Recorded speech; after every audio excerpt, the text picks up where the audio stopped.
Tilly then asks if he always intended to come, to which Thunder reveals that he is an adventurer through and through, so he will always be ready for his next adventure. He was shocked by what he saw at the ruins through that telescope, particularly a stone door on a cliff, and he's very curious to learn more about it. He wanted to fly there immediately. If you can't recall, Thunder is mentioning the ruins where Princess Tilly found the scriptures. Tilly shares that she's planning to visit the border town to speak with the leader of the Witch Union, and to witness the months of demons herself. She invites Thunder to join her. Thunder declines, saying he can't go because he doesn't want his daughter to tag along with him and get involved in risky explorations. He lost her mother and doesn't want to risk losing her too. Tilly reassures him that she will ensure nothing happens to Lightning, as she is one of the witches. Back to the business matter, Ash brings out the contract papers.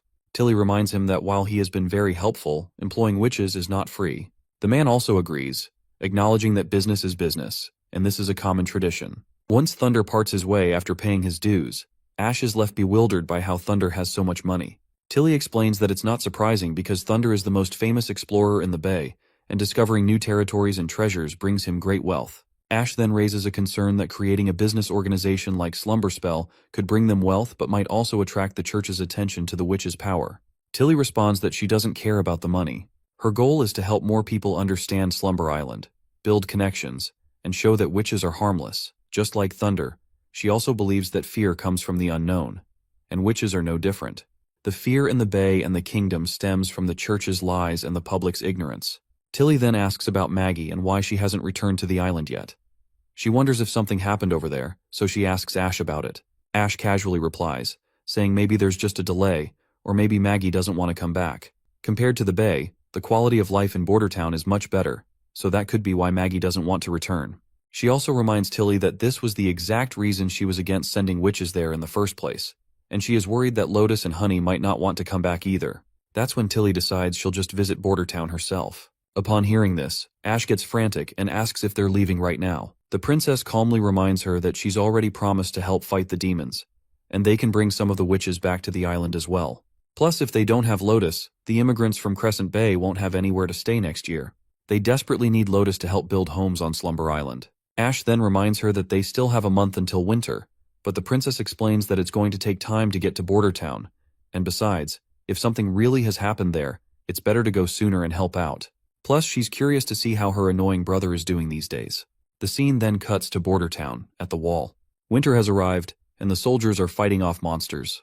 The prince asks for a report, and Knight Carter quickly explains that most of the First Army has combat experience with rifles. A 100-meter section of the wall only needs 10 guards to fend off the demons, making it hard for the wolves to even reach the wall. The monsters are basically target practice for the soldiers. As long as no hybrids show up, the demons don't stand a chance. The prince, pleased with the report, encourages the soldiers to keep up the good work. The prince is clearly glad to see his soldiers performing so well. Their energy and discipline are completely different from the ragtag civilian army they were about a year ago. Suddenly, the prince hears a commotion nearby. Knight Carter quickly explains that there's trouble brewing in the Western District, where the refugees are staying.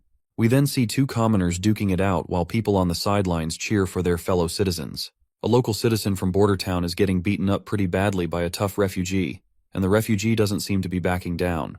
That's when Knight Carter steps in, pins the rowdy guy to the ground, and commands him to stop fighting in the name of his highness. The prince also arrives at the scene and walks over to the injured citizen lying on the ground. He asks for the man's name, and the man responds that his name is Kaya Harris, a member of the city hall. Kaya explains that the refugee was the first to throw a punch while he was just distributing rations. According to Kaya, the refugee launched himself at him like a dog. The refugee, however, points out that's not the whole story. He claims that people are taking advantage of the situation and charging money for rations that were supposed to be free. Hearing this, the prince reflects that all the refugees from the Western Legion have been processed, and only craftsmen or literate people were moved, so commoners are supposed to be left behind. However, this man's vocabulary and demeanor suggest he might not be a typical commoner. The prince turns to the man and states that the rations are indeed free. Before their integration into Bordertown, all rations and shelter were promised to be free, and that promise still stands. Everyone present hailed their prince for such generosity.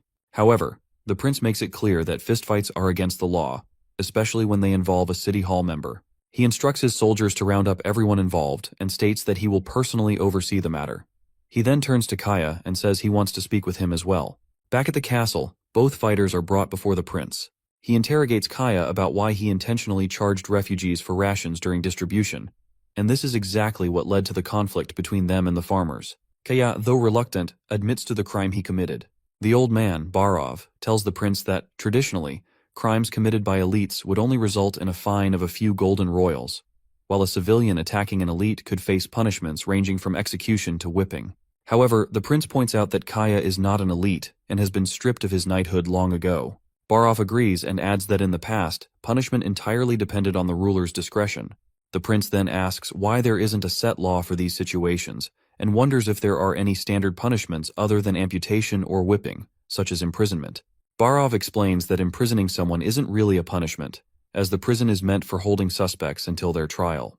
Keeping them locked up means having to feed them, which could be considered a reward rather than a punishment. Reflecting on this, the prince realizes that the punishment methods from his old world might not be suitable here. He decides to determine the appropriate punishment himself. The prince delivers his final verdict, stating that Kaya Harris is guilty of malfeasance and blackmailing refugees. As punishment, Kaya will be expelled from the city and sentenced to 10 years of labor in the mines. He will also be fined triple the amount he earned through blackmail.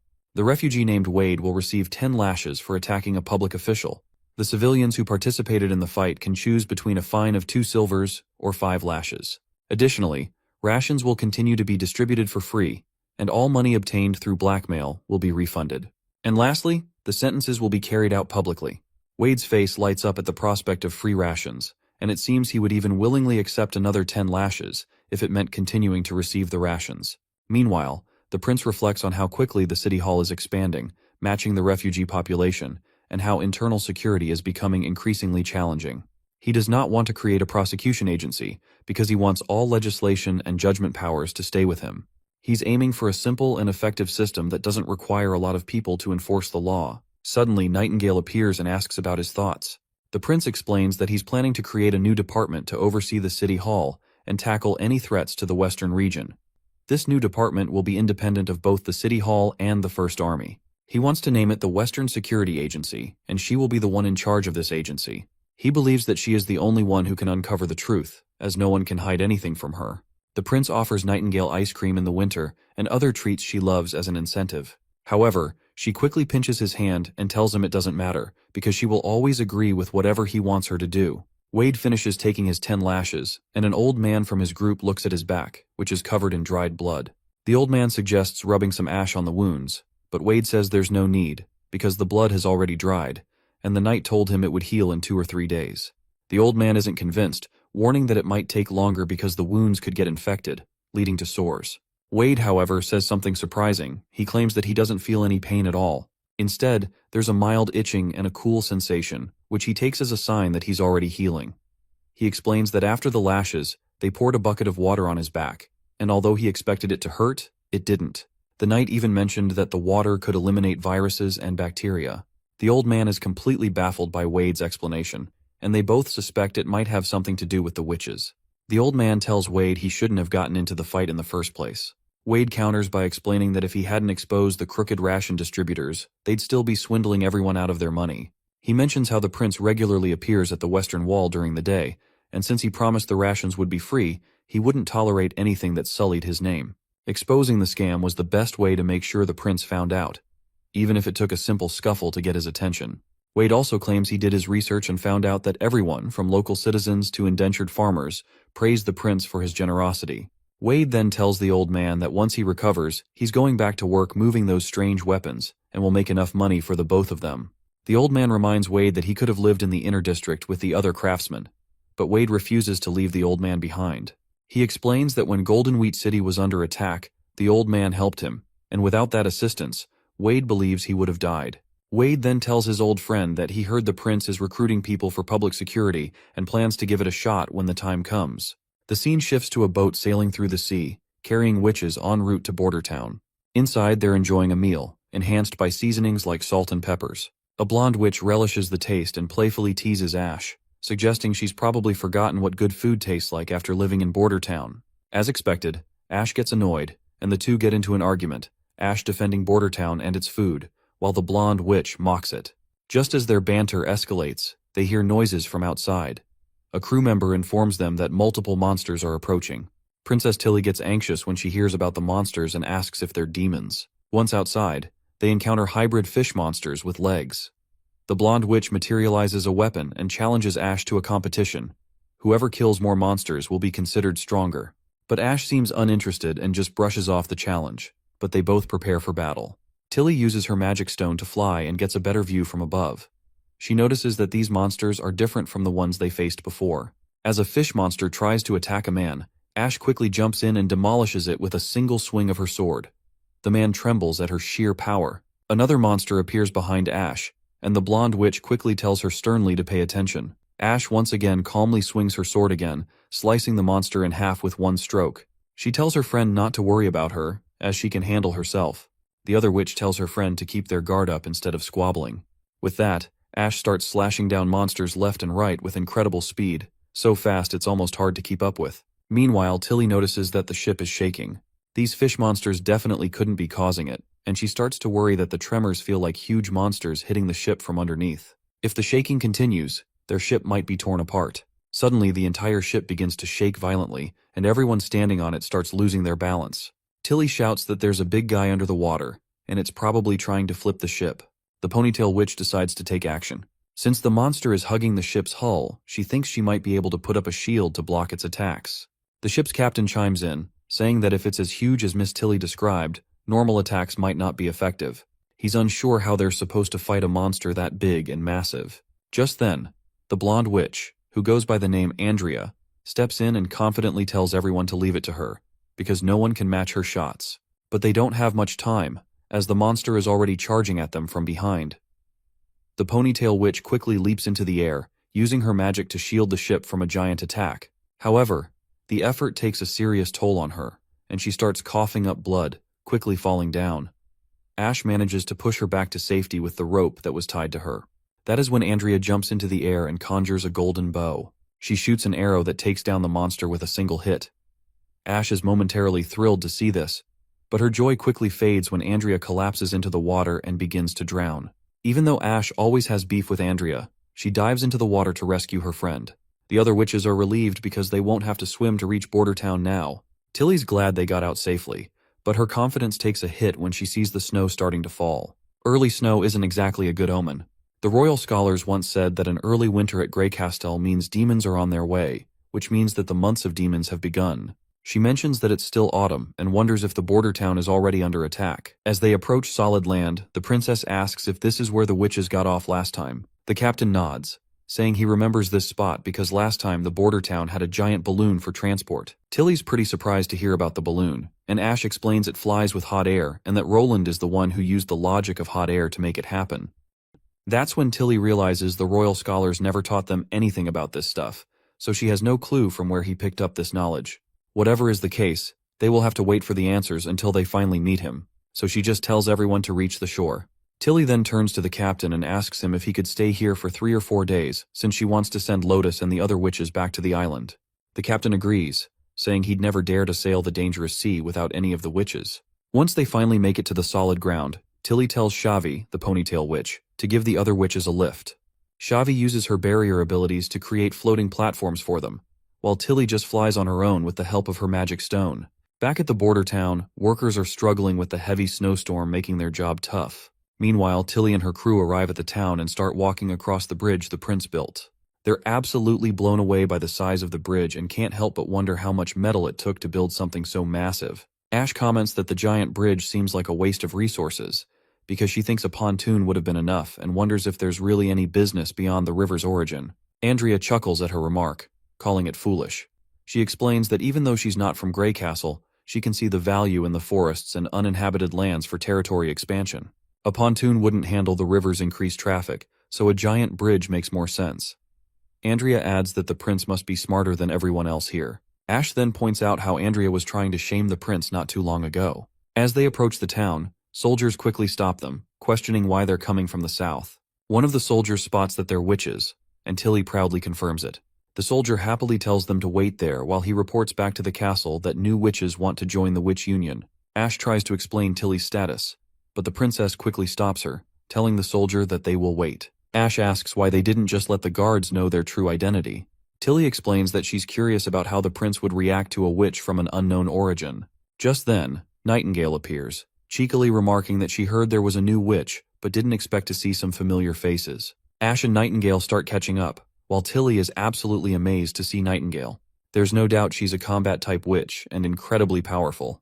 Nightingale then introduces herself to the princess and bows her head in respect, which takes Tilly by surprise. Once they make their way into the castle, Sylvie is absolutely thrilled to see Princess Tilly after a long time. She quickly hugs her, asking why she's here since it's still just autumn. Tilly reminds her that it's pretty much winter now. Princess then asks about the other witches, and Sylvie promptly updates her that Lotus is building houses for refugees. Evelyn and Candle should still be in the industrial district, and Honey is training messenger animals in the garden. The prince has already sent word for them to visit the castle. Right at that moment, Prince Roland walks in and tells Tilly that the other witches are on their way to the castle, as he has already informed them about her arrival. He then extends his hand and officially welcomes his dear sister to the border town. After a while, the siblings sit down for tea. Tilly reminds her brother that it's been a full year since they last met, and that they have a lot to discuss. Her brother agrees, saying he does have a lot to say, but he's not in a rush since winter will be long this year. Tilly keeps a close eye on him, and he starts to feel a bit nervous under her gaze. He calls out to Nightingale, who promptly appears. He tells her she doesn't have to hide since she's her sister, and asks her to leave the room. Once Nightingale is gone, the prince reassures his sister that they're alone. With that, Tilly's first question is to ask who he is exactly. The prince replies that he is her brother, the fourth Prince of Greycastle, Roland Wimbledon. He admits that he's changed a lot but is willing to explain everything slowly, starting from the moment he saved the witches. Once Prince is done explaining everything, Tilly quickly starts piecing things together in her mind. She thinks to herself that the witch named Anna must have triggered something in Roland, making him see through the church's evil deception. She is convinced that ever since Garcia made assassination attempts on him, he finally realized the power of royal families, and decided to change for the better if he wanted to win the crown. As she thinks this through, she finishes her tea, and Roland pours her some more. Tilly reflects that while it sounds a bit dramatic, it's still an explanation. However, she's still trying to wrap her head around the foreign knowledge he now possesses, like inventions such as the steam engine and rifles. She finally asks him outright if the reason behind his alien knowledge is that he suddenly gained a lot of memories. The prince agrees without a doubt, saying that after he dodged Garcia's attempt to kill her, the memories appeared when he woke up. If meeting with Anna was the start, then those memories would be the catalyst for his desire for change. Tilly then reflects once again, and remembers that Sylvie confirmed there aren't witches who can substitute or control others, and Roland Wimbledon is indeed the prince they knew. Plus, he's not a stranger to the Stone of Divine Punishment, and he always has knights to protect him, so the chances of a witch controlling him are minuscule. The Royal Library and scholars never mentioned anything about steam or snow powder, so she believes that his strange knowledge seems closely related to his unusual experiences. She then questions him once again, asking him how can he prove that he is Roland Wimbledon and all this knowledge is just from awoken memories. The prince grows quiet for a moment, then explains that he still remembers everything, and his own memories shape his conscience. If a witch were disguising herself as someone else, she wouldn't have that person's memories. Even though he has these new memories, he has no idea where they came from. He adds that he still remembers how she cried when he pushed her onto broken glass, and that's his proof. He also remembers that he never apologized for it, and hopes it's not too late for that.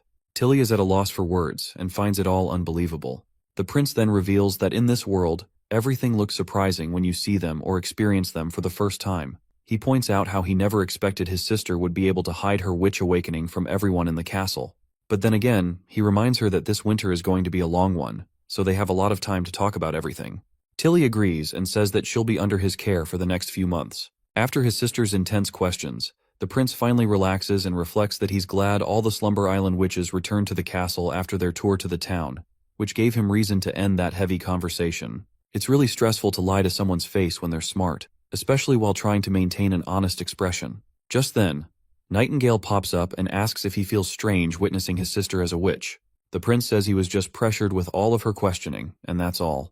Nightingale mentions that she thought it would be a touching reunion since he met his sister after a long time.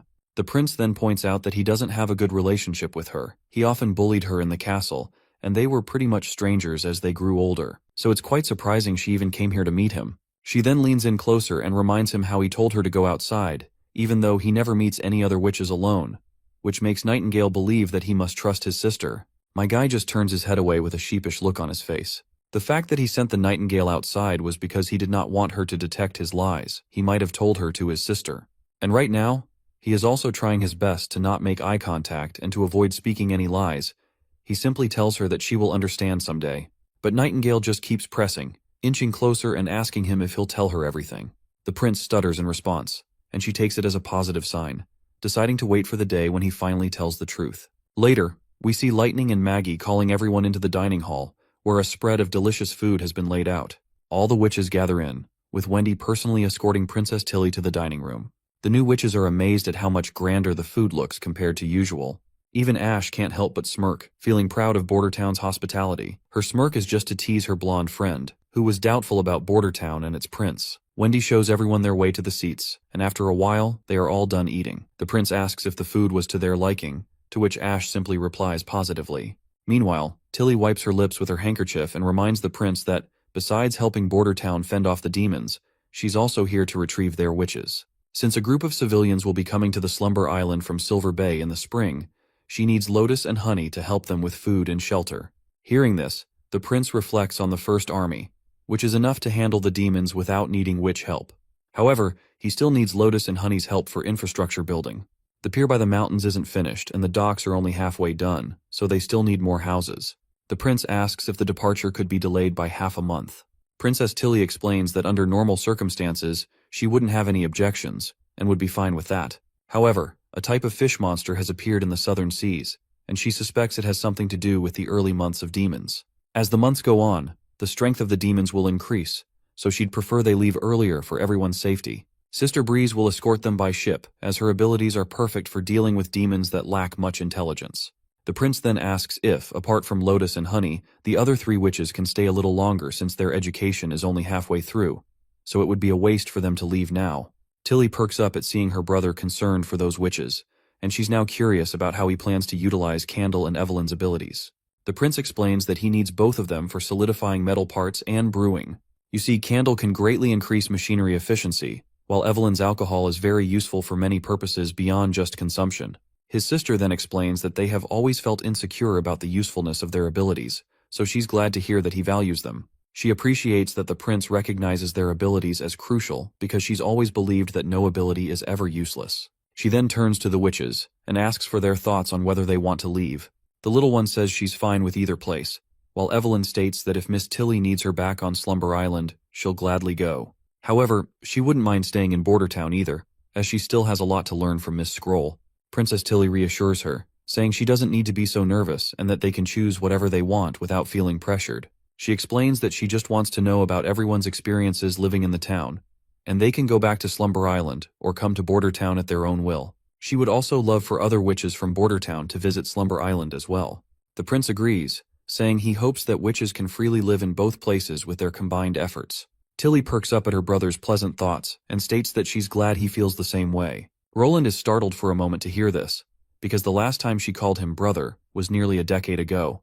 But then he regains his composure and tells her that the day will come when they will live in harmony. He then decides to get back to the serious topic and mentions he's about to brief her on the ruins and the devils related to the Snowy Mountains and the stone towers he mentioned before. He explains that he was planning to send witches and First Army soldiers to the ruins in the Misty Forest for a rescue, but early winter delayed it. Tilly responds that she can't believe the legendary Devil Army could be so close, or that someone would still be in ruins that are 400 years old. She recalls the drawings of the devils he sent her, and thinks that this is what's most important right now. The prince points out that, based on the environment and their reactions, the devil territory has been there for many years. He suspects they haven't expanded into the kingdom due to the limitations of their red mist, so they're not a threat to Bordertown for now. He plans to build a scout tower to monitor their movements in the next couple of years. However, the sealed witch within the ruins is likely to reveal the truth behind Tequila and the fall of the church. Tilly agrees, but asks if there's any way to approach the ruins from the air instead of the land, as she's heard from Ash that Bordertown has a tool for aerial transportation. The prince quickly realizes she must be talking about hot air balloons. He explains that although a hot air balloon can hold 10 people, it can be modified for more. However, bringing the First Army soldiers through air would be impossible. If they encountered devils, they could suffer casualties, and with demons everywhere, it's just too risky. That's when Princess Tilly reminds him that it would have been fairly dangerous if he had gone with only the Witch Union. However, since she's here with other witches, it will be significantly safer. She explains that Xavi's barrier can block threats, and Ash can handle anything in close combat. The prince begins to think it over, and remembers that they were at a significant disadvantage in the air last time, but he can see the logic in what his sister is saying. Sylvie's magic sight can warn them of any dangers, and with Nightingale and Ash's powerful offensive abilities, even if things go wrong, Shavi and Anna can ensure everyone's safety. He then asks her if she's sure about going. Princess Tilly replies that she thinks this is a great opportunity to make sense of this mystery. Ever since the months came early and the demons appeared in the sea, she's had a bad feeling, and she's willing to go herself to uncover the truth.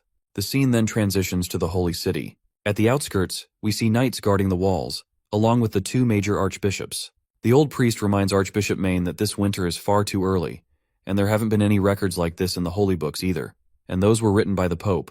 Maine explains that while those books were written by the Pope, inaccuracies are unavoidable. They mostly track history in a general direction. Judging from the demons last year, he estimates they have about 10 years left to complete their goal. They plan to unify all 4 kingdoms in 2 years and grow the Divine Punishment Army in 8. By then, the Church's forces will be absolutely massive, and with Hermes' strong walls and strategic position, they'll protect this land until they make the enemy buckle. The old man sighs, saying he may be too old to witness this transition. He then asks about the snow powder recipe that Perov acquired and whether it has been tested yet. Maine explains that while the snow powder can be used for crowd control against demons, their true enemies are the devils. If they want to pierce through the devil's thick armor, they'll need to use a lot of explosives, and no one other than the Divine Punishment Army can throw such a massive amount of snow powder. The old man laments that there's no easy way to win against them. All they can do is confront them head-on. Suddenly, commotion erupts as people shout that 2 signals have been spotted, indicating multiple hybrid demons. They have no clue why there are so many since they're only in the first month of winter. Maine picks up his telescope and looks through it, while a soldier shouts that it's actually 3 signals, and the situation is even worse. Maine's eyes widen as he sees the sight before him. He recalls that the holy books have many records of reapers, nightmare beasts, and fanged devils. But what's mind-boggling is that these monsters, which were supposed to appear 5 years before the catastrophe, are showing up right now at Hermes. The scene transitions back to Border Town, where Honey and Lotus are about to depart for Slumber Island. They're thanking the prince for his hospitality over the past few months. The prince hands them a few gifts, saying this is just a small token of appreciation for their contributions to Border Town. The girls perk up in happiness, and Honey immediately starts to open her gift. However, Lotus reminds her that it's impolite to open gifts right away. When Honey finally unwraps it, she discovers a scarf and laments that she was expecting a bra instead. The prince explains that this is a scarf designed to protect her neck from the snow and cold, and if she wraps it a certain way, it can even cover her ears. Honey quickly puts it around her neck, and Lotus can feel the warmth radiating from it. Honey then notices there's something else inside the package and wonders if there's another gift. The prince encourages her to take it out, and when she does, she finds a shiny object that turns out to be a mirror. She gasps in surprise at how clearly she can see herself in it.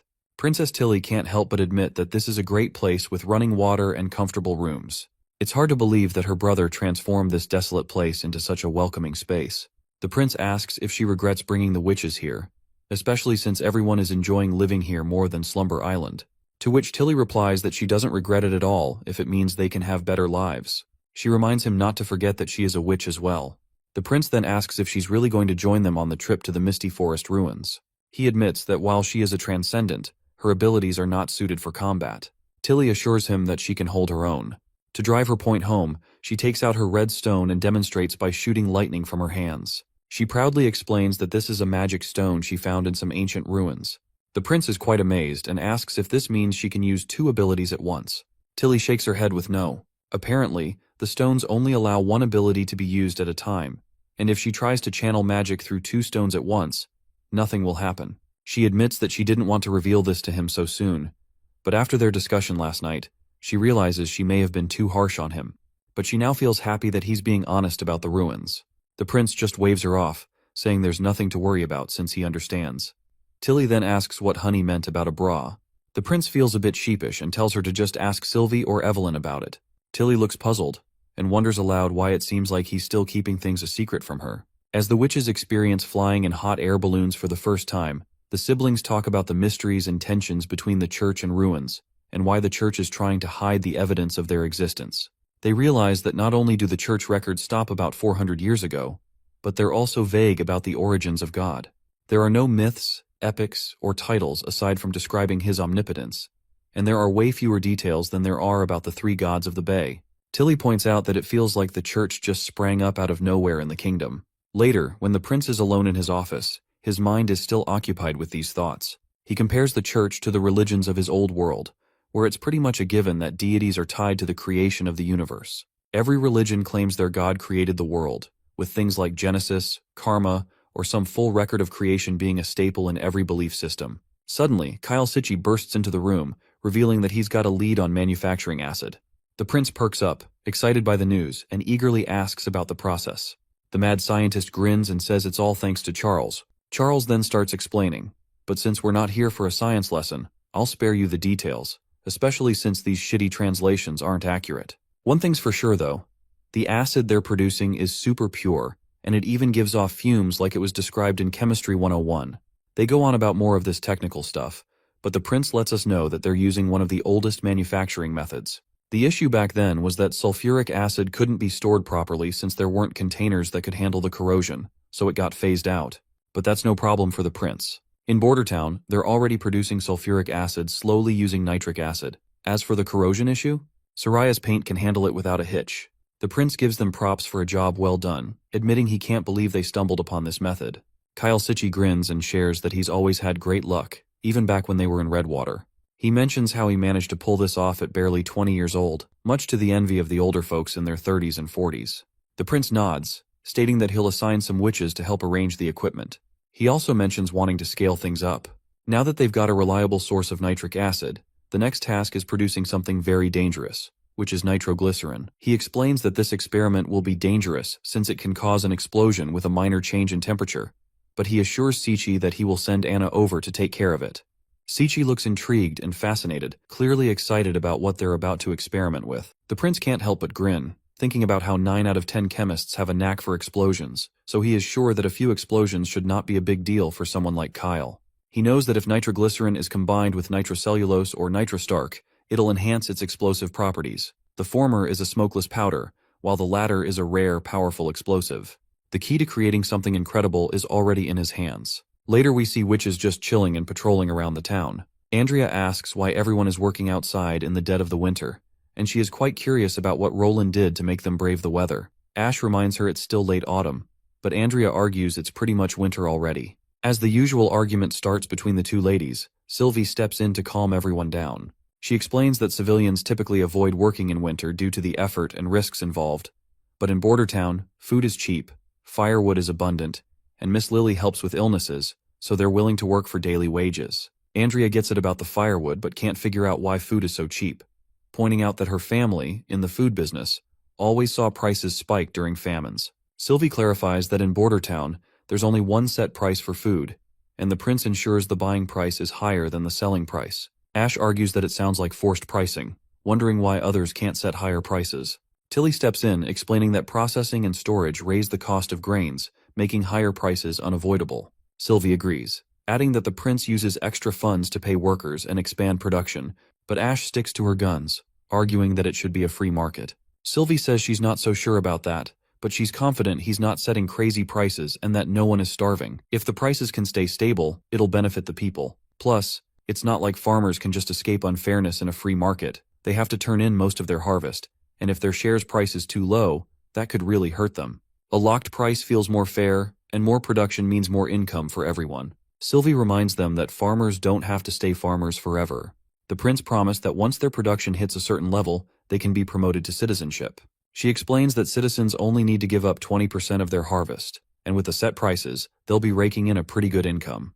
Now Tilly understands why the town is buzzing with life. She is fascinated how the legislation and the reward system were designed to encourage them. Suddenly an alarm blares and citizens start to panic. It's an alert for demons, and some of them decide to head to the wall to help the soldiers. Andrea feels fired up when she hears this. After all, they came here to show how witches really fight. When we reach the wall, we see Carter raising his eyebrow at how these demons never seem to get tired. They're always running wild every year, and even if they break through the town, it won't really do them any good. On the contrary, the other new soldiers are pumped up to flex their muscles. They think it'll be great practice, way cooler to shoot at demons than at a stationary dummy.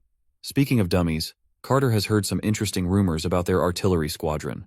Other squads have mentioned that soldiers with consistent aim are being drafted into a precision team for a new mission.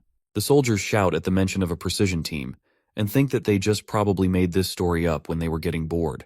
But Iron Axe reveals that the prince is planning to develop a new cannon for ships, which will let them attack other ships from a distance. Only the best marksmen will be commanding these cannons, and if anyone's interested in joining, they can put in a request through him. Alex, one of the leaders of this squadron, perks up at the news. He thinks to himself that this is clearly an opportunity to advance in the military. According to Iron Axe, warships might be named after soldiers who achieve significant accomplishments, and if a ship ever gets named after him, his life will have been worth it. He's also hoping these new kids get a chance to earn some valor as well, but right now, they're just too jumpy. They need to steady themselves. Besides, it would be ridiculous for a ship to be named Grapefruit or Broom. Suddenly, he shouts at his juniors to quit yapping and focus on the battlefield. As the monsters approach, he tells them to do their job and show the other squadrons that they're the best. The newcomers start shooting quickly, but their aim is so off that not a single bullet hits the monsters. Meanwhile, upon seeing the soldiers using those weapons, Andrea points out how these so-called firearms are supposed to be powerful, but they are useless if they can't hit their target. Ash explains that these soldiers used to be miners, farmers, and hunters, and they've only been using these weapons for about half a year. The princess excitedly asks Sylvie if she's familiar with firearms, to which the girl replies that she's observed them a few times. They seem like some sort of crossbow weapon, but the projectile is tiny and doesn't have a shaft or feathers. However, it doesn't seem to rely on the flexibility of a string to fire. Instead, it uses the impact from an explosion of some black powder to launch the projectile at high speed. It's probably some sort of alchemical product, but she has no idea what it's made of. Andrea then points out that this must be really expensive since alchemy has never been cheap. But judging by how they're using it, it's clear they're not being sparing at all. As the monster gets closer, the soldiers realize that their bullets are ineffective against its giant shell. That's when Andrea starts preparing to shoot an arrow, while thinking about how these so-called firearms have limited power. She knows that as long as she can get within 10 paces, even a city wall can't stop her magic arrows. But before she can act, the soldiers start firing their heavy artillery, and those massive bullets hit the monster directly, shattering its shell. The sight of such powerful firepower leaves Ash and Andrea completely blown away. After watching the firearms in action, Tilly returns to the castle with her witches, and their faces look like they just stepped out of a hentai story. Wendy welcomes them back, and Tilly takes her seat at the table. Wendy mentions that she heard they went to help the First Army at the walls earlier.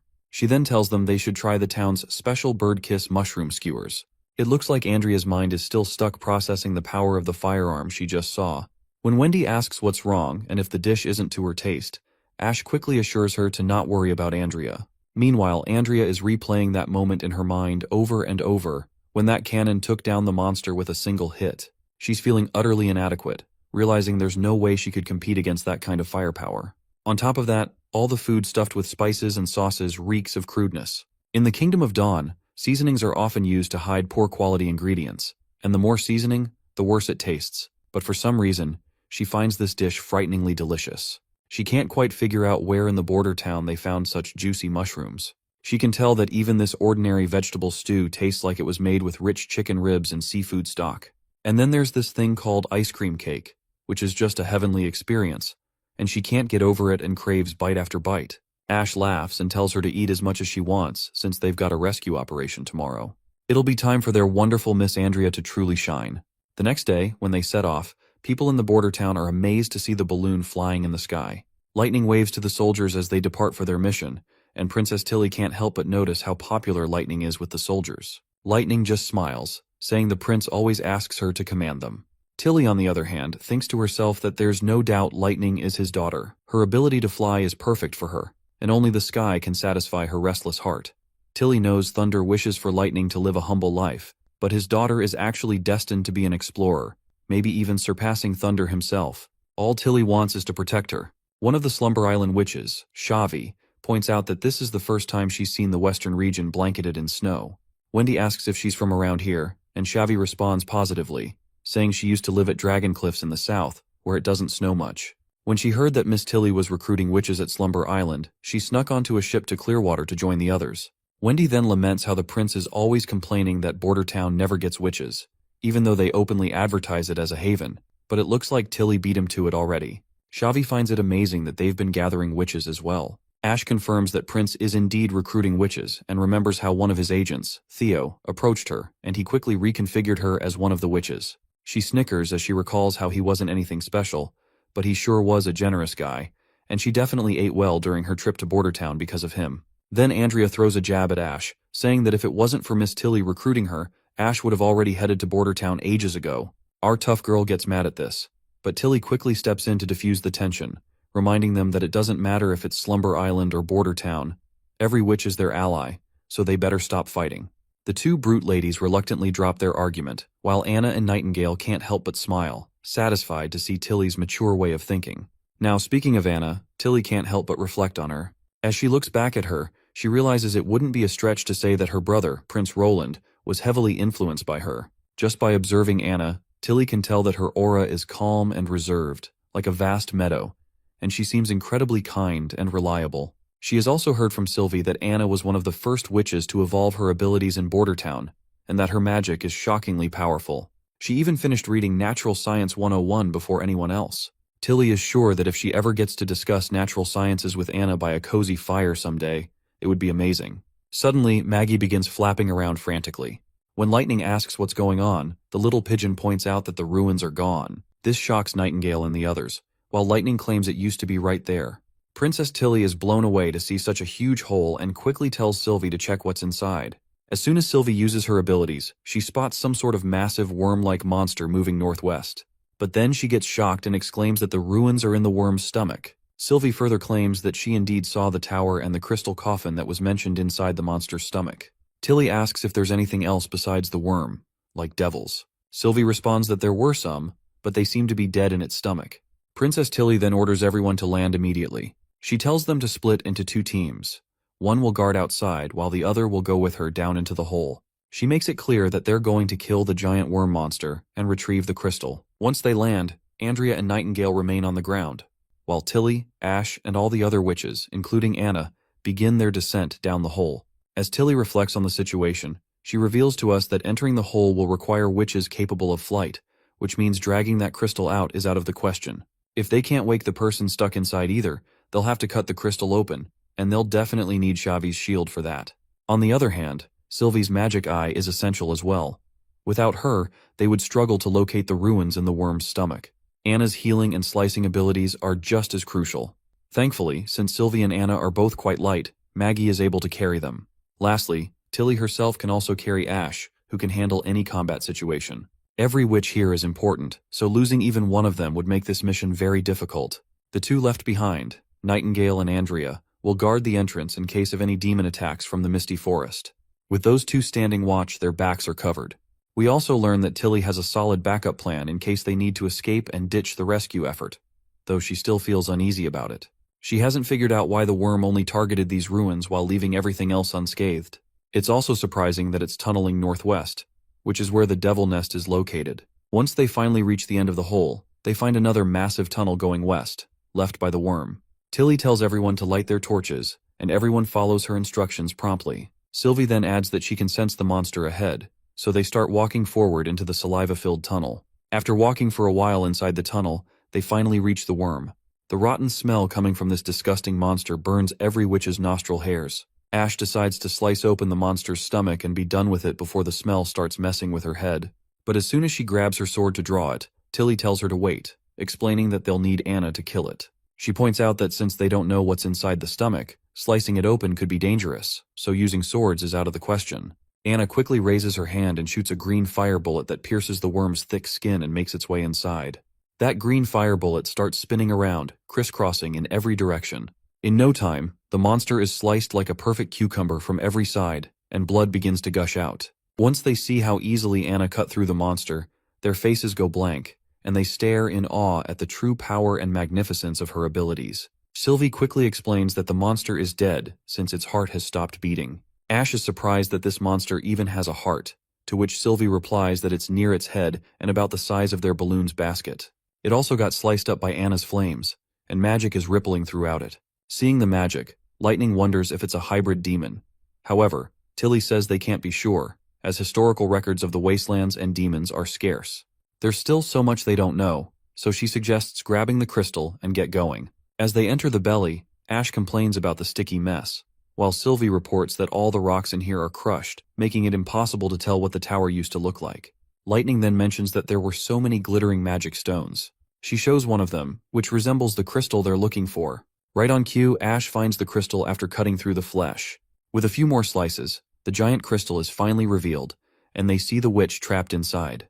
Princess Tilly is left speechless as her eyes land on the magnificence of the stone. She quickly tells Anna that it's now her turn to work her magic. Anna quickly uses her fire laser once again, and the princess asks how it's going. Anna replies that it's a little hard, but she can cut it open. The crystal promptly begins to shatter, and the cracks expand around it until, eventually, the crystal blows up. Tilly is shocked to discover that there are 2 layers, with the inner part being the real crystal. Lightning tries to touch it and confirms that it's freezing to the touch. Anna then gives it her all, and finally manages to melt down the second layer as well, and out pops the witch who was stuck inside. Ash quickly takes her into her arms while Tilly asks if she's still alive. The brute lady confirms that she is, but it's very faint, and her heartbeat is still going, which is just barely alive. Even Tilly's mind can't help but wonder how she could survive in a frozen crystal like that. She's definitely a witch, but her name, origin, and why she was stuck in the ruins remain a mystery. She is eager to ask her all these daunting questions once they return. Meanwhile, outside the tunnel, the 2 blonde baddies stand on guard duty. Looks like Andrea is feeling bored and is already missing Tilly. She considers talking to Nightingale, but as an elite from the Kingdom of Dawn, she feels that elegance is a necessary quality for an unmarried woman, so she hesitates to approach her, especially since Nightingale is somewhat of a rival. She has heard that she matches Ash in terms of power and combat, but still, she finally decides that talking to a fellow witch is just a natural thing to do. However, before she can say anything, Nightingale suddenly vanishes from the scene, leaving Andrea startled. Right at that moment, she senses a heavy presence and turns around, but finds nothing. She wonders if it was Nightingale, but then she feels that there is more to that. She eventually summons her weapon, thinking there's an enemy nearby, and the enemy appears to be translucent. Just as she's about to make a move, a gunshot blares right by her left ear, and blood splatters in front of her. The creature that took the shot remains invisible. Once the monster is dead, it's finally visible now, which leaves Andrea shocked to see a praying mantis before her eyes. It was Nightingale who took it out, otherwise, she is pretty sure she would have been toast. Nightingale goes on to blast 2 more mantises, blowing their heads off. Wendy also comes rushing into the scene and asks what in the world are these things. Nightingale mentions that the creatures look like devils, if not demons, but their blood seems even more demonic. Andrea asks her since when she first noticed them creeping around.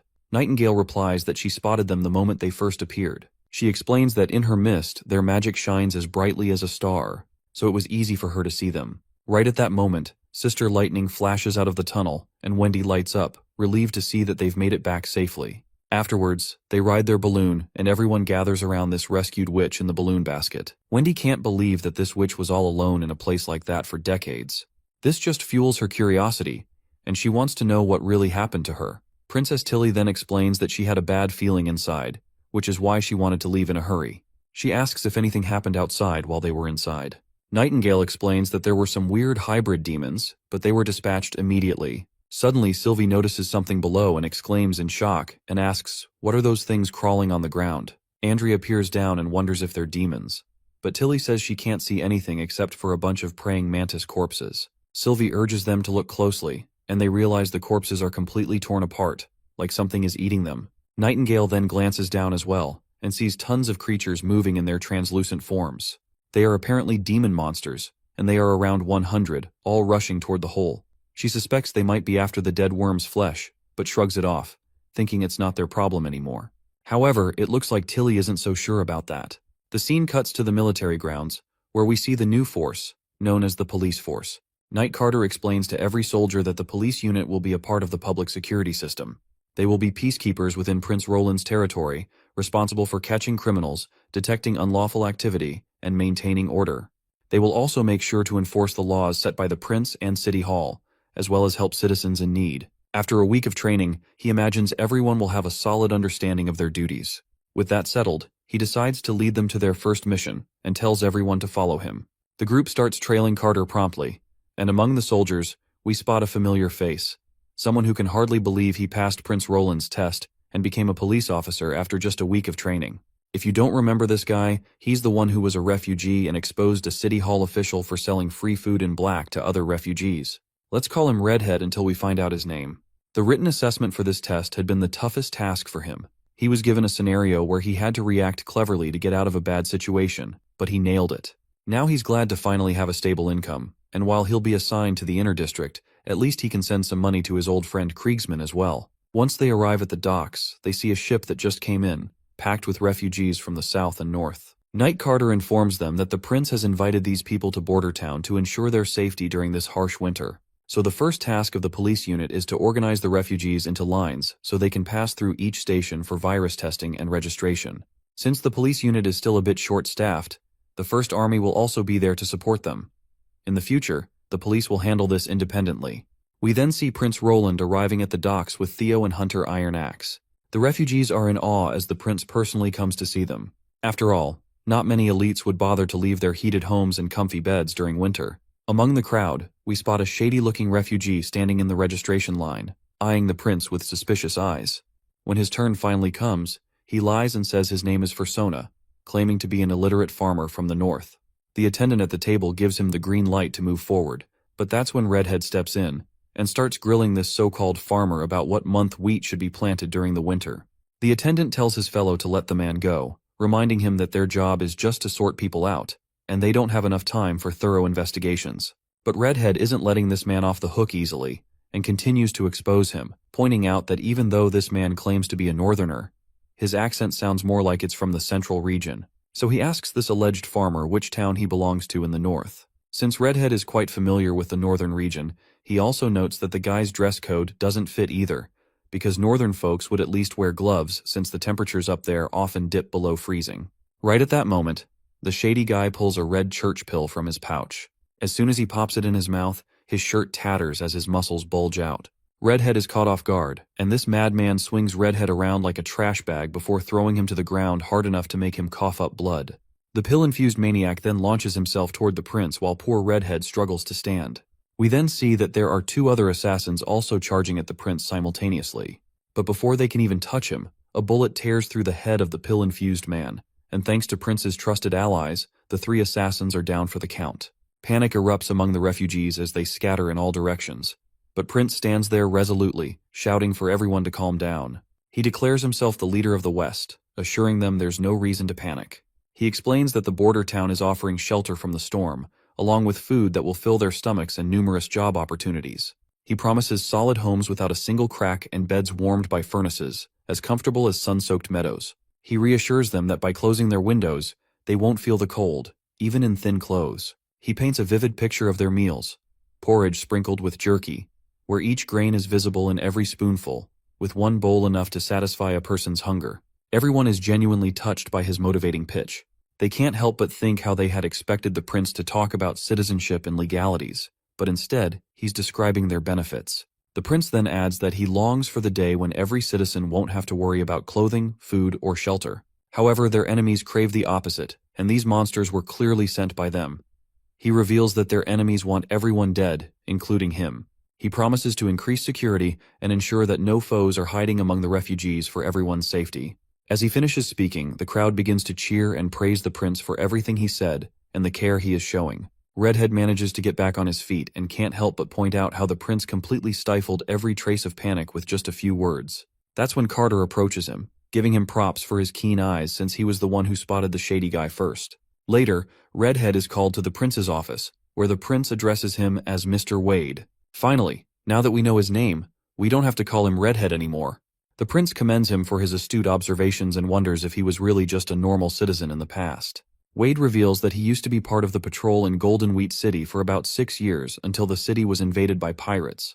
The prince then points out that his profile shows nothing special, and according to Carter's report, he should currently be living in temporary shelters. Prince finally catches on that Wade basically hid his true talents during registration, and he asks him why he did that.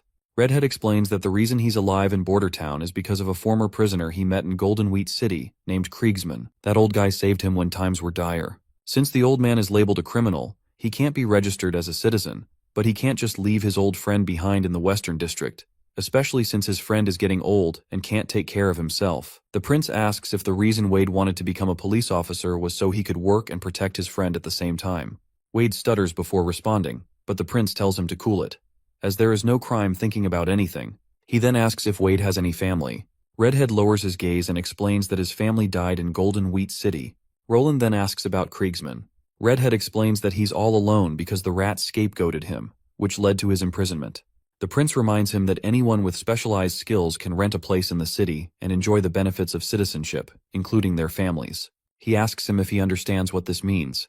Of course, the redhead quickly catches on to what Prince is trying to imply, so he starts jumping for joy when he realizes he can bring Kriegsman along. The prince tells him to bring his old friend to registration, and they'll take care of everything. Wade is so happy to hear this news that he literally starts slamming his head on the ground, bowing up and down frantically. Then the prince gets serious, warning him not to let his happiness cloud his judgment. He emphasizes that he should remain cautious, just like he was today. If he doesn't pass the subsequent tests, he'll still have to live in temporary shelters. Of course, Wade quickly agrees. Speaking of tests, Wade then remembers that there were a lot of questions on the written test that he didn't know how to answer, so he just wrote whatever came to mind, so he curiously asks why he got elected for the police unit. The prince smirks and says there was no right or wrong answer. Every answer depended on the person taking the test. It wasn't about getting things right, but more of a literacy test. As long as Wade could understand the question and write a legitimate answer, he passed. A little later, Knight Carter steps forward to remind the prince that they've received intel on the assassins. The prince tells him to go ahead and speak, and Carter explains that Barov has an apprentice named Salon, who was in charge of gathering refugees in the north. Since they ran out of boats on the way back, Salon contacted some of his friends at the capital to see if any merchant ships heading to the western region were available for rent. That's how the operation got leaked. The refugees stayed in Silver City, which is only half a day's distance from the capital, making it easy for Timothy to make arrangements. He further explains that while Timothy might not be sending armies from the capital, that doesn't mean he isn't trying to get revenge. Prince then reflects on the situation and feels somewhat relieved that the assassins only had pills and not explosives. If those guys had exploded in the middle of the crowd, all of their new workers collected over the past 2 months would have died. He highlights that, considering Salon's mistake came from inexperience, they'll keep the punishment light and cut 2 months' worth of his salary. This is the only way to make him aware of his grave mistake. He also tells Carter to keep a close eye on screening the refugees and to have Sylvie and Nightingale assist his team. They must ensure that no scouts or assassins escape and protect the lives of the refugees. Right at that moment, Lady Leaf bursts into the office, happily announcing that the balloon is back. Finally, the moment we've all been waiting for has arrived, and the balloon is here.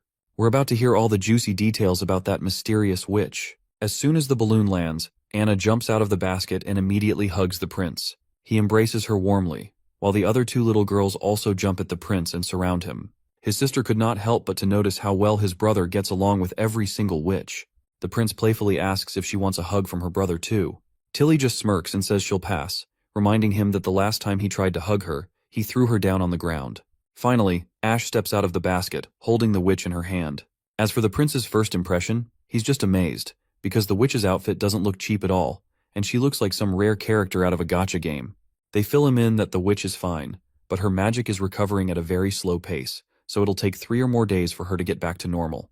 The prince decides to call her the Slumberer for now. He announces that he'll open a room on the castle's 3rd floor for her, and the rest of them need to come to the lobby because he wants to hear all the details about what happened.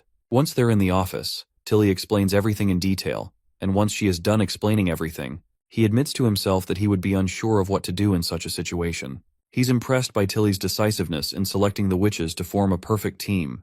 He then asks his sister if she believes that the massive worm might be related to devils. She responds that it's certainly not impossible since it had a completely different appearance, and it might have been another type of demon. This could mean they can compare devils to humans, while demons as hunting dogs. She believes some of these monsters follow the devil's commands and help them complete tasks. The prince kind of agrees with her assumption, but he's still not entirely sure. You see, if the devils are unable to dominate the continent because of the limits imposed by the Red Mist, then why don't they just harass the 4 kingdoms with demons year-round? Why do they always wait until winter? He also notes that the wolf-lion hybrids from last year were clearly more intelligent than the other demons. If intelligence can be gained through age, it will be just impossible for the devils to tame the other race. Tilly then adds that the enemies Nightingale encountered outside of the hole are more concerning because a demon that can conceal itself in daylight and move silently can breach any defenses. Their limited knowledge about demons makes this problematic, and they don't know how to deal with enemies like that at all. The prince agrees, and points out that if Nightingale hadn't witnessed it, he wouldn't be willing to believe in its existence. However, it seems these demons have never appeared in the western region before. Otherwise, a few of them would have reduced Longsong Fortress to ashes long ago. Tilly then mentions that the longer the months go on, the stronger the demons become, and this is a historically proven fact. She points out that it started snowing during autumn this year, which means their enemies will be extremely strong. The prince finds himself startled when he realizes that Tilly is actually considering his enemies as her own. This thought puts a smile on his face. He decides to assign Nightingale to watch the perimeter, and as long as Sylvie stays in the castle, she can keep an eye on the whole wall and alert the other witches as soon as she detects anything suspicious. Later, we see the prince and Lady Scroll walking down the corridor. Lady Scroll expresses concern about the new witch, and points out that until they confirm the identity of this new mysterious witch, they can't guarantee she isn't an enemy. The prince agrees, saying he knows, which is why he's temporarily placed a stone of divine judgment on her. Once they enter the room, they see Anna already inside. When the prince asks about the new witch, the girl explains that Nana and Lily both tried using their powers on her, but nothing worked, so all they can do now is wait.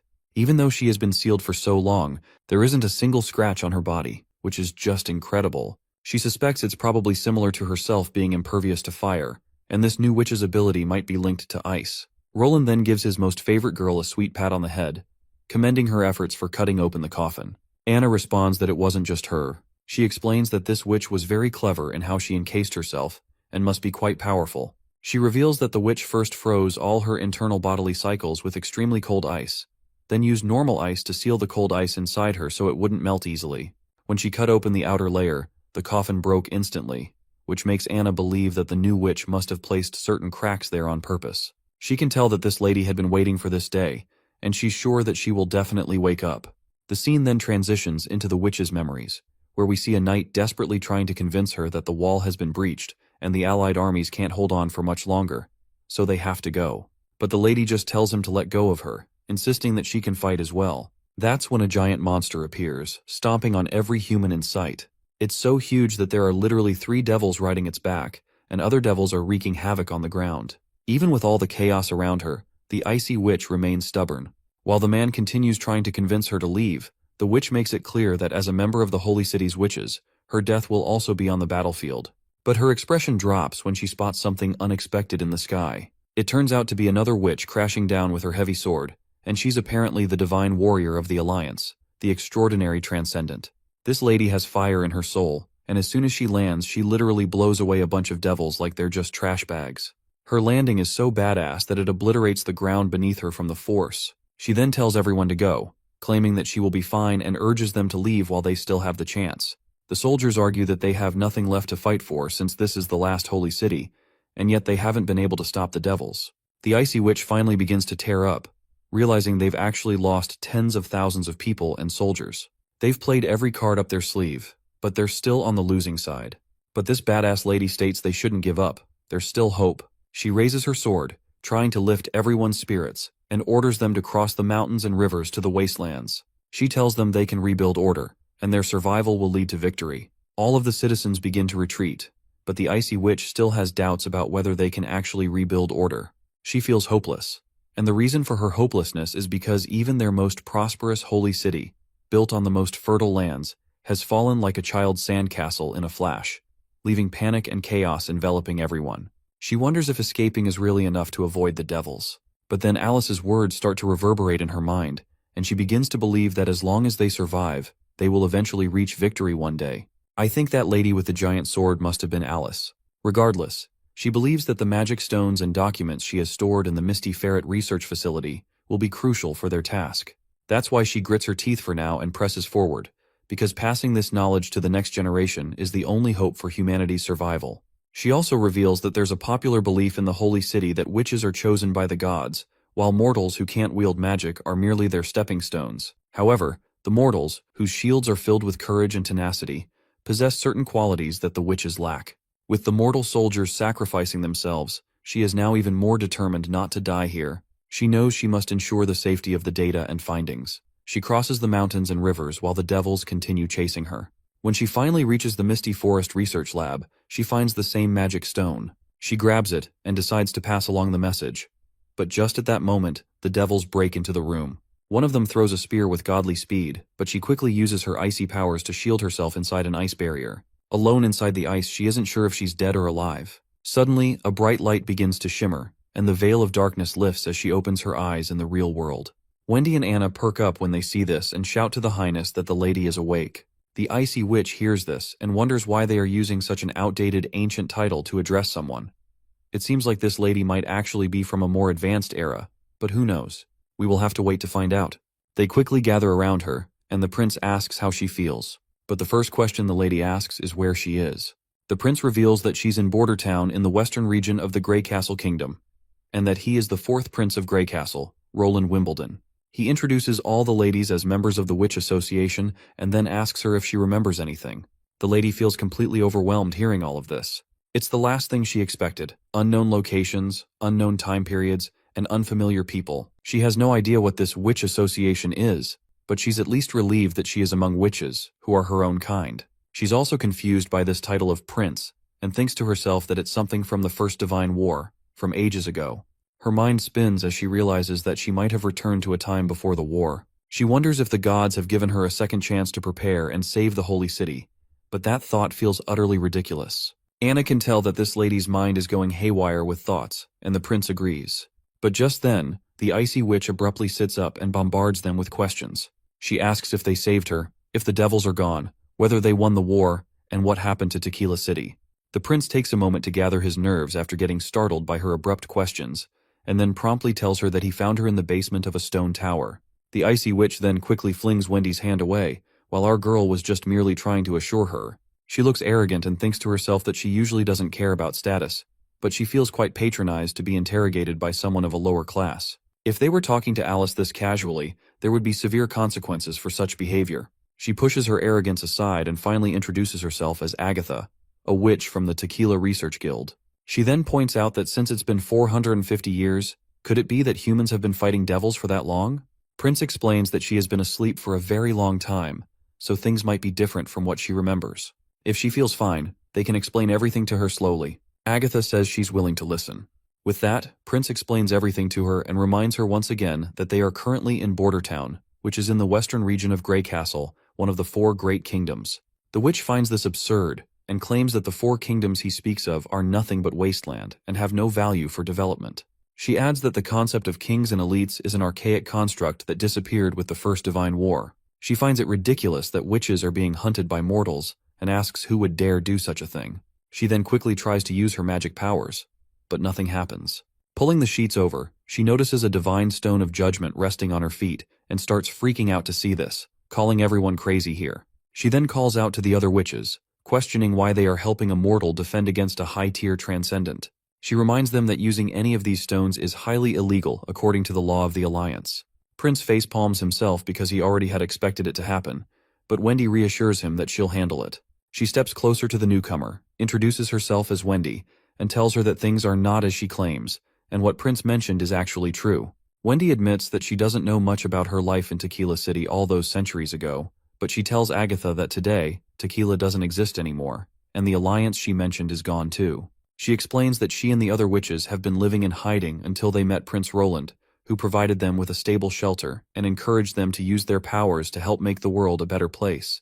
Wendy then narrates how this world is prejudiced against witches, with divine judgment stones everywhere. In this society, witches are treated like nothing more than mortals. Agatha then also tells her side of the story, revealing that the Alliance was a large organization created by the leaders of multiple witch kingdoms. It consisted of many high-tier witches and transcendent beings. To win the Divine War, they built massive armies, ruled numerous holy cities, and nurtured new witches, settling conflicts and maintaining peace and order. She's baffled by how such a powerful group could just disappear without a trace.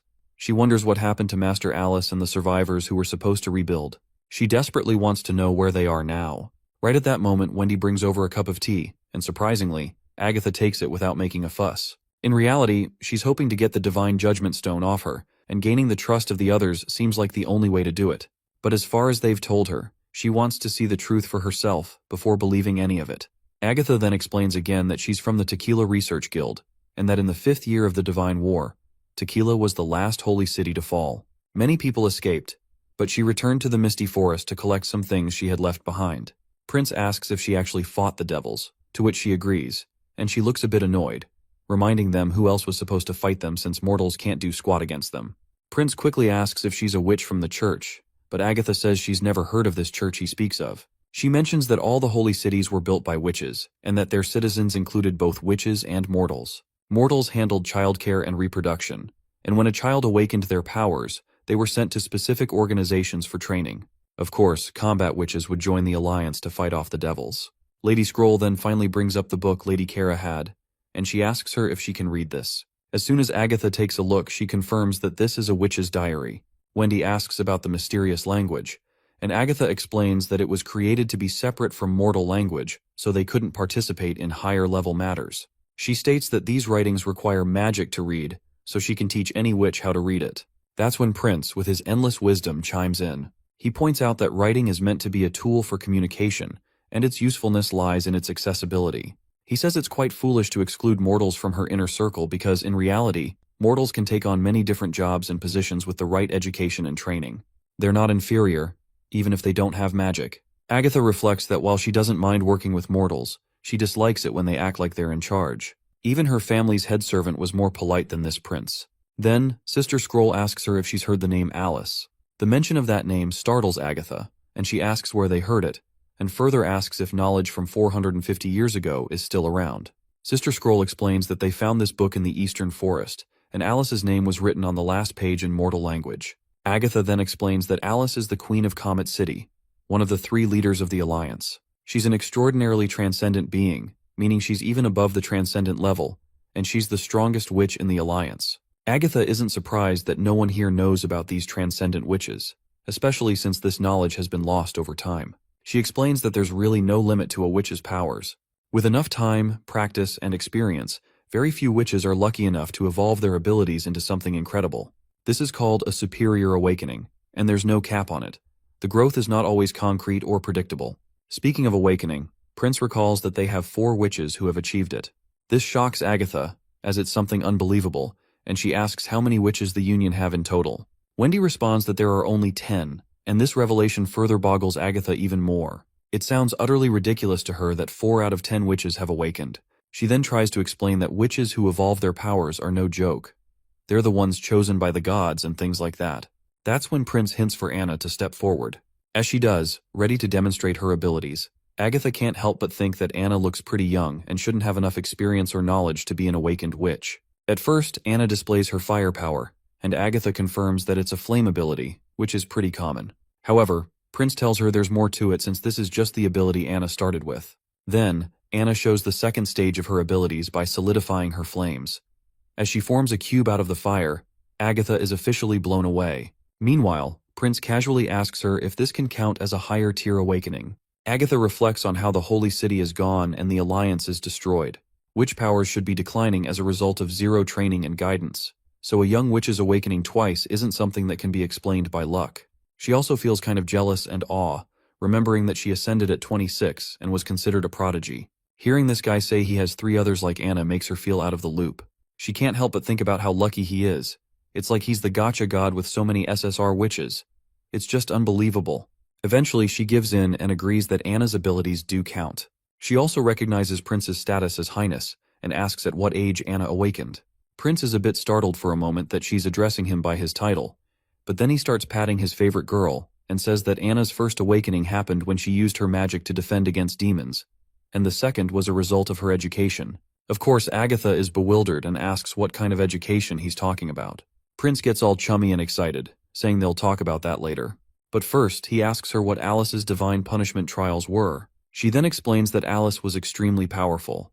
Once she wore a stone of divine punishment, no criminal could rival her abilities. However, the number of extraordinary transcendent beings was too small, so they lost out on a variety of witch powers. According to the Alliance data, there was always 1 combat-oriented witch after every 10 witches, and the same ratio applied to transcendent witches as well. Among those low numbers of combat witches, there wasn't any telling how many could ascend. The Alliance even had a 50-year period when not a single witch ascended, which made their combat power pretty inconsistent. Prince quickly catches on that not all mortals could become witches, not all witches were fighters, and even among combat witches, not all were strong. Agatha agrees, revealing that while the Alliance created a military of mortals, even armed with stones of divine punishment, they were no match for the terrifying devils. In these desperate times, Alice ordered the entire scholarly guild to research how to push human warriors to their absolute limits. Agatha believes that Alice succeeded in something significant after her experiments, and she left all those messy notes in this diary. When Prince asks if she wasn't part of the guild during that time, Agatha explains that she left after Alice gave that order. Instead, She built her own research facility in the misty forest. Alice quickly found the right direction, using stones of divine punishment to combine the powers of both mortals and witches. However, this process required the sacrifice of witches' lives, something Agatha could never accept. She believed that Alice should have focused more on unlocking the stone's properties, rather than treating witches as expendable resources in a desperate bid for power. Both Prince and Tilly are shocked to hear about this sacrifice thing. Agatha mentions that Alice had no choice but to stoop that low since tequila was at stake. However, with the alliance gone, it's likely that this method didn't survive and probably won't appear in the future. That's when Prince reveals that the Divine Punishment Army still exists. This revelation comes as a great shock to her, while Prince further explains that the church she's never heard of is the organization that built 2 holy cities in the mountains. They were the ones who started hunting witches. They even adopt orphans and children in poverty to raise in their nunneries. Wendy escaped from one of those places. The church has its own army and territory, and most of their most powerful warriors are part of the Divine Punishment Army. These senseless monsters possess immense strength that rivals transcendent witches, and their numbers are always growing. It wouldn't be a stretch to think that the church also has a division of powerful witches. This is the only reason, he explains, that they had to put the Stone of Divine Judgment on her, because they can't be sure if she works for the church. He explains that if it were not for her clarification, they thought the church had built the city of Tequila in the wastelands, and that the ruins belonged to them too. Agatha, on the other hand, is shocked that some mortal faction stole Alice's secrets and is now hunting witches to create a divine punishment army for their own dominance. Wendy then tells her to stop worrying and suggests she take a good night's sleep. Hopefully they'll find the truth slowly. After that, they decide to leave. But before going, Prince tells Agatha she was wrong about one thing, which is that mortals can slay devils too. And when he says this, he means every word of it. Later that night, while Prince is working, he asks Nightingale how Agatha is doing. Our snack-addicted girl replies that Agatha is asleep and had a bowl of porridge earlier, so her appetite is fine. Sylvie is also keeping watch over her. He then tells her he's already taken the stone off Agatha and tells her to figure out the truth of Agatha's claims when she wakes up tomorrow. She asks if he actually believes her, and he replies that he thinks most of what she said is true. Agatha uses the same writing and language as people today, so even though there's a mountain range from where she is, it suggests these 2 regions used to be closely connected. He's not sure what went down 400 years ago, but he points out that most of the cities were built around 200 to 300 years ago, and that's when strongholds started popping up.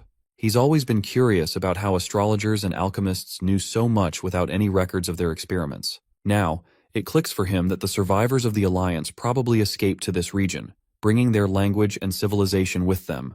They must have helped these folks build their governments, fortresses, and cities along the way. Nightingale asks why he's so confident about this. She jokes that if he's wrong, he'll owe her a deluxe lunch tomorrow. Prince playfully counters as well, asking what happens if she's wrong. She smirks in response, and says she'll give him whatever he wants. He then gets back to his studies, noting that he still has a lot to organize since Agatha's information is so vast. Nightingale points out that Agatha is arrogant, and doesn't really like him, which Prince can totally see. After all, Agatha lived in a world where witches were way above mortals, so in her eyes, he probably looks like just some weeds by the roadside. She then asks him if he doesn't hate her, and he shakes his head, saying no. He explains that she's just a victim who was abandoned by time. Imagine sleeping in an ice coffin for 400 years and waking up to find the world completely different. That kind of unfamiliar fear would raise anyone's defenses. He's sure that once she comes to terms with reality, she'll change her beliefs too. Nightingale acknowledges this, and claims that she already knew he was going to say something like that. But she reassures him that she won't let Agatha insult him in any way. Meanwhile, looks like Agatha is having a tough time falling asleep. She sits up quickly and uses her powers to confirm that the prince hasn't done anything to her. In fact, he even gave her a certain degree of freedom instead of keeping her powers suppressed with the Stone of Divine Judgment.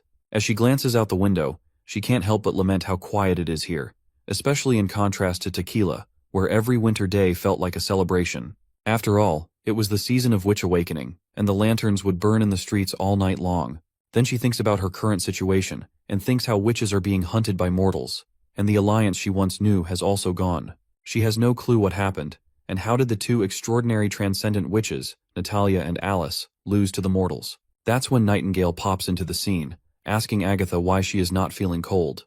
The icy lady quickly turns around upon hearing the voice, and she is fascinated that the door is still closed, and there are no footprints, which makes her wonder if Nightingale used her ability to slip inside. Nightingale then speaks up, and since this is the first time they're really meeting, she introduces herself promptly. Well, it's technically the second time, considering the moment when she was hiding in the mist. Agatha curiously asks her if she is also a high-tier awakener.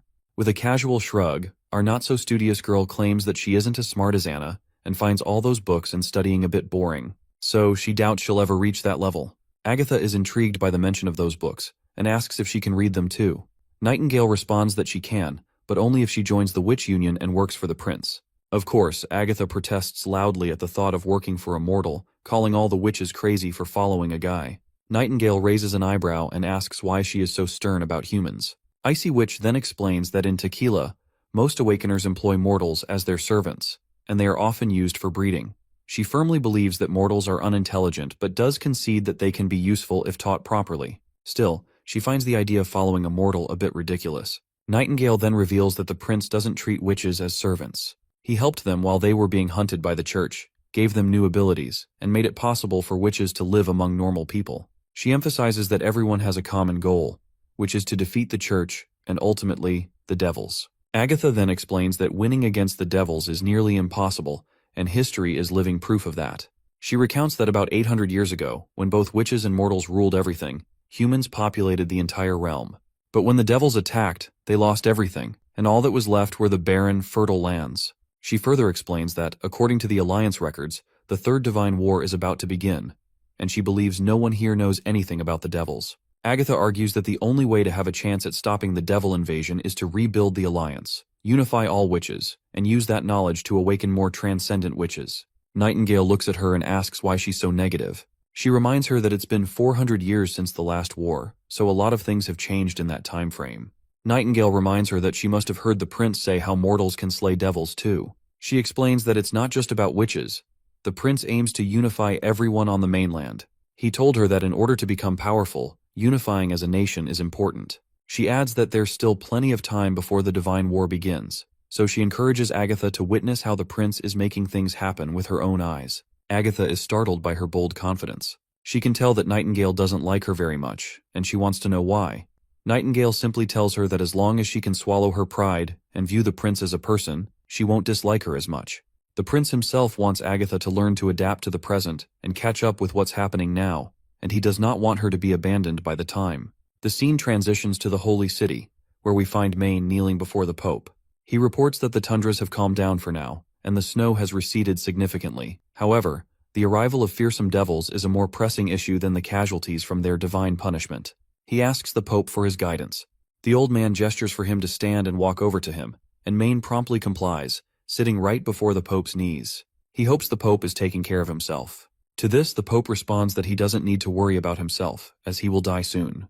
Maine is shocked to hear this, but the old fart tells him to save his shock for later and instructs him to listen closely. He reveals that his own end is undoubtedly near, so the reason he called Maine here is that he wants him to inherit the title of Pope. They then walk into mysterious tunnels constructed with layers of stone and mud that no one can breach. There are some secrets hidden, and every pope must come here before they inherit the title, and each one is expected to expand and strengthen the church while holding its goals close to their hearts. Maine promptly responds that he knows his goal is to defeat the devils. But the old coot reminds him that this isn't the main goal. The true objective is to earn the smile of God. Once they reach the end of the corridor, the Pope tells Maine to wheel the wheelchair himself, explaining that no one can go further than this point. Maine acknowledges this and promptly starts pushing his senior's wheelchair. As they enter the chamber, the gates behind them close. They walk past walls adorned with portraits of previous popes, including the image of the current pope, which hangs prominently among them. The old man reveals that his own picture was taken only about 6 months ago, so he doesn't look that old in it. He adds that the portrait was supposed to be hung after his death, but he was too impatient to see how it would look. Maine asks if all the portraits are of previous popes, to which the old man responds positively, saying they are the glorious defenders. The past popes ruled as the voices of God and led the church through trials. As they walk further inside, the old man continues narrating that with each generation, they struggled in the torrents of time. They drifted and eventually collapsed, and the upcoming popes will face the same challenges. Suddenly, Maine spots some portraits of women hanging on the wall, and the old man confirms that the witches were also popes. This shocks Maine, but he is even more boggled to see Alice's photo hanging there majestically. He can't help but call her marvelous. The old man quickly bows his head in front of her portrait, and reveals to Maine that she was the first pope and the extraordinary transcendent, known as Alice. The old man reveals that she also held the title of the Queen of Witches. Maine quickly supports the old man as he staggers and asks why the creator of the church would be a witch. The old fart tells his junior to kneel down quickly, and Maine promptly pays his respects to the witch as well. At that moment, the Pope calls out to Zero, and she promptly appears. The Pope orders her to bring Maine into her illusions. The lady agrees, and Maine is surprised to see that a pure witch would be in such a secretive place. Even though they were raised by the Pope after awakening, they are still witches. Meanwhile, the witch on the other hand begins to weave some kind of magic, causing Alice's painting to move away, and a hidden door appears. The witch then asks for permission to take the necklace off the old man's neck, and he grants it. She walks through the newly opened gate, and the Pope turns to Maine, telling him that the crystal she's holding will soon be in his possession. It has the power to open any fortified door, including the church's classified library and its research facilities. The witch gestures for Maine to follow her, and they both enter the gate, leaving the old man behind. As they walk through the empty space, Maine asks her how His Holiness allowed her to get inside. She casually replies that someone has to activate the Stone of Illusion, especially since it requires magic. Maine isn't really a fan of her nonchalance. He thinks to himself that once he inherits the title, he'll teach her a lesson about who's the boss. He annoyingly sits down and tells her to start the procedure. The girl promptly agrees but says she'll need a little more preparation since it's the first time she's activated this particular illusion. Maine is shocked to hear that this is her first time, and wonders if her claim of being alive for 200 years is just nonsense. This also means that she has never attended any previous inaugurations. Right at that moment, Maine is sent back in time, finding himself in an illusion where all the witches of the Witch Alliance are gathered in a heated discussion. One of the witches states that it's all thanks to Queen Alice's orders that they've gained an advantage against the Mad Devils and their underworld leader. In the heart of the conference, Maine spots the Queen of Witches, Alice, her presence commanding attention. One of the witches argues against the procedure that requires sacrificing their own, and the chances of producing a judgment night are low as well. But one points out that these issues can be fixed over time with further research. The witches continue to argue among themselves about the lives of their kind, and the room is split. That's when Alice commands them to stop yapping, and everyone promptly falls silent at her single command. She then reminds them that mortals cannot win against devils. They can either do nothing and enjoy their final moments as the devils invade, ultimately being wiped away from history, or they can put up one last fight by placing their trust in their divine punishment soldiers. Alice states that while she may be the queen of Comet City, she is willing to leave this decision to the rest of them. She tells them they can choose whether they want to die in silence or exact revenge for their fallen sisters. She believes they can still purge the realm of the dawn of devils and revive the witches' glory days, granting them the freedom they crave. Alice also reminds them that since none of them will be alive to participate in the Third Divine War, either choice will lead to a peaceful ending to their short lifetimes. Maine finally grasps the situation, which is that the production of divine punishment soldiers was originally started by the witches themselves. Meanwhile, Alice challenges everyone to simply stand if they disagree with her proposal. Maine impatiently looks forward to seeing how many will dare to oppose her heartless solution. Right on cue, one of the witches who had protested before stands up, declaring that killing witches for the sake of witches sounds ridiculous. An older witch quickly tries to calm her down, explaining that if humanity dies, the witches will perish too. Another witch also supports this statement, insisting that no matter how many witches they sacrifice, there will always be more to replace them if humanity survives. The more mortals they have, the more witches will emerge, so their numbers can always be replenished. The old lady then asks if the divine punishment soldiers can really defeat the devils. Alice simply replies that she can't be sure because no one will know the answer unless they try. The failure of the divine war has shed light on many problems, one of which is that the devils have far more power than they do. The only thing holding those devils back is the red mist. This means that even if they create huge armies of divine punishment soldiers, they might not achieve victory. Another witch quickly points out that even if there's just a shred of possibility, they'll still give it their best shot. She votes in favor of Alice's plan, and the other witches agree too, hoping that what Alice said will turn out to be true. With that, Alice rules out the final judgment, and says they'll discuss this decision with the rest of the Alliance. The old witch then points out that others might not listen to her, and if she doesn't want the divine punishment operation to have any obstacles, the witches can't exist as the highest ruling power. Alice quickly says that if that's the case, their alliance will have to dissolve, and they'll need to bury everything they've done so far. She claims she'll try to convince them, but if they can't accept it, Comet City will handle things alone and create a new order. Once the main guy finally learns the origin of this divine punishment army, he's at a loss for words.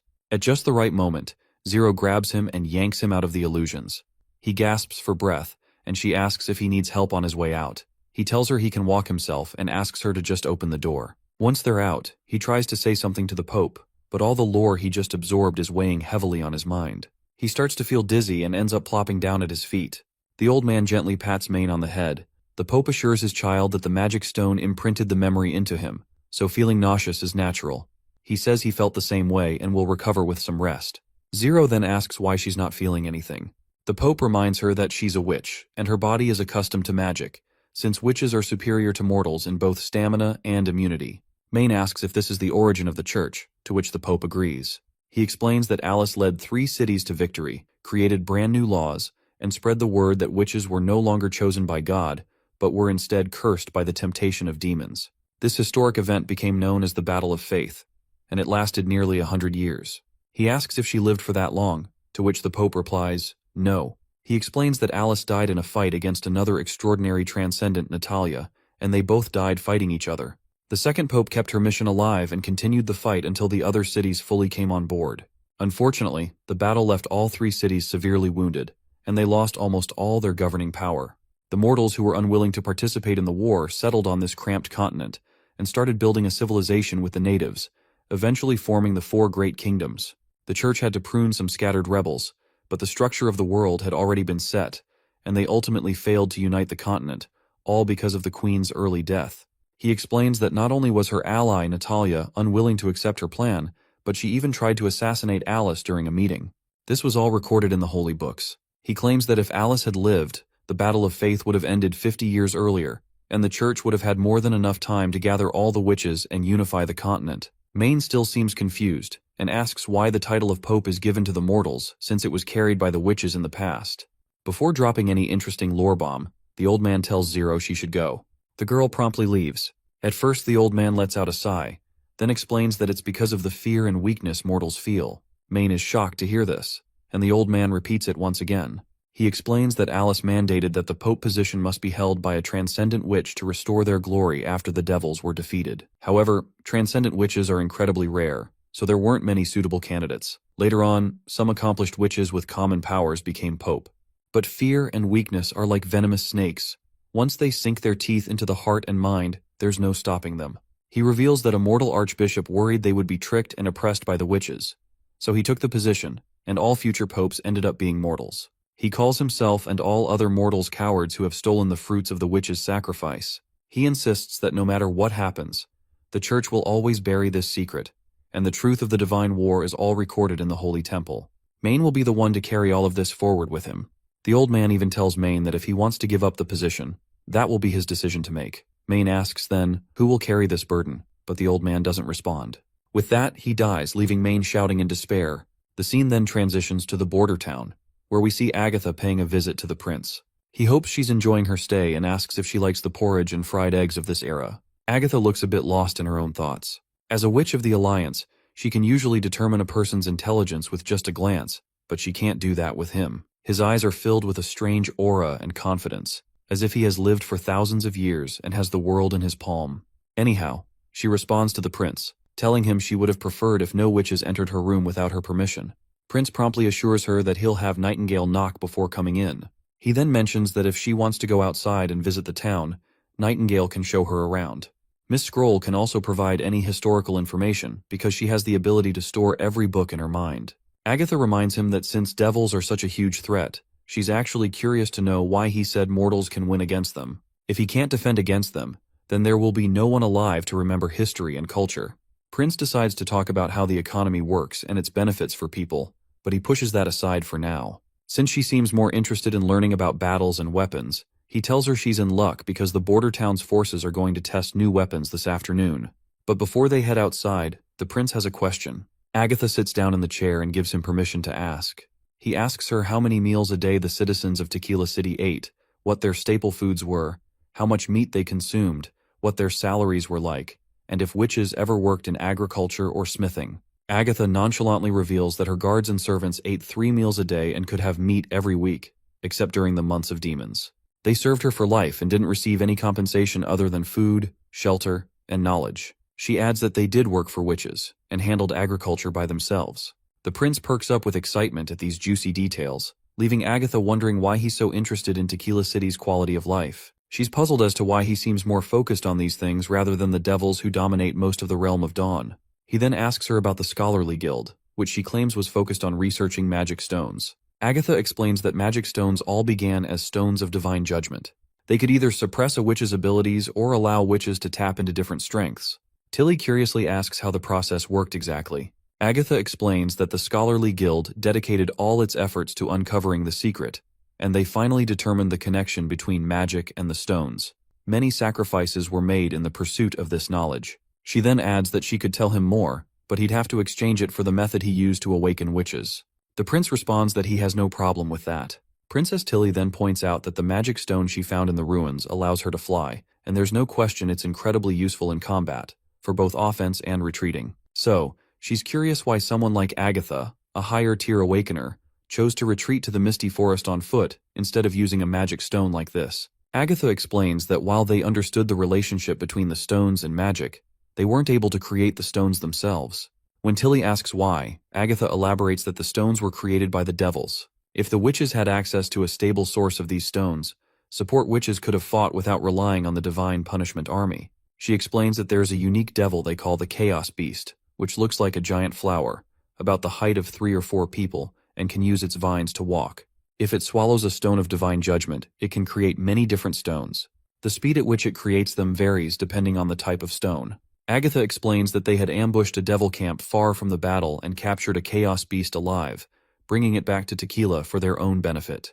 The monster had incredibly low intelligence and converted every stone they fed it, but they didn't know how it worked or how to keep the monster alive. After 6 months, the creature shriveled and rotted like a typical plant. Later, the Scholarly Guild sent many witches to investigate other camps, and all reports confirmed one fact: Chaos Beasts were the only method for acquiring magic stones. More powerful stones took longer to convert, and most devils used magic stones in combat. For example, mad devils could activate the stones within their arms for powerful ranged attacks. All the stones they had acquired were from enemies or their camps.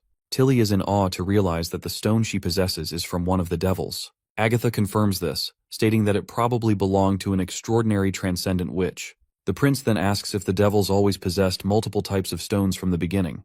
Agatha shakes her head with no, revealing that if that were the case, humans would have been subdued long ago. She explains that during the First Divine War, most devils didn't have stones.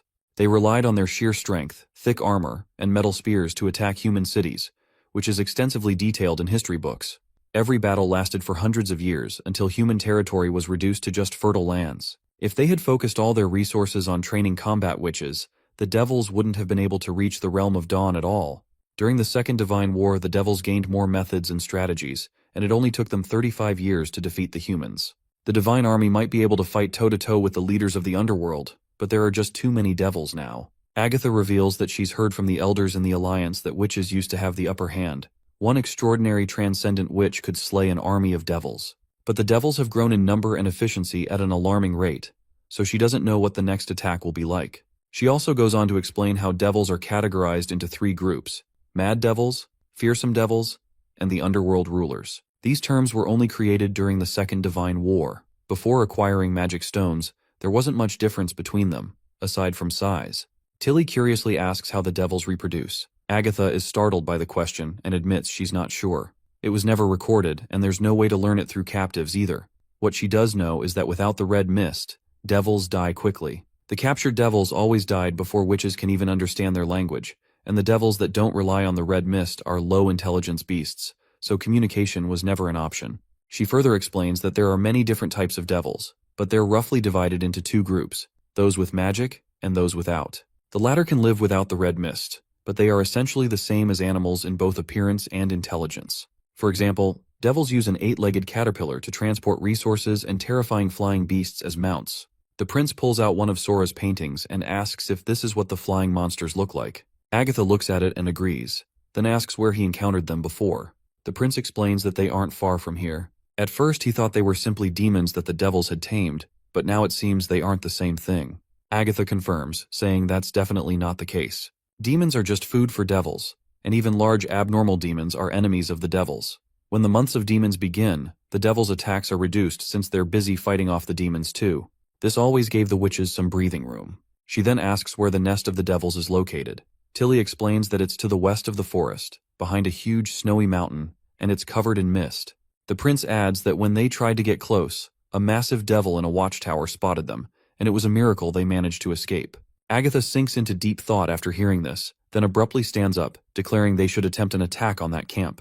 She explains that those stone towers are used to maintain the red mist, and they regularly diffuse the liquid inside, meaning they have to resupply at times.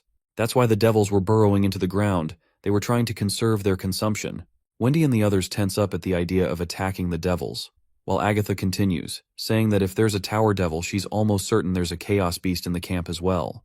Chaos beasts can always produce the last magic stone the devils created, and even if it's not a high-tier stone, it would allow her to continue the scholarly guild's research. They might even discover how the conversion process works. The prince asks her about the red mist, wondering if it's safe to go near it, even though it isn't corrosive. Agatha explains that the mist reacts negatively toward witches, but according to the guild's research, mortals, animals, and plants can survive in the red mist, and fire can make it dissipate faster. She's fired up about taking on the devils and challenges the prince to prove his bold statement that mortals can defeat them. She lays out a plan, saying that winged devils can be distracted by witches capable of flight, while the rest of the group sets up an ambush to lure the devils into a trap. Tilly, being one of the witches who can fly, feels irritated at the idea of being bait for the devils. That's when the prince reveals to her that their scouting mission was conducted using a hot air balloon, not with flying witches. He explains that this device can only carry 10 people at once, making it impossible to transport an entire army. He points out that her plan just isn't realistic, especially since they don't know how many devils there might be, and expresses concern about the casualties they could suffer in close combat. Besides, luring winged devils is a dangerous task and he can't put anyone at risk. Agatha is forced to reflect on how fighting devils under favorable conditions is nearly impossible. Whenever Tequila sends an assault, everyone is prepared to die. She starts to think of the prince as inexperienced, believing that casualties are typical when trying to achieve a goal. In her mind, he doesn't seem to understand the harsh realities of war if he cares so much about the troops' safety. She is seriously annoyed, and Wendy tries to cool her down, reminding her that maybe they'll think of a better plan once she sees the new weapons in the afternoon. But Agatha remains frustrated with the prince, and she is sure that no matter how powerful weapons this mortal has, he is still no match for devils. The prince then asks why they call it the Divine War, when all they've really been doing is defending themselves against invaders. Agatha replies that she doesn't have a conclusive answer since the books never mention why they fought those wars. However, she does agree that it's not wrong to call it a defense, especially since the devils did come to the realm of dawn through the underworld gate. She explains that, according to history, the gate opens with every blood-red moon to swallow their world. It appears every few hundred years, and that's when the first devils came through, plundering the realm of dawn. The devils can only produce the red mist towers when the gate is active, and these black towers are even taller than mountains. Their range can cover almost the entire fertile lands, and once the devils settle, they attack from the edges of their red mist.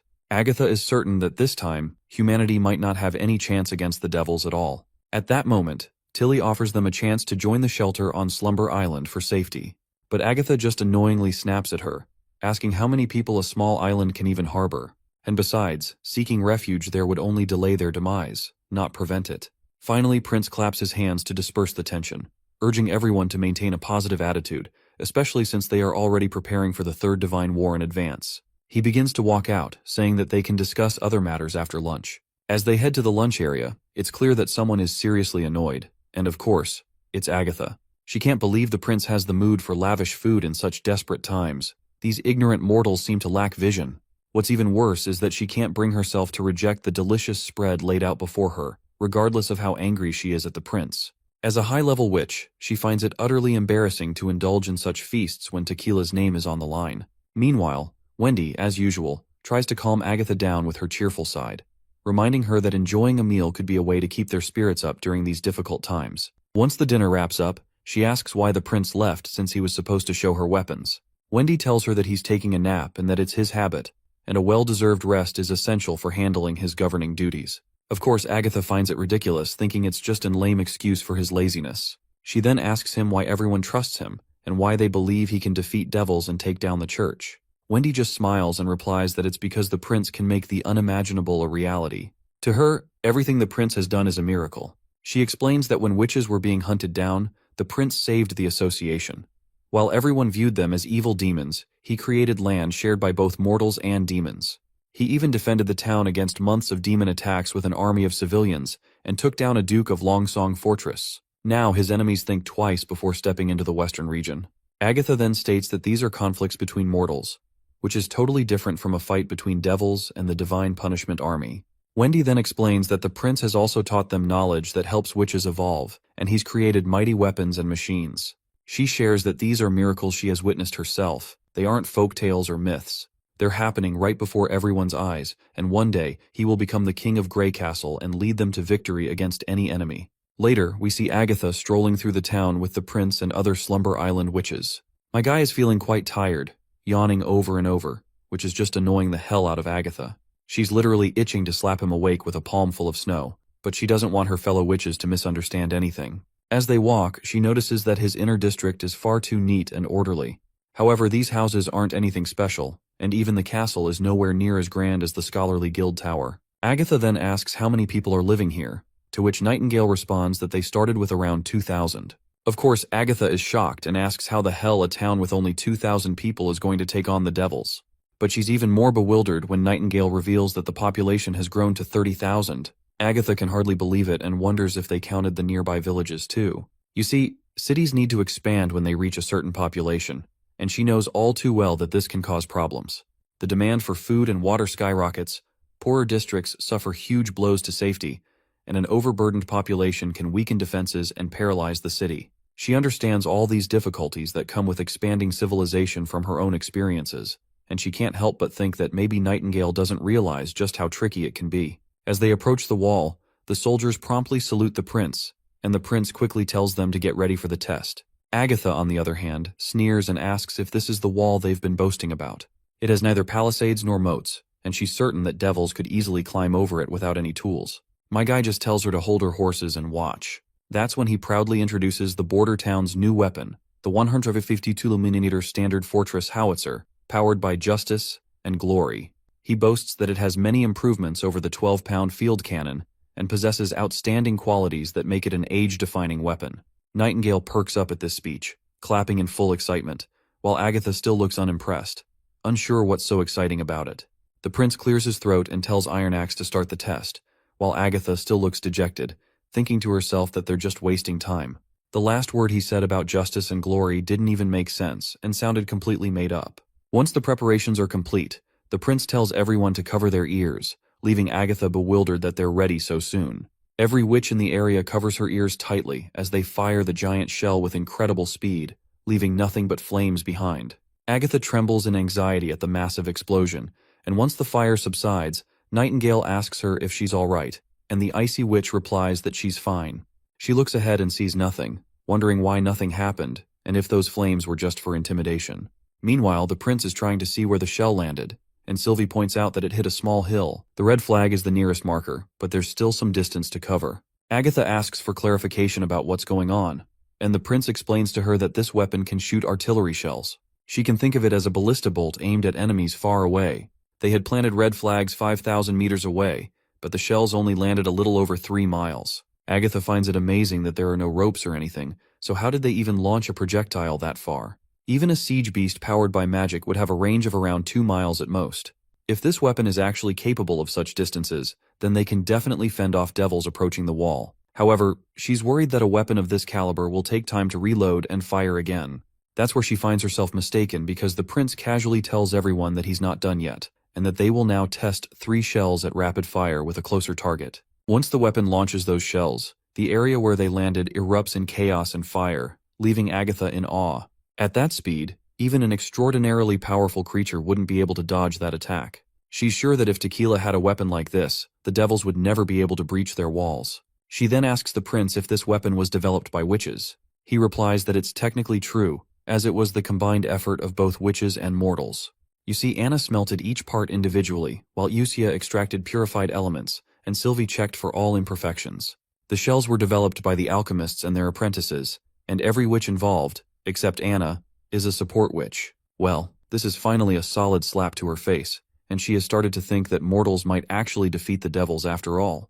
Let's not forget about Princess Tilly as well. She's also not very used to seeing the godly weapons my guy is whipping up. We also see Andrea and Ash. Andrea is confused about how this was even constructed and where its power comes from, while Ash thinks this is just like how Andrea shoots her magic arrows. Andrea proudly reminds her that her radiant magic bow is completely different from this thing. Meanwhile, Princess Tilly feels quite left behind. She can't help but think how her brother is really far away from her in terms of advancements and knowledge, and she has no clue what goes through this goofball's mind. Meanwhile, as much as he might be feeling proud of himself, but he is equally devastated internally because this test has cost him a shit ton of money, and his heart is literally aching. He even looks quite dejected for a moment, leaving Tilly even more confused about his eccentricities. Later that evening, once they found themselves in the castle, the prince invited his sister for a discussion. It was apparently about how he's going to deal with the Third Divine War and their future. He starts the conversation by stating that they've learned from Agatha that the four great kingdoms are merely a fraction of the realm of Dawn. Even the wastelands used to be fertile lands, and humans had no choice but to retreat here after losing to the devils twice. The gate will open soon, and the Third Divine War will soon be upon them, so he's hoping his sister can stay here. Tilly goes quiet for a moment before breaking into a happy smile, saying she didn't think he would say that. The prince then explains that the devil's power is unpredictable, and they have to combine all their forces if they want to win. Although Agatha mentioned that the First Divine War was fought through the efforts of both witches and mortals, it's very likely they were only allies on the surface. It wasn't very different from the Second War. He reminds her that his new plans include weapons that can defeat devils, and he has already shown proof of that. Once he turns these ideas into reality, mortals can be more powerful than they've ever imagined. He believes that the right choice is to send mortals into the war while assigning witches to manufacture weaponry. Before the war begins, every extra worker will only make them stronger. Tilly then asks, if she stays, what will happen to the witches at Slumber Island? Well, this sounds like a green light, and the prince bursts into happiness that his sister is actually ready to stay. He quickly tells her that they can all come to the border town, and they have more than enough space to shelter them. He will assign them a large swathe of land and make sure they are treated equally to the Witch Union. They don't have to join the Witch Union, and she can remain their leader. Princess asks if he don't mind that most of them are not able to fight. To this, he says he has no problem at all. In fact, he believes that support witches are more useful than combat witches. They don't empower themselves, rather, they benefit thousands of others. The natural world is full of undiscovered potential, and if they utilize it, support witches will be invaluable. His sister smirks upon hearing this and asks if this was his true objective all along, leaving him startled after getting caught. In any case, she finally says that she can work on these terms, as there's no reason for her to reject his offer to fight against the devil's invasion. Personally, she also wishes to stay here and learn about his interesting newfound knowledge, though she can't agree to anything just yet. The prince asks why not, and she explains that since she is the elected leader of Slumber Island, their future cannot be influenced by her personal desires. If they move to the western region, they will lose their independence, and if anything happens, they will be helpless to resist. She reminds him that if a conflict arises between the two siblings, there is no surety that he won't kick out all of her witches from the border town. The prince startles and stumbles over his words while Tilly makes it clear that she cannot entrust their future on just one word alone. She asks him if he would entrust everything if the roles were switched. The prince tries to tell her that she is his sister, and he would never dare to hurt her. But Princess Tilly replies that she still finds it difficult to believe, so she can't accept his offer immediately. She decides to continue their relationship as allies for now. He will have her full support for the border town's expansions, and if he needs any witches, she will do her best to satisfy his request. And if the devils overwhelm him, he is welcome to Slumber Island to live the rest of his life in peace. With that, their discussion wraps up. Once she is gone, Roland sinks into despair. Nightingale pops up beside him and asks what he said to her that day when she arrived at the border town. He replies that he only told her half the truth, so he can understand if she doesn't believe him right away. He then gives an analogy to Nightingale, reminding her that if her brother came back completely different, what would be her honest reaction? She raises an eyebrow and asks if he's talking about the guy who literally stabbed her in the back. The prince feels out of place and quickly says he shouldn't have brought that up. Nightingale reassures him that she has left the Glen family behind. That family feels like strangers to her now. Come to think of it, we have come so far in the story that I have literally forgotten about her tragic background. Anyhow, the prince reminds her that he's now like a stranger to her sister as well, and besides, she didn't like him from the start when they used to live in the castle together. Nightingale leans in and says she's curious about his life in the royal castle. She also wants to know just how awful he was, given his infamy even reached Silver City. The prince feels embarrassed and admits he was much worse than she might think. He figures Tilly probably started hating him after he pushed her into that pile of broken glass. Nightingale agrees that he did some seriously bad stuff, but she doesn't think she hates him now. The prince asks how she knows that, to which Nightingale replies that Tilly has never lied to him, and if she really did hate him, she wouldn't still be here. He then politely asks if she's just saying that to make him feel better. Nightingale pouts and insists she means it. She reminds him how Tilly agreed to send witches to support the town and help fight against the devils. So how is that any different from her staying here? Also, she jokes that if all the witches from Slumber Island come at once, it's going to be really annoying, especially if there are more people like Ash. Not everyone is as friendly as Maggie, after all. Just as they're talking, Nightingale notices someone approaching and quickly starts to disappear. When the prince gives permission for the visitor to enter, Agatha steps inside. As the prince makes her comfortable in a chair, she points out that, according to Miss Wendy, he was the one who developed both the incredibly powerful muskets and cannons that can rival a transcendent. She then asks if there are any mechanisms or blueprints recorded in those books of his. The prince promptly pulls out 2 books and asks if she's referring to Natural Science 101 and Chemistry 101.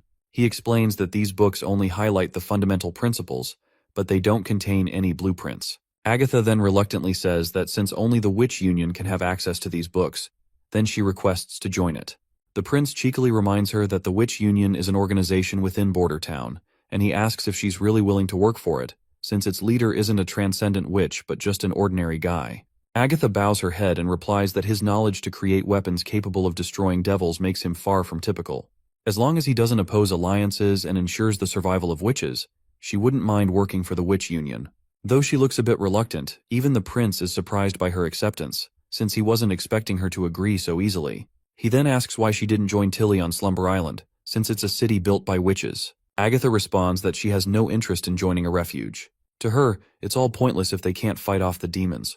The prince then reminds her that since he also wants to crush the church, she might be seen as an enemy by the Alliance survivors, as it's possible they simply changed their names and stayed hidden all these years. After putting in a lot of thought, he's come to the conclusion that even if the Alliance lost Tequila, they would still have extraordinary transcendent witches and divine warriors. Since they migrated to underdeveloped lands, it's unlikely they just disappeared. He even believes the church might have been founded by the Alliance, not mortals, and that mortals didn't steal the divine punishment method from witches. Instead, it was created by witches to hunt other witches and mass-produce divine punishment soldiers. We, of course, already know the truth, and the prince isn't far off, as the church was indeed founded by the Alliance. Agatha, however, is having a hard time believing that it was the Alliance that started the oppression and slaughter of witches. The prince says it's all just his hypothesis for now. He then pulls out a book and reveals that it's a historical record written by the church, which also includes a chronicle of the 4 great kingdoms. He tells Agatha she can study it if she wants, but no matter what,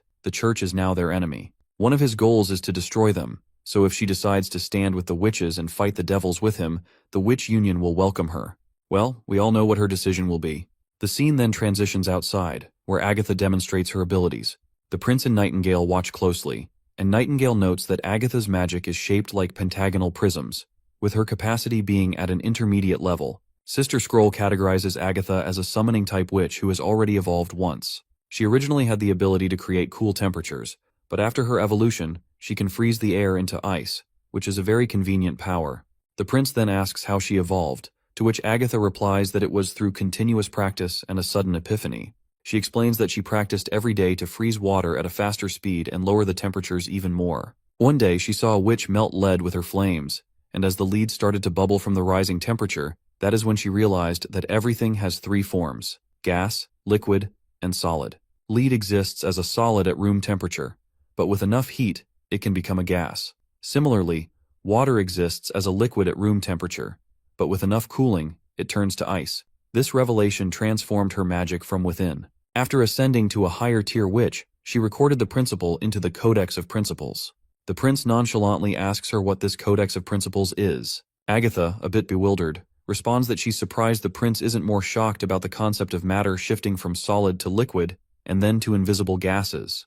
To which the prince asks her why he should be surprised, especially since it's a common observation that gases come in many different types, each with its own boiling and melting points. So there's nothing to be surprised about, and it's all covered in Natural Sciences 101. Of course, poor Agatha is annoyed that her important discovery has been dismissed, like it's just trivial knowledge. She then reluctantly says that the Codex of Principles is a record of every high-tier transcendent witch's awakening process. She further explains that since every witch has different abilities, it's tough to imitate someone else's experiences. The prince then asks her if there weren't any witches with similar abilities that transcendent witches had, since there are thousands in the Alliance. Agatha explains that the scholarly guild believes the shape of magic determines its abilities, and no witch has the exact same shape. But the prince pushes back, asking how she knew that Anna is a flame type. Agatha reveals that it's just a common designation. Any ability that glows or gives off heat can be categorized as a flame type. Agatha goes on to explain that as magic grows, matures, or even awakens, similar abilities can become incredibly different. A basic flame ability might eventually lead to better control of temperature, bigger size, more intensity, or even creating projectiles. The Scholarly Guild has much more formal categories, which are pretty similar to what they use. Sister Scroll then asks if they also have 3 types of witches, but Agatha explains there are actually 4. The main difference lies in summoning, and the guild splits it into 2 types. First, there's conjuring, and second, construction. The prince then points out that Anna is a conjuring witch because she constantly drains her magic, and the things she summons disappear when she stops. Soraya, on the other hand, would be a constructing witch because her paint can exist on its own. Agatha adds that she's not too familiar with Soraya's abilities, but that sounds about right. She also mentions that a summoning construction magic would hold its form, like her ice. The prince smirks and says that their test will end here for today. When Agatha doesn't have any tasks, she's free to practice her abilities on her own. However, he hints that someone might desperately need her help. Agatha curiously asks who, and the prince tells her that Kyle Sichi, the chief alchemist in Bordertown, could use her assistance. Apparently the guy's been acting like a maniac, pushing forward despite the risks, and poor Nana has been terrified, constantly healing him over and over. Later, back at the castle, the prince is deep in thought about how maintaining a stable temperature is crucial for safely extracting nitroglycerin. Agatha's ice coffin could easily keep things below freezing, which is perfect for cooling the reaction vessels under pressure. But he's also a bit worried about whether Agatha will get along with Kyle, given that Kyle is blunt and Agatha comes off as an arrogant royal. Just as he's lost in thought, Margaret tries to pull him out of his daydream. He quickly snaps back to reality, and she asks him what's wrong, wondering if he's upset because she charged too much to transport the refugees. He quickly denies it, saying that if it weren't for her ships, those refugees would have died in the freezing slums of other cities. Margaret then remarks that it's rare for him to ask for her help with such urgency, so she'll try her best. But many of her sailors aren't willing to travel in winter, so she's only managed to gather 13 ships. She also mentions that she probably won't be able to visit as often next year. The prince asks if she's talking about the saltpeter trade convention, and she responds positively. Apparently, Timothy has banned the saltpeter business, and even the cities of Redwater and Silver aren't selling it anymore. Her only options now are to sell at a low price to the Alchemy Association or to elites in the capital. She's also heard from government officials that Timothy plans to lock down the entire western region. It won't just be saltpeter. Merchants will be trapped in Redwater, and Bordertown, Longsong Fortress, and Willowtown will all be affected as well. Many elites are opposing this, but Timothy probably won't retract his orders. If they can't trade saltpeter and other resources here, even the steam engine business might have to stop. The prince's expression turns serious as he listens, realizing that Timothy has become desperate ever since the witches dropped that nuke on his castle. Otherwise, he wouldn't be making such a risky move. You see, saltpeter is crucial for producing acid and other resources. If they lose access to that, their 152mm cannons will just be decorations, and their new rapid firearms will be useless too. Since Bordertown is still in its early stages of development, without income from the steam engines, he is worried the region's economy could easily collapse. The prince reassures her that what Timothy is doing won't last long and that she'll be visiting Bordertown again very soon. He adds that when she does, it will be a brand new city. He goes on to share his plans to open a commercial sea route contracted with the bay that won't pass through Seabreeze Town or Clearwater Port. Instead, it will go directly from the western region to the Bay Islands. He asks if she's interested, but she admits she's not sure if there are any harbors that reach the ocean. The prince replies that not right now, but he's going to build one. He reveals that there's a shallow beach south of Bordertown with ideal water depth and size, making it perfect for a seaport. With some modifications and clearing the mountains along the coast, they could export goods from the western region. She would manage the ship transportation and sales, while the western region would provide merchant goods. He then calls out to his butler, Sean, telling him to show Margaret the newest goods. Sean promptly brings over a bunch of bottles, and the prince encourages Margaret to open one and smell it. Once she does, she's shocked to realize it's perfume. She can hardly believe he started making perfume. The prince just asks if it compares to what the Alchemy Association makes. Margaret admits that this stuff actually seems more potent, and she can only think of one word: amazing. She wonders if it was made by Bordertown's alchemists. The prince tells her she can have those for free. She happily accepts the gift and asks how many bottles he can produce in a year, explaining that the Bay merchants are very particular about fishy odors, and the capital's Alchemy Association can never keep up with demand.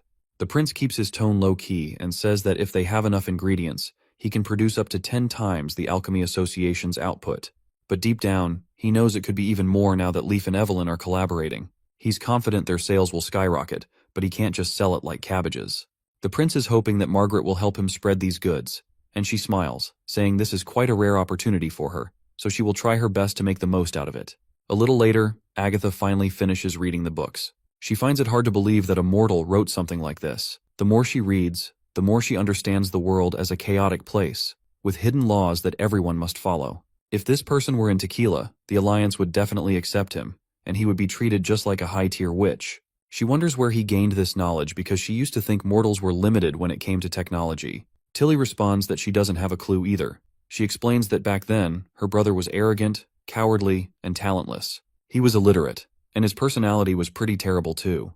She further says that he was just a waste of oxygen, not a prince, to which Agatha replies that this sounds like a typical mortal. Tilly insists he wasn't even great by mortal standards. She explains that he always keeps things to himself while expecting others to believe in him, which is just impossible. Abruptly, Tilly goes quiet when she realizes she's said too much. Anna reassures her that it's the first time she's heard her talk about these things, but Tilly still feels terrible because she's supposed to be the Witch Union ally, and that was pretty rude of her. That's when Anna assures her it's fine, saying the prince wouldn't care about something like that. She believes he has his own issues to deal with. Tilly then mentions that in the beginning, he was just like everyone else, except maybe a bit more outspoken. However, once she heard rumors that he wanted to marry witches, his older brother Timothy and Gerald started bullying him in the name of justice, and his personality began to get worse. Agatha finds it odd that he was teased for wanting to marry a witch because in Tequila, that would have been a respectable dream. There aren't many mortals who marry witches, and most witches don't want to spend the rest of their lives stuck with a man.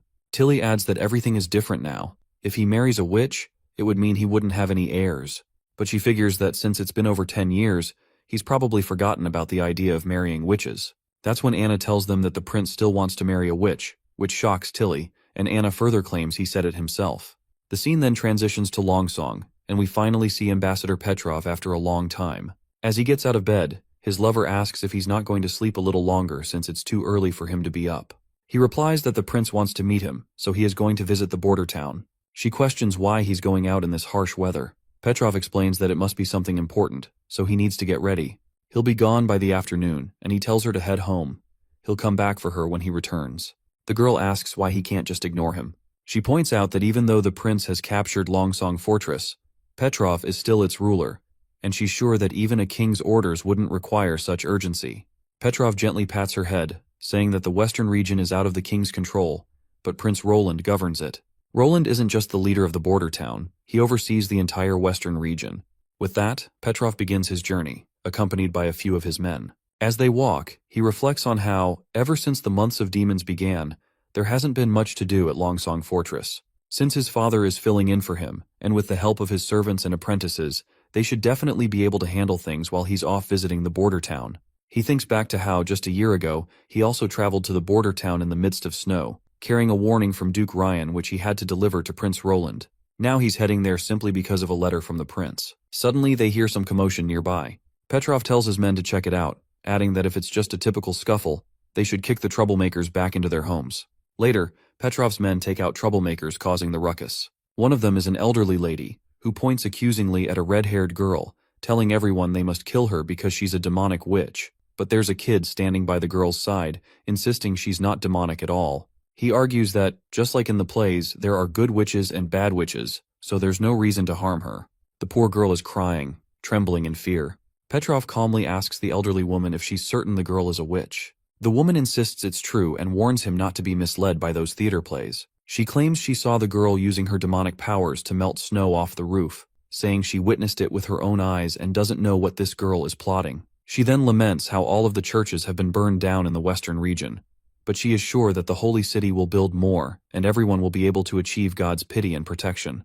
That's when Petrov tells his men to lock up the old hag, stating he wants every believer of the church locked away once he returns. With that, they drag the old woman out, and Petrov squats down, gently asking the little girl to show her powers if she really is a witch. The boy beside her warns Petrov not to touch her. The girl, on the other hand, trembles, unsure of what to do, but Petrov reassures her that if she can prove she's a real witch, he'll let her go. She promptly unleashes her abilities and melts the ice on the ground right away. Petrov tells her to come with him, and the girl asks where he's taking her. He replies that he's taking her to a place for witches. Petrov's assistant picks the girl up in his arms, while the little boy left behind shouts for them to let her go, reminding them that they promised to leave her alone. Their boat sails down the river, and that's when we learn the girl's name is Paper. There's no doubt she's an orphan. Only someone with such a simple name would be. I'm glad that even though this is a Chinese comic, they still use English names. Otherwise, I would have had to come up with random names for every witch, which would have been fun too, I guess.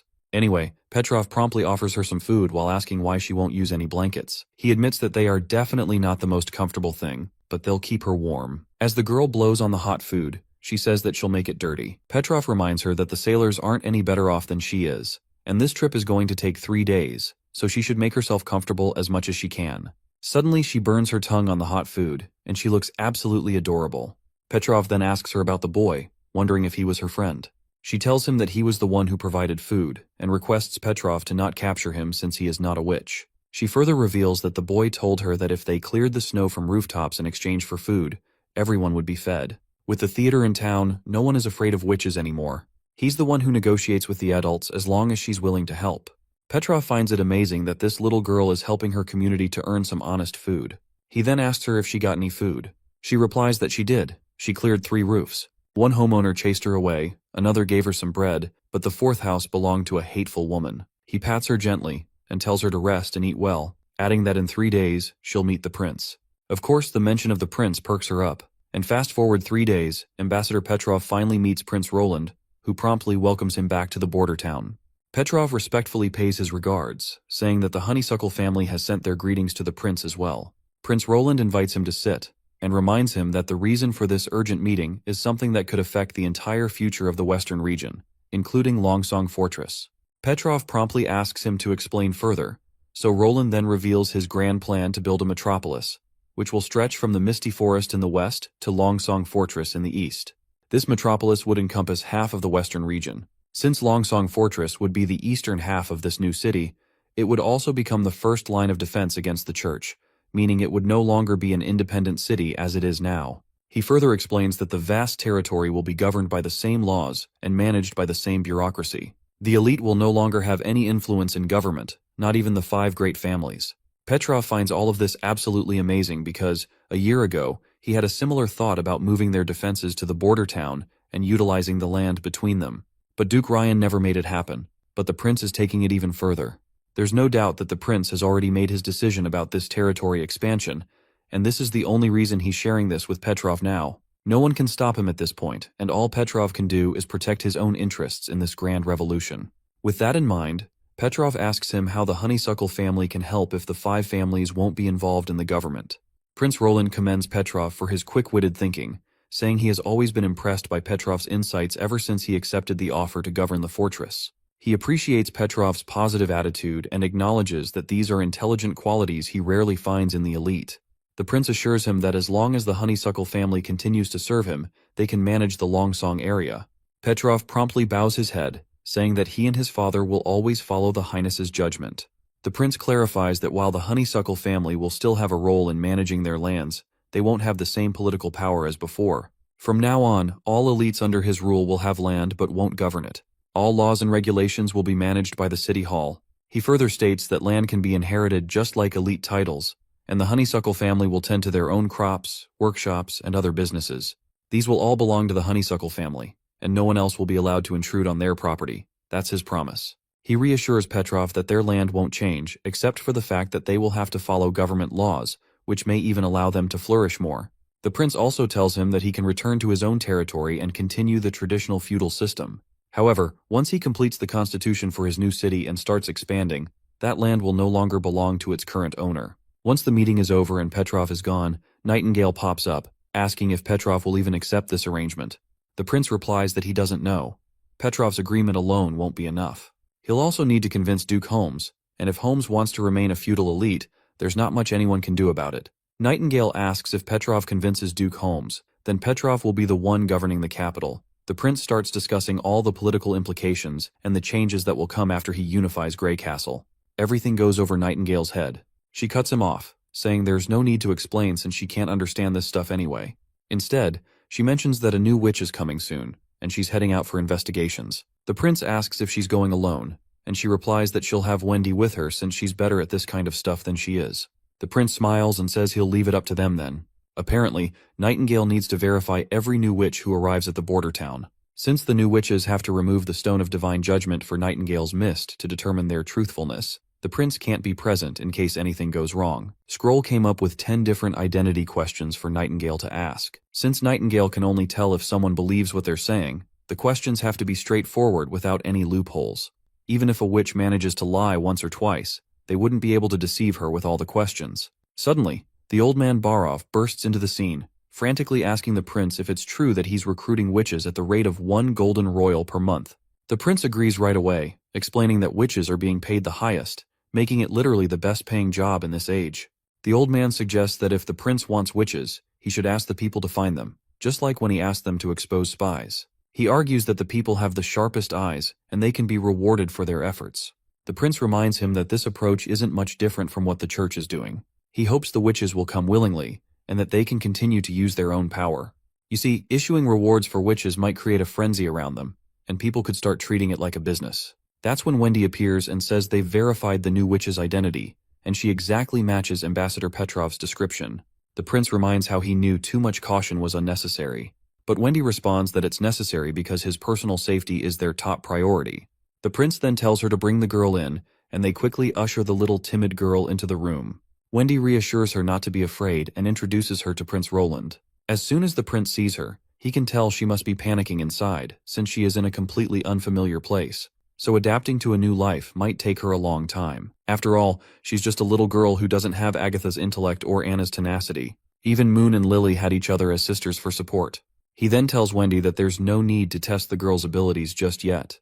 He suggests she should get used to this new, unfamiliar place first.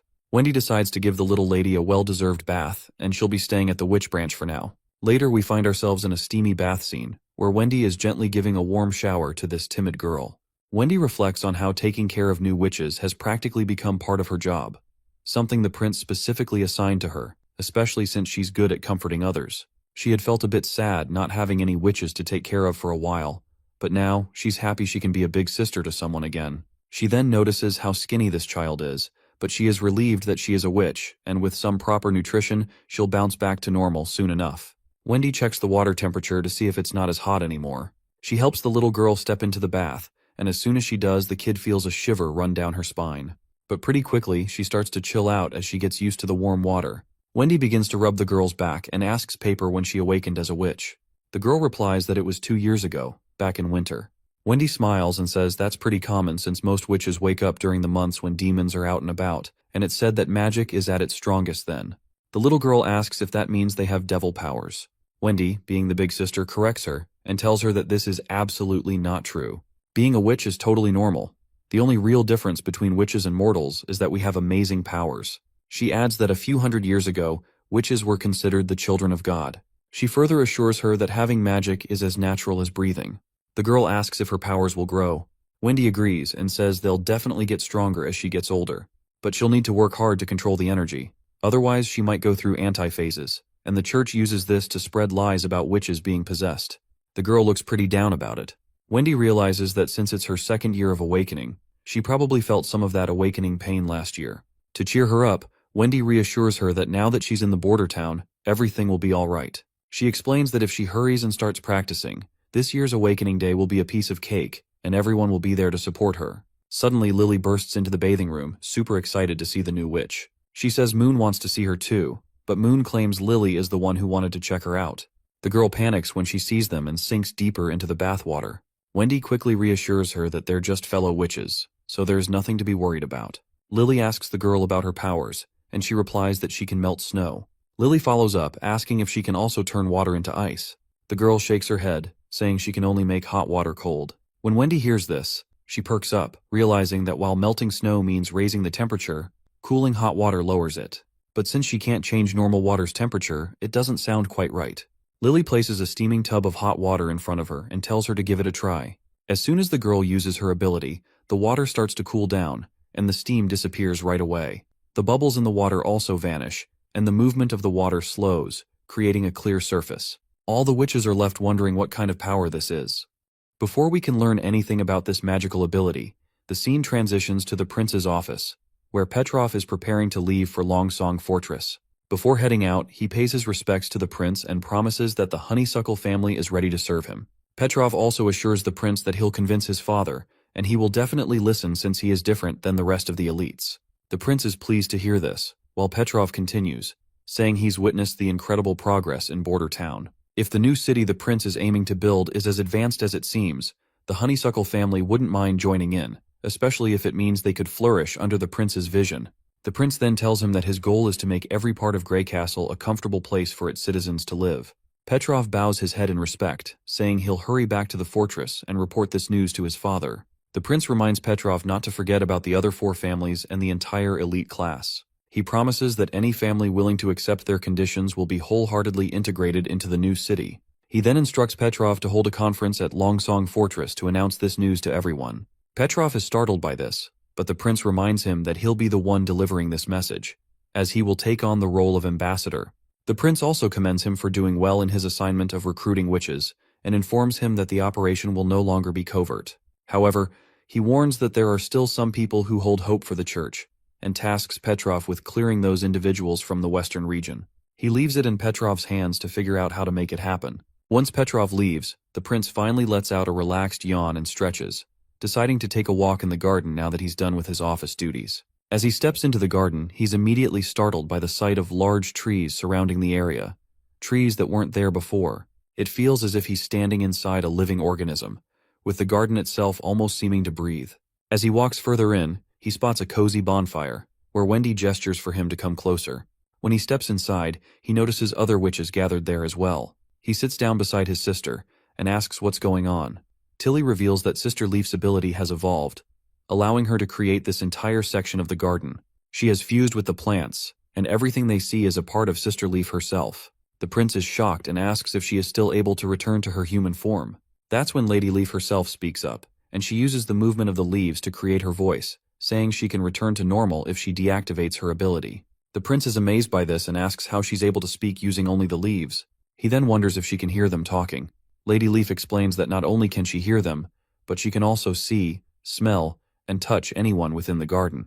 She can detect every tiny change, the birds building nests, insects crawling on the bark, and the sensation is something she finds incredibly hard to put into words. Using the flow of air within the garden, she gently hands the prince a flower. Nearby, Andrea is cooking some delicious corn, produced by Sister Leaf's power. The prince curiously asks how she achieved such a remarkable ability.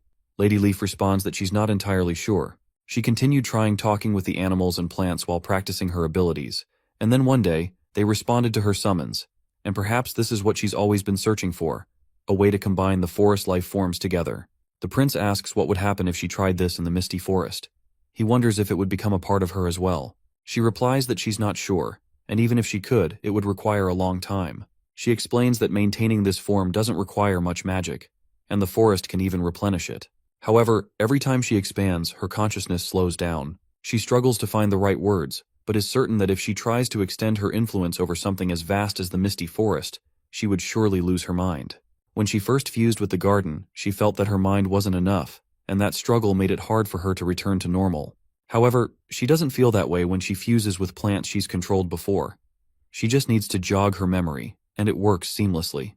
The prince is fascinated by Sister Leaf's ability.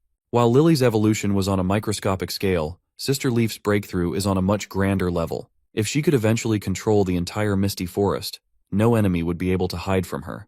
Wendy congratulates Sister Leaf, expressing how glad she is that the Witch Union now has another evolved witch. This means that half of the association's witches have awakened. The prince points out that Agatha would be absolutely shocked if she were here. He then asks about Paper, and we see the timid young witch trying to hide behind Wendy. Wendy reveals to the prince that Paper's abilities need attention too, as there's something odd about them that they need to figure out. Wendy then snaps her fingers, and 2 cabbages fall from the tree. She picks one up and reveals to the prince that she's teaching Paper how to cycle her magic so she can use it consistently, just like he taught her in the beginning. She explains that Paper's control isn't exactly precise yet, but she's making progress. Wendy opens a hole in the thick woods that are blocking the cold and makes the cabbage she's holding freezing cold. Afterwards, she instructs the little girl to use her abilities on it. As Paper focuses her magic, the snow on the cabbage begins to melt. One of the witches wonders if she's speeding up time, but the prince observes that time is just a concept humans created for measurement. It doesn't actually exist, so he's not sure how paper is creating that effect. Wendy then ties a rock to a rope and lets it hang from a branch. When paper uses her ability on it, the rock starts to vibrate frantically. This observation makes Wendy think that if paper's abilities were related to time, the rock would be swinging slow instead.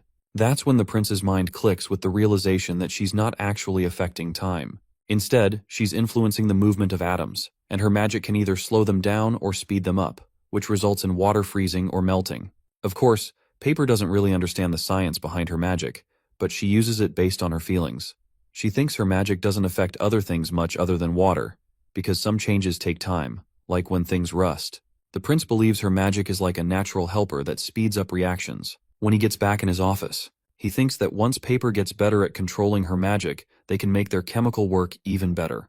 They're already making a lot of important acids, and they need to improve their explosives. If they can produce more ammunition, Border Town will easily be able to get new repeating rifles. Suddenly, the prince nearly chokes on his tea when he hears a loud bang outside. Nightingale rushes to go outside, insisting there must be a demon, but the prince warns her to be careful. She reassures him that there's nothing to worry about since they can't touch her once she's in the mist. The prince understands why Nightingale is so eager to go outside. The witches have been feeling cooped up all day because of the winter, especially the battle witches Tilly brought. They've been waiting all day for hybrid demons to fight. He can tell that Andrea, Ash, and Nightingale all want to show off their strength to each other. However, he thinks it would be great if they were this enthusiastic about studying instead. Still, he's glad they have their own kind of fun, especially since support witches don't have that luxury. This is why he's planning to work on a new project to create some fun activities for everyone. Soraya enters the scene, and it looks like she has been called by the prince. He asks her if she's free, and she replies that she's not. A few workers have been going to the factory, so she finished painting the layers in only half a day. Otherwise, she helps Kyle with crafting those metal boxes. She adds that she enjoys her life now much more than during her days in the association in the mountains, and is really happy that her abilities are helping everyone. The prince explains that he called her to help him design some new playing cards. He believes all the witches would appreciate a new pastime since the rules for the previous game were quite simple, and the game would be over quickly. He starts designing the playing cards and gives Soraya a basic idea of how they should look. He explains that there will be 4 suits and 13 ranks, with the last 3 ranks being the Jack, Queen, and King. There will also be 2 Joker cards, making a total of 54 cards. Soraya says she understands and will give it a try. Thinking about playing cards reminds the prince of his past life, where playing poker while watching TV was a Chinese New Year tradition. They would play until the firecrackers went off in the morning to welcome the new spring. Unlike traditional mahjong, playing cards are portable and easy to set up, so anyone can play as long as there's a flat surface. There are plenty of ways to play, making it one of the most popular games in the world. He explains that there are lots of games they can play with these cards, but they can start with something simple. He says he'll call Anna over, and she can teach them how to play Do Dizu. The scene transitions to the bustling market of Border Town, where Eileen is torn about whether or not to buy some meat. Her husband Ferlin explains that every piece of meat is priced by weight, so they can't really get a better deal. He asks if this is because she prefers lean meat, but he reminds her that it won't taste as good if there's not enough fat. Eileen replies that the best cut has a decent balance of both lean and fat, making it suitable for frying in a pan. She knows she has to pay attention to pick the best one. As she's selecting the meat, Ferlin decides to grab a bag of flour. As he walks around, someone calls out his name, and we see that Ferlin is quite popular at the market. I guess this isn't surprising since he was the first knight of the Western region after all. Once it's Ferlin's turn to grab the flour, a little girl greets him over the counter, excitedly telling him that she's an official apprentice and currently working in the agriculture department. Ferlin congratulates her and wishes her good luck, then asks for the bag of flour. A guy quickly brings it over and hands it to Ferlin. The little girl flashes a smile and tells him to visit again later. As Ferlin walks away, he notices Agatha. He's surprised to see her because the clothes she's wearing look familiar, which resemble his family's paintings from the past. He is totally flabbergasted as he thinks if she might be an ancestor of his, and how it's possible for his ancestors to be alive. Right at that moment, Eileen enters the scene and looks annoyed to see him staring at another girl. Ferlin is lost in his thoughts while she tries to grab his attention. Finally, she shouts near his ear, asking what has gotten into him. He says he is fine, but his mind still seems to stuck over her. Later, Ferlin arrives at his family home, and as soon as he enters, he encounters his brother Mason. Mason tells him that he doesn't belong to the Eltec family, and asks why he has returned. The big brother further asks if he needs money for the winter. He says Ferlin can have money, but he better leave as soon as possible. but Ferlin makes it clear that he does not want any money or inheritance privileges. He explains that Prince Roland has employed him as a teacher, and he is very satisfied with his life. Mason raises an eyebrow and asks since when he gained scholarly knowledge and if he's teaching other elites. Ferlin clarifies that he's not teaching elites, but rather commoners. This shocks Mason, who points a finger at his lil bro and asks if that peasant wife of his has muddled his mind. Just then, their father arrives on the scene and says that Eileen isn't any worse than elites. She just lacks their identity. Both sons bow in respect as they see their father, who looks like a big bearded hobo. He mentions that he's heard from the guards that Ferlin has some news, to which Ferlin agrees. His father instructs him to meet in the office. As they walk, their father points out that he saw Eileen in the theater during autumn. He notes that she looked very healthy, and her performance was on par with Miss May. He hopes Ferlin will have an excellent wife in her. That is when we see Agatha's photo, and while Ferlin is looking at her painting, he agrees with his father and mentions that he and Eileen have their own home in Bordertown now. He adds that he's planning to try for a child after the demon months are over this year. The old man then states that the journey must have been tough to come all the way from Bordertown. Once they finally settle in the office, Ferlin reveals to his father that he saw a woman in town who looked identical to their family paintings. Of course, this absolutely boggles the old man's mind. Ferlin further explains that the woman had blue hair and beautiful features. He swears he saw her with his own eyes and wonders if she could be their descendant. The old man dismisses this as impossible. Ferlin then suggests that he must have misunderstood someone. His father agrees, saying it's impossible for her to be a descendant, but she might be the woman in the painting herself. This idea strikes Ferlin as even more ridiculous because how could she possibly be alive after hundreds of years? They then head down to the basement, where his father reminds him that he used to love coming down there when he was young. He would always punish Ferlin for coming here not because he wanted to be harsh, but because the space contains valuable treasures from their ancestors. Ferlin looks at the stones and asks if they are all stones of divine punishment. As he surveys the basement, he notices boxes scattered everywhere and stones of divine punishment all around, which leads him to wonder if the Eltec family has always been this wealthy. Now he's pretty sure that the treasure map he gave to the prince also came from the basement. That's when the old man opens one of the boxes, revealing a ton of magical stones. He explains that every time he sees these stones, he remembers the grim stories passed down by their ancestors. He tells Ferlin that these are valuable stones that only witches can use. According to family lore, their family was founded under the protection of a witch. The first Eltec didn't come from the western region. Rather, they came over the mountains from the wastelands, where witches had built a vast kingdom. But they were attacked by devils from the underworld, and the surviving witches and people fled wherever they could. The founder of their family is a witch named Agatha. She led a group to the stone tower in the misty forest to collect her research, while the rest followed the masses to Grey Castle. He explains that their ancestors were among them, and he was Miss Agatha's butler, who should have gone to the forest with her but faltered and suggested looking after their supplies instead. The witch agreed to his request, but all butlers live and die with their masters, so his actions were no different from betrayal. As a result, he carried his regrets with him when he arrived in the western region. He says the witch never returned, and he severed all ties with the Alliance. Later, he took a few servants and settled in this area, away from the survivors. Ferlin asks if this means his father knew the church was evil from the beginning. The father agrees, saying he was powerless to do anything about it. If any witches appeared in their territory, he would hide them, but he couldn't do anything about the witches in the fortress. His beliefs are different from Duke Rayan's, who hated witches even more than the church did. He mentions that from the last pages of their ancestors' record, they did the same thing, which was hiding witches. Ferlin then asks what makes his father think Agatha might be alive. The father explains that it's only a possibility since witches have many different abilities, but they're unable to have children.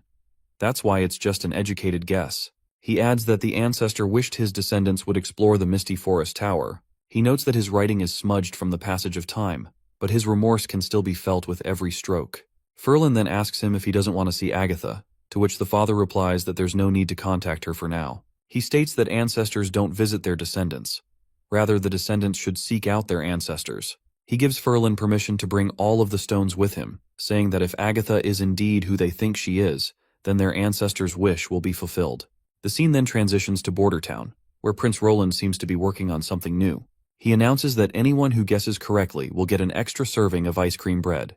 The girls perk up at the mention and start drooling right away. Ash then nonchalantly asks if this provides running water for the room, to which Andrea laughs inwardly, thinking how ridiculous her assumption is. Nightingale also chimes in, stating that this is a crude assumption since typical plumbing doesn't require such a huge pipe, and that Prince isn't inefficient. Andrea perks up to see that Nightingale is thinking along similar lines. Not only that, But Nightingale is also good at combat and has an elite background, and even their hair colors are similar.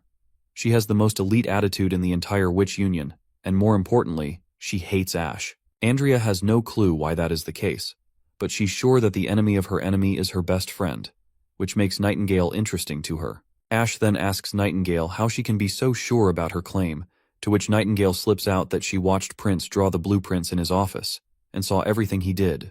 The other witches protest, claiming that this is unfair, so Prince declares that Nightingale is out of the game. He then decides to drop a hint, and states that these pipes are only a part of a whole system. He then tells them to visit other rooms, as it will make it easier to understand the whole system. Lightning and Maggie decide to explore the other rooms, while Andrea leans closer to Nightingale, asking about what Prince is actually making. She promises to share half of her bread if she wins, but Nightingale responds that she doesn't understand most of it, as the technical stuff sounds like gibberish to her. She adds that Anna is probably the only one who can understand Prince's blueprints just by looking at them, and if she asks her, she will definitely have the answer. It seems that Andrea is hesitant to talk to Anna, and decides to just figure things out by herself. She examines the copper pipes installed and notices that they're insulated with metal sheets, likely to prevent direct contact with them. She wonders why they need insulation, considering only a barbarian like Ash would be able to damage these pipes. Then, she looks outside at the large hot water facility where all the pipes are leading. But this just makes her even more confused as she has no clue why the pipes are only transferring hot water. Prince finally announces that from this point onward, the castle's heating system is officially ready to be used. This revelation surprises Ash, while Prince explains that after hot water boils in the stove, steam will travel through the pipes into their rooms with diffusers. As long as the doors and windows are closed, the rooms will quickly heat up. Now they can enjoy springtime warmth while they sleep, and once he perfects the system, he plans to start building them in private residences too. Little Nana feels so warm and cozy that she doesn't even want to go home. Prince then reveals that besides Anna, Soraya, Hummingbird, there is another person who will receive the extra ice cream bread for guessing. And as you can imagine, Tilly will be the lucky winner to have some ice bread who guessed correctly. The next scene transitions to a science seminar hosted by Prince, where he plans to give a lesson on nitrogen extraction. Without diving into the technical details, what's clear is that this process is only possible thanks to Agatha's freezing abilities and Kyle Sichi's efforts.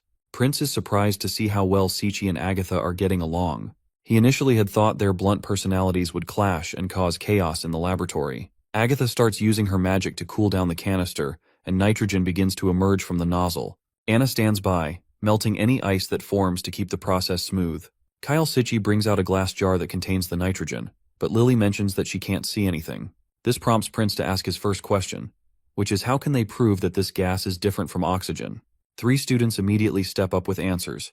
The first one is Princess Tilly, then Agatha, and lastly, it's Anna. After giving their thorough answers, the 3 women smirk at each other, acknowledging each other's intellect while also showing a subtle competitive tension, as if they are quietly competing to outshine one another. Prince couldn't help but feel proud of the top students. Meanwhile, the less academically inclined ones were clearly struggling to grasp the concepts. Even Barov had no idea what kind of sorcery is this. He turned to Iron Axe, asking if he understood anything, to which Iron Axe replies that he has no clue what is going on, but he sure knows that this all sounds cool to hear. With nitrogen now secured, Prince is thinking ahead to producing nitric oxide, key for making nitric acid, and he knows Anna's skills will be critical in this process. The scene shifts to the town wall, where soldiers are dutifully keeping watch. One of them points out that the witches have arrived, and as they look, they can't help but marvel at how beautiful the witches are. It's a far cry from what the church had led them to believe, and they fed everyone that witches were ugly and terrifying monsters. Right at that moment, they notice some commotion, and as we get a closer look, we spot this giant hybrid monster along with other demon monsters too. The soldiers start to panic, wondering if it's an underworld devil, and they're sure their rifles are just as good as water pistols against this behemoth. Only an artillery team could stop it. With the speak of the devil, the artillery shows up and quickly fires a shell, but it misses its mark, and the monsters keep marching toward the wall. The soldiers decide to shoot the demons within their range, while Ash and Andrea step forward to take the monster head-on. The soldiers glance at the witches, wondering if their magic can even take down those monsters. But before anyone can do anything else, everyone's shocked as a booming voice rings out, and a shell pierces through the big monster's chest, killing the big sucker with just one hit. Some soldiers are absolutely thrilled, while others are left in awe. But pretty soon, they all start hugging each other, celebrating the fact that they literally just took down a devil from the underworld. They all praise the prince while the witches smile, seeing how effortlessly the victory was achieved, all thanks to the prince. Agatha, on the other hand, is losing her bananas as well. She can barely believe that this weapon took down an underworld terror beast with just one hit. The prince then asks if that's the name of this hybrid demon, and further asks her if she has seen these in the fertile lands as well. Agatha confirms she has definitely seen them before, because they used to spawn in packs. They're incredibly tough for witches to defeat, and even devils struggle against these monstrosities. Many cities and towns were raided by these beasts, but they only appear during the months of demons. She goes on to explain that the arrival of the red moon is when magic is at its peak, and many witches are born during that time. Devils and demons also grow especially powerful then. Agatha adds that she closely studied the history books he gave her, and she calculated that humans should have at least 20 to 50 years until the next red moon, so it's impossible for this monster to appear now. But the prince points out that the monster did appear, asking what that means. Agatha grimly responds that it only means we don't have much time left. She reveals they only have 5 years at best. The prince snickers at this, and Agatha asks if he really thinks that's enough time to prepare. She explains that this pattern held true during the First and Second Divine Wars, but now, time seems to be shrinking, and it could get even worse in the future. He explains that the reason he was snickering is because he thought the red moon would arrive early, maybe even this winter. But according to his 5-year plan, by then, their population and resources will be at a decent level, their tactics will improve, and if they fail in battle, they'll have a retreat strategy to ensure survival. His most important goal right now is to build 2 to 3 industrial cities, grow their population, and sustain their army's firepower, food, and supplies. He emphasizes that people are the heart of their supplies, so boosting education and employment is essential. If they can fill the entire wall with weapons like the one that took down the monster, they might just be able to stop the devils. Agatha then says she finally understands why she is working in the lab. Apparently she has been contributing in work related to producing cannons. She promises to do her best to provide distilled nitrogen and oxygen as long as the prince can defeat the devils. To this, the prince confidently assures her not to worry. They will definitely win against the devils. As night settles in, we see all the witches gathered around, playing cards, a game the prince recently introduced. It looks like Ash is having a rough time. She keeps losing over and over, which is driving her nuts. They ask Evelyn if she wants to join in, and she asks what the game is about. Andrea explains that it's a gambling game where the person with the most slips on their face wins, and the loser has to give up their ice cream. Evelyn raises an eyebrow and points out that finals are coming up, so why aren't they studying? Andrea shrugs, saying the foundational classes are pretty easy, and she's confident she can ace them without studying a single word. This doesn't surprise Evelyn, considering Andrea is one of the elites, so she has way more knowledge than the average person. Evelyn starts feeling inadequate, thinking about how even Ash and Shavi already know how to read and write while she feels like she herself is at the bottom of the barrel. Evelyn tells them she can't play cards because she needs to study, so they should go ahead and have fun without her. The 3 ladies are confused about what's gotten into her but agree and let her be. Andrea quickly dives back into the game, and they spend the night having fun. The next day arrives, and the first thing we see is Andrea in the examination hall, feeling quite relaxed. She's excited that after today's exam, the first section of their studies will be over, and everyone will get ice cream bread as a celebration. Andrea is especially looking forward to taking Ash's and Shavi's share since they lost to her multiple times in the card game. She can't help but smirk, imagining them handing over their cakes to her. Lady Scroll distributes the exam papers to everyone, and as soon as the test starts, Andrea starts breezing through it, while Ash is startled that the test has started already. As Evelyn struggles with the exam questions, Andrea confidently finishes the first sheet. But when she flips the paper over, she's immediately hit by unexpected questions she never anticipated. All of these dots and lines do not make sense to her at all. She then suddenly remembers that Nightingale is also an elite witch, so she must know the answers. Andrea sneaks a glance at Nightingale, only to be met with a clueless expression. Now even more nervous, Andrea looks over at Evelyn, who is also trying her best to solve these problems. Maggie also seems to know what she's doing. Then she looks over at Ash, and, not surprisingly, Ash is struggling just as much as she is with these baffling questions. Looks like Andrea is totally screwed with this exam. Later, Lady Scroll collects all the tests and brings them to the prince. The prince smiles as he checks the papers, thinking about how fun it can be sometimes. He enjoys seeing the variety of weird answers students come up with, and he can almost feel their pain and anxiety through their writing. Suddenly, Nightingale pops in, demanding to know why Anna didn't have to take the test. The prince casually reveals that Anna didn't need to because she helped write the test questions with Scroll. Nightingale is stunned to hear this, but then she asks about Tilly. Why didn't she have to take the test?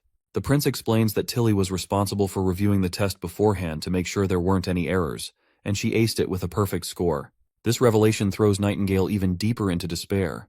The prince reflects on the exam results, noting how much the Slumber Island witches have improved. Evelyn and Sylvie both passed, with Evelyn making the most impressive leap, raising her score from 5 to 62. Even though she still scored the lowest of the three, he can see she put in a lot of hard work. However, it's a different story for the 3 new battle witches, whose scores are all quite low. None of them managed to pass the 50-point mark. He figures it's because they didn't attend most of the classes, and their language skills were particularly lacking compared to other subjects. But Nightingale fares even worse among them. Despite studying with everyone else, her scores are even lower than last time. The prince muses that maybe she's just not cut out for academics. I can't help but think about how Nightingale has one of the most badass abilities among all the witches.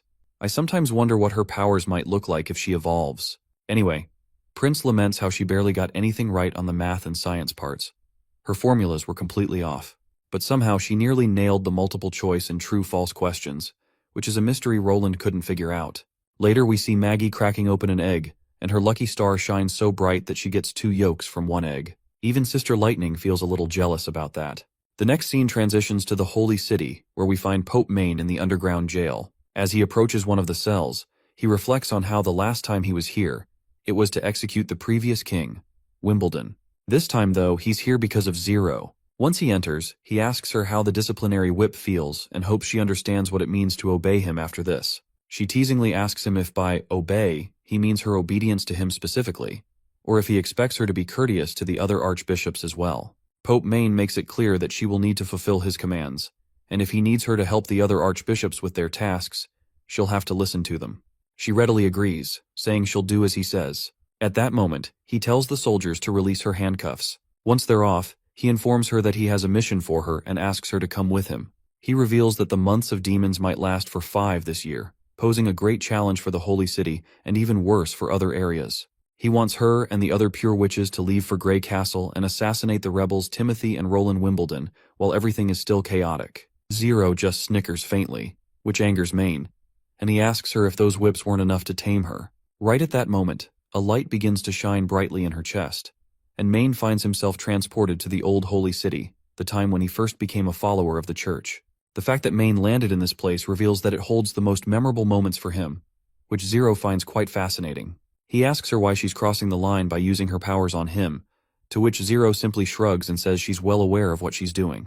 But she reminds him that since they are in the world of mind, they have more time than they could ever use, and there is something she wants to explain to him slowly. Of course, Main already knows that this place is a battlefield of souls, where victims fight their invaders within their consciousness. The winner takes all, and the loser takes the fall. It's a rare type of summoning, almost unavoidable without the stone's protection. But even though he's wearing the stone, Main is frustrated to see that her powers still work on him. Zero snickers and asks him if he's thinking about his stone, explaining that its effectiveness has been erased. She finds it amusing how mortals can't tell the difference between whether the stone they're wearing is still effective or not. Main grits his teeth when he realizes this must be Isabella's doing. He knew from the start that these two were unreliable, and he's frustrated with himself for not using them to produce divine punishment soldiers when he became pope.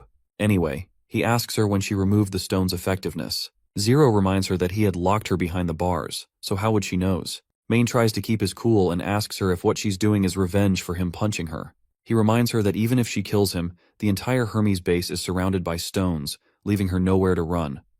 Once he returns to reality, she'll be detected by the divine punishment soldiers and captured. When they interrogate her, she'll realize that the punishment she's gone through is just child's play. Zero snickers and lets him know that she isn't planning to escape. Instead, she wants to take his place and become the pope. Main calls her way of thinking ridiculous and reminds her that he is the one who is trusted by their followers and the masses. It's funny how she thinks they would recognize her position if she killed him. She then reveals to him that she doesn't have to show herself. She can just be the pope's messenger. O'Brien always stayed in the temple and wore a mask when he went out, so no one would ever notice there was a different pope. But Main reminds her that she won't be able to hide it. Once the divine punishment soldiers see him missing, she'll be captured right away. He's sure it's not too late to release him, and she will let her off the hook. The girl approaches him and reminds him that once the battle of souls begins, there's no stopping it. Main gets more annoyed with each ticking second. When he asks her what she exactly wants, she tells him that even giving up would be a wise choice. These words strike Main hard, because they're exactly what the previous pope had told him. It seems like the former pope already knew this was going to happen. To clear up any lingering doubts, Zero also claims that the previous pope had arranged this battlefield for them. Once it ends, the one who is still alive will become the real ruler of the church. She then tells him not to look too sad because the church was built by the Alliance, and O'Brien did this to give witches a chance at redemption. If he wins, he would acquire her memories and experiences, which is a treasure worth 200 years. Maine asks her what she plans to do with the church if she wins. She laments that it will either be victory or destruction. She then exposes him for the secret orders he had made, but she already knows everything about it. In the midst of battle, Maine sent a shipment of supplies to the ports of Everwinter and ensured the ship's maintenance and wages for the crew, which makes her believe he truly leaves no stone unturned. He literally prepared for his own backup plan while taking the throne in front of so many followers. She states that he lost the belief in victory before God even showed himself, so she asks if he really deserves the smile of God. Maine calls this notion of a smile a complete joke, because if God really cared about them, why would he let humanity lose again and again? Not to mention, the battle against the devils still relies on the divine punishment soldiers in the end. Time is of the essence, so he asks her what she can really change by becoming a pope, reminding her how her brethren lost everything 400 years ago. She quickly raises her sword and declares that witches are just a small group within humanity, and this war will determine their survival as a whole. It requires everyone's participation, whether men, women, old, or young. They will all be glorious warriors on the battlefield, ready to defeat the devils or face extinction. Of course, it doesn't take Maine long to realize that she plans to feed everyone berserk pills, and this wicked woman confirms it with a sinister smile. She explains that if one berserk isn't the same as a divine punishment warrior, then 10 should be enough to take down at least one devil. Since there are plenty of demon beasts roaming about right now, they have a stable supply of pills, and their research might even develop new formulas. In 5 years, she believes the church will have 3 or 4 million pills in stock, and the divine punishment army won't be alone. They will be fighting alongside an entire nation of berserkers. Maine calls her crazy for her twisted way of thinking. A pure witch raised by the church would never say something like this, and he's sure her mind has been corrupted by the infidels. But the girl claims that accepting new knowledge is just part of becoming better, and blending ideas brings progress. With that, she decides they should finally determine who will be the real leader of the church. He quickly shoots an arrow, and she dodges it right away. She calls him foolish for believing that demon-breaking arrows would work against him. She comes crashing down with her sword, leaving Maine disoriented, and makes it clear that this world is hers, and he can't possibly win. But that's when the red mist those devils breathe begins to surround the area, and the lady starts to burn and suffer from it. Pope Maine reveals to her that this mist is a hidden mechanism and is only harmful to magical witches. Once it spreads throughout the entire plaza, she will die over and over, no matter what. The girl snickers at the tactic the Pope has, but she quickly begins to heal herself. She admits that he indeed has some tricks up his sleeve after all. She then tells him that if he had gone to the Holy Library beforehand, perhaps this battle would be even harder for her. But that's just how the Battle of Souls is so much fun. She quickly starts to use wind magic, repelling all of the red mist. This pushes Maine to desperate measures, forcing him to take the berserk pills himself. As soon as he gulps the pills down, Zero also summons a giant shining sword. And once she takes her stance, she almost looks like the former queen of the witches, Alice. That's when she reveals that absorption isn't her only talent. She also values observation and learning. With that, she throws the swords crashing down, and that's how Maine finally meets his end. The knights quickly grab the Pope's robe and put it over her right away, addressing her with the title of Pope. The scene then transitions to the border town castle, where we see Ferlin and his father, Duke Eltec, present. Both father and son are sweating in front of him due to the heat. The prince tells them that they can take off their coats if it's too hot because the castle now has a heating system, making it much warmer inside than outside. He wouldn't want either of them to feel uncomfortable. The both of them take off their warm jackets, and Ferlin inquires more about this heating solution, to which the prince reveals that it's a new way to provide warmth, and it's much more efficient than a fireplace. He then gets back to business and asks both of them if they came looking for Agatha. He tells them that they better take off their stones of divine judgment for the sake of respect if they want to meet her. Once the stones are out of the way, we see that Agatha also arrives in the dining hall right at that moment and asks the prince why he called her. With her usual arrogance, she reminds him that the divine war is about to begin, and that she needs to hurry and focus on weapon production. If it's not urgent, she wants him to just send a message next time. To which the prince tells her that this is quite important, and promptly asks if she remembers when Tequila fell 400 years ago. There was a servant group that broke off and followed other survivors to the south of the mountains. Agatha thinks for a moment and agrees that there was, but she asks him why it matters since it's been a long time. That's when Duke Eltec dashes toward her, and both father and son kneel before her.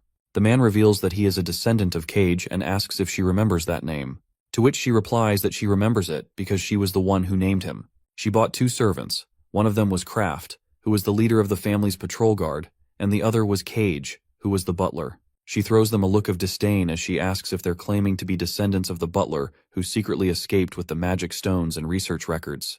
The bearded man quickly refutes such intentions, but Agatha doesn't even bother to listen to what they're trying to say. She orders them to leave, stating that she doesn't want to see any of them. With that, she begins to walk away, leaving the 2 of them on the ground, shouting for her to stop. The bearded man even withers on the ground, and right at that moment, Nightingale pops up. The prince asks her what is going on and if she can see anything. Nightingale quickly reports that both of them were telling the truth. It doesn't take the prince long to realize that telling the truth isn't necessarily related to what's happening in reality, which makes him believe that there's something wrong with the family records. The prince then tells the man that he doesn't have to return to Longsong Fortress right away, as he can stay at Furlan's house and visit their town for a while. He assures them that he will ask them about the details of what happened, so there's a chance that she might finally talk to them. The bearded man acknowledges this and thanks him for it. The prince excitedly asks about the magic stones and records they have brought here. The bearded man reveals that everything is currently in their boat's cargo hold, and there are about 10 chests. The prince is sure that her feelings may soften when she sees her belongings preserved from 400 years ago. Later, all of the chests finally make their way to the border town castle storeroom. Sylvie takes an observant look and assures them that there doesn't seem to be any danger, so they can open the chests. The prince then tells Agatha that she should listen to Duke Eltec's story. It doesn't matter what her butler did. At least he wanted to return these to their owner. Perhaps it was an effort to repay her for the mistakes they had made. Agatha states that her butler seems to have deceived his descendants and himself. She believes that these people don't owe her anything since witches have lost their power in this era. There's no reason for those who still have power to feel indebted to her or to treat her with any special regard. The prince goes speechless and reluctantly admits that she has a point. However, he still believes that she seems to blame them needlessly. She also agrees that it's unnecessary for her to take out her anger on those descendants, especially since they don't even know what happened back then. The prince then decides to explain this to them personally. He then asks her about these belongings, to which she states that these things don't belong to her, as they are the Scholarly Guild's property. Meanwhile, Tilly opens one of the chests out of curiosity and discovers big shiny stones inside. The prince already knows that these stones were transformed from stones of divine judgment, and a stone of this size would be worth around 300 golden royals. But Agatha reminds him that there is more to that, explaining that magic stones can only be created by chaos beasts, which makes them invaluable, so no amount of money could ever be enough to represent their true worth. Tilly grabs one and asks what kind of stones these are since they don't seem very portable. Agatha explains that they are glowstones. She pours a little magic into one, and the stone begins to shine brightly with a blinding light. The prince is quite excited to see these because they are an excellent source of light before the era of electrical engineering. Anna then asks how these stones were chiseled to different sizes since they were originally stones of divine judgment. It doesn't seem possible that they could have been cut with magic since witches can't go near stone of divine judgment, and a huge natural stone seems to be very resilient, not something that pickaxes could break. Agatha doesn't quite understand what Anna means by huge divine stones, so the prince explains that they are at the bottom of the border town mines, tied to a treasure map that has been passed down through the Eltec family. They also used it to find her laboratory.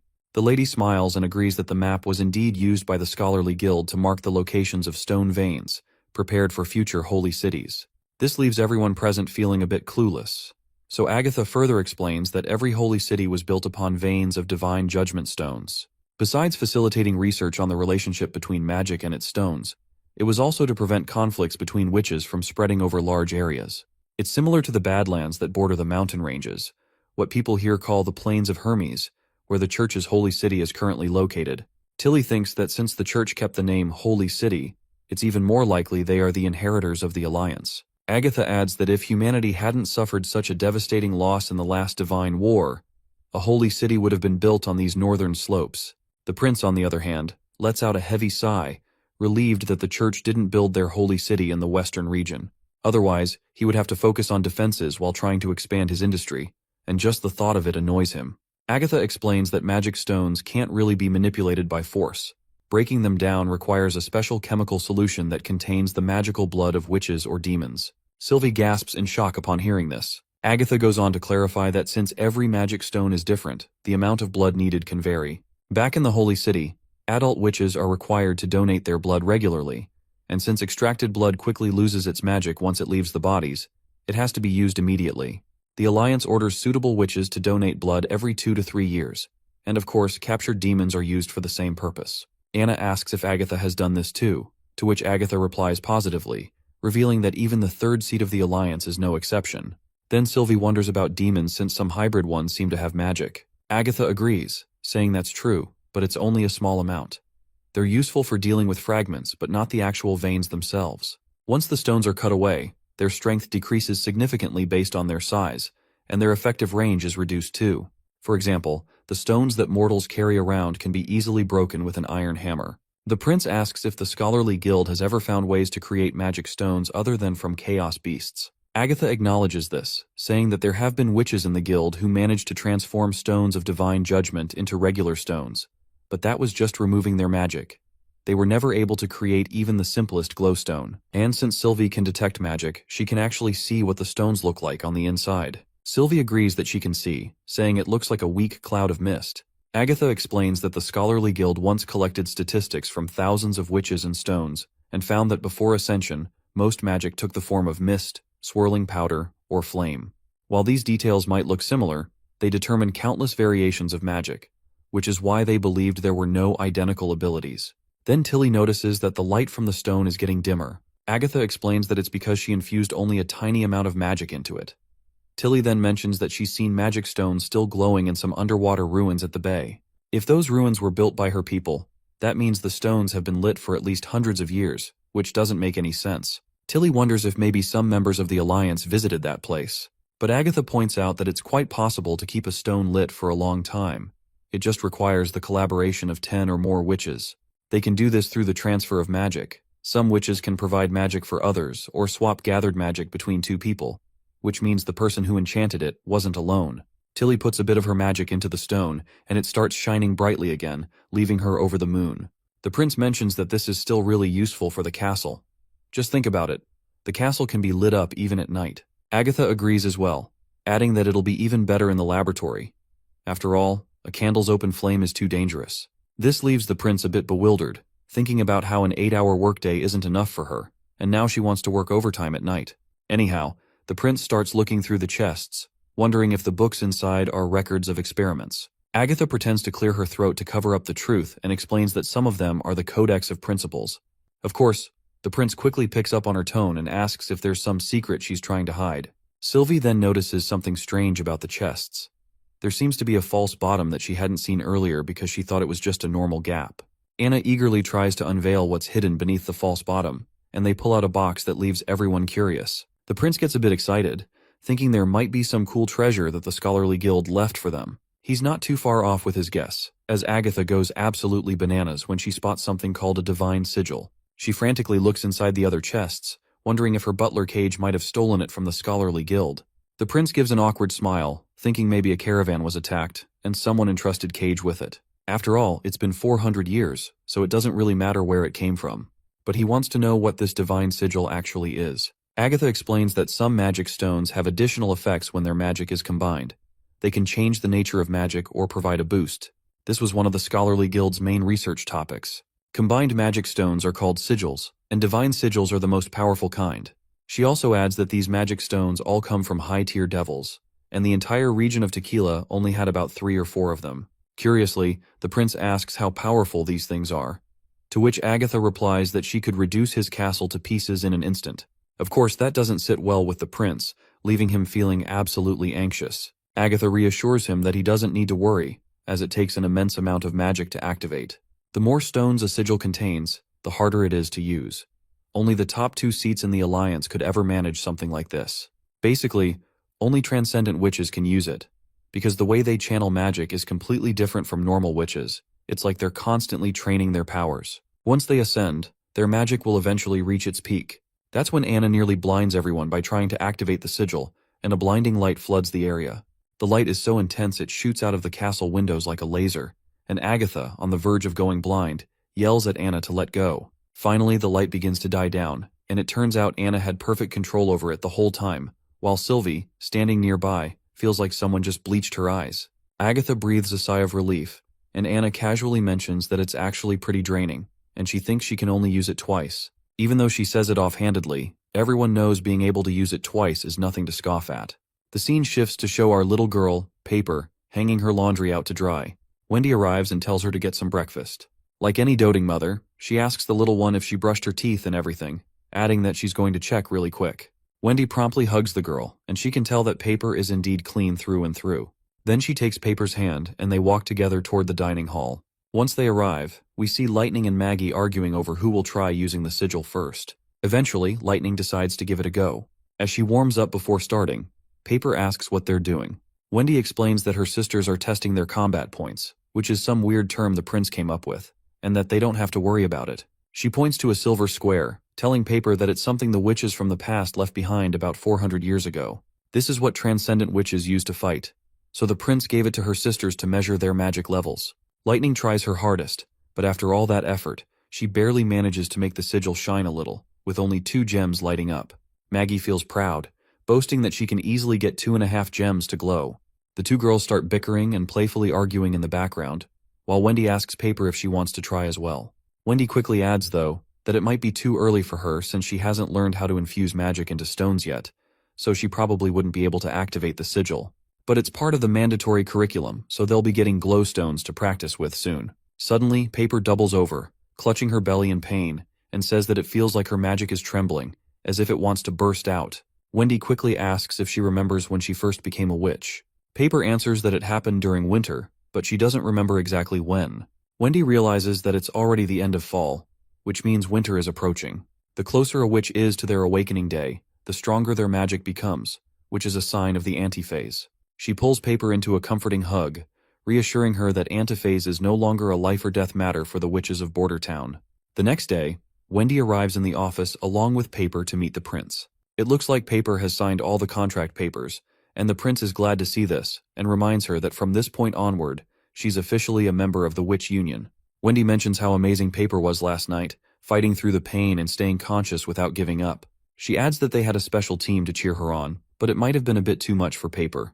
Paper starts to tear up, saying that's not true.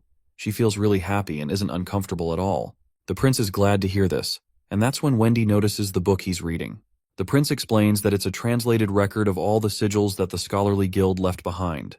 It contains all the recipes that the guild found over the course of 200 years. Nightingale then appears, asking him why he finds these sigils so interesting. She reminds him that even though the Witch Kingdom had a bunch of these sigils, they still lost to the devils. The prince admits that he finds them interesting because it's an entirely new horizon for him to explore. He reveals that the documents list countless uses for magic stones and their combinations, but it's like a whole textbook. For example, he can take an echo stone and a marking stone and put them together to create a listening sigil. It seems like whatever the prince just explained went way over their heads. He continues, explaining that according to the book, this listening sigil could stretch up to 3 miles. It might be nothing compared to phones in a world of satellites and signal towers, but it's enough for short-range communication.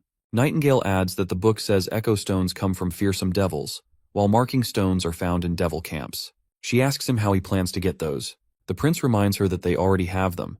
The red stone that Lightning found in the stone tower was an echo stone, and the marking stone is used for tracking sigils. Tilly brought a bunch of them, so they just need to break one down. He then reveals his plan to build a high tower next to the witch building to research and craft Agatha's sigils. Witches and mage towers, he thinks it's all going to be amazing. Later, when he discusses the idea of a mage tower, Agatha finds it ridiculous and calls it unnecessary. She insists that all she needs is a chemistry lab like Kyle's, maybe just a bit more spacious. Besides, she thinks building a tower like that would be troublesome, pointing out that Tequila had towers due to its small size, but they have plenty of land here. The prince sheds a tear of disappointment, muttering that it would have been more thematic. He sighs and reminds her not to worry about the construction. Then he asks if she'd need any other rooms besides a bedroom, office, and apprentice dorms. Agatha replies that if he really wants a tower, then no. Nightingale snickers to see the prince get defeated by Agatha like this. Agatha then explains that they can only build one listening sigil with what they have right now, but if they were to fight devils, they could acquire more. Now that she's mentioned it, the prince reveals there's something written on the last page. Nightingale curiously asks about his findings, but he startles her by asking about her combat points for activating the sigil. Nightingale just shrugs it off nonchalantly, saying it's a secret she can't reveal.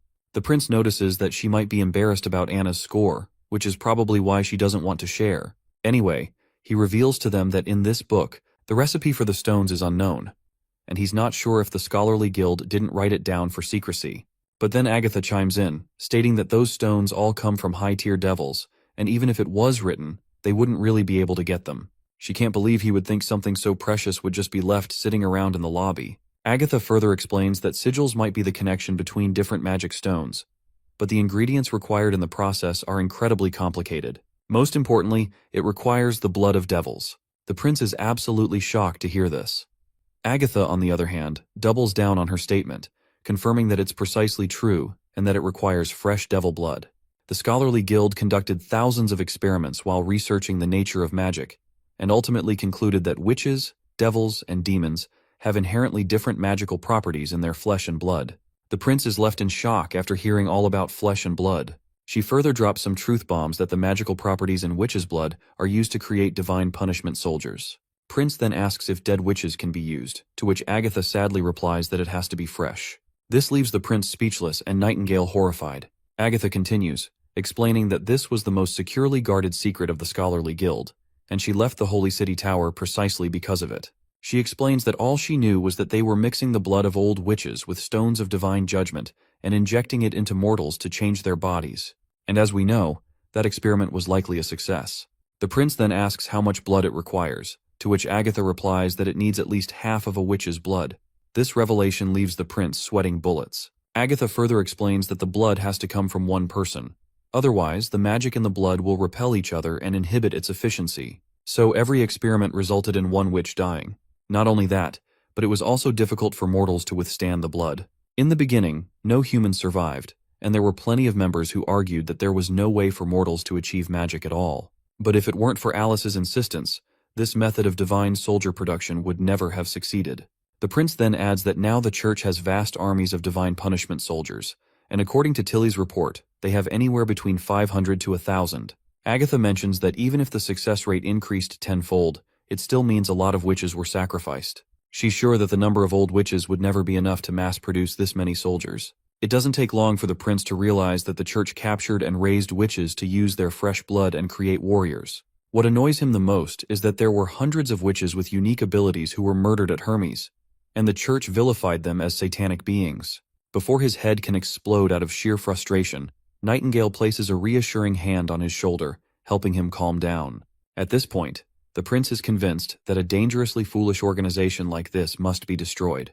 It does not matter if they are fighting devils or not. He vows to destroy them at all costs. Later that night, we see Wendy stepping out after a refreshing bath. She tells Nightingale to go for a bath as well. However, Wendy finds herself shocked when she sees Nightingale actually studying Natural Sciences 101. It surprises her so much that she loses her grip on her towel and it falls to the floor. Wendy asks her if something happened between her and the prince that led her to study out of the blue. Nightingale then decides to share everything, and the scene transitions to a bit earlier when the prince looks at her dejected face. He asks if she plans to go against the church alone, but Nightingale states that she isn't that foolish. If the church could be toppled by just a single witch, someone would have done it already. The prince explains that the church created divine punishment soldiers to increase its own strength, which means they wouldn't waste powerful witches for blood. Even the mist can't guarantee her safety against those soldiers. The prince wants to handle the church strategically, believing that the best approach will be to launch a steady offense with the First Army once the war officially begins. He assures Nightingale that he's determined to build a new world where witches will be treated as equals to mortals, and their lives will be valued just as any other. Nightingale moves closer with a smile on her face and expresses her confidence that he will make it happen. Back in the present, Nightingale explains that this vision is her motivation for studying. She wants to become stronger, so she can be more useful in the fight against the church. Wendy, meanwhile, is shocked as she realizes that all those nunneries built by the church were really just harvesting centers for fresh blood. She reflects on how if Ash hadn't saved her, she would have shared the same fate as other witches who died at the hands of the church. This revelation fuels Wendy's determination to improve, and she also wants to catch up to her sisters, who are working hard. So she agrees with Nightingale that it's finally time to get stronger. From now on, she will follow the example of her sisters and spend an hour each night learning the prince's knowledge before sleeping. She tells Nightingale they should do their best together. However, it seems that Nightingale has already reached her limit, as she has dozed off already. Well, what can you expect of her? A few days later, we see the prince proudly introducing his new ship to the citizens, claiming it to be one of the best he has created so far. As the ship rolls into the water and lands in the river from the dock, everyone is absolutely amazed to see it floating. This ship was constructed from stone and was completed in just half a month. Word is spreading that even the Plaza billboard is recruiting a captain and crew for it. At that moment, Nightingale appears, asking the prince why he would announce this to the civilians. The prince responds with a confident grin, explaining that it's to showcase their power and boost the morale of the townspeople. He believes this introduction will serve as evidence of their town's massive improvements. In the past, people would have found it hard to believe that a ship made of concrete could float. By exceeding their expectations, the citizens will begin to recognize the progress of their town, which will elevate their attitudes and possibly lead them to believe that anything is possible. He tells Nightingale to think of it as an advertising strategy. A territory's growth will change its citizens' outlook. We then see the redhead with his old friend. The friend comments that even a sailboat would require at least a month to refine its frame, as the wood needs to dry completely before being bent with steam. It's an incredibly difficult process that could never be accomplished in just half a month. The redhead asks his friend how he knows so much about boat construction, to which the old man replies that he used to be a captain. When he was younger, he shipped large amounts of cargo between Seabreeze Town and Clearwater Port. He even traveled to the Bay and the Kingdom of Dawn, but due to unforeseen circumstances, he ended up where he is today. The redhead expresses surprise, saying he never knew this about him. The old man shrugs and says he never asked. He then comments that it seems in just a year or two, the prince has built a fleet capable of sailing through all the rivers of Greycastle. With that said, the old man has also decided to apply for the captain's position. Later, we find ourselves in a forest where Lightning and Maggie are preparing to hunt a wild boar. However, they are soon startled by Lady Leaf, scaring both girls out of their minds. Lightning's face goes pale upon realizing it's Miss Leaf. The girl quickly apologizes and morphs back into her original form, which frightens Lightning even more, though at least it's still better than talking to a tree branch. Maggie tries to bite Sister Leaf and confirms that she has indeed turned into a tree. Lightning asks how she can appear out of nowhere like that, to which Lady Leaf explains that she can appear anywhere in the radius of her control. She wishes to command the entire forest one day, as it will be a great asset to Prince in both defending against demons and collecting resources. However, she admits that she can't nurture it like the castle's garden, as she can only expand her influence a little bit each day. Her vision can jump from one side of the forest to the other, and sometimes she feels even faster than birds. Every inch of land is rich in life. If she follows the roots, she can sense the vibration of animals, wriggling insects, rotting corpses, and tiny paths of water. This all sounds completely bizarre to Maggie, who is quite freaked out by this revelation. But Lightning reminds her that she can literally turn into a devil, which is pretty weird in itself. Sister Leaf then tries to trap the boar by making the bushes sway, and as the boar falls for the bait, it starts to run. Lightning quickly takes her cue, slashing down on the poor creature. After a few cuts, the boar finally collapses, leaving Lightning quite happy with her successful hunt. Excitedly, she decides to drain the boar's blood, recalling that Prince said it would make the meat more delicious. Suddenly, Sister Leaf notices something and quickly mentions that 2 wolves are approaching. She explains that they usually stay deeper in the forest and don't venture out in the winter. As the scene transitions, we see that these wolves are apparently frightened by the arrival of 2 devils. Leaf is terrified and urgently tells both of them to run, revealing that the devils are advancing toward the wall, wearing black iron gauntlets, the same kind of tools used to kill Pepper and the others. She insists they should flee, as these beasts don't seem to bring flying creatures with them. But Lightning steals her resolve, making it clear that she's not going anywhere without putting up a fight. She believes that if they keep running every time they see an enemy, they'll never stand a chance against them. With determination, she pulls out her revolver and states that her father always said that one should always get back up when they fall down, and she adheres to these words and won't run away anymore. She mentions that these devils are just as scary as they look, but they can be killed too. They have a huge weakness that they can't survive without the red mist.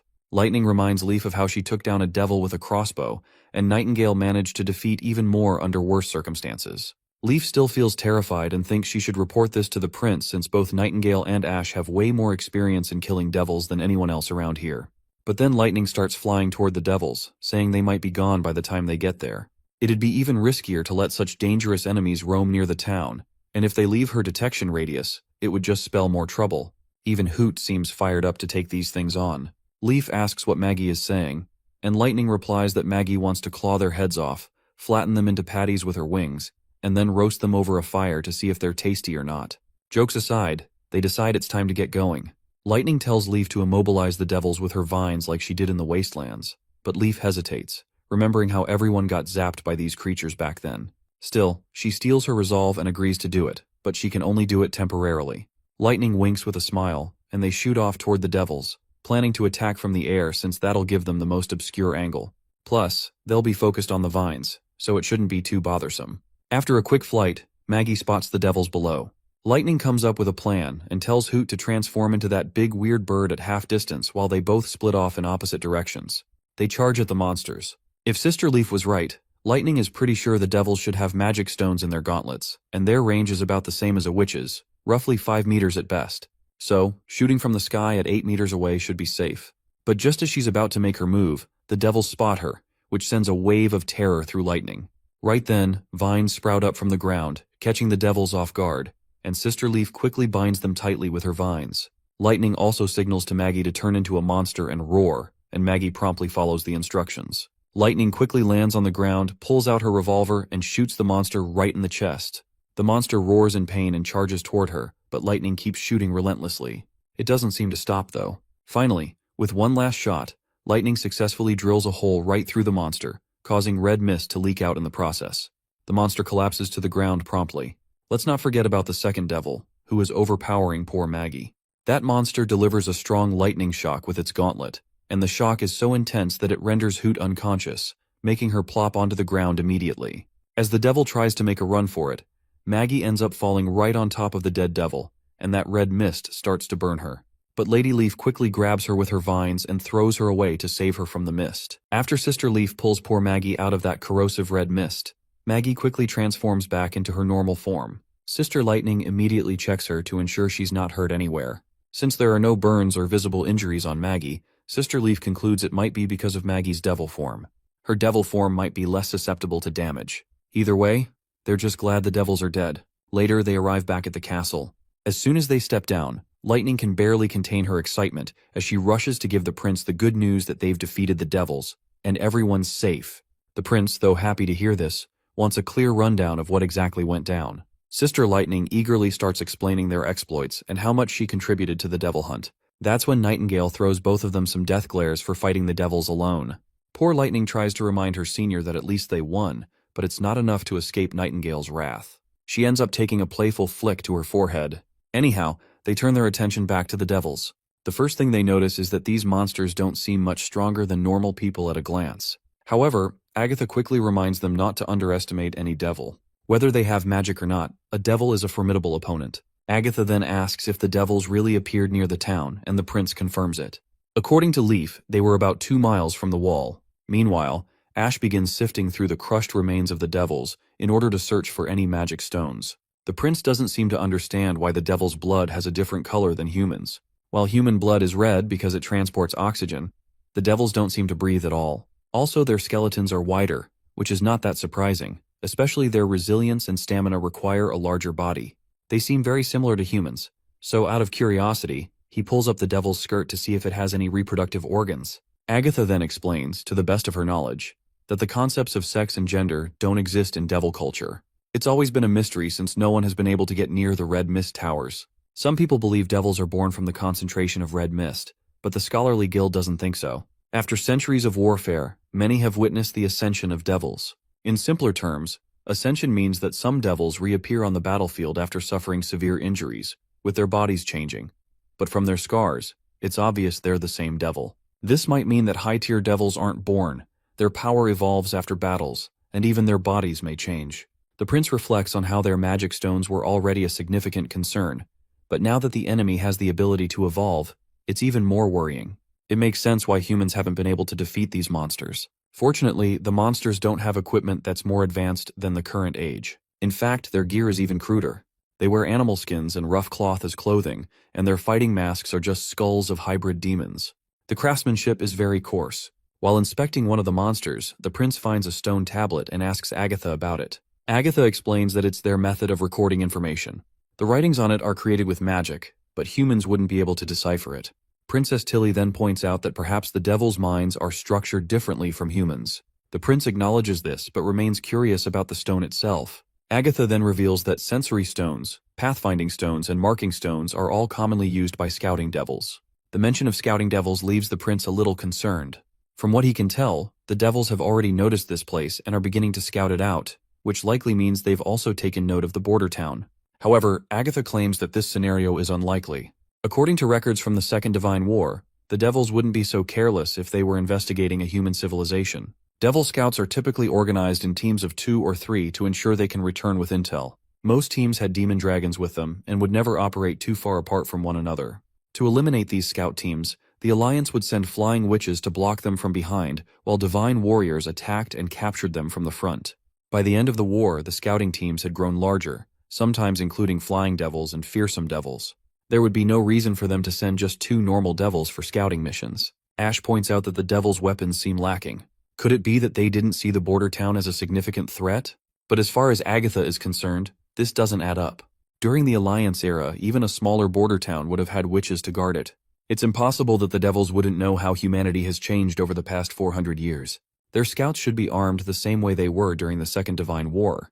The prince feels a wave of relief, thinking that maybe the devils aren't planning to confront the border town after all. Agatha agrees, but with a touch of caution. She explains that the devils probably didn't even know a town was nearby. They were likely just investigating the area around their camp. They were expecting to fight demons, not humans, which is why they didn't carry weapons they could use repeatedly, like spears or thunderstones. However, the prince's relief quickly turns to fear when he realizes what Agatha just implied, that the devils have their own camp. Agatha confirms it with a grave tone, explaining that otherwise the devils wouldn't have walked all this way. Now that they've established a base in the fertile lands, they're likely using it to expand into the wastelands, or rather, what used to be the 4 kingdoms. Just the thought that the enemy is building a base right outside his door has the prince sweating his balls. He asks Agatha if their hideout behind the mountains would also be considered a base. Agatha confirms this, explaining that during the war, a scouting station would typically have numerous mist towers, with 100 to 200 devils guarding it.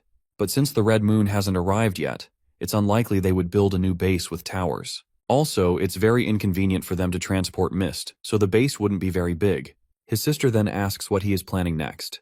Roland quickly rolls out that he'll find the camp, and if it exists, then he'll eliminate it. Ash supports this idea and vouches to help, promising her support. The prince immediately assigns Lightning and Maggie to scouting duty, and the 2 ladies are more than happy to oblige. He tells them that they won't be fighting the devils this time. They're to return as soon as they find the camp, as the devils might have dragons with them, and their safety is the most important thing. To motivate them, he promises that if they find the camp, he'll treat them to a week of desserts and ice cream bread. A while later, Sister Lightning is roaming around the desolate area, searching for the monster's hideout. That's when they stumble across a giant hole in the ground. Afterward, when they report back to the prince, it turns out that Lightning had brought Soraya along, and Soraya helped sketch the pit they found. The prince looks at the drawing and can tell it looks familiar. Lightning further explains that the location had only broken stones, a destroyed fence, and of course, the huge hole. It's similar to the stone tower they found with Agatha inside, and it was completely empty. No devils were found at all. For a moment, the prince wonders if this might have been caused by a giant worm, just like before. If the worm swallowed the ruins last time, then perhaps another one swallowed this camp. Soraya then adds that the location was right in front of the path the association was following last time, which is about 5 miles from where they first encountered the devils. Sylvie chimes in, noting that the tunnel beneath the hole seems to be heading toward the snowy mountains. It's in the same direction as the misty forest, and it all seems to be leading the same way. The scene then transitions to Timothy's royal palace, where he sits on his throne. A man with daggers steps forward and quickly throws them at a statue, promising that once the traitor Roland appears before him, he'll make sure to complete the task. But Timothy is unsure if this petty trick will be enough to assassinate Roland. The assassin, however, quickly assures him that it will. He claims that at least 10 rats have died by his hands, and once he blends into the crowd, no one will be able to tell where the daggers came from. Timothy still isn't convinced, so he gestures for his knight to step forward and tells the assassin that if he defeats the knight, he'll be generously paid. But the assassin responds that he doesn't fight head-on like this. Well, this is enough reason for Timothy to get rid of him, and the poor assassin guy ends up meeting his end. Timothy then turns to his minister and asks about the snow powder research. The minister solemnly reports that it's not going well. The blacksmiths have tried to create 10 different weapons, but none of them come close to the destructive power that was reported. Only a small number of the weapons could pierce a knight's armor, but their accuracy drops off after 50 paces. Even worse, even if they recruit every blacksmith and apprentice in the city, they'd only be able to produce around 20 pipes a month, and they can't even guarantee that all of them will work. To make matters worse, 4 of the weapons have already exploded during testing, and the soldiers are getting antsy about using them. Timothy is visibly displeased with all this bad news. He's frustrated that his options for defeating Roland are limited to pills and snow powder. But the Holy City wants to wait until the months of demons are over before even discussing pill trades. He doesn't understand how a traitor like Roland could be living so comfortably in the western region and wants him dead as soon as possible. As Timothy fumes, a white-haired old man enters and informs him that 2 messengers from the Kingdom of Dawn have arrived at the capital. Apparently, Otis Lucy and Belinda Lucy of the Deer family are waiting in the office and have requested his presence. Once they're settled in the office, Timothy wastes no time expressing his curiosity.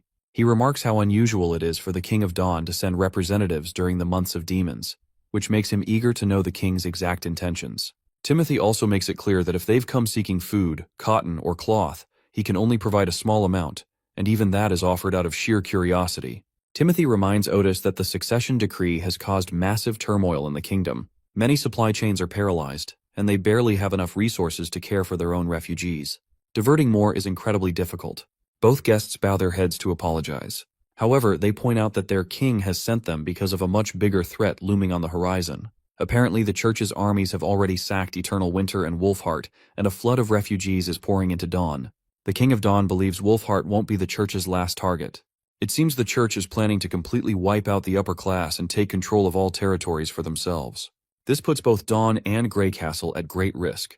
In the coming years, the church may very well start a new war to raze them both to the ground. The King of Dawn wishes to form an alliance against the church. Otis promptly presents a series of tactics along with a written agreement. He urges Timothy to sign it if he's willing to fight back. If they focus their firepower on Greycastle's Blizzard Mountain or Dawn's northern slopes, the church may retreat. Avoiding this war would be beneficial for both kingdoms. For Timothy, this meant he wouldn't be able to buy pills from the church. And without those pills, he isn't sure how he'll be able to defeat Roland.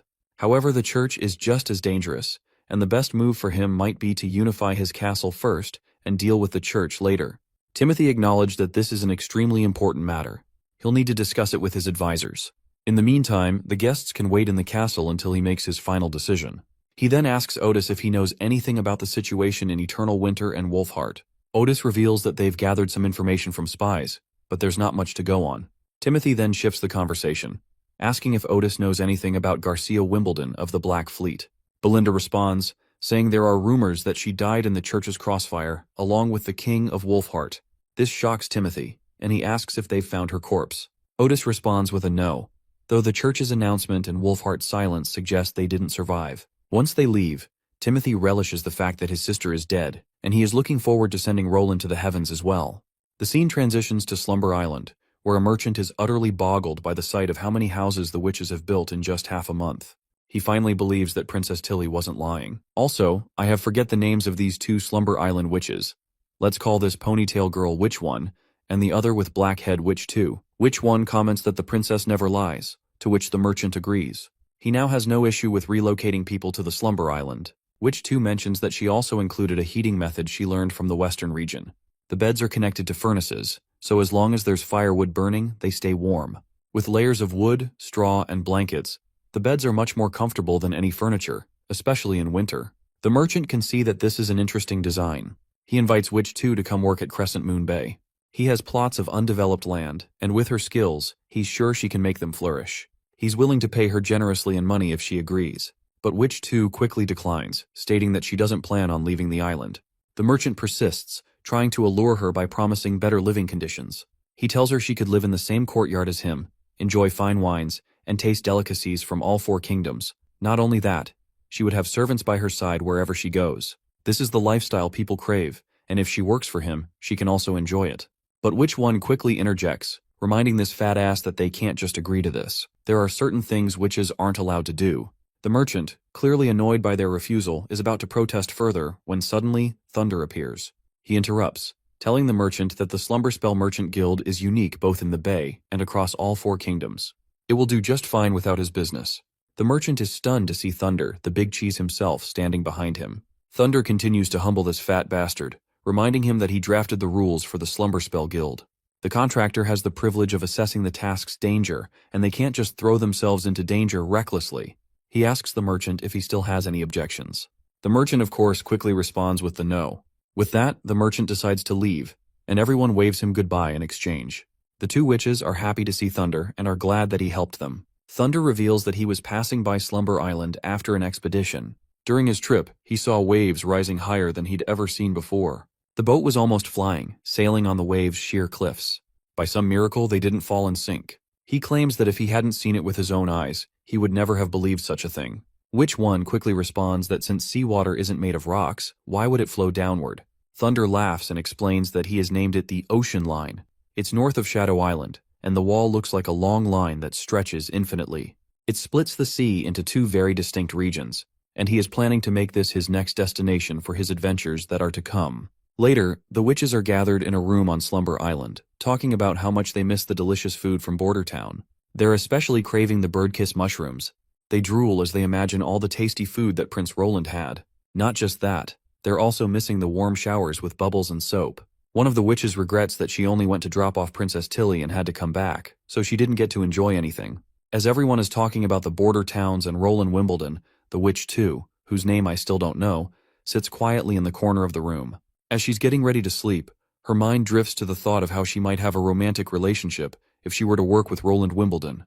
But she worries whether Princess Tilly would even accept Prince Roland. She wishes for the two siblings to stay together so that every witch can go to the border town and live happily there. Sorry guys, I had to call them Witch 1 and Witch 2 because I seriously forgot their names. Finally, we transition back to the border town, where we see Nana heading to the hospital. As she's leaving, she doesn't forget to wave goodbye to Lady Ada. Lady Ada asks if Nana is coming back for lunch, to which the little one replies yes.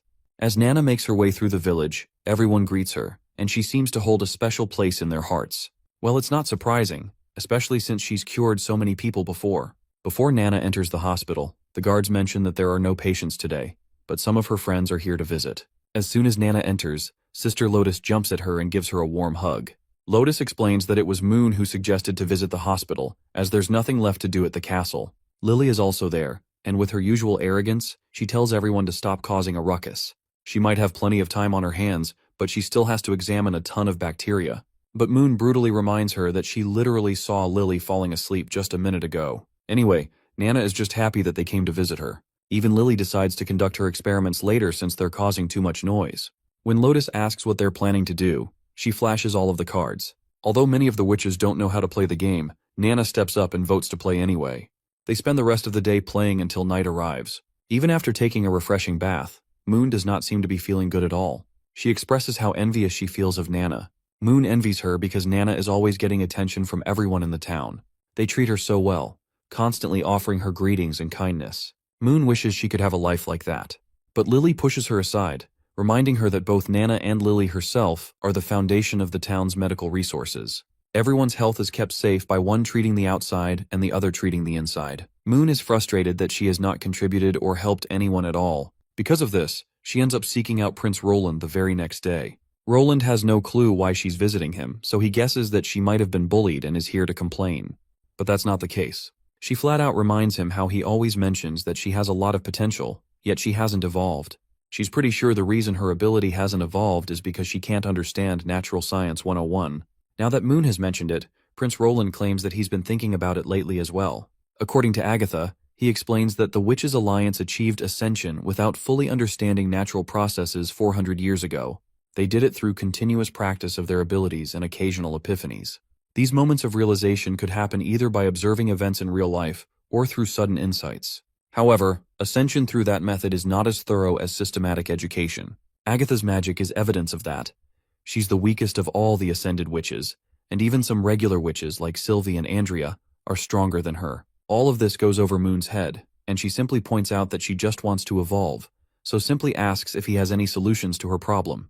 Prince Roland states that it might not work, but he can try. He begins by asking her about her perspective on magnetism. Moon explains that it's a physical phenomenon produced by the motion of electric charges, resulting in attractive and repulsive forces between objects. Prince Roland reminds her that she just quoted from a textbook, and while she has it memorized nicely, he doesn't think she truly understands what it means. He then draws a diagram of the inner workings of a motor, and explains that she can't use closed circuits to quickly cut lines of magnetic force, but she can change her own magnetic fields. As a result, she can personally influence the transformation from magnetism to electricity. Electromagnetism essentially results from changes in magnetic flux within a closed loop. If she wants to change the magnetic flux within a constant magnetic field, the only way to do so is by changing the area within the loop. In other words, she needs to cut and shorten the wire. But what if the area is consistent? In that case, she must change the field, which will then change the magnetic flux. He points out that she needs to quickly release and withdraw her magnetism, instead of continuously using her power. It's okay if she doesn't understand it right away. But he tells her to try changing the direction of her magnetism, like switching from her left hand to her right. She needs to practice this first. Once she gets the hang of it, he'll prepare a little toy for her, and when she understands it, she'll know what it all means. The thought of having a toy really perks her up. Later we meet Moon once again. Following Prince Roland's instructions, he had told her to hold the frame with both hands and practice using her ability. But before doing so, he had told her to close the curtains and put her glowstone away. Afterwards, she grabs the frame with both of its rods, and as soon as she begins to use her magic, she notices the glass connected to both rods starting to glow. The glow intensifies further, and suddenly, the entire tube glows brightly, leaving Moon absolutely bewildered. The next day, she visits Prince Roland again and questions him about why the glass started glowing. Hearing this, Prince is quite fascinated that she managed to do it so quickly, as he had expected it would take her at least 2 days to make any progress. He then asks if she realizes that the glass illuminated like an electric light bulb.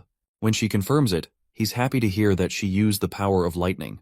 This revelation leaves Moon completely confused. As Prince dissects the light bulb, he reminds her that the light was orange and kept shining only for a moment. The lightning ignited the filament inside, causing it to burn and emit light. But it's okay if she doesn't fully understand it. He promises to show her what real electricity looks like soon. Later, Moon comes back to her room, where Lily asks her why she is up so early, and she further orders Moon to bring her breakfast. But Moon doesn't like Lily's attitude. She proceeds to close the curtains and sit in the chair, as she needs to practice her powers in the dark, with the glowstone put away. Reluctantly, Lily shuts her book and decides to leave. However, the thought of Lily leaving scares Moon a little, since she doesn't like the dark. After some teasing, Lily decides to stay. Once Moon settles into the chair to begin her session, Lily asks if she plans to magnetize the object with her hands. Moon responds with a no, explaining that she's going to cycle magnetism through her hands. Prince said she might be able to see lightning if she does. Of course, Lily is baffled and isn't ready to believe it right away. But Moon sits down and begins her practice. As she concentrates, she remembers Kara, the former leader of the Witch Association. Moon is sure that if Kara were here, she would be yelling at her by now, as she always considered Moon useless. But Moon is glad that Prince isn't like that. In fact, he even made special equipment for her to practice with, and he swapped the metal wire inside for a copper one. Determined to prove her worth, she begins her practice. Light soon starts to radiate, and before long, she is able to illuminate almost the entire room. This leaves Lily completely baffled. As Moon takes notes, she realizes that electricity becomes magnetism, and magnetism becomes electricity. In other words, they are the same.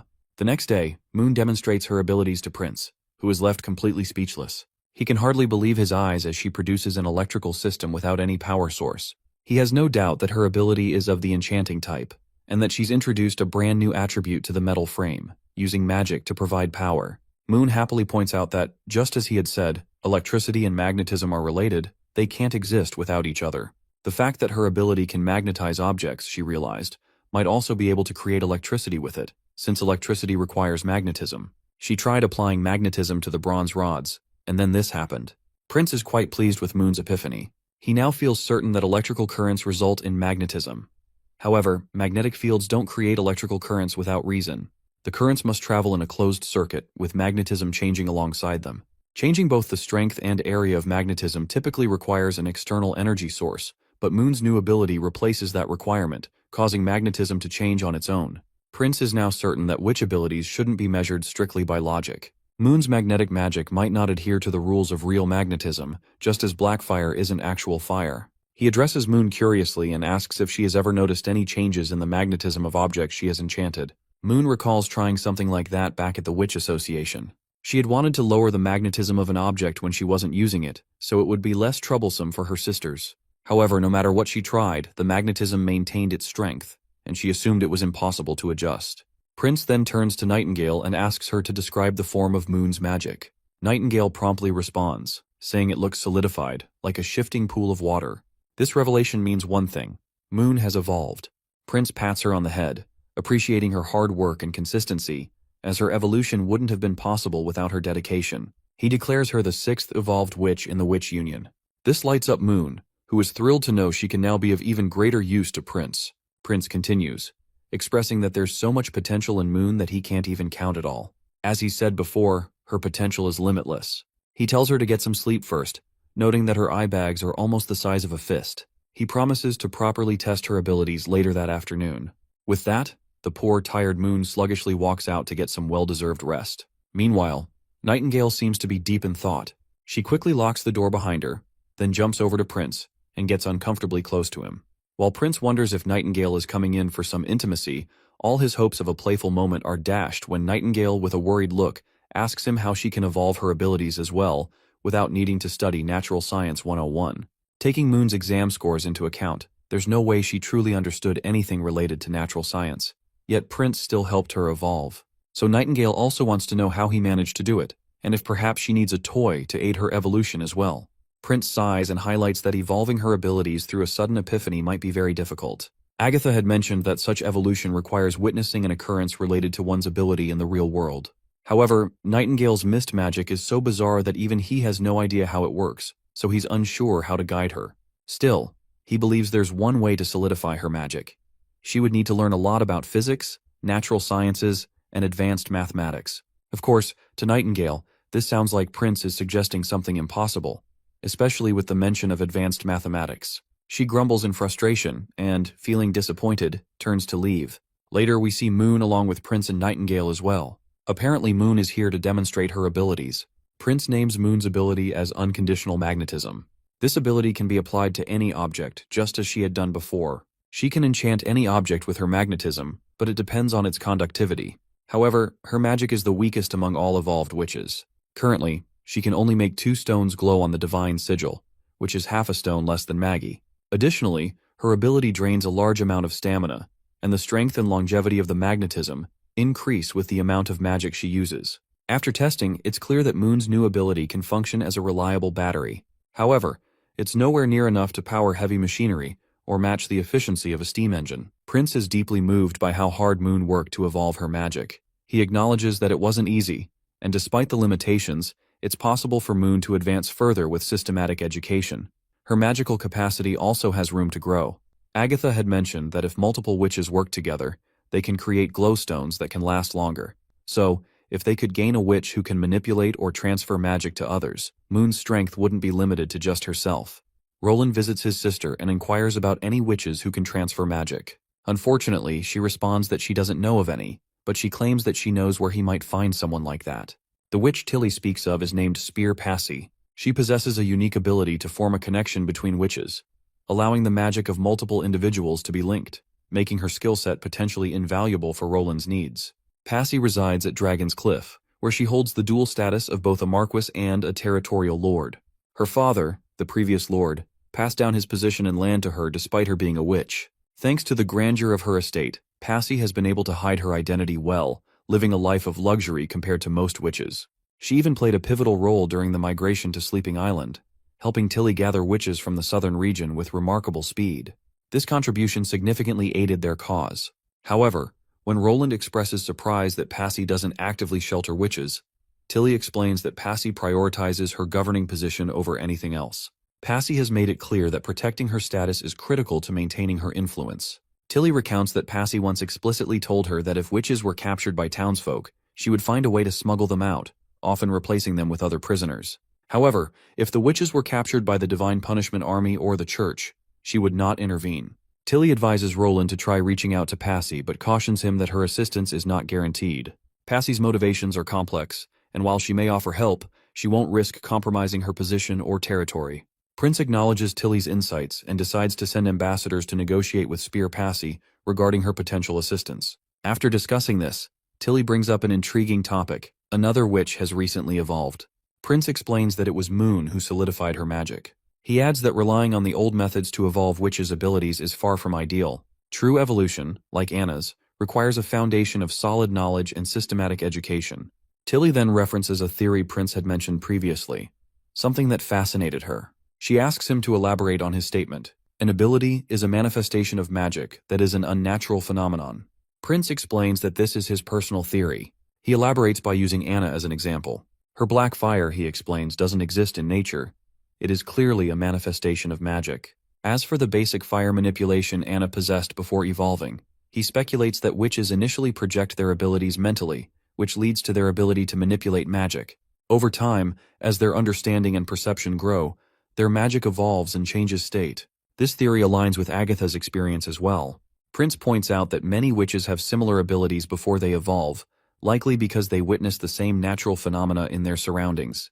However, once they reach higher-tier awakenings, their powers become dramatically unique. This, he believes, is due to the vastly different experiences and perceptions each witch has accumulated in their lives. Now that Prince has framed it this way, Tilly finds it makes sense. After exchanging these deep, cerebral ideas with her brother, Tilly suddenly shifts the conversation, asking if he came from a world without magic.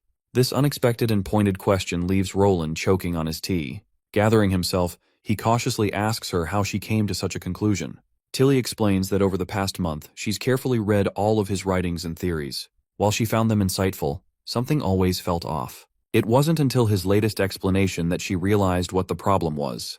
Apparently, he treats magic as completely separate from the natural world. For instance, Natural Science 101 and Physics 101, neither of them mentions magic at all. According to him, magic isn't a natural phenomenon, even though it clearly exists. Roland feels cornered by the points Tilly raised with such valid logic. He never imagined, even in his wildest thoughts, that a normal person would notice something like that when learning such complicated knowledge. But it turns out Tilly Wimbledon is more than just a royal genius fourth princess. She's also a transcendent witch. Just as he thinks he's in trouble, Tilly reassures him that he doesn't have to spill all the beans right away.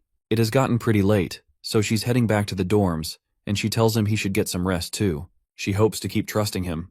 With that, she leaves, and Nightingale steps out from her hiding place. Even Nightingale looks disappointed because Princess Tilly was so close to uncovering Roland's true origins. If only she had pried a little more. Roland sighs in disappointment and points out that she didn't pry because she doesn't want to risk losing their relationship. If prying meant breaking their alliance, it wouldn't benefit Slumber Island, especially with the same looming threat still hanging over them. Her status as an ally is more important than the truth of his identity. Roland believes this is the only reason Tilly's giving him some time, but that doesn't mean she doesn't want to know the truth. If she keeps stalling, she might lose her trust once their enemies are defeated. Tilly's played her hand, and now she's waiting for his, but Roland still hasn't figured out what she thinks of the fourth prince. Regardless, he has to bury that worry deep for now. He turns to Nightingale and asks for her opinion about the trip to Dragon's Cliff with Maggie and Lightning. Nightingale agrees to go, but Roland reminds her that it won't be a simple conversation, and he's actually worried about it. Of course, Nightingale assures him that if talking doesn't work, she'll just kidnap her. But that's exactly what Roland is worried about. He doesn't want to kidnap anyone. Spear Parsi would probably rip their hearts out if she did that. He begs her not to mess this up. She should gather some intel about the situation before meeting with Spear Parsi. If she rejects the offer, that's fine, but there's no need to threaten her at all. He also tells her to keep a record of Dragon Cliff's environment, defenses, and patrol schedules. Lastly, he reminds her to return as soon as possible and, most importantly, to stay safe. The very next day, Maggie, Lightning, and Nightingale set off on their journey, and Sister Scroll waves them goodbye through the window. Meanwhile, Roland is busy making notes. He looks totally worn out because he's just strained half of his brain cells writing this book. As he thinks this, Scroll remembers that tomorrow is Miss Anna's awakening day. In the middle of the night, Prince Roland visits Anna. After taking in the surroundings of her room, he reflects on how everything in here gives a strange sense of modernism, with the indoor heating and glowing stones. As he stares at Anna, she responds, asking why he's staring at her. Roland admits that he was indeed staring, which makes Anna a little happy. Anna then feels kind of selfish, thinking about how everyone seems to care about her, but she doesn't pay much attention to anyone else. Roland just laughs and tells her she's being too harsh on herself. Anna points out that if Miss Agatha hadn't mentioned those old methods, she wouldn't have asked the prince to come here. She bets that the other sisters will also request him to stay with them on their day of awakening, which will keep him busy. Roland reassures her that it's fine. He is sure that they'd ask for extra ice cream or bread instead. You see, when Agatha learned that Anna's awakening day was coming up soon, she immediately offered her prior experience from Tequila City. According to the Scholar Guild's research, besides exhausting their magic to reduce the effects of the anti-phase, witches also have to pay attention to their personal emotions. For example, feelings of satisfaction and joy can provide great benefits to their health. The Alliance would even send servants to assist accomplished witches and meet their needs. However, having servants around his favorite girl Anna doesn't sit well with Roland, so it looks like he's personally here for her emotional support. He promptly gifts her a book, which is a present for her awakening day. The book is apparently about calculus. The reason she's receiving all this special treatment is because awakening days are like the start of a new life, Of course, Anna likes the book, but she puts it aside for now, which confuses Roland. He asks her if she's not planning to read it, but Anna quickly leans over to him, expressing her desire to hear more special stories from him. She gets even closer and sits on top of him and hugs him tighter. Previously, when he told her stories, she had fallen asleep. So this time, Roland decides to pick up the story about the huge city he lived in. Just as he begins, she stops him because she already knows the history of Grey Castle and the numerous times it's been told. But what fascinates him is that what he is telling does not align with what she has heard, so she is more interested in learning why that is. She gently pushes him onto the bed and lays on top of him. Seeing how hesitant he always is to talk about his past, Anna decides not to press him for more details. Instead, she proposes a game. She'll try to guess his past life by herself and record everything she observes in her books. Later, Roland will have to see her observations, and if more than 50% of them are accurate, he'll have to tell her the truth. Roland realizes this isn't about winning or losing. It's just Anna's way of comforting him, and she's not really interested in the real answers. Among all the witches, she's the one who's closest to him and understands his thoughts, so he promises to accept her deal. The scene shifts back to Maggie and Lightning, who are on their way to Dragon's Cliff. Meanwhile, inside the castle, we meet Spear Passy, who immediately senses a strange presence and quickly asks the intruder about their identity. It's of course our girl Nightingale, who promptly appears in front of Passy and greets her. Naturally, Passy is shocked by her sudden appearance. Nightingale introduces herself and explains that she comes from the border town of the Western region, and she is a witch. Spear Passy isn't surprised that Nightingale is a witch, since no ordinary person could have snuck inside. Though she did not like the fact that Nightingale snuck in without knocking the door. Nightingale replies that she simply wanted to avoid all the guards on the way in, and assures Passy that she comes in peace, and is here only to discuss matters. She further reassures Passy that she doesn't have to use the crossbow hidden under her desk. Finally, Passy asks the reason for her visit. Nightingale explains that she's here to deliver a message from the ruler of the border town, who is the protector of the Western region and the fourth prince of Grey Castle, Roland Wimbledon. He has built a new order in the Western region that allows both mortals and witches to coexist, and Nightingale is here in the hope that Passy will show her support. Naturally, Spear Passy is bewildered to hear that, of all people, the supposedly good-for-nothing fourth prince has tried to contact her. She finds it hard to believe what Nightingale is saying, and doubts Roland is truly the ruler of the border town. As far as she knows, he's an idiot who was granted rights to a wasteland. Nightingale smirks and comments that Timothy cheated his way to the throne, and soon enough, Roland will sack him and become the new king. However, she quickly dismisses these points as unimportant, and gets to the matter at hand. She's here to invite Spear Passy to visit the border town. The prince wishes to borrow her magic transfer ability to strengthen another witch's power. This leaves Spear Passy on high alert. She sternly inquires if this is supposed to be a threat or an invitation. Nightingale casually points out that it's just an invitation. The prince has no intention of forcing a witch to do anything, and frankly, neither does she. She adds that she's not a fan of coercion in any form. Hearing this, Spear Passy decides to reject the offer. She states that if Roland truly needs her help, he can come to Dragon's Cliff himself, with the manners of an elite. Sneaking into her castle won't earn him any favors, and she won't risk drawing the church's attention by associating with someone who doesn't respect proper protocols. Now that Passy has rolled out her final decision, Nightingale prepares to leave, which, of course, baffles Spear Passy. She had expected Nightingale to try harder to persuade her. Nightingale calmly reminds her that she's just a messenger. She delivered the message, received the answer, and now her mission is complete. Passy, still curious, asks how Roland even knows about her abilities. As far as she can tell, it must have been the witches at the Bay who told him.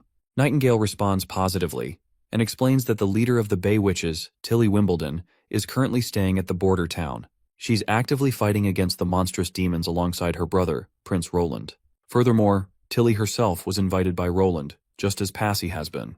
Even so, Spear Passy finds it hard to believe that Roland has truly built a place where mortals and witches can coexist freely. Nightingale then reveals that Roland has cleared the church entirely out of his territory. Border Town now shelters more than 10 witches, and the townsfolk are familiar with their presence. The witches are not just accepted, they are thriving in his domain. Nightingale promises that everything she's saying is true and offers to explain everything she knows about Prince Roland and Border Town. She takes her time and summarizes the story of 250 chapters in just a few minutes. As Nightingale finishes her explanation, Maggie suddenly appears at the window, visibly alarmed. She warns them that danger is approaching, specifically a squad of divine punishment soldiers, and there are at least 20 of them headed toward the castle. Nightingale immediately wonders if Spear Passy had arranged a meeting with the church, but Passy quickly denies it, explaining that she hasn't scheduled any meetings with anyone from the church. This revelation leads her to suspect that the divine punishment soldiers might have followed Nightingale. Nightingale dismisses the idea, stating it's impossible unless the church somehow has the ability to surveil every bird in the sky. At that moment, Lightning arrives, promptly reporting that soldiers are indeed making their way directly to the castle. Nightingale has no idea what's going on, but urges Spear Passy to come with her. But before they can act, commotion erupts outside the door, and it does not take the divine soldiers long to break their way inside the office. Nightingale quickly vanishes into the shadows before she can be seen. While hiding under her mist, Nightingale notices that at least 10 of the soldiers are carrying divine stones of retribution, a clear signal that this situation is going to be trouble. She then annoyingly glances toward the window and sees that Maggie and Lightning haven't left yet, despite the danger. Meanwhile, Spear Passy confronts a man named Redwin, demanding to know why he brought the soldiers into her castle. Redwin smirks smugly and addresses her as sister, before declaring that their late father had made a grave mistake by passing his title to the spawn of the devil. He claims he's simply here to correct that mistake. Redwin proclaims he will expose her true identity as a witch, and refuses to let someone like her rule over the castle. Passy is sure that her brother is being backed by the outer forces, especially since their father only chose her because Redwin and her other brothers were too incompetent to handle the inheritance themselves. This harsh truth enrages Redwin, and in a fit of frustration, he slaps his sister across the face. Just as things seem to be escalating, a priest appears on the scene, which only confirms Passy's suspicions that her brother is indeed working with the church. They are apparently here to capture her and take her away. The priest praises Redwin for his efforts and assures him that by the next time they meet, he'll be addressing him as Duke Redwin, a title that will come with great power. Redwin is overjoyed at the prospect of inheriting the Duke's position and ruling over Dragon's Cliff. The priest reaffirms this, but also reminds Redwin that he must adhere to the church's agreement, which includes executing Spear Passy as a witch in the plaza. This news is shocking, but Nightingale does not react. The priest goes on to tell Redwin that his position will be secured, which will benefit the church's larger plans. To further ensure his success, the church will even provide him with a cleric skilled in governance. Once they leave, Nightingale reappears, and Lightning and Maggie are ready for action. They're fired up and determined to defeat the church and save Passy. Nightingale pulls Lightning and Maggie back to reality, because they do not have enough power to take down the entire church, although they could kill and bury the group of soldiers and the priest who just arrived, allowing Spear Passy to regain her position in the Dragon Cliff once again. But Nightingale has another plan. She wants to take advantage of this opportunity to rescue Spear Passy without leaving a trace. Once she's freed, Passy might have nowhere else to go and could agree to come with them to Border Town. Later that night, she sneaks through the town to reach the underground dungeons, convinced that Passy is being held there. There's only one way inside, but it's heavily guarded by divine stones, so Nightingale knows she must tread carefully. When Nightingale finally enters the bishop's room, she encounters a mysterious priestess under a hood, who is intrigued to learn that Spear Passy turned out to be a witch. This only strengthens their plan's chances of success. The priest then inquires whether it would be easier to convince the masses of Passy's witch identity. The priestess responds that things have changed. Under the Pope's orders, new witches are to be processed by the church. Instead of burning her at the stake in front of the public, they plan to smuggle her to the Holy City. They can just simply take any prisoner with similar height and body stature as Passy and burn it in front of the public. This will make the execution even more impactful in the eyes of the public. The priestess orders the priest to follow the orders, while she is about to head for Redwater City. As Nightingale prepares to leave, the priestess suddenly senses her presence and cracks her whip, demanding to know who's there. Nightingale narrowly avoids the whip, and the attack confirms for her that this priestess is not a weak sauce.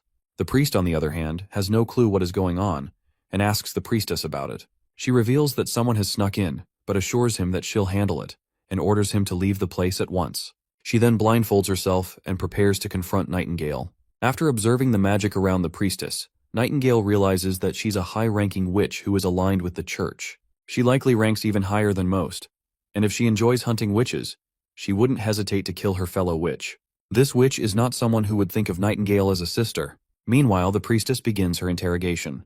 She points out that Priest Rosade wasn't able to see Nightingale, suggesting that she knows how to hide herself well. Furthermore, the fact that Nightingale dodged her attack makes the priestess believe that she's trained or experienced in combat. She can tell, without a doubt, that Nightingale is rare among wild witches. This isn't just any ordinary witch. Nightingale is something different, and that makes her an even more dangerous target in the priestess's eyes. Nightingale isn't interested in responding to any of the questions this piece of shit is asking, but that white head continues to speak, revealing that a new pope has taken the seat in the church. According to her, this pope is benevolent and believes that there's still hope for wild witches like Nightingale. She offers a chance for Nightingale to be baptized and accepted as a pure witch, promising her redemption if she agrees. She believes this is an opportunity Nightingale shouldn't pass up. But Nightingale isn't about to listen to some piece of shit witch who has zero regard for her fellow witches. She fires her bullet at her, but the white-haired witch quickly deflects it with her whip. This leaves Nightingale absolutely losing it. She can't believe this witch literally blocked her bullets. At the same time, the white-haired witch is equally surprised to see her opponent using such a ridiculously eccentric weapon. That only fuels her determination to kill Nightingale right here and now, and she's made up her mind about it. The white-haired witch spreads her magic across the entire area, but Nightingale dodges left and right. As they go back and forth, the white-haired witch punches the ground so hard that it literally demolishes it. Nightingale quickly throws a barrage of bullets to distract her, and vanishes into thin air the next moment.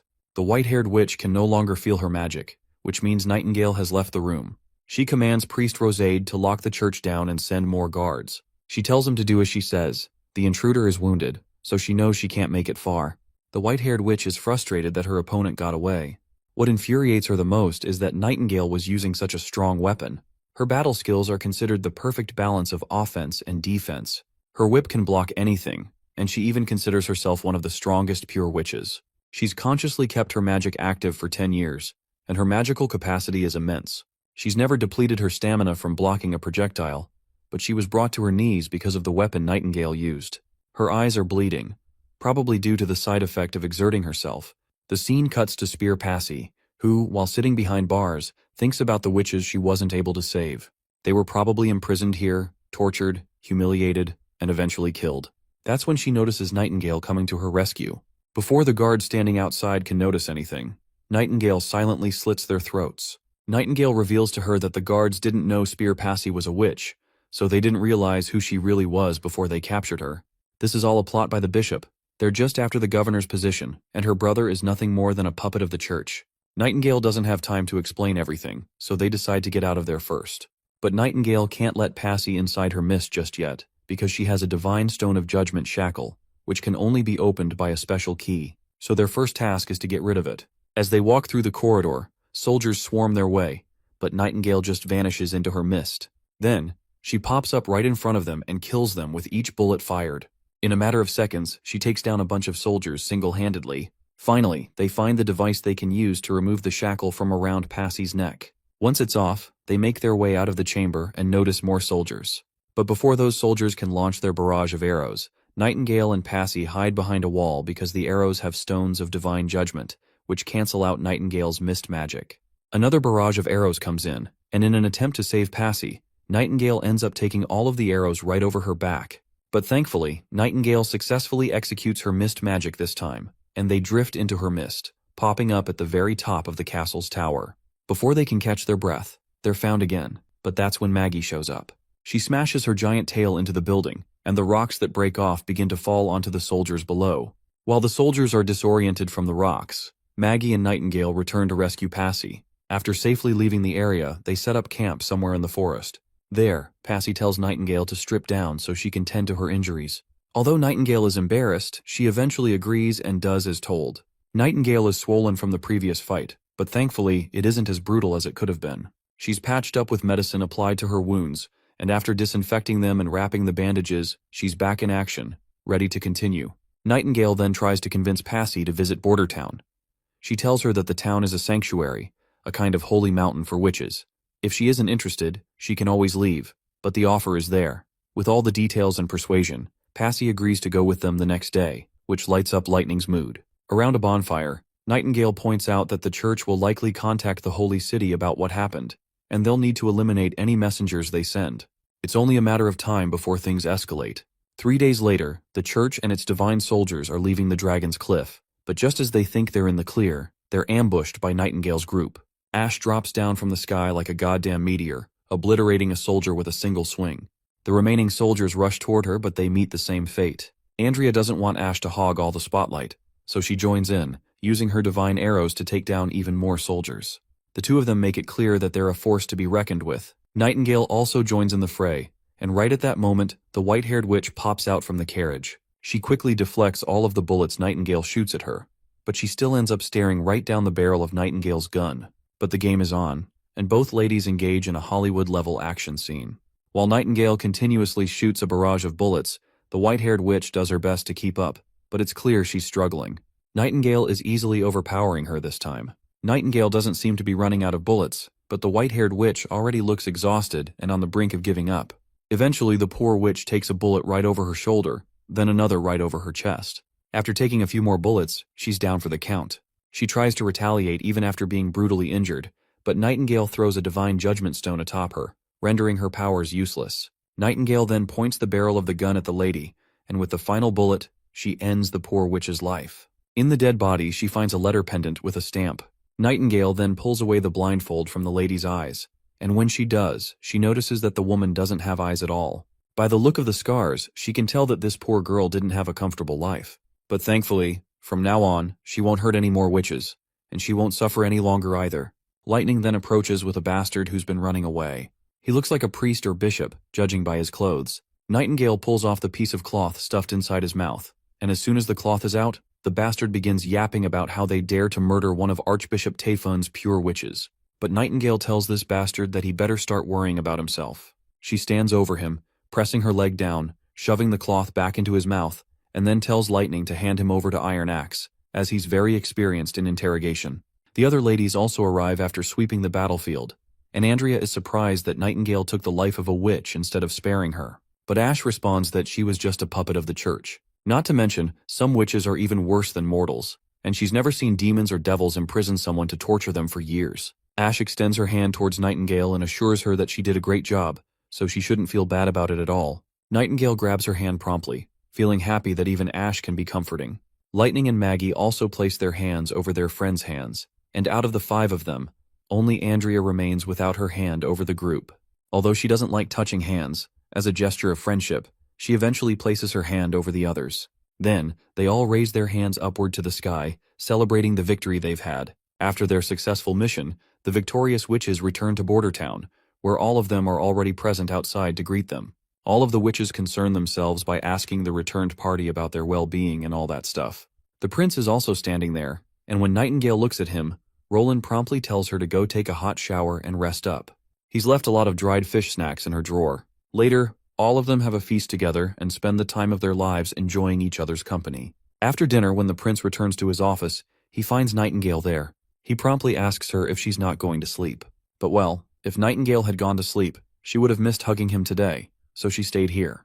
She claims she's been itching for this hug ever since they were in the castle garden. Suddenly, Spear Passy arrives outside the office, and when the prince gives her permission to come in, Nightingale retreats into her mist while Passy promptly enters the room. Once they settle down with tea laid out, they begin their conversation. Once the prince reveals everything to her regarding church and the threat of devils, Passy starts by saying that she has considered his requests. She states that while losing absolute authority, adopting the same laws, following the same markets, and abolishing succession through inheritance are all things she can agree to. She's curious and wants to know if he's really planning to enforce these changes throughout the entire Western region. As far as she's concerned, that would weaken the entire elite class, and his reputation as a traitor would be solidified. The prince then responds that this is why he's not forcing them to accept it. His main concern is divine war, which is going to define their fates, while elites' opinions are not something important to consider. He adds that he's not planning to kill them off. He just hopes they can adapt to this new order. They'll still keep their lands, and the only thing they'll lose is their absolute governance. He is sure that they will make a smart decision. Passy acknowledges this and realizes he won't be changing his mind. She also understands that if she doesn't agree to his terms, his army will likely sack her lands. The prince clarifies that what he lacks most are subordinates, especially managers with experience in bureaucracy. He reassures her that, as he said, she won't lose her territory, and she'll even be able to appear publicly as a witch without fear of threats from the church. Passy then states that she also has a condition before shaking hands. After he helps her take back Dragon's Cliffs, she'll only stand by his side once Timothy is overthrown. Hearing this, the prince recognizes it as a good answer. While it's not an outright rejection, it leaves room for negotiation. He realizes he'll have to prove that unifying Grey Castle isn't an empty promise if he wants her full support. With that in mind, the prince agrees to her terms, deciding it's a deal. Afterward, Passy humbly asks if she can also attend some of the witches' classes. The prince, surprised by her odd request, reminds her that their curriculum is still quite elementary, and she might not learn much from it. Passy responds that she finds their arithmetic fascinating. It's unlike anything she's ever seen before. Later, the prince goes down into the chambers where the priest they captured is locked up. As soon as the priest sees the prince, he begins yapping nonsense. But Iron Axe quickly shuts him up, warning that if he doesn't want to go through the same pain as last night, he should get to the point and start spilling everything he knows. Terrified, the man begins to talk and introduces himself as Campus, a resident of Hermes.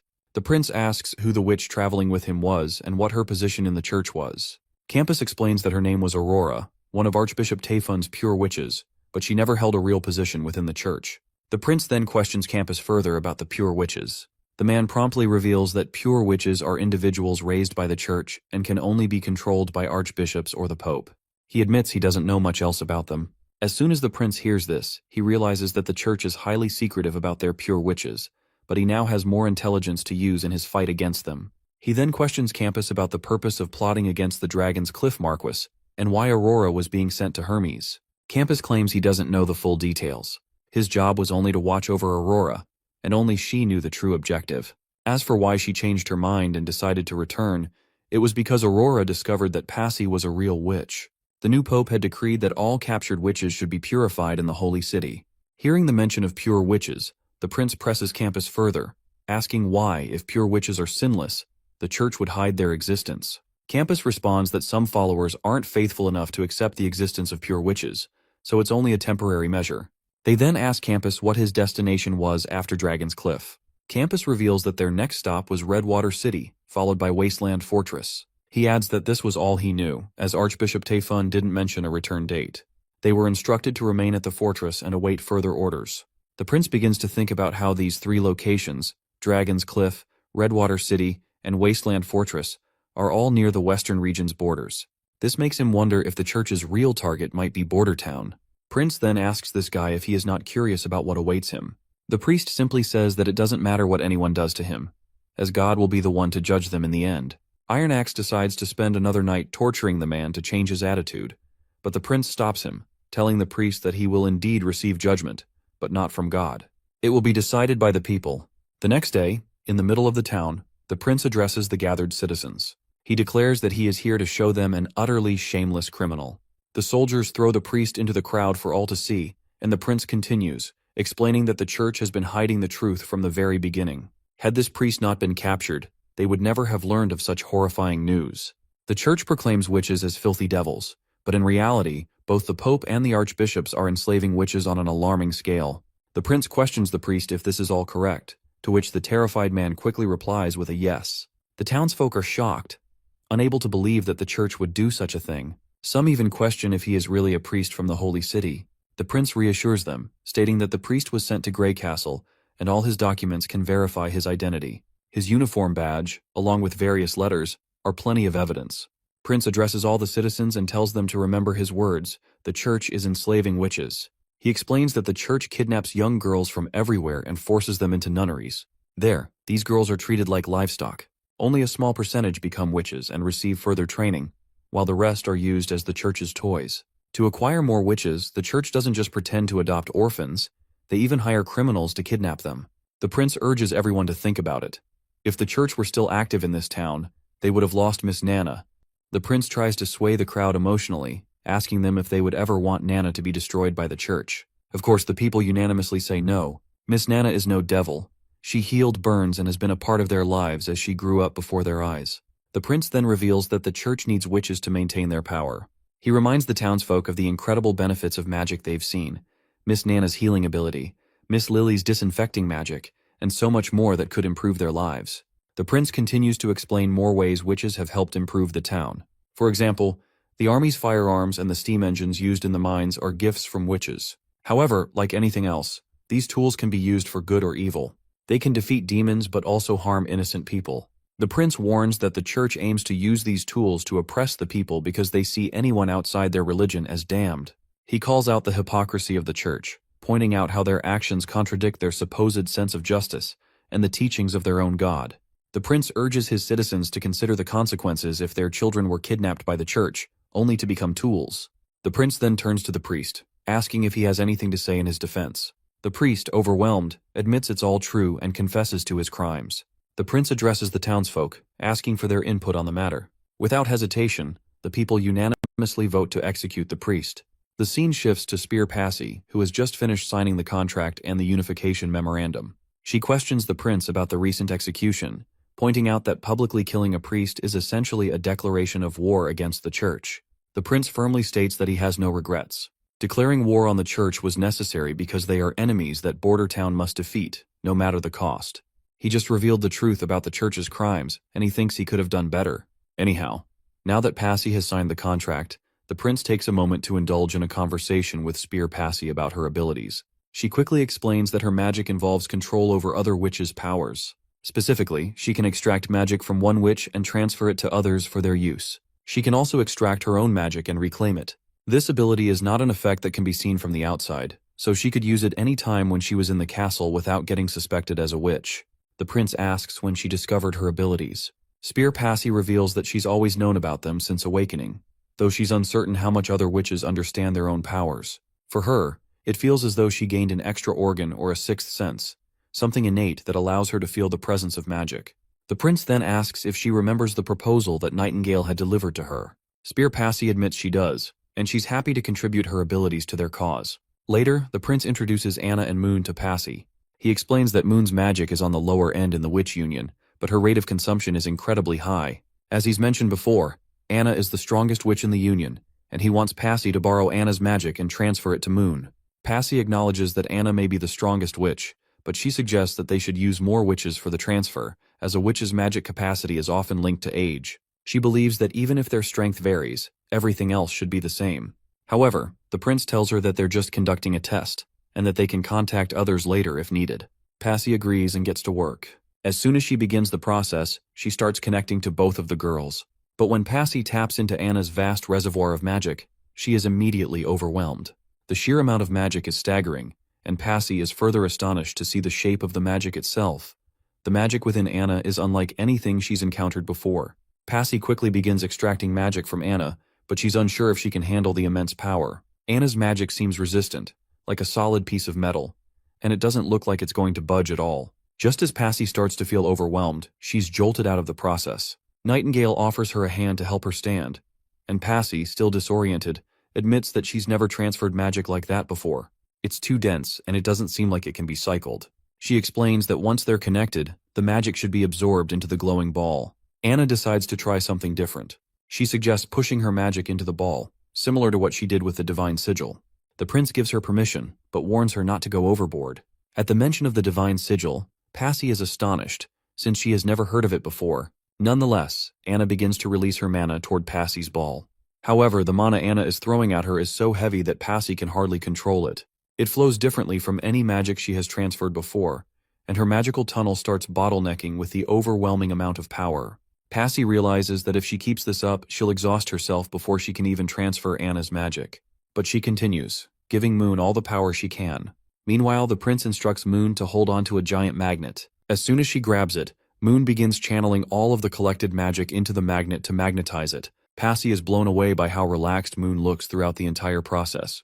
As far as she knows, Moon should be under much more pressure than herself since she is just transferring magic, but even with all the intensity, Moon remains calm and focused. No matter how many times the magic in the pivot is depleted, the magic pouring out of Anna's body refills it instantly. Passy feels as though she's facing an overwhelming tsunami, not just a girl. She believes the channel could be torn apart at any moment by the surging magic. The only word that comes to mind as she watches them work is monsters. They are so powerful that it's almost beyond comprehension. Nightingale makes sure to support Passy, helping her stay steady as the process continues. Finally, after some time, Moon is finished. She quickly rushes to the prince to hand him the magnet, but he doesn't take it directly. Instead, he avoids direct contact and holds it with a stick. Passy asks why, and the prince explains that it's a strong magnet with an ever-changing magnetic force. He's unsure if it will form a circuit with the ground and discharge all its energy through someone, so it's safer for him not to touch it directly. Of course, this explanation goes over Passy's head. Meanwhile, Anna quickly reveals the electric motor they've created. They decide to name it Dawn Number 1. Moon is excited, while Passy still looks clueless. The prince then places the magnet into this box. As soon as Moon flips the switch on the motor wheel begins rotating. The spinning wheel of the motor leaves everyone in awe.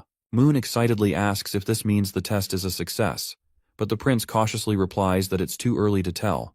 They need to see how long it can run. Meanwhile, Passy, who doesn't understand the applications of a motor, finds it amusing that the prince is so thrilled by this ugly piece of metal, treating it like it's some kind of jewel. As the prince dives into a technical conversation with Anna, Nightingale quietly decides to leave. The nerdy talk is way over her head, and she'd rather not stick around for it. Several days pass after the motor's initial trial. Anna happily reports to the prince that the Dawn 1 motor has been running non-stop at the northern mines. It ran day and night until it finally stopped this afternoon. The prince is delighted to hear this, as it means they've discovered a new potential source of energy. While he acknowledges that its current production capacity is limited and won't be enough to spark a total revolution, it's still a promising backup to steam engines and stoves. The possibilities for the future are endless. There's a significant drawback to the motors. They drain the magic of those powering them. After charging the Dawn 1 motor, Anna, Moon, and Passy were completely exhausted. Even if all three of them charged a motor every day, they could only keep 5 motors running at most. The prince then turns to Wendy and asks if she can calculate the daily magic consumption of all members of the Witch Union and send the results to Moon. He explains that he's talking about the leftover magic after practice, missions, and emergency reserves. This data will help optimize the production of Dawn 1 motors, allowing for efficient use of the witch's power, while also providing a strengthening exercise.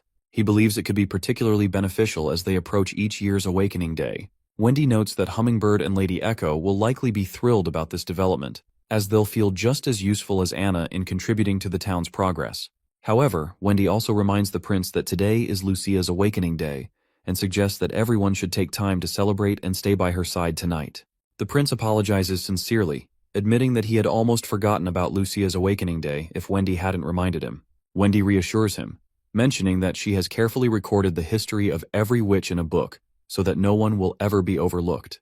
Prince then decides to prepare a feast tonight, where not only the entire Witch Union will be present, but he will personally join in the celebration as well. Later that day, as Lucia rests on her bed, the room is filled with warmth and chatter. All the witches are present, along with the prince. While sipping tea, the conversation drifts to how much easier surviving Awakening Day has become compared to the past, when it was a truly harrowing ordeal. Sister Scroll mentions hearing that Anna even slept through her Awakening Day. Not only did Anna handle it effortlessly, but she also achieved a high-tier ascension. Agatha marvels that if this had happened during the Tequila era 400 years ago, people would have gone absolutely mad with excitement.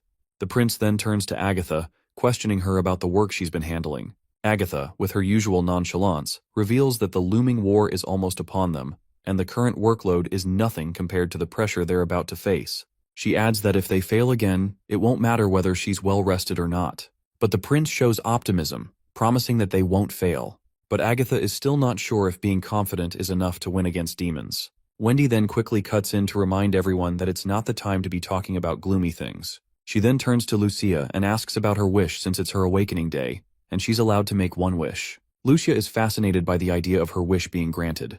Just then, her younger sister, excited and full of energy, hugs her tightly and suggests she ask for some ice cream bread. However, Lucia gives her sister a playful wink over her head. She's not planning to waste her wish on something like that, and decides to save it for something more meaningful later. The prince agrees to let her postpone the wish, but he reminds her that wishes won't accumulate over time. Right at that moment, Nightingale notices that Lucia's awakening has begun. Suddenly, Lucia winces in pain, and the other witches quickly scramble to find ways to distract her and ease the discomfort. Despite their efforts, Lucia continues to feel the sharp pain, and her vision begins to distort. Even Nightingale begins to sense something unusual happening with Lucia.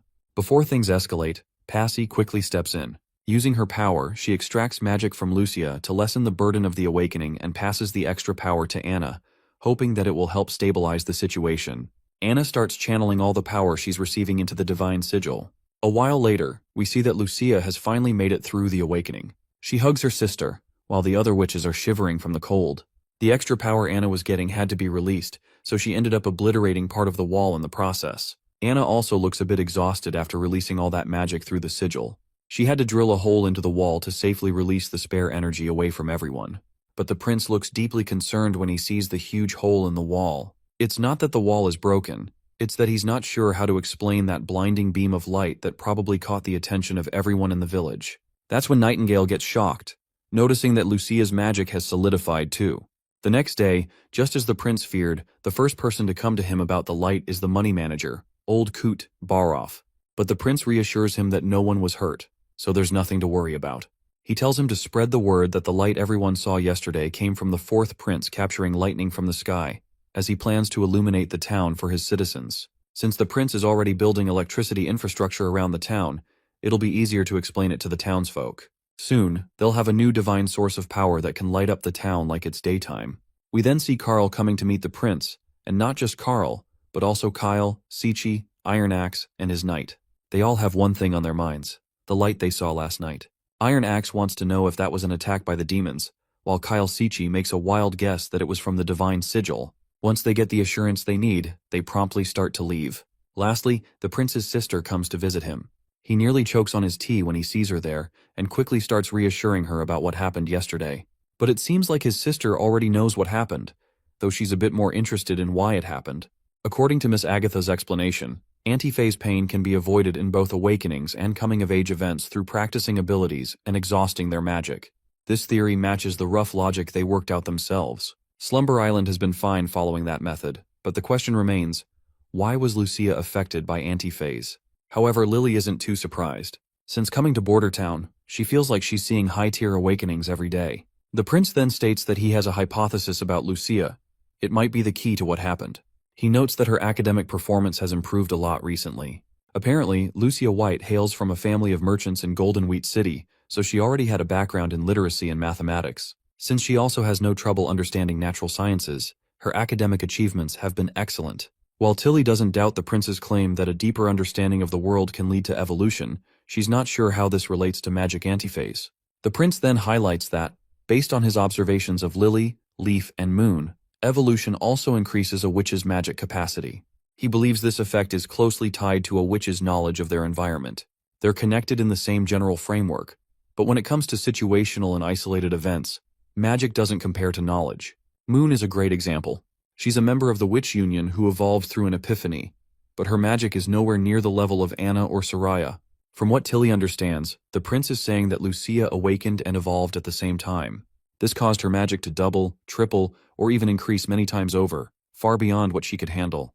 The prince acknowledges this, but adds that he doesn't think awakening and evolving are the same thing. Increases in magic capacity are generally categorized into 3 types: awakening day, coming of age, and evolving. While they may seem similar in their effects, he believes the first 2 are mandatory stages, whereas evolving is self-motivated. He points out that antiphase isn't present during evolving. If awakening and evolving were the same, Anna's rapid growth in magic would have killed her when she evolved. The prince hypothesizes that witches have a danger line for their magic capacity. When they exceed this limit, their bodies are plunged into extreme pain. However, with daily practice, this line can slowly be raised. That's also why witches are advised to deplete all their magic before awakening day, to prevent overwhelming their bodies with excess magic. In simpler terms, the prince believes that Lucia's magic increased far too much, and her overwhelming magic went past the danger line, causing the accident. He further explains that Anna might have suffered just like Lucia, but her magic capacity was already enormous. Because of this, her danger line was much higher than the average witches. This also explains why Lucia returned to normal after Passy absorbed some of the violent magic. It never really belonged to Lucia in the first place. Tilly is amazed by all the hypotheses the prince has to offer. They explain a lot of things. She then asks him why magic can appear in so many different ways when it all comes from the same source, and why witches can only see the magic in the world once they awaken. The prince responds that magic only truly belongs to a witch once they accept it. Awakening can be seen as drawing magic to oneself, but ultimately keeping only a small portion, while evolution is about expanding that small portion. The more knowledge a witch has, the stronger they become when they evolve. This also makes sense because there's no limit to evolution. There's no end to learning more about the world. Suddenly, the princess gets curious and wonders how powerful the prince would be if he were a witch, given all the knowledge he has. But the prince quickly shakes off that thought. He really wants to personally experience what transcendence feels like, but he'd rather avoid paying the price. Princess Tilly then requests him if he can give her permission to bring some of his curriculum back to Slumber Island with her. The prince agrees to her right away, as it will be beneficial for him if the witches on the Slumber Island evolve as well. Besides, she is sister, so he possibly can't say no. This remark leaves her embarrassed, and an awkward silence falls over the room. She doesn't say anything afterward and quietly decides to leave. On the other hand, the prince regrets what he said. He realizes that he probably overstepped his boundaries. He doesn't think she'd be interested in him saying that, especially since she hasn't fully trusted him yet. But just before she leaves the room, Tilly turns to him and admits that she would have been more glad if he were not her real brother. Later, as the prince sits alone in his office, he keeps replaying the phrase in his mind Tilly had said. While he's spaced out, Nightingale suddenly appears in the room. Prince wants to know if Nightingale understood what Tilly meant by those words, to which Nightingale says she surely has no clue. The prince definitely doesn't want to interpret this the wrong way. After spending time with her this winter, he has a better understanding of her personality. He wonders if Tilly might be saying she doesn't want the fourth prince to return, or maybe she was commenting on how he pulled her into their relationship. Nightingale then points out that since he's not her actual brother, he shouldn't be worrying too much about it. Not to mention, she didn't need any powers to tell that he was lying. I mean, since he is not her real brother, why would he be comfortable giving his Natural Science 101 lesson? The prince gets embarrassed, but quickly clarifies that since this winter will last a few more months, making a copy of his book won't hurt him. Besides, he is 100% sure that his sister has practically memorized its contents already. But still, she made a formal request to test his attitude. Since Slumber Island is made up of witches, they'll continue to solely rely on magic, whether they evolve or not. But he proudly claims that he is different. This knowledge can bring both witches and mortals to greater heights, because he relies on everything, not just magic. Later we find ourselves outside, where poor Lucia has just made her way into the facility. Anna is there too, and she makes sure to warm the poor girl up. Afterwards, Lucia looks at the table and notices various parts scattered around, then asks Anna what she's making. Anna explains that some parts are for new firearms, and the prince said he hasn't succeeded yet, so he'll need more testing. She then asks about the prince, and Lucia says he had some other business to take care of, so he'll be late. He will surely come since he also wants to get familiar with her new abilities. Anna is just glad to see that Lucia is making progress too. She promptly hands Lucia a metal piece and tells her to demonstrate her new abilities. Lucia grabs the metal piece, and as soon as she activates her magic, she finds her consciousness somewhere else entirely. She sees a lot of different colors on the surface of the metal she's holding. She's sure these aren't the tiny atomic particles the prince was talking about. These squares and spots are far too big to be those. Anna reminds Lucia that there's a larger category above atoms, known as elements. Lucia agrees, and explains that she read about how atoms form larger clusters based on different combinations, and the properties of those clusters depend on their structures. Judging from the prince's descriptions and categorizations, she's confident that's what she's seeing. Anna seems to finally understand. Based on her own knowledge, she suggests that this might be a branching ability, a rare talent among matured witches. Anna recalls Agatha mentioning that such rare abilities only appear during a witch's maturity day, and they're closely related to the witch's main ability, possibly enhancing or balancing it. So in the same way, since Lucia's main ability is disintegration and restoration, these color blocks might be a guide for her to dissect specific elements. She then encourages Lucia to try extracting a single element. As soon as Lucia begins, a light starts to illuminate. She successfully extracts another material from the metal, though the process is exhausting, and she takes a rest. Meanwhile, Anna inspects the result. She realizes it might be a new alloy formed from raw iron and other elements, though she isn't certain. However, she decides she can run a small experiment to confirm it. She hypothesizes that Lucia can extract specific elements from a whole object. However, the remaining elements don't just fall apart, they rearrange themselves according to certain rules when they lose those elements. If this is true, Anna is convinced that even every useless byproduct can be reproduced in Lucia's hands. The scene transitions to a black boat sailing across the sea. The boat captain inquires about the type of business the onboard merchant intends to conduct in the western region. He warns that the area once produced jewelry and furs, but such industries have long since disappeared. The merchant speculates whether the population there might have turned to banditry, but the captain dismisses the idea as outdated. Ever since the fourth prince took over Border Town, the western region has been really strange. No one knows what he's doing there all day. Still, any merchant traveling there seems to do well, whether it's food, clothing, or anything else. Everything sells. Hearing this, the merchant hopes he won't return empty-handed. However, even if he does, he doesn't mind much. After all, the main purpose of his trip is just to meet the leader of Border Town, Roland Wimbledon. His identity as a rebel makes it inconvenient for him to travel openly as an ambassador. To circumvent this gentleman, who goes by the name Otto, disguises himself as a merchant. The disguise, however, comes with its own challenges. Otto must abandon his expensive attire, blend in with the crew, and endure the cramped quarters below deck, sharing the same utensils and living conditions as the sailors. Before embarking on his journey, Otto sought information about Border Town by questioning local informants. From them, he learned that, on paper, the king would have to harbor deep animosity toward Prince Roland Wimbledon to assign him to a place as desolate as the western region. This theory aligns with Roland's tarnished reputation. However, the reality presents a stark contrast. Despite all of the shit and warfare that followed the former king's royal decree, Roland has secured an unshakable grip over the western region, and now poses a significant threat to the new king. Among the common folk, some claim that Roland has fallen to the devils, others say he actively recruits witches. Yet for Otto, neither of these allegations matter, so long as Roland holds a grudge against the church. In that regard, Roland is far more palatable to the Kingdom of Dawn than Timothy. As soon as the ship reaches the shore, Otto is utterly baffled by the sight before him. He can hardly believe his eyes, questioning if he has indeed landed at Bordertown's piers. The structures before him dwarf even the piers of Grey Castle's capital, which are only half as large. Furthermore, the enormous ships docked there seem far too massive for traditional rowing.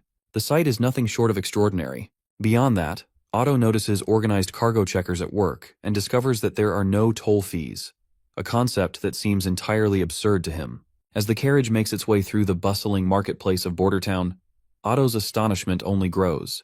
Among the stalls, he notices peculiar products that he has never encountered, not even in the Kingdom of Dawn. While Otto marvels at the market's unique offerings, the scene shifts to Ash and Andrea walking through the same marketplace. Andrea appears indifferent to her surroundings and pays no attention to Otto. However, Otto immediately recognizes Andrea and calls out to her. Hearing her name, Andrea turns around and upon seeing him, recognizes him just as quickly. Later, the group heads to a nearby motel to catch up. Otto is overwhelmed to meet Andrea again, having believed for years that she was dead. While they talk, Otto notices Ash and inquires about her. Ash promptly introduces herself and, with curiosity, asks Otto how he knows Andrea. The man formally introduces himself as Otto Lux from the Kingdom of Dawn, explaining that he has known Andrea since childhood. He reveals that his sister Belinda, a member of the Toccata family, and the Prince of Dawn, His Highness Appin Moya, were all close friends with Andrea. Upon hearing these notable names, Ash quickly recognizes that Otto must belong to a privileged class, and asks why he had assumed Andrea was dead. Before Otto can respond, Andrea interrupts. She firmly states that Belinda and Oro were correct. The young lady of the Quinn family is, in fact, dead. Otto is left bewildered, unable to comprehend why Andrea would say such a thing. To understand her statement, it is crucial to know the context. In the city of Glow, the top three noble families, Toccata, Quinn, and Lux, were considered the king's most trusted partners. For generations, these families held key ministerial positions in the royal court, shaping the kingdom's governance and legacy. The Quinn family's daughter, Andrea, was renowned for both her beauty and her prestigious background, making her the object of many suitors. Otto and Oro were no exception, each vying for her attention in their own way. But everyone was taken by surprise when Andrea's horse-drawn carriage lost control and tumbled down the mountain during a spring vacation. After a long and arduous search, they finally found her broken and battered corpse. However, Andrea quickly interrupts, revealing that it wasn't an accident. She then promptly discloses what happened 5 years ago. Apparently, the carriage accident was orchestrated by the Quinn family. Her father had discovered her identity as a witch, and once he learned the truth, he immediately arranged the staged accident to fake her death and smuggle her out of the kingdom. Eventually, Andrea settled in the northern region of Grey Castle, where she met Tilly. After hearing the truth, Otto reflects that the accident may have been for her own good, as it ensured her safety, given that the church was actively hunting witches. But Andrea does not share this view. She is annoyed that her father never bothered to ask her opinion. He didn't care about her feelings. His only concern was to dispose of her as quickly as possible. With that, Andrea decides to leave. After all, the Quinn family's young lady died 5 years ago, and she no longer knows anyone named Otto. However, Otto reminds her that Oro still places flowers on her tombstone every year, as he is unable to forget her. But for Andrea, this is simply emotional baggage. She believes that Oro will eventually move on, just as she has. Despite this, Otto doesn't want her to leave just like that. The scene then transitions to Bordertown Castle, where Anna reveals to the prince that Tilly's 20th birthday is approaching. She asks the prince what he plans to gift her. Unsurprisingly, the prince doesn't even remember that Tilly's birthday is coming up. The fourth prince's memories are mostly filled with mischief, and he has never bothered to retain any memories of such occasions. You see, Tilly represents a dark period in the fourth prince's history, and anything related to her is buried deep in his memories. This is likely because she was the youngest child, and the king always held grand ceremonies for her birthday when he was alive. Even Timothy, who was spoiled the most, did not have that luxury. When Tilly came of age, all 4 regional leaders rushed to the capital to honor her. She even received gifts from Dawn Wolfheart and Eternal Winter. Timothy and Garcia were envious and wanted to teach her a lesson. Of course, the fourth prince was too cowardly to participate with his older siblings in this mischief, so he has no real memory of what happened. In the end, the older siblings poisoned the bear, and it died. Ironically, it was her favorite gift. Since he has no memories of her, the prince isn't sure how to approach the situation. But there is one thing on his mind. He decides to draw a bear and hopes to use Anna's abilities to pull off the gift he wants to give her. When the day of Tilly's birthday arrives, the prince shows up at her room with a giant gift box in his hands. Not only that, but he is also preparing to host a grand feast for her birthday celebration. Tilly is quite bewildered by this gift, as Roland has never given her anything before. He admits this is true, but quickly reminds her that he once gave her a goose feather quill. Regardless, he urges her to unwrap the gift. As soon as she does, she finds a cute panda inside. For some reason, she calls it a bear, so for the sake of it, we'll call it a bear too. Tilly gives the toy a hug, sinking into its softness and feeling incredibly cozy. If you want to know the story behind this creation, here it is. The fur of the toy was crafted by Soraya, and its canvas was made from a wolf cub's hide from the north. It is incredibly soft, and the design was entirely inspired by pandas from the prince's past life. You see, pandas are an ancient creature that has survived solely due to their cuteness. They are a common, universally beloved gift, and their charm is unparalleled. Well, it indeed looks like a panda, but since Tilly has never seen one, she assumes it's just a bear with unusual colors. The prince asks her if she finds it ugly, to which she quickly replies no. The prince then reveals that it's called a panda and is very popular. Tilly curiously asks if it's from another world. The prince agrees and explains that it's more than just a huggable plush. He urges her to pinch its neck. As soon as Tilly does, the panda activates. Its limbs begins to move, and she falls flat to the ground. The prince swiftly deactivates the panda and apologizes, explaining that he implanted an electric motor and gears inside to power its movements. He further elaborates that the motors inside are miniature versions of the Dawn 1 motor. Even if Tilly doesn't use it frequently, the panda can continue moving for 3 to 4 months on its current setup. He adds that the toy will stop moving once she pinches its neck again, making it perfect for her to take back to Sleeping Island. Although Tilly is fond of the gift, she can't help but ask why he would give her something like this. The prince responds with a question of his own, asking if she remembers what happened when she came of age. Tilly quickly remembers the incident and questions her brother if he poisoned her bear. The prince reassures her, saying it wasn't him, but rather Timothy and Garcia who were responsible. He admits, however, that he also bears some responsibility. If he had reported their mischief to his father earlier, it might never have happened. As the two siblings are catching up, a knock sounds at the door. Before opening it, the prince wishes Tilly a happy birthday and encourages her to put aside any unpleasant memories. This gesture leaves Tilly feeling slightly flustered. Meanwhile, on the other side of the door, Andrea and Ash are butting heads, each arguing about who arrived first to greet Tilly for her birthday. When the prince opens the door, he interrupts their bickering by breaking it down to them that he is the first to arrive, which naturally deflates both of the girls' moods. We then switch back to Otto, who is sinking into despair somewhere in the town. He's visibly upset by how Andrea dismissed their feelings, calling them nothing more than emotional baggage. It's been 2 days since their last encounter, and Otto has walked through every corner of the town in search of her. He even spent the rest of the day wandering around the market, hoping to catch another glimpse of her, but to no avail. Despite his search, Otto hasn't forgotten his original purpose. While looking for Andrea, he's also been observing the miracles created by the prince. The black machines in the mines, towering metal structures by the Redwater River, and the canals that seem to flow everywhere. The entire town is incredible, and Otto can only record as much as he can for now, planning to pore over the details later. Suddenly, someone approaches Otto and questions whether he's a merchant. The dejected man is clearly not in the mood to respond, but the knight sternly states that they've received reports suggesting he might be a spy. They request that he put his hands behind his back and follow their instructions. He's warned that if he resists, they cannot guarantee his safety. When Otto reveals his true identity as an aristocrat from the Kingdom of Dawn, it's already too late for him. He receives a hard punch to the gut. However, the knights don't continue the beating after hearing the mention of his noble status. Still, they kick him again for resisting. Desperately, Otto tries to explain that he is indeed an aristocrat, and he is willing to show the documents he has in his bag. The knights, gritting their teeth, know that only the prince will hear his explanation now. If Otto reveals everything, there's a chance he might get out of this alive. Well, it was a rough experience, but at least Otto finally ended up in front of the prince. When the prince takes a look at the notes Otto had been preparing about Border Town, even he finds them unusual. It's not surprising that Otto was misunderstood, as many citizens didn't know where he came from, and it was his order to report anything out of the ordinary. The prince admits that Otto's arrest was rougher than it should have been, but emphasizes that most criminals immediately retaliate with weapons. Since the start of winter, 2 police officers have been injured in Border Town, and they were all Timothy's spies. While Otto understands the need for security and stability, he raises a valid point. This approach might hurt innocent travelers. Most people, unlike him, may not be able to produce documentation to prove their identity. The prince reminds him that he need not worry about that. He explains that the Justice Department's verifications have nothing to do with documents, and he has many methods to ensure the safety of innocents. It's the best of both worlds. Otto then goes on to explain that while passing through the capital, he overheard rumors among the merchants that Prince Roland is planning to overthrow Timothy. The prince stresses that Timothy should never have come to power.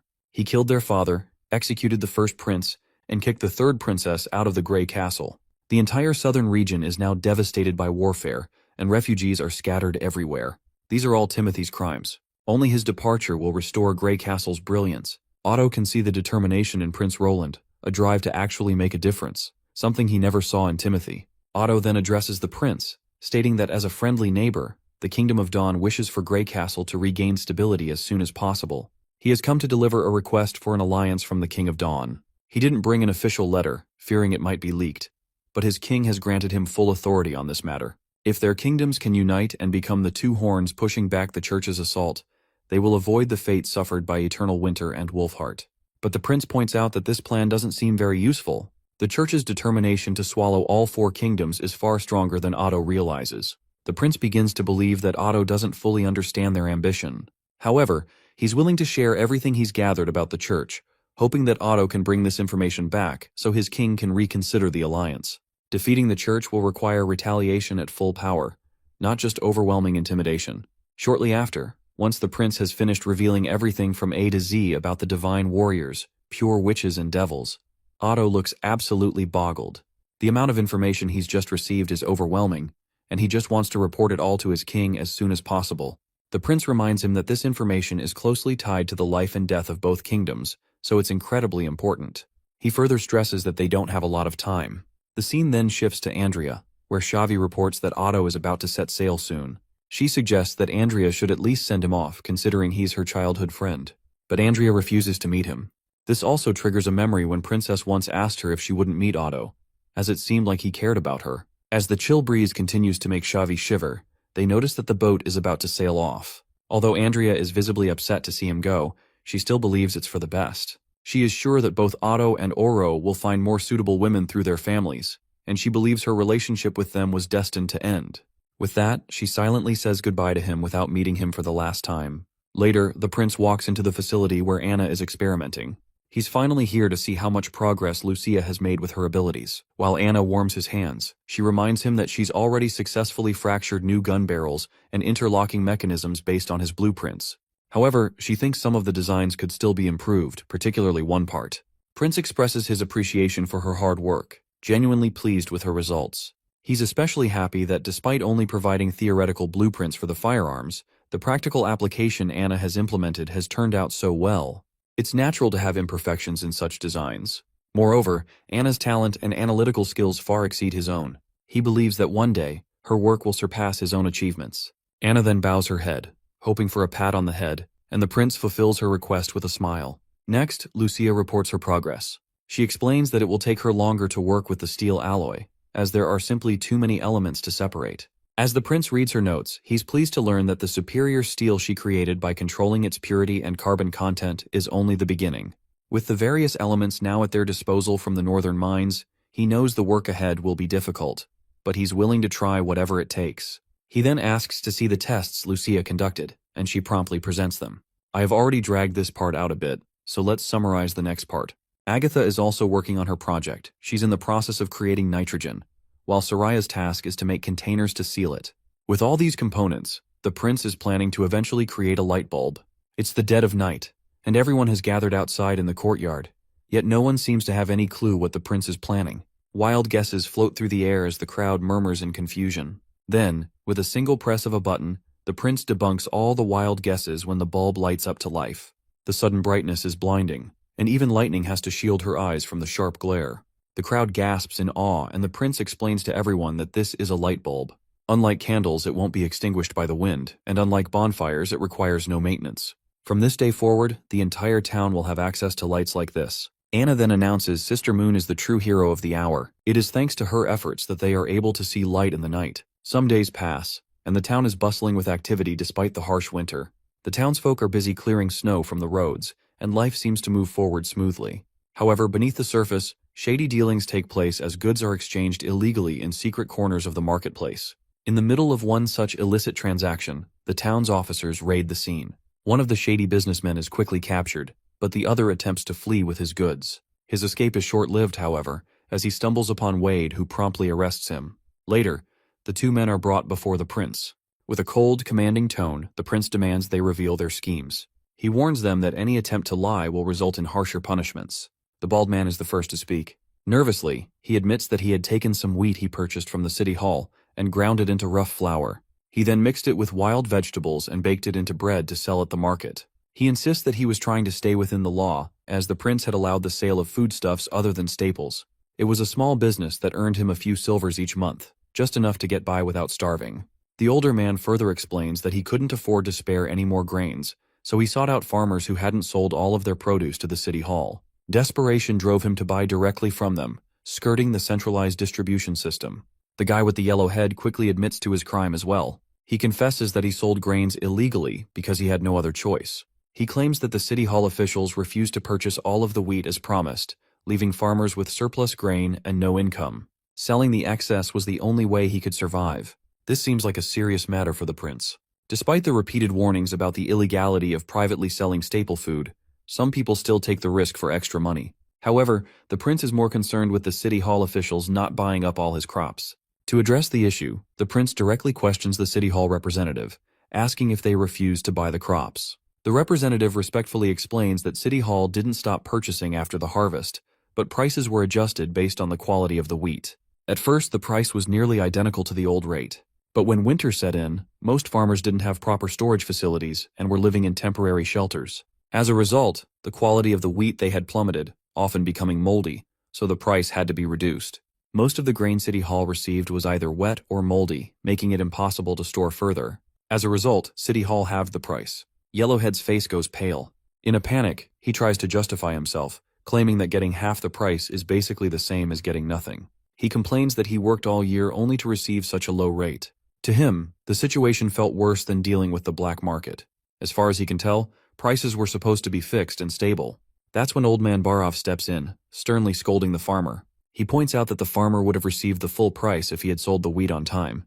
Barov accuses him of hoarding and asks if he really thought City Hall wouldn't notice his scheme. Barov explains that hoarders like him gamble on the town's food supply running low so they can sell their stock at 3 or 4 times the price. Now that the prince has heard both sides, he declares both of these guys guilty. The farmer, Soya, privately sold crops with malicious intent, so he'll be sentenced to 10 years in the mines. If he shows good behavior, the punishment could be reduced. As for this bald citizen who was also involved in the crime and used subpar grains to bake bread and sell it, he'll face 10 years of labor and a fine 3 times the profit he made from selling the bread.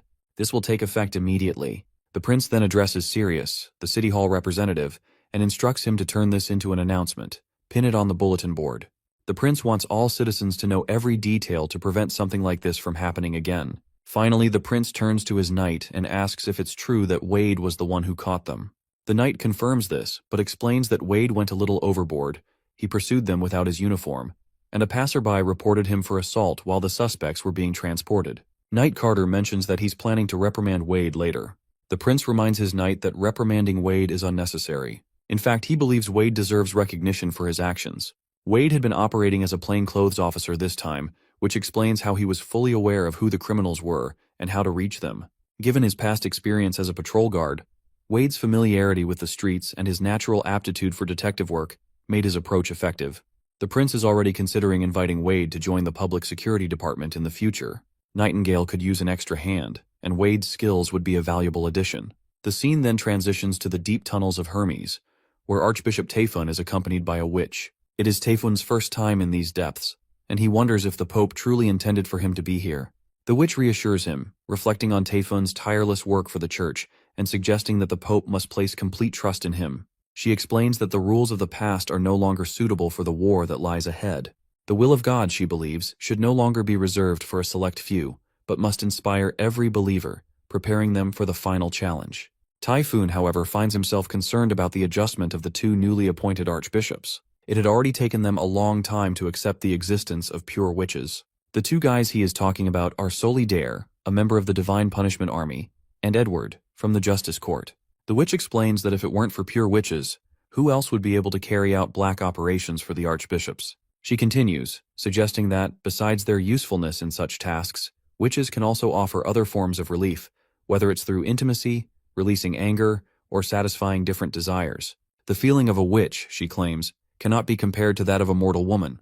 Tayfun gets uncomfortable with her words, and quickly tells her to stop making such jokes, especially to someone his age, who already has one foot in the grave. Finally, they reach the dead end of the chamber, where a witch with a veil over her face awaits. She informs them that the Pope is currently experimenting with magic stones. She warns that if they are carrying any stones of divine judgment, they must hand them over, as they could interfere with the magic inside. Reluctantly, Tayfun hands over his stone of divine judgment. The gate leading to Pope finally opens. As soon as he steps inside, he meets Maine, or rather, he meets Zero, who is impersonating Maine. The fake Maine quickly tells Tayfun to make himself comfortable, but the old man refuses. He insists on maintaining formality, as he is bound by the church's rules. However, Maine reminds him that he is giving the order. Reluctantly, Tayfun finally sits across from Maine, the two men facing each other. Tayfun reports that he has captured 3 witches, as Maine had ordered the capture of any witches. However, during the extraction of one of them, she managed to escape and killed the entire squad in the process. Since then, no one has been able to track her down. Because of this, they've lost 16 followers to this witch, 4 of whom were in training to become divine punishment soldiers. Tayfun warns that if this happens again, the members of their order will begin to fear participating in such operations. Maine reminds his old junior that combat witches are rare, and most of the fallen witches lack the power to resist. He assures Tayfun that incidents like the recent one are unlikely to occur frequently. He explains that every fallen witch represents the potential creation of 2 divine punishment soldiers, which are desperately needed. The pressure on the Hermes perimeter increases every day, and the church urgently requires more soldiers to defend against the demons. Tayfun is surprised by the logical and pragmatic demeanor Maine is displaying, noting how much more mature he seems since his inauguration as Pope. Shifting the focus, Tayfun shares some good news. Most of Wolfheart and Arista now support the church, excluding a few resistant cities. Eternal Winter, as expected, remains as weak and uncooperative as ever. Tayfun reports that the Holy City's resources are projected to double by next summer, along with a significant increase in the size of the Divine Punishment Army. He also notes that the Kingdom of Dawn is facing riots, sparked by the royal court's crackdown on church followers. Despite the pressure from their aristocrats, Tayfun is confident the church's supporters in the kingdom can hold out until the end of winter. Maine is pleased with this report, and announces plans to adjust next year's priorities. Grey Castle will take precedence, while the Kingdom of Dawn will be deprioritized and addressed last. But Tayfun reminds his senior that the church's resources are currently focused on the Kingdom of Dawn. Shifting their efforts to Grey Castle would require significant effort and time to reorganize. Maine, however, counters by stating that Grey Castle is already in ruins. The royal decree for the throne and the distribution of berserker pills have fulfilled their purpose, plunging Grey Castle into chaos. In contrast, the turmoil within the Kingdom of Dawn is internal, driven by their own instability. It is only a matter of time before they destroy themselves, so the order of their priorities is less critical. What concerns Maine the most is the western region's Roland Wimbledon. Over the past year, Maine has gathered detailed reports and uncovered something alarming. Apparently, every operation against Roland, whether orchestrated by the church or by Timothy, has failed. Individually, these failures might not seem significant, but when viewed together, the pattern is deeply concerning. Roland Wimbledon has not lost a single battle. His victories stem from his rapid growth, both in military power and influence, and he is continually expanding his reach. Maine warns that if given another year, Roland might secure control over the entire kingdom of Grey Castle. By that point, reclaiming the land would become far more difficult and costly for the church. There is too much to be done in Hermes, and Maine doesn't have the time to concern himself with the church's internal planning and maintenance. He decides to leave those responsibilities to Tayfun. After the brief meeting, the witches escort Maine out. Once he is out of earshot, the fake Maine calls over a witch named Black Veil and praises her for how much stronger her illusions have become. As Maine transforms back into her true form, it is of course Zero. Black Veil accepts Zero's gratitude with utmost respect. At this moment, Isabella, a blonde witch, joins the conversation. She remarks that Roland Wimbledon, the 4th prince, seems like an intriguing guy, and might even have a better chance of defeating the devils than the church does.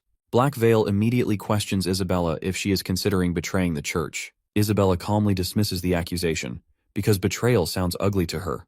She explains that the church's ultimate purpose is to ensure humanity's survival through the divine war. If someone else can achieve that, she doesn't mind who it is. Zero quickly silences them both. She acknowledges Isabella's argument, but stresses that the divine war is about more than survival. It is about becoming God's chosen child. To earn God's smile, Zero declares that she must win this war herself. The scene transitions to this bearded old man of the Eltec family, whom I forgot the name of, but he is father of Ferlin, and he claims to be a descendant of Agatha. He questions his son, Miso, about where he is headed while wearing armor. Miso confidently replies that he is going to join Lord Mead EE in his campaign to earn glory and secure territory. He explains that Lord Mead E has gathered most of the Western region's aristocrats at his castle, where he presented King Timothy's decree. The decree promises an increase in both status and land to anyone who aids in taking down Longsong Fortress. Miso lists several notable families who have already pledged their support without hesitation. The first is Lady Millicent of the Wild Rose family, the second is Lord Cavan of the Maple family, and lastly, Lord Manoa of the Leaping Wolf family. The fool of a son assures his father that he will prove himself to be better than his brothers by bringing glory to their family. However, his father quickly reminds him of Duke Ryan's crushing defeat. But Miso seems indifferent, and confidently states that this time is different.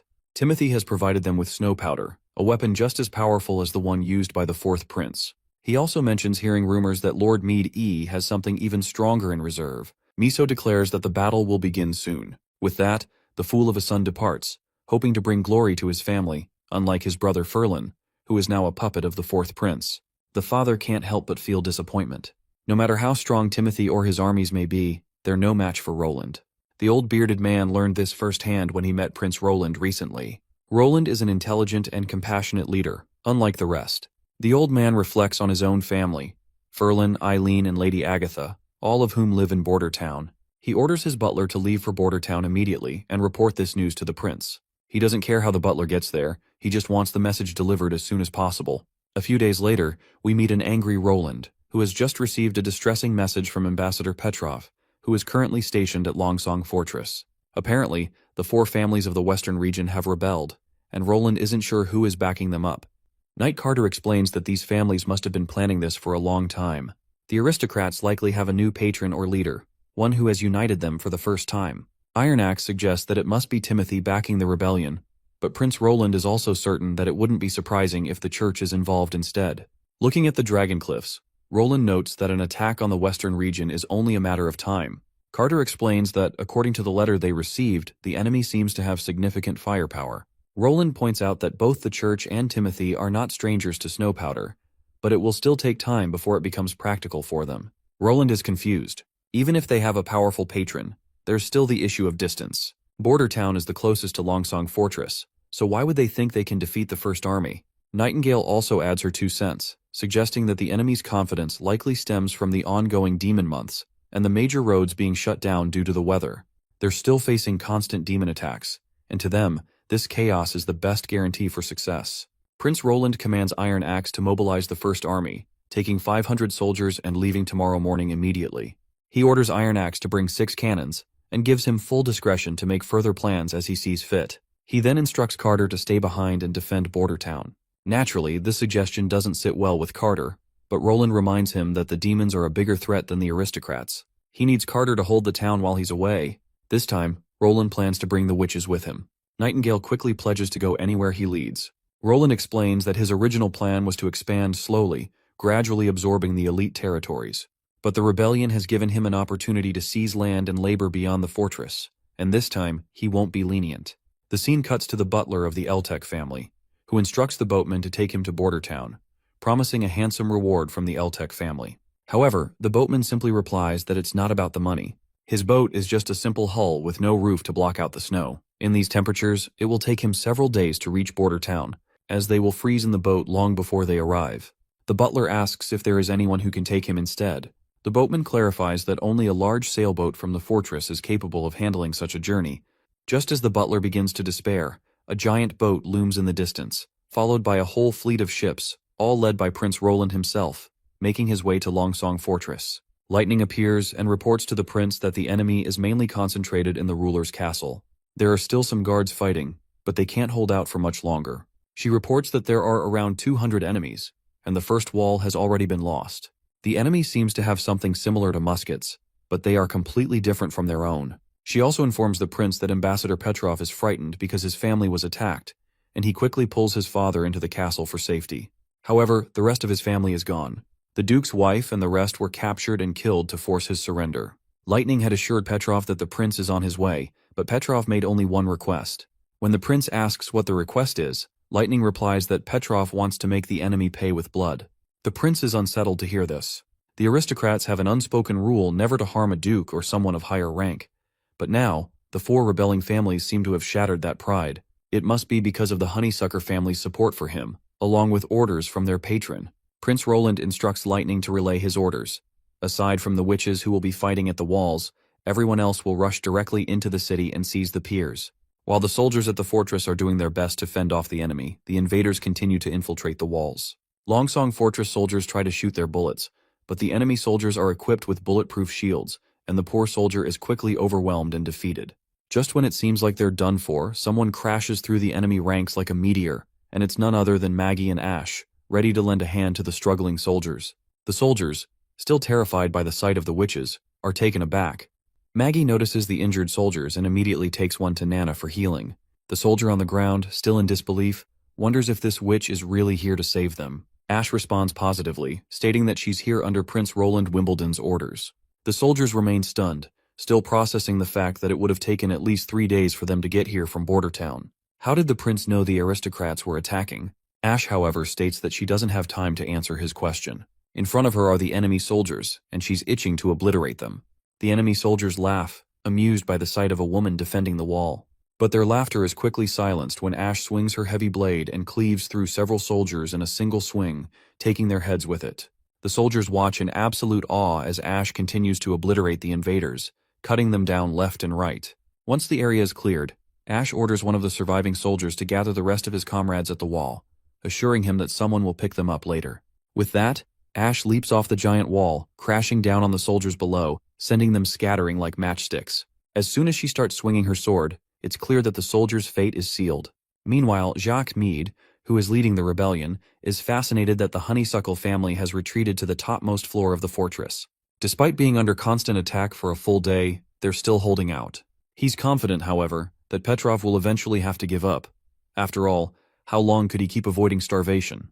Jacques Meade reflects on the secret letter from Timothy, which mentioned that if they can capture Longsong Fortress, the royal army will join them and destroy the traitorous King Roland. Once the snow melts, the western regions would be left for him to manage once Roland is defeated. One of his knights reports the state of the battle and asks if they should switch to phalanxes. Of course, Jacques Meade quickly gives the green light. He's sure that the small muskets Longsong Fortress is using will be useless against Timothy's phalanx. Jacques Meade imagines how satisfying it will be to send Petrov's head to Roland, but it looks like his dreams are going to be just dreams at the end. Another subordinate reports to Jacques Meade that something strange is happening at the West Piers. He claims to have heard chugging noises, and when he sent 2 teams to investigate, neither has returned.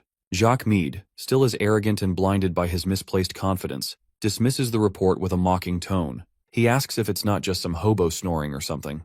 But his subordinate tells Jacques Meade that only a titan as tall as a wall could snore that loudly, making it clear he's not joking. Meanwhile, at the piers, one of the soldiers looks around with the fire torch in his hands. He can't see anyone around, and worst of all is that the entire area has plunged into darkness with no torches burning.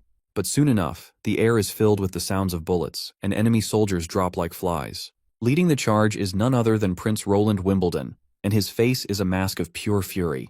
When one of the soldiers returns to Jacques Meade to report what's happening at the piers, the poor man is stomped on by Jacques Meade in a fit of rage. The stubborn leader refuses to take the situation seriously. He dismisses the idea that the Prince Roland is marching with thousands of soldiers.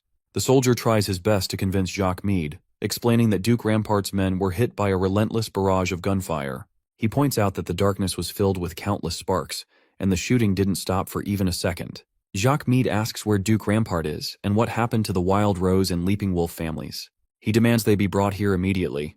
But then, the soldier delivers more bad news that those families have already retreated from the battlefield along with their men. Jacques grits his teeth in sheer frustration. He's so stubborn that he refuses to accept the truth. Instead, he convinces himself that the soldier must be exaggerating, likely shaken by the barrage of gunfire. Jacques reasons that muskets might be powerful, but their range is no more than 40 paces, and their reload speed and accuracy should be pretty slow. Even if the enemy troops are equipped with those weapons, He's confident that if they gather all their knights and charge during the reloading phase, they could overwhelm them. The remaining soldiers and servants could then swarm the enemy forces, giving them a chance to defeat them. Jacques orders his knights to call in the phalanx team, planning to advance behind their shields while the musket infantry follows. Not long after, a horde of enemy soldiers marches against our side of soldiers. The firearms enemy is equipped seems massive and terrifying at first glance. But as terrifying as it might be, it's clear their weapons still rely on outdated methods. Each shot takes forever to fire because the fuse has to burn completely to trigger the explosion, just like an old-school bomb. Time isn't something these guns have, and our soldiers take full advantage of that. With just a press of the trigger, they unleash a barrage of bullets, mowing down all the enemy soldiers in the front line. The enemy keeps getting hit, one after another, while Jacques Meade can only watch the scene in front of him, seething with anger. But anger doesn't win battles. In the end, he meets his fate, dead on the ground, surrounded by the soldiers who followed their foolish leader to their death. The prince makes his way to Petrov and his father in the castle. As soon as they see him, they drop to their knees in respect. But the prince quickly tells them to rise, praising them for holding out until the last minute against the 4 rebellious families. He promises that those families will pay dearly for their betrayal. Petrov, however, is consumed with guilt. He's deeply disappointed in himself for failing to protect the fortress for the prince, and the weight of this failure brings him to tears. But the prince simply tells Petrov to rise, emphasizing that he has done nothing deserving of blame. Deep down, the prince acknowledges the truth. You see, Petrov isn't cut out for battle. This rebellion and the earlier loss of the fortress only prove it. But that doesn't make Petrov useless, far from it. He's a natural when it comes to management, business, and seizing opportunities. While Petrov may not be a commander or capable of defending himself against military schemes, that doesn't mean he isn't a good ruler. In fact, the prince is already thinking of giving him a place far from the bloodshed of battle, where his talents for leadership and commerce can truly shine. The prince tries to reassure Petrov, explaining that this rebellion had to have been orchestrated from top to bottom. The enemy disrupted the order in the western region to steal what wasn't theirs. They committed horrific crimes, killing civilians from every class. Today, countless citizens have lost their families and homes. But the prince makes it clear that he doesn't plan to let those bastards win. He acknowledges that Petrov's resistance kept the fortress from falling into an even greater disaster. The bravery and courage of everyone here are worthy of the highest praise. However, the prince reminds them that the battle isn't over. The rebels are running as fast as they can, and now is the time to strike back. The prince vows that no enemy will escape justice, whether they're hiding in the territories of the 4 families or even in the capital. The mastermind behind this rebellion will be held accountable. Starting tomorrow, the prince declares, the First Army will march to conquer the rest of the western region outside Longsong Fortress. Any aristocrat who dares to resist will be dealt with on sight. He orders his army captain that he wants the western region to be unified by next week. Iron Axe salutes the prince, acknowledging his orders. And it's not just him. All the soldiers stand tall and salute their lone prince, recognizing him not just as a leader, but as their king. The scene transitions to René Meade, the younger brother of Meade Jacques, the same cocky sucker who got killed because of his cockiness in the battle. René has been locked up behind bars by Jacques because he refused to rebel against the prince. René is also Petrov's closest friend, making it impossible for him to attack someone he holds so dear. Years ago, when Duke Rayan was defeated, it was Petrov who saved René from prison. From that moment on, René abandoned any ambition to challenge Jacques for the position of family head. All he wanted was to become one of Prince Roland's knights. Now, trapped in the cell, René sees clearly the mistake his brother has made by rising against the prince. Suddenly, his sister arrives, carrying food for him. Her first question is about Petrov, especially since she has feelings for him, so naturally, she's worried. But before René can answer, the entire palace begins to shake. Moments later, soldiers from Border Town barge in. Standing before the siblings is Iron Axe. He looks directly at René and asks if he is René Meade, the second son of the Elk family. Before René can respond, his sister answers the question, confirming his identity. Iron Axe then reveals his purpose. He has been sent by Prince Roland Wimbledon to find them. He adds that Petrov has personally requested to see both René and his sister. The scene shifts to Longsong Fortress, where the prince is inspecting the firearms used by the enemy soldiers. As far as he can tell, these so-called guns don't even qualify as firearms. They lack a trigger or firing mechanism, and are little more than metal pipes with open ends. As the prince reflects on this, Iron Axe enters the room, accompanied by René Meade and Aurelia Meade. The siblings promptly bow to pay their respects to the prince. The prince quickly commands them to rise and begins by revealing something important. Before he ordered Iron Axe to march on the Elk family's territories, Petrov had assured him that René would never participate in Jacques Meade's rebellion. so the prince is relieved that this turned out to be true.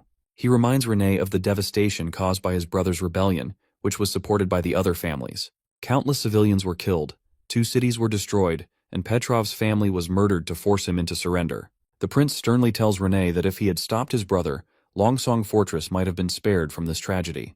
He makes it clear that everyone who participated in the rebellion will face justice, and every rebel will be punished for their actions. However, the prince reassures Renee that no harm will come to those who are innocent. He also promises that the elk family will not face extinction as long as they remain loyal. First, the prince informs Renee that Jacques Meade has perished during the rebellion. He then asks Renee if he would like to inherit the title of Earl and serve under him. Renee bows his head without hesitation and pledges his loyalty right away. Turning to his friend Petrov, Renee apologizes for the pain caused by his family's actions. However, Petrov quickly reassures him that none of this was his fault. Renee reflects on earlier times from the earlier chapters, the time when he once proposed that Petrov marry his sister. Renee is fascinated that the bond they share as friends has not weakened in all those years. Afterwards, the mission to unite Western Region continued. The rebels stood no chance against the prince's first army. The outcome of most battles was decided in a single firefight, with the rebels crumbling before they could even reload their primitive weapons. They fell apart like a sack of potatoes. The First Army spent most of its time pursuing the rebels and conquering territories. They captured one stronghold after another, day by day. The Elk, Leaping Wolf, and Wild Rose families were the first to fall. However, the campaign stalled when the army reached the Maple family's palace. The soldiers encountered an unexpected obstacle, a moat surrounding the palace. 2 soldiers were injured in an initial attempt to approach, and it became clear they couldn't fight effectively while the enemy maintained the high ground. If they wanted to breach the gate, they would have to attack from the bridge, but that was heavily guarded and under constant watch.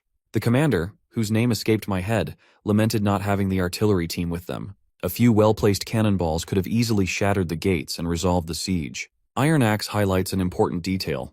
Reports indicate that the Maple family didn't contribute many soldiers to the rebellion, and their earl didn't even show up. This means their forces are still at full strength, making it unlikely they'll succeed without heavy weaponry. Reflecting on the past, Iron Axe notes that if this had been during his time in Iron Sand City, he wouldn't have hesitated to lose hundreds of soldiers to fulfill his chief's orders. But now he's watched his soldiers grow and become who they are today, and he refuses to risk even a single life unnecessarily. With no artillery or heavy weapons available, the only viable option is to ask for the witch's help. A few days later, Maggie appears soaring through the skies, heading straight toward the Maple family's castle. The soldiers on the walls fire arrows at her, but her massive body renders them completely ineffective. In the next moment, Maggie drops a giant TNT onto the palace. The explosion is immediate, and takes the entire structure in flames, reducing it to a charred ruin in a single swoop. Iron Axe stood watching as the Maple family fell, and with their defeat, he gave the final signal for his soldiers to charge forward. The Maple family was taken down completely. By the time Iron Axe returned to Longsong Fortress, it was the 6th night, and the entire Western region was finally under the prince's control. Petrov then came to meet the prince, carrying the completed reports and estimates. He had organized the remaining aristocrats of the Western region into categories, and even listed them in alphabetical order by name and criminal status. The findings were staggering. 64 aristocrats were found guilty of participating in the rebellion. 137 aristocrats either refused to participate or were unaware of the rebellion. The rest were knights, nobles, or other non-participating aristocrats. The highest-ranking guilty party was Roman Camellia, the Earl of the Maple family, who had already been captured by Iron Axe. The rebellion had wiped out the 6 prominent families of the Western region. The Lion, Leaping Wolf, Maple, and Wild Rose families were now effectively extinct. The Honeysuckle and Elk families had been spared, but their influence and power had been reduced to nothing. With the rebellion crushed, the entire Western region was now firmly under Prince Roland's command. Petrov reports that Iron Axe has provided him with a list of criminals, but he's unsure if he should hand it over. He worries that Iron Axe may have made a mistake in his judgment. However, the prince assures him that Iron Axe is incredibly skilled at interrogations. The prince trusts Iron Axe's final ruling. In fact, every aristocrat prisoner had been verified by Nightingale, ensuring that no innocent person was punished. Petrov then asks the prince what he plans to do with the guilty aristocrats. Seeing the hesitation on Petrov's face, the prince asks if any of his friends are listed among the criminals. Petrov replies that none of his friends are involved, but he's concerned that executing the criminals might pose a risk to his rule. He worries that doing so could stir unrest and opposition among the citizens, leading to potential rebellion against his leadership. The prince, surprised by Petrov's political maturity, realizes that Petrov has thoughtfully considered the consequences. He's impressed by how Petrov has set aside his personal feelings, weighing the outcomes of such a decision. Instead of growing bitter and cynical about the violence, Petrov has learned and matured from it. The prince reveals his plan to Petrov, explaining that he intends to publicly announce the entirety of the situation. He will list the names of the rebels, including aristocrats, soldiers, servants, and guards. The organizers who directly instigated the rebellion will be executed, along with others who committed murders. The remaining rebels will be sent to other mines for labor. In the end, only 5 or 6 aristocrats will be executed. The public will likely assume that the rest were spared because of their expired privileges. The prince believes that, after this, no one will consider the actions cruel or unusual. After all, rebellion is a grave offense. With the obstacles in the western region now cleared, the prince is confident that the new laws and systems will be respected and implemented without hindrance. He sees this as a significant step toward building a true city, where order and structure prevail. The prince plans to begin the renovation of his fortress, starting with the installation of French windows. 3 days later, the prince gave a speech at the Longsong Fortress Theater. First, he offered condolences for the rebellion's casualties and distributed a pension. Then, he made some announcements about his new policies. The theater's audience was smaller than he expected, and the snow had discouraged most people from leaving their homes. Those who were present were skeptical of these promises. After all, corruption had led to famine in the past, and even emergency rations were mixed with sand and leaves. So receiving golden royals seemed too good to be true. Of course, when he actually did distribute the golden royals, the atmosphere changed drastically. Many more people showed up for the aristocrats' trial, and the entire theater was packed. Some even sat in the corridors. Criminal trials and executions still served as common entertainment for people everywhere. In the end, 132 people were sentenced to execution, and the other 900 or so had participated in the rebellion, but didn't kill anyone. As a result, they were sent to the northern mines. The power of the western region's aristocrats was finally wiped out.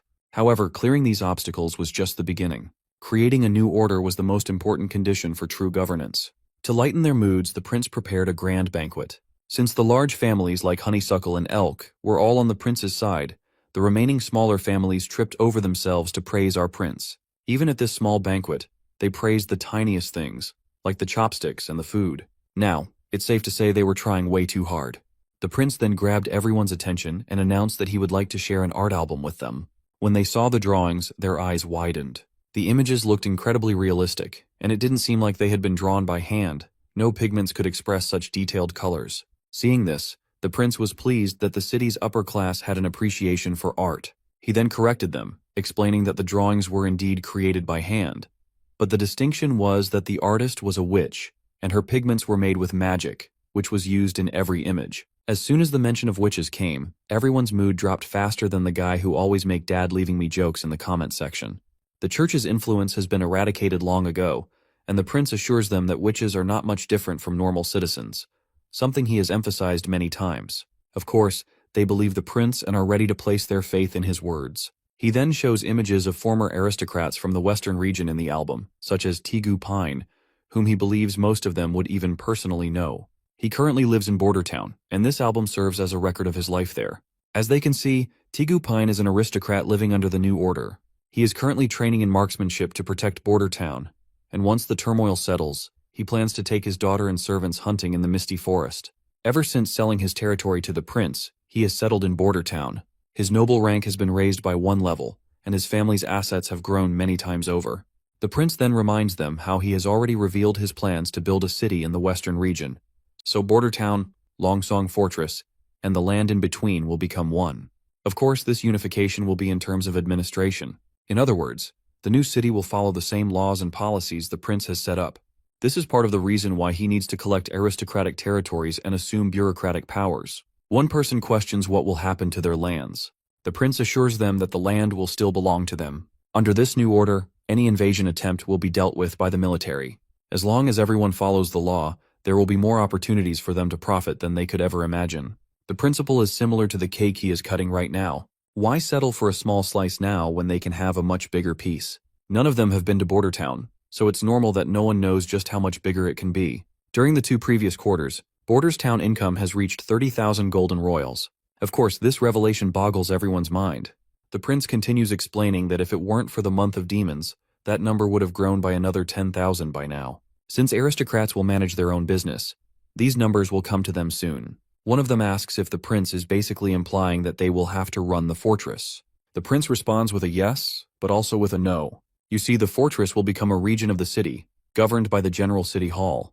The prince will build a branch of the City Hall at Longsong Fortress, and it will follow the border town's format, creating many smaller departments. Each of them will work at these departments and handle their respective operations. Managing a region is an incredibly complicated job, and while it can bring huge benefits, it's not easy to handle. After everything settles in Longsong Fortress, all of the new aristocrats will come to Border Town in order to gain experience firsthand how an effective city hall is run. Everyone present here will also have to take classes on management. For now, this is all the prince has to share. The next topic is about rats, and he wants to ask what everyone knows about these shady people. Renee reveals that rats collect intel on the streets, and that he used to be affiliated with them. The prince curiously asks what kind of relationship he had with the rats, to which Renee hesitantly admits that he used to be the leader of the Blazing Fire Gang and had helped other gangs fight for territory before. The other representatives choke on their tea upon learning that Renee, from the Earl's family, had once been a rat. Even the prince is disturbed by this revelation. But before anyone jumps to conclusions, Petrov decides to clear the air. He explains that a few years ago, the rat presence at the docks was at an all-time high, with civilians and visiting merchants being attacked every day, yet the city guards did nothing. Petrov could not stand it, so he brought his own guards and recruited people from the slums to drive the rats out. Renee even sent Petrov daily letters when Petrov was in the capital, claiming that it was a glorious battle, one on par with fighting demons. While Renee is dying of embarrassment, the prince expresses his plan to remove every rat from Longsong Fortress so that civilians can live in peace. But Renee objects to this idea. He acknowledges that while rats are just everyday people, they wouldn't stand a chance against knights. However, if rats are labeled as criminals in order to get rid of them, there won't be many people left in Longsong Fortress. He explains that people often change from civilians to rats, or vice versa, and many become desperate when the months of demons are prolonged. It's why many rulers allow black markets and criminal activity to exist. They prefer the rats to fight among themselves rather than risk creating a huge riot. The prince then inquires who organizes the rats, to which Renee reveals that some are local aristocrats, while others are foreign criminals. The prince is glad that no one present here owns a gang.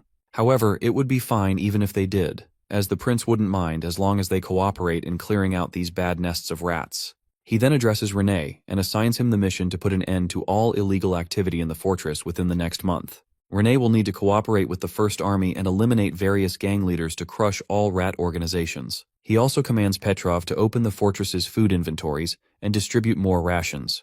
Some present there quickly object to this idea, arguing that if they coddle the public, they will only demand more, and by then, everyone will become beggars in the city. The prince finds himself disappointed that these aristocrats could only think of the negative all the time, which makes him believe they are lazy and foolish. He is certain that all these commoners need is a good role model and proper direction, and they will become the real backbone of the world he is trying to create. So he declares that he has made up his mind, and this will be his first lesson in teaching how to run a proper city hall. Every citizen needs to understand every detail of public policy. He wants everyone to answer the public's questions and listen to their feedback, because this is how an administration avoids becoming an empty shell. You see, new ideas, unified laws, enforcement, and political transparency are everything the prince is preparing for his new order. The scene then transitions to Sister Echo, followed by Iron Axe, who reminds her that the fortress is not as safe as Border Town, so she shouldn't wander alone. The prince had also asked him to guard her if she left the castle without any other witches. Every time Iron Axe talks to her, he refers to her as Chief. After all, she was the chief of the Osha tribe under her former name, Drow Silvermoon. She doesn't like being called by this title, but Iron Axe continues to do so because this is how he sees her, even to this day. The other citizens begin to stare at them, so she decides to wander off to the other side of the shore. As she walks around, Echo points out how Iron Sand City was nothing like this. Before leaving the southern region, she thought the entire continent looked the same and never expected anything other than sand. Water and oases were precious resources that people would die for, but here, no one would bleed for the Redwater River, and water is available everywhere. But Iron Axe reminds her that people still fight for other things, such as golden royals, jewels, pride, and status. He believes that battles are everywhere, no matter the circumstances. Echo, however, still believes that the prince could stop the war. Even Nightingale told her that the Sand Tribes, Grey Castle, mortals, and witches, all of them would enjoy resources equally and live as they wish. She then questions Iron Axe if he wants to return to Iron Sand. The big guy responds that he has already sworn allegiance to the three gods and will serve Roland Wimbledon forever. However, she doesn't need to worry, as the prince promised her revenge, and he won't go back on his word.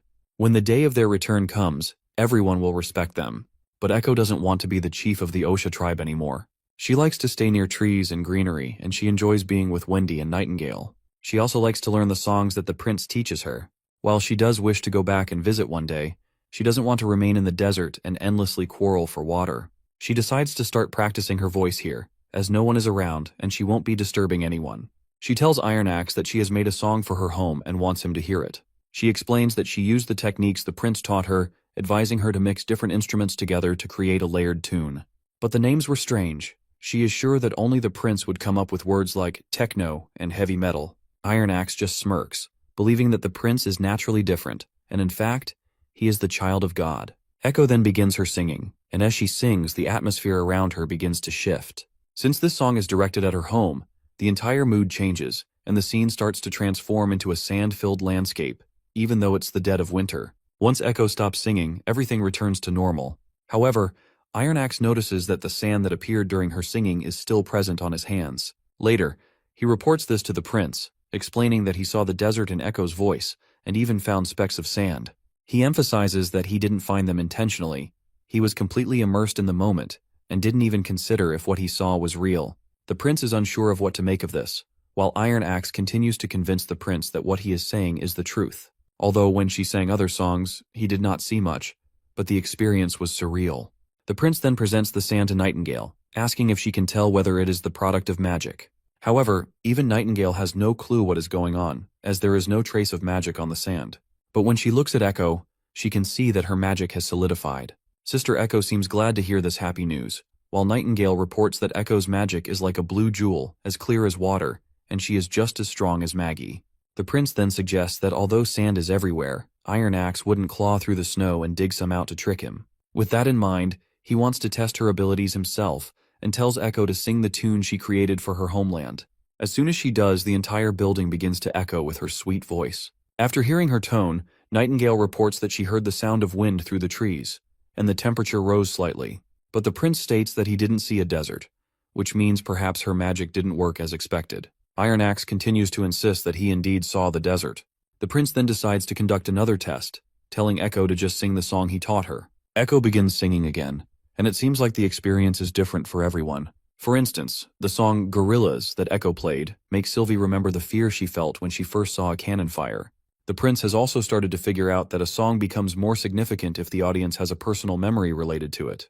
Only then can they truly sink into the illusion it creates. Iron Axe relates to the southern region's culture and environment because he grew up there, and that's why he can feel the desert in Echo's song. Since the prince himself hasn't been there, he can't experience the same thing. However, the prince doesn't have the means to test the full extent of Echo's abilities for now, but he is very curious. He wonders if, when the audience is fully immersed, the illusion could actually become reality. He has high hopes for Echo's new ability. He sees the potential for her to motivate soldiers, calm crowds, and perform in the theater, using her magic to influence those around her in powerful ways. Her influence over emotions would be a priceless asset for our prince in the coming days. The scene transitions outside, where Renee delivers an announcement on behalf of the protector of the Western region, Roland Wimbledon, and the minister of Longsong Fortress, Petrov. Starting today, the Fortress City Hall will purchase any extra grain from citizens. However, beginning next month, all private sales of food will be considered a crime. Only the City Hall will be allowed to buy and sell grain. Anyone caught committing this crime will be severely punished, and anonymous reports will be rewarded with 25 silvers. The announcement sparks an uproar among the citizens, who find it ridiculous that Petrov is planning to ban private food sales. Renee tries to calm the crowd, assuring them that he will address all their questions one by one. Meanwhile, the scene cuts to this shady hobo kid, who looks like he's on a mission. From his perspective, he believes that what Renee just announced will cause chaos.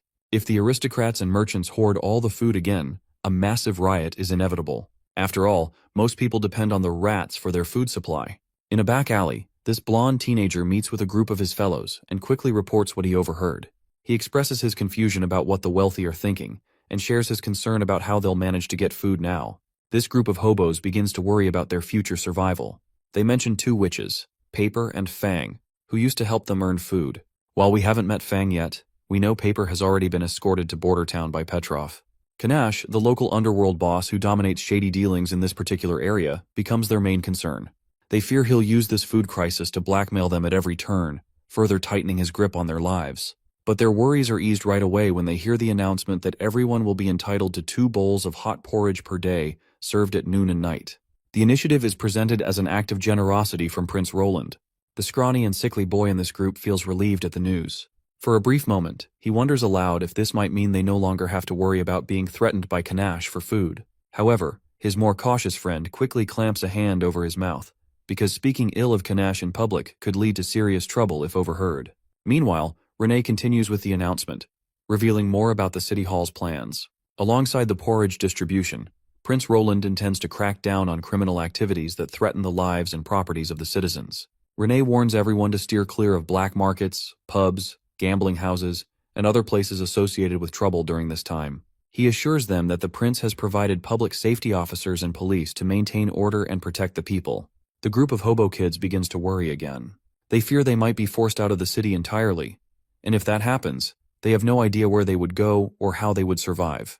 The scene then shifts to Kanash, who is shown smirking wickedly. He appears unfazed by the City Hall's measures. In his view, no aristocrat, no matter how influential, can truly maintain control in foreign territory. What truly matters, he believes, is who controls the local power. Even the King of Grey Castle, in his opinion, rules in name only. In simple words, Kanash basically thinks that rats are the need of the filthy rich, otherwise they won't be able to run their business. Though Kanash is confident in his own perspective, he finds the second part of the announcement strange. Normally, if those in power wanted to issue free food to gain support, they would inform the rats first, ensuring the system worked smoothly. Yet this time, it seems like the food distribution plan is being presented as something meant for the entire city. To him, this approach seems excessive and unusual. He resolves to consult his boss, the leader of the Bloodhand Gang. Only his boss knows the full extent of what's really happening behind the scenes. It turns out the information about the City Hall's announcement was brought to Kanash by none other than the blonde kid and his hobo friends. However, instead of rewarding them for delivering such crucial news, Kanash reacts with cruelty. He completely bans them from ever tasting the porridge offered by the City Hall. Moreover, he threatens that if they are caught sneaking out to eat the free food, they should consider their mouths sewn shut as punishment. Later, as the group walks through the grimy streets, the blonde kid is determined to taste the porridge despite Kanash's warning. His cautious friend reminds him of the threat they were given, but the blonde kid brushes it off. He reassures them that their friend Sunflower is keeping watch, and that right now, and Kanash's closest followers are currently all huddled by the fire, so no one will notice they've slipped away. But the scrawny friend they are carrying, whose name is George, is in worse shape than ever. His condition is rapidly deteriorating, and anyone suffering from the freezing sickness won't survive without food. The black bread Kanash gave them is nowhere near enough to stave off hunger, and George needs something more, and a bowl of hot porridge might be the only thing that can give him a chance to survive. As they arrive at the City Hall to receive the porridge, the blonde kid is actually surprised that food is actually being served. The line stretches long, and as they try to sneak into the front, one of the City Hall officials warns them not to push or cut the line, or else they'll be disqualified from receiving food. The blonde kid insists that his friend is sick and urgently needs food to survive. George has been starving for days and is now suffering from the freezing sickness. City Hall officer Wade quickly gestures to his fellow officer to take the sick boy and tells the other 2 kids that they can find their friend here once he has been cured. Instead of waiting in line for their share of porridge, the blonde kid decided to return to their camp. If they stay here, it would take at least half an hour to get the food, which could put Sunflower in danger. However, when they arrive, they find that their worst fears have already come true. She is already in danger. The filthy scumbags have strung her up with a rope around her neck. She's barely surviving, desperately balancing on her tiptoes on a short bench to avoid suffocating. She is getting brutalized because the other snuck out of the place. Before the 2 boys can intervene, the thugs cruelly kick the bench out from under her feet. The real horror begins. The blonde kid and his friend rush to save Sunflower, but the thugs are quicker. They strike the 2 boys over the head, knocking them unconscious. With the boys incapacitated, the scumbags turn their sadistic attention back to Sunflower. One of them decides to pry out one of her teeth, while another thug viciously pounds on the blonde kid, who is starting to stir. But suddenly the rope around Sunflower's neck is severed, cut by someone or something unseen. This familiar purple mist starts to fill the area, and before the attackers can understand what's happening, shit goes to hell. In just a matter of seconds, 2 guys have been taken down. That is when someone crashes down from the rooftop, and it's Ash, the mad lad lady. More and more of the thugs swarm the area, but Ash swings her blade and sends everyone scattering in every direction. Nightingale is also present. having taken care of the other attackers with equal skill. The blonde kid rushes to tend to his injured friend. It's then that Officer Wade arrives, raiding the scene with her team. He demands that everyone drop their weapons, declaring the arrest is being made in the name of His Highness Roland. Seeing the overwhelming power of the City Hall forces, the blonde kid is left stunned and overwhelmed. The announcement turned out to be true. These officers, sent by Prince Roland, are indeed here to arrest the rats. By the way, as I mentioned earlier, he is the same kid who used to be with Paper, and he was devastated that Petrov took her away from him. But right now his eyes fill with tears when he realizes that the promises made by Petrov and the prince are not shallow. All the rats at the scene are arrested, including the group of kids. Nightingale approaches the blonde kid, telling him to answer truthfully. She asks him if he has ever killed anyone or robbed anyone.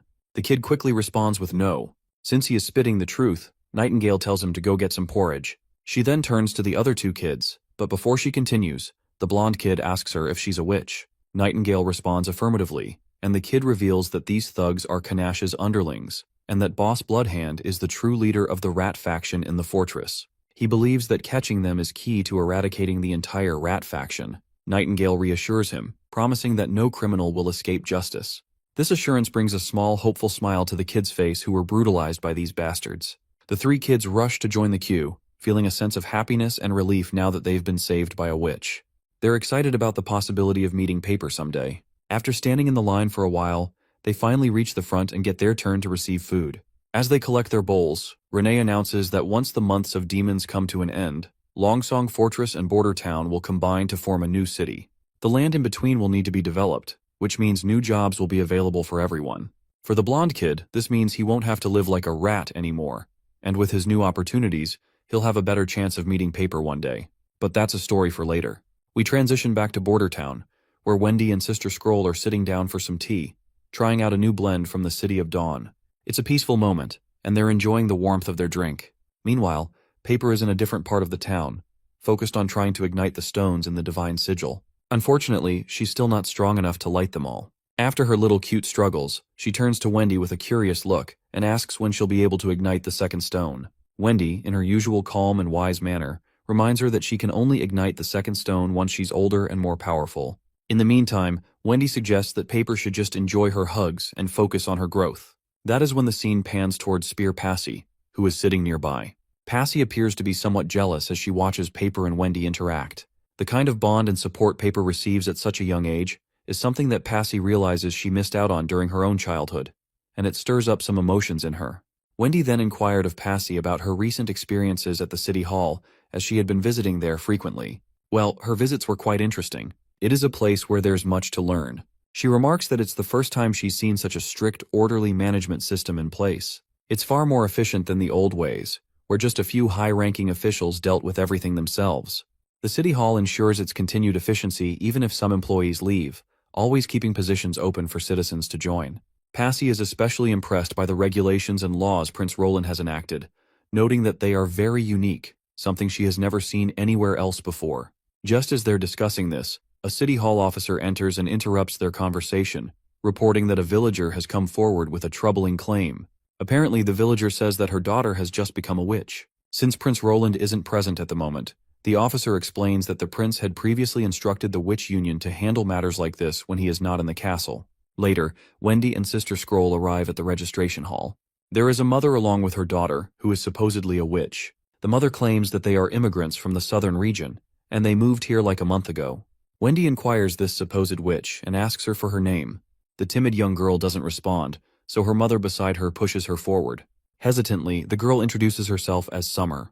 The old hag then explains that her husband is still working in the boiler rooms, so she brought her daughter here on her own. She excitedly explains that she's heard witches receive a golden royal every month as salary. Wendy confirms this, and the woman becomes even more excited, practically pushing her daughter forward as she insists that they are ready to sign any necessary contract.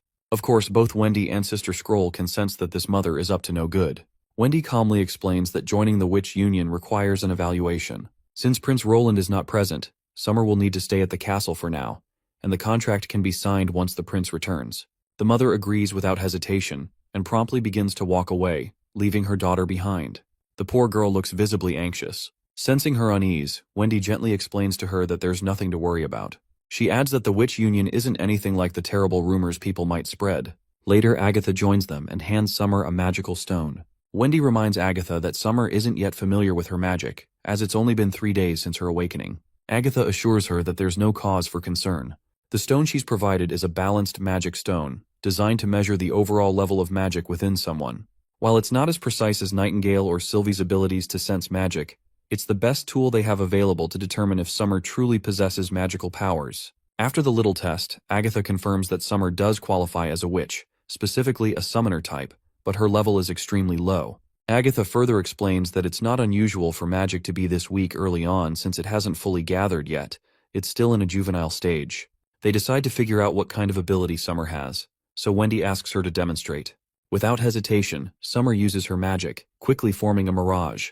The illusion offers a glimpse of the past, where we see Sister Scroll and Wendy having that tea time. Everyone watching is left awestruck because the scene Summer creates looks incredibly lifelike. Agatha notes that while the ability to create illusions is rare, it's not unheard of. She recalls at least 2 other people in the Alliance with similar powers, one of them being a high-tier witch from Falling Star City. Meanwhile, Summer feels drained, having used up most of her mana. Wendy then asks her how many times she can use that ability in a day and whether she can control the illusions more specifically. The girl reveals that she can use her ability about 2 or 3 times a day. She hasn't tried going beyond that, but it gets increasingly tiring each time. Hearing this, Scroll explains that it sounds like magic depletion, which is pretty natural. Magic flows like water or swirls like fog. It's the source of her power every time she uses it. Scroll assures her that they'll slowly teach her about the other attributes of magic over time. Later, Summer demonstrates her ability again. This time, the scene she creates shows an event from about a day and a half ago, when the witches were having dinner together. Scroll records everything to share with the prince. Few days pass by, and Sister Scroll decides to send Summer back until Nightingale does not verify her identity. After all, they can't afford to take any risks when it comes to Prince Roland's life. So because of that, Summer had to leave, but she seems much more energetic when she leaves the castle after staying for a while. She asked lots of questions about the witches and the prince, clearly excited to learn more. Initially, Summer thought the prince was a scary guy who kept many women around him, but she soon realized it was just a misunderstanding.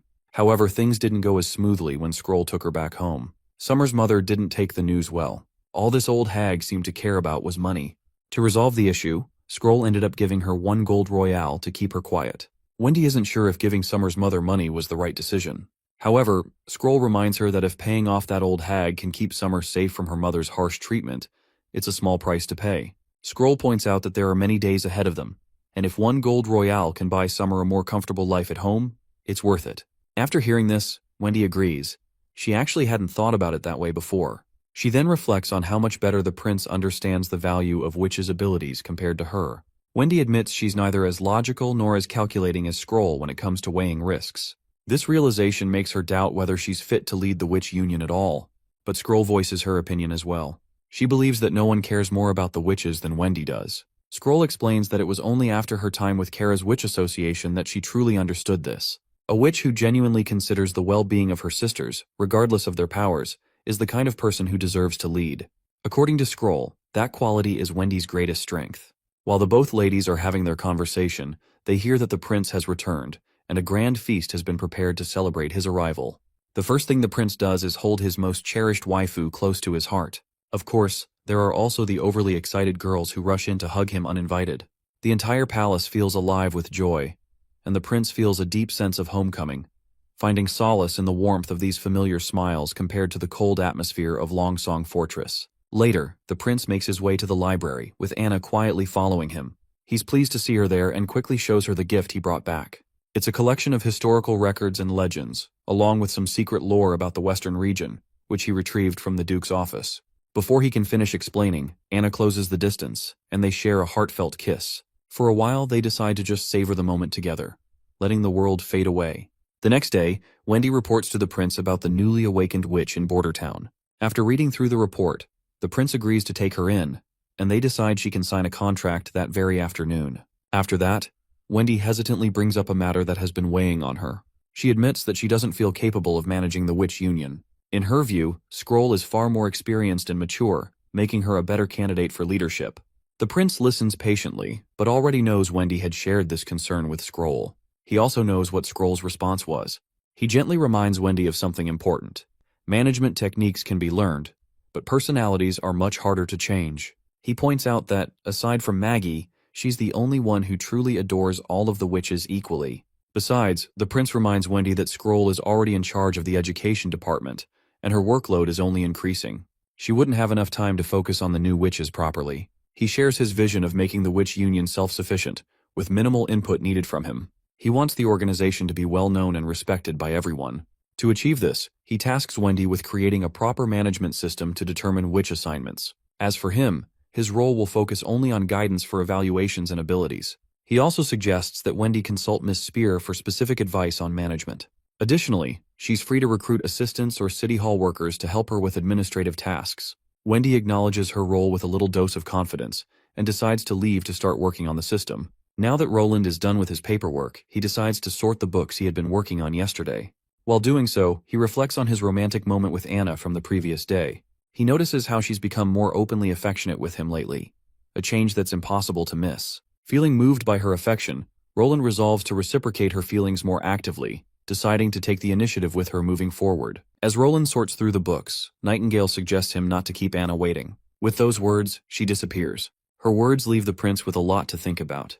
He wonders if the best approach is simply to follow the social rules of his old world, to avoid hurting Nightingale and Anna any more than he already has. Just then, Summer arrives in front of the prince after passing Nightingale's test. Since the prince has already heard about her from Wendy, he hands over the contract papers. Summer quickly grabs the pen to scribble her name, but then hesitates. She gets embarrassed as she admits that she doesn't know how to write. The prince reassures her that there's nothing to be embarrassed about.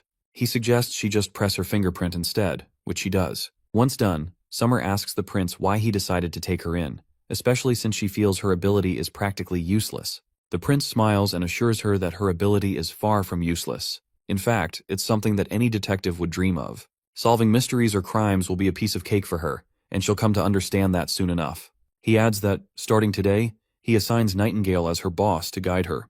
The scene transitions to somewhere in Border Town, in the room of the performer's crew. Here we meet Ferland's wife, Eileen, and Miss May, the star of the West and the object of Night Carter's affections. Miss May appears to be getting ready for a trip to the fortress. She's double-checking her bag to ensure she has everything she needs. Eileen suggests she pack an extra set of pillows, blankets, and sheets, but Miss May brushes it off, saying she doesn't really need them. Carter has also promised to buy her new clothes at the market.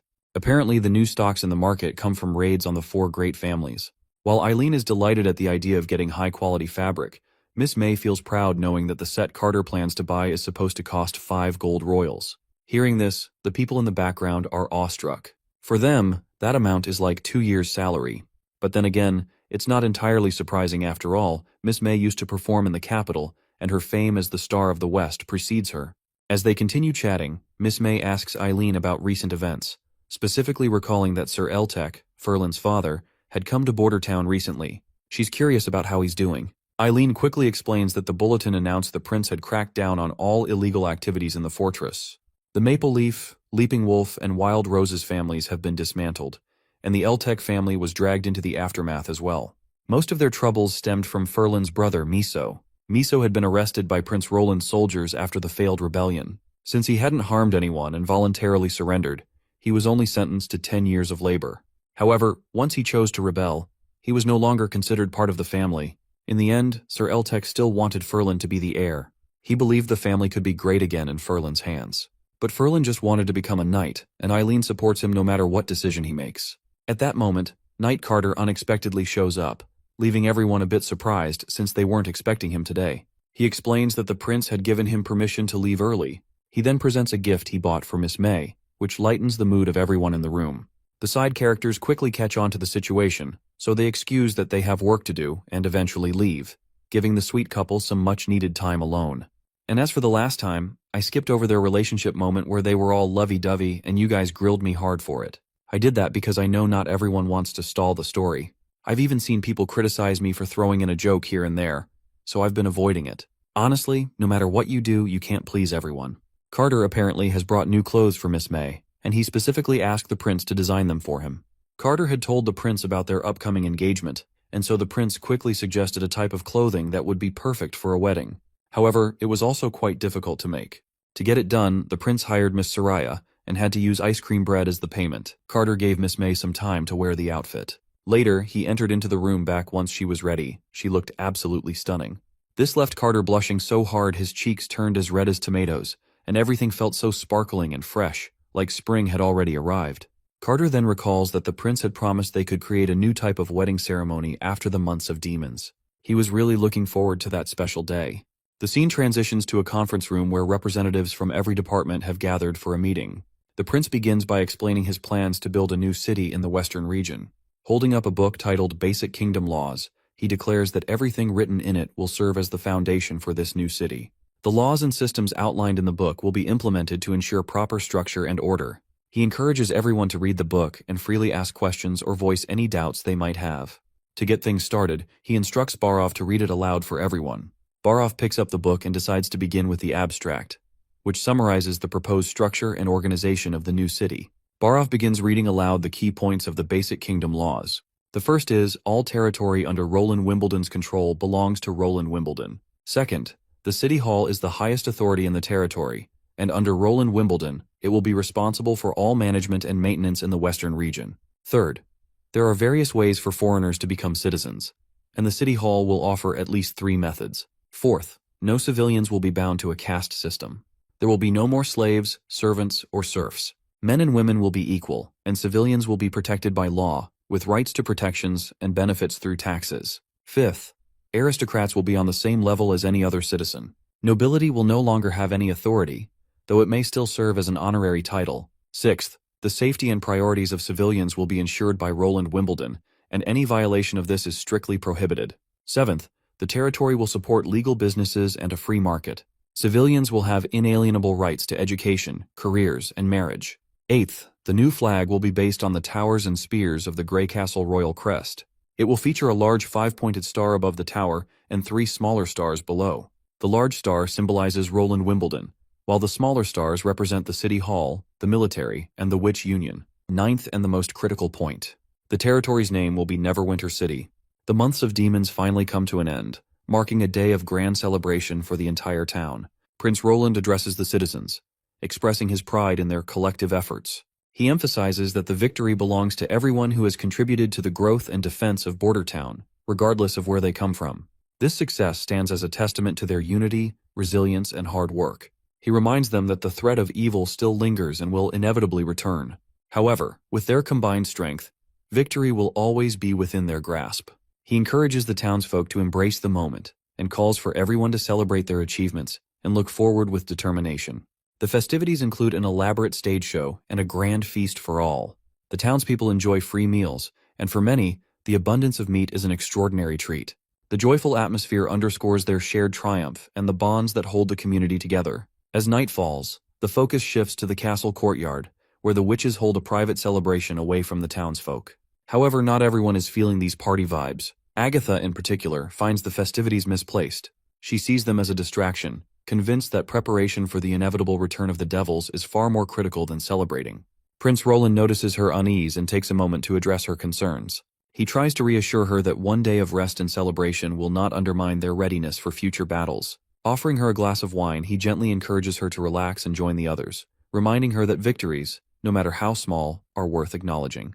As much as Agatha resists the idea of celebration, she reluctantly grabs the glass of fine wine from Prince's hand. Despite her stern outward mood, she allows herself to partake in the moment. The mood lightens further when Wendy unveils the highlight of the event, the giant cake especially produced for this very occasion. After the arrival of the cake, laughter and joy fill the courtyard as everyone indulges in the rare luxury. It becomes a night to remember, a heartfelt celebration of their shared efforts. After the festivities wind down, Prince Roland retreats to his room, only to find Anna waiting for him in the corridor outside. Prince then reveals a special gift he has prepared for Anna, which is a sigil crafted with 2 magical stones. One is a pathfinding stone, and the other a waypoint stone.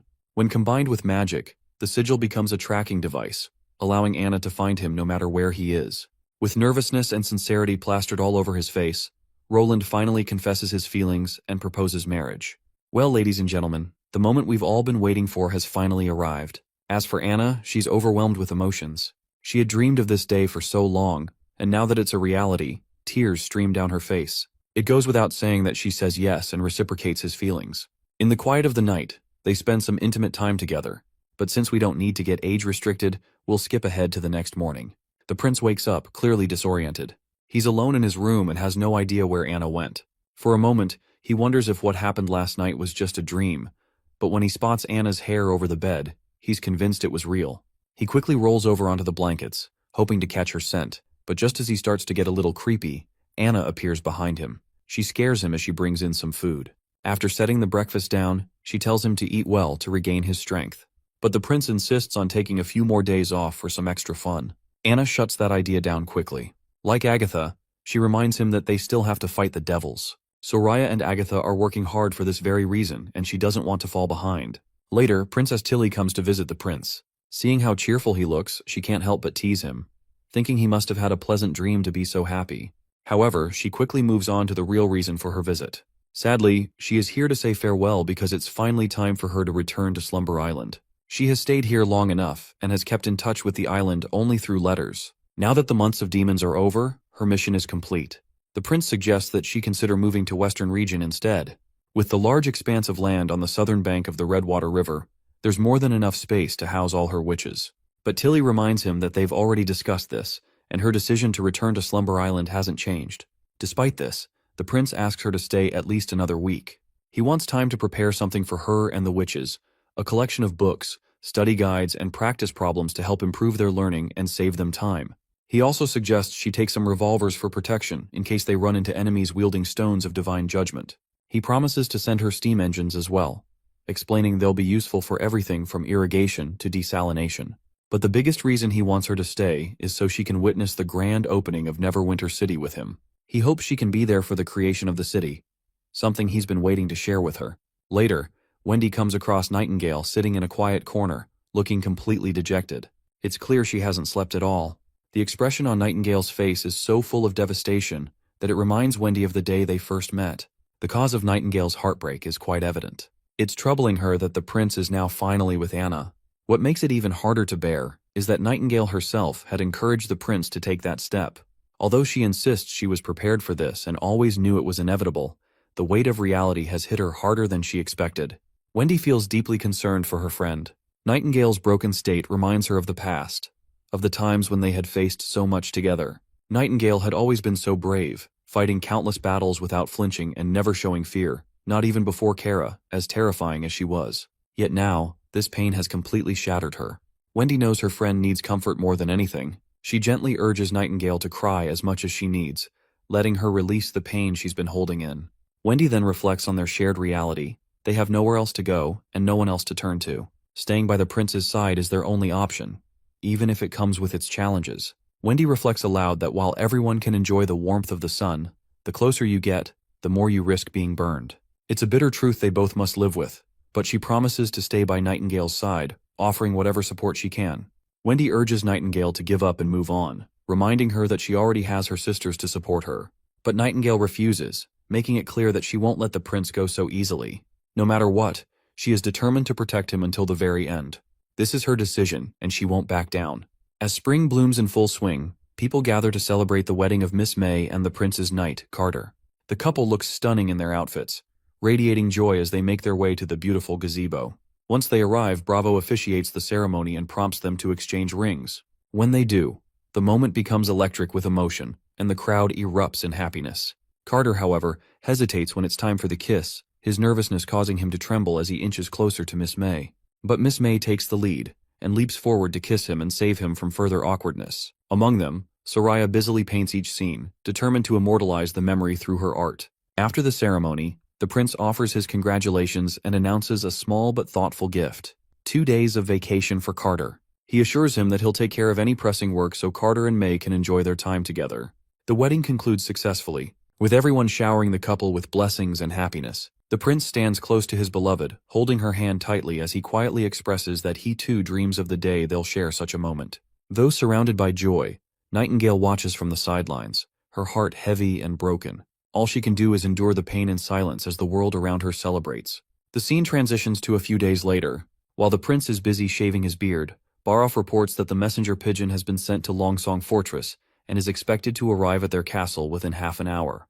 The prince inquires about the preparations for the upcoming event. Baroff informs him that everything was completed yesterday afternoon, and the venue is large enough to accommodate everyone in town. Apparently, this event is no ordinary gathering. the prince plans to announce the establishment of a new city. To emphasize the significance of this milestone and how it will affect the citizens of both sides, the announcement will be coordinated with Longsong Fortress.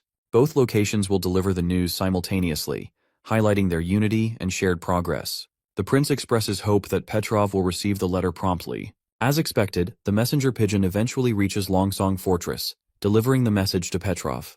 With everything in place, the simultaneous announcements begin in both Longsong Fortress and Border Town. The prince steps forward and formally greets the gathered crowd. He begins by expressing his belief that everyone present understands the significance of today's event. The small town, built on the slopes of the northern mines, will soon transform into a real city. He reflects on the past, reminding everyone of the annual nightmare that the months of demons once brought to Border Town. However, they proved that they could stand their ground. He recounts their triumphs over their enemies. Osmond Ryan, who sought to disrupt the peace of the western region and met his downfall. The church, which tried to oppress witches and enslave the people but was ultimately banished. And even Timothy Wimbledon, whose schemes failed to defeat him. The prince points out that Timothy set the southern and eastern regions ablaze, yet Border Town remained unharmed, a living proof to their strength and resilience. He also speaks of the new king's atrocities, such as the sacking of Golden Wheat City, and the knights who acted no better than bandits. But the prince promises that such tragedies will no longer happen. This new city they are building represents their unity and strength. As long as the people stand together, no enemy will dare step foot in their lands. The prince vows to make their enemies pay for their wrongdoings. With pride and conviction, the prince announces that this place will become the new capital of Grey Castle. A new kingdom will be born here, one that will thrive even in the harshest winters. He assures the crowd that this city, no matter the season, will remain as warm and vibrant as spring. Finally, he declares that starting today, Border Town and Longsong Fortress will unite as one, Neverwinter City. The crowd erupts in cheers, their voices echoing across the square as they wave the flags of their new city high in the air. Princess Tilly is also present in the ceremony, witnessing the grand inauguration. She feels a deep certainty that the spark the prince has ignited today will one day grow into a roaring flame, spreading across the entire continent and reshaping its future. The scene shifts to the filthy witch, Zero. She's apparently been learning all about the prince's exploits so far. Against all odds, he escaped the royal decree for the throne, managed to defend himself against his better-prepared siblings, and even came out on top. It's all pretty intriguing to her. Zero also learns from the fourth prince's memories that she tried to kill him by poisoning his food. The poison was colorless and odorless, definitely fatal, but it didn't affect him at all. His leadership has drastically changed since then. He's won the favor of all his citizens and has even transformed the western region on his own. If he weren't the fourth prince, she wonders what he could have become. This is all getting pretty interesting, and she's absolutely looking forward to acquiring Prince Roland. She wants to absorb him, make him part of the church, just as it should be. That's when Isabella shows up. When Zero asks how her meetings went, Isabella mentions that she had a hard time befuddling those old men again, plus one geezer and two lunatics. Zero reminds her that it's not just about befuddling them. This connects to the church's entire lower system. Witches may be the core of the church, but they can't gather all the resources they need without the mortals helping them achieve their final objective. Isabella finally relents but says that, according to the others, it'll take until the second month of summer to move the resources needed for an attack from dawn to Grey Castle. She then reveals, rather disappointedly, that they have only about 400,000 pills left in their warehouse. On top of that, Isabella isn't sure if it's a good idea to let mortals fight the devils. They're talking about millions of people, and using the pills would quickly deplete Hermes' entire stock. She worries the church might not even win. Once mortals take the pills, their value only lasts a day. They're useless if they don't take enough, but they die faster if they take more. Zero feels a little disappointed that Isabella doesn't seem to understand her point. She explains that she never intended to use their berserker army to defend Hermes. The final battle, she says, will most likely take place at the ruins of Tequila. When Isabella questions whether Zero is planning to attack first, Zero reveals her reasoning that time is their most precious resource. She never thought sweeping all the devils at once was possible. It's simply unrealistic. The divine texts mention that when the underworld gate opens during the red moon, the devils will build a towering black structure. However, this tower isn't built, it grows. The material used for this construction was only referenced in the readings of the Alliance's third seat, and the expansion of devil territory requires these towers to produce red mist. Past towers have always been built in locations rich in stones of divine judgment. An enormous monster lives beneath each tower, its body even thicker than Tequila itself. This monster digests the stones of divine judgment, turning them into black crystals that diffuse red mist. Isabella finds it disgusting, while Zero points out that she doesn't know how long it takes to digest the stones, but it definitely doesn't happen overnight. During this time, the devils can't build their tower here. They can only ship it from their homeland. Zero wants to carve a bloody path through the devils with the Berserker army, and then kill the buried monster with the Divine Judgment army. And if they're lucky, they might gain another 4 centuries of time. You see, the Berserker army just can't replace the Divine Judgment army. The drug they use also affects the mortal's consciousness, but it won't touch their emotions. Against a truly terrifying enemy, they'll still feel fear, or even retreat. A broken army of millions will leave them defenseless. Of course, it won't be that easy. The Berserker army will mostly be the lower followers of the church, but they'll be led by Divine Judgment soldiers. Unifying the kingdom is the only way to gain that many followers. Zero knows she has to gamble with humanity's fate and gather as many chips as possible. She tells Isabella not to fear the battle, because it's the unexpected rewards that are the sweetest.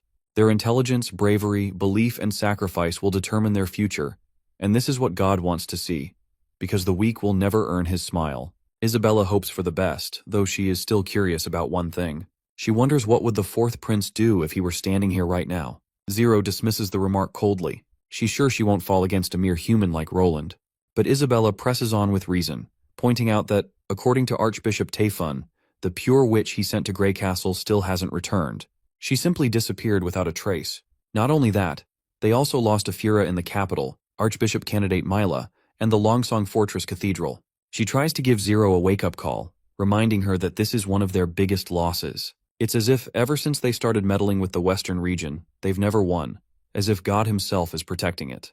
Although Isabella didn't want to say this, the word slipped out anyway, and this only serves to enrage Zero beyond belief. She quickly shuts Isabella up, reminding her that mortals know nothing about God. Mortals can only rely on knowledge and tactics, and those will all become a part of her. She believes that even if Roland has a method to defeat the devils, the Alliance will do better. When the Church conquers Grey Castle, the Western region will witness who is truly God's child. Isabella grows concerned, seeing how much her friend has changed. Zero is beginning to resemble the Pope in some ways. On the other hand, Zero is still shaken by the unsettling thought that Roland might actually be under some form of protection by the gods. As Isabella leaves the room, Zero reflects on how, no matter who the Pope is or who came up with the idea, anyone who enters the prayer room will drastically change. The highest level in the temple is the closest to God. She then walks into the temple, and after standing beneath the gazebo, she reveals that this is the only place where she can witness God's messages. She clasps her hands and begins her prayers. Her entire body begins to shimmer, and before her appears a demonic red eye. But according to her, this is supposed to be God's true form. The magic surrounding this supposed God is larger than the ocean, and its brilliance is brighter than the sun. This only reinforces her belief that only someone who wields such power could be God himself. This, she claims, is the red moon mentioned in the holy books. Through premonitions, she understands that humanity is weak and cannot protect anyone. The end of the Divine War is illustrated in 4 paintings. Once she enters the first picture, we see this throne, adorned with skulls. In the next picture, the city she wanders through is the origin of the devils, where they first appeared, on the northern peak of the Realm of Dawn. As she gazes at the throne, she reflects that she was supposed to find the protector of devils sitting there. But it's empty. It guards the secret of God. There are paintings, and according to the ancient records, it has been said that the contents of the second painting are subject to change. Some mention that it depicts a huge eyeball, while others say they saw bubbling volcanoes or an endless pit glowing at the bottom. No one sees the same thing, but as far as she can see, there is nothing. The Church's secret records once mentioned that in the early days of the First Divine War, there was something inside the other painting. When the war ended centuries later, the image faded to black. It makes her wonder if it's the aftermath of those rejected by God. Perhaps they are hiding something. As for the last painting, it's never been mentioned. If even the popes don't know about it, this secret could be lost forever. She starts to feel exhausted as she prays, and sadly for her, God did not respond today. She had thought that there would be nothing more to care about until she became pope, but her understanding of this world only skims the surface. There is a brand new secret in front of her, and her immortality is the perfect resource to chase it. She is truly the child chosen by God, and she can get closer, centuries, even millennia, won't matter, because it will be worth it. I've got no clue what in the hell she just talked about all, but let's hope to soon get some context and figure out things. It's finally time for Tilly and her party to return, and the ship has arrived to take them. Andrea turns to the prince before boarding and says that she had a great time in the border town, but she's not sure if she'll be able to make the same ice cream bread when she gets back. In return, Prince promises to make even tastier food when she returns. That's when Ash chimes in with a verbal jab, telling the prince that they wouldn't mind if he kept Andrea for himself. After all, one less loudmouth on Slumber Island won't hurt anyone. Of course, both ladies immediately throw their usual jabs back at her, while the prince turns to his sister and tells her that if she runs into any problems on Slumber Island, she can let him know, and he'll do his best to help however he can. And, he adds, the city of Neverwinter will always welcome her return. Tilly thanks the prince and says she's also looking forward to him visiting Slumber Island as well. With that, the witches begin boarding the ship, and both Xavi and Andrea wave their hands for the last time. The prince seems quite dejected to see them go, and Nightingale quickly picks up on it, asking if he doesn't want to let them leave. The prince expresses how a bit jealous he feels. There are over 300 witches living on Slumber Island, and he wishes they could all move to the western region. But they shake off the gloomy thoughts and decide to move forward. On a sunny day in the Neverwinter, we meet the prince and Nightingale inside the office. Nightingale reports that the fortress rats are scuttling around again, which could push things out of control. The prince had expected this. Eradicating the rats will be a long process, with occasional surges, but as long as pressure is maintained while offering them better ways to live, they'll eventually disappear. That's the reason Petrov had mentioned he hoped the prince could provide help with skills and labor. Nightingale then asks if he intends to send her, as she doesn't seem too keen on leaving him alone behind. The prince reminds her that she is in charge of the security department, and she'll need to frequently travel between locations to oversee various jobs. But Nightingale worries that their enemies might send a witch assassin, and in that case, only she can protect him. The prince believes she's just overthinking, but Nightingale stubbornly sticks to her guns. No matter what he says, even Wendy and Skrull will stand by her side. That's when the prince reveals that he's going with her too. This finally calms Nightingale down, and the prince adds that she should bring Summer along as well, so she can learn how to use her abilities in practice. He also tells her to bring Sylvie and Soraya as they'll need to investigate the fortress mines and create an identification system. With that, the prince leaves Neverwinter with a select group of witches. Once they arrive, Petrov reports that they have a bigger issue at hand than the usual robberies and small crimes. There have been incidents that are more public, and they're happening against the police force the prince had deployed. According to Officer Wade, this should be called the Northern Outer District serial killer case. Renee further reveals that, starting 3 days ago, a civilian has been murdered every night.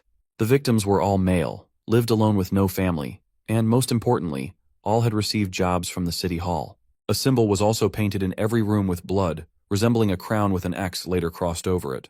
Since there was a symbol, Renee tried investigating the city hall and discovered that they were about to begin construction in the Redwater district. News of this had already spread through the northern streets, and people now believe that they will be killed once they accept jobs from the city hall. The number of applicants was already low, and now no one dares to sign up. In fact, a number of citizens want to quit their jobs as well. If this spreads to the other districts, it will be detrimental to their expansion plans. There were no witnesses, and no one knows where to begin the investigation. The prince questions Renee, asking how he solved something like this in the past. Renee reveals that the patrol never had a solid protocol. If it was a big problem, the victims' families would appeal to the city lord, and the lord would promise justice for the people. Only then would the patrol be pressured to make the criminals hand themselves over. The patrol, however, never cared if they were scapegoats or not, and they ignored victims who were foreigners or loners. That sounds quite horrible to the prince. You see, from what he's heard, this means almost everything is under the rats' control, so it's no wonder they were considered vital to the city. The prince has also observed that this world doesn't seem to have investigators. If there are no witnesses, it always results in a cold case. The prince quickly gives Petrov good news, telling him that the Department of Security will handle the case tomorrow. All he wants from Renee and Petrov is their cooperation. Nightingale then asks about his plans for this, to which the prince explains that he's not going to be directly involved. He needs to supervise the aristocrats on building the second city hall. The sooner he can finish that, the sooner Soraya can start making the ID cards. So the case is up to her now. He tells her that she will be in charge of the Department of Security and needs to decide how to crack the case. The entire police force of Neverwinter will eventually be hers to control. Wade, Renee, and anyone else will answer to her. But Nightingale reminds him that he was the one who told her that departments need to be balanced in power, and she doesn't fully understand how the city hall works. Wouldn't the Department of Security be lower in rank than the city hall? The prince places his hand over Nightingale's, startling her a little. He reminds her that the security of their land is more important than anything else, which is why she answers directly to him. It's also why she will control both the police force and any investigations involving the city hall or the military. All of their departments need to be tightly connected by a big net to prevent internal corruption.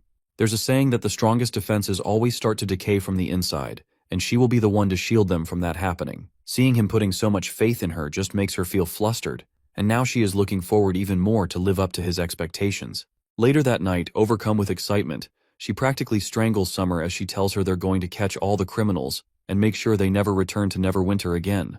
As Nightingale begins to plan their next steps, she tells Summer that her job will be to recreate the crime scenes. However, Summer objects, pointing out that she won't know what time of day the crime occurred, so how can she accurately recreate the scene?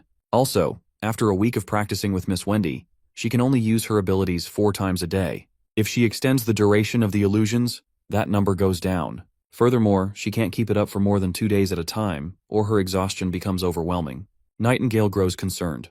It'll be a problem if their recreations don't accurately reflect the criminal's presence at the crime scene. She then asks Summer if shortening the duration of her recreations would allow her to use them more frequently. Summer responds in a roundabout way that her magic drains quickly, and it won't make much difference. This makes Nightingale appreciate Spearpassy's power transfer ability even more.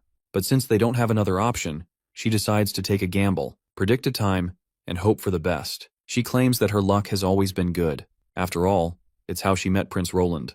With that, the both ladies settle into bed.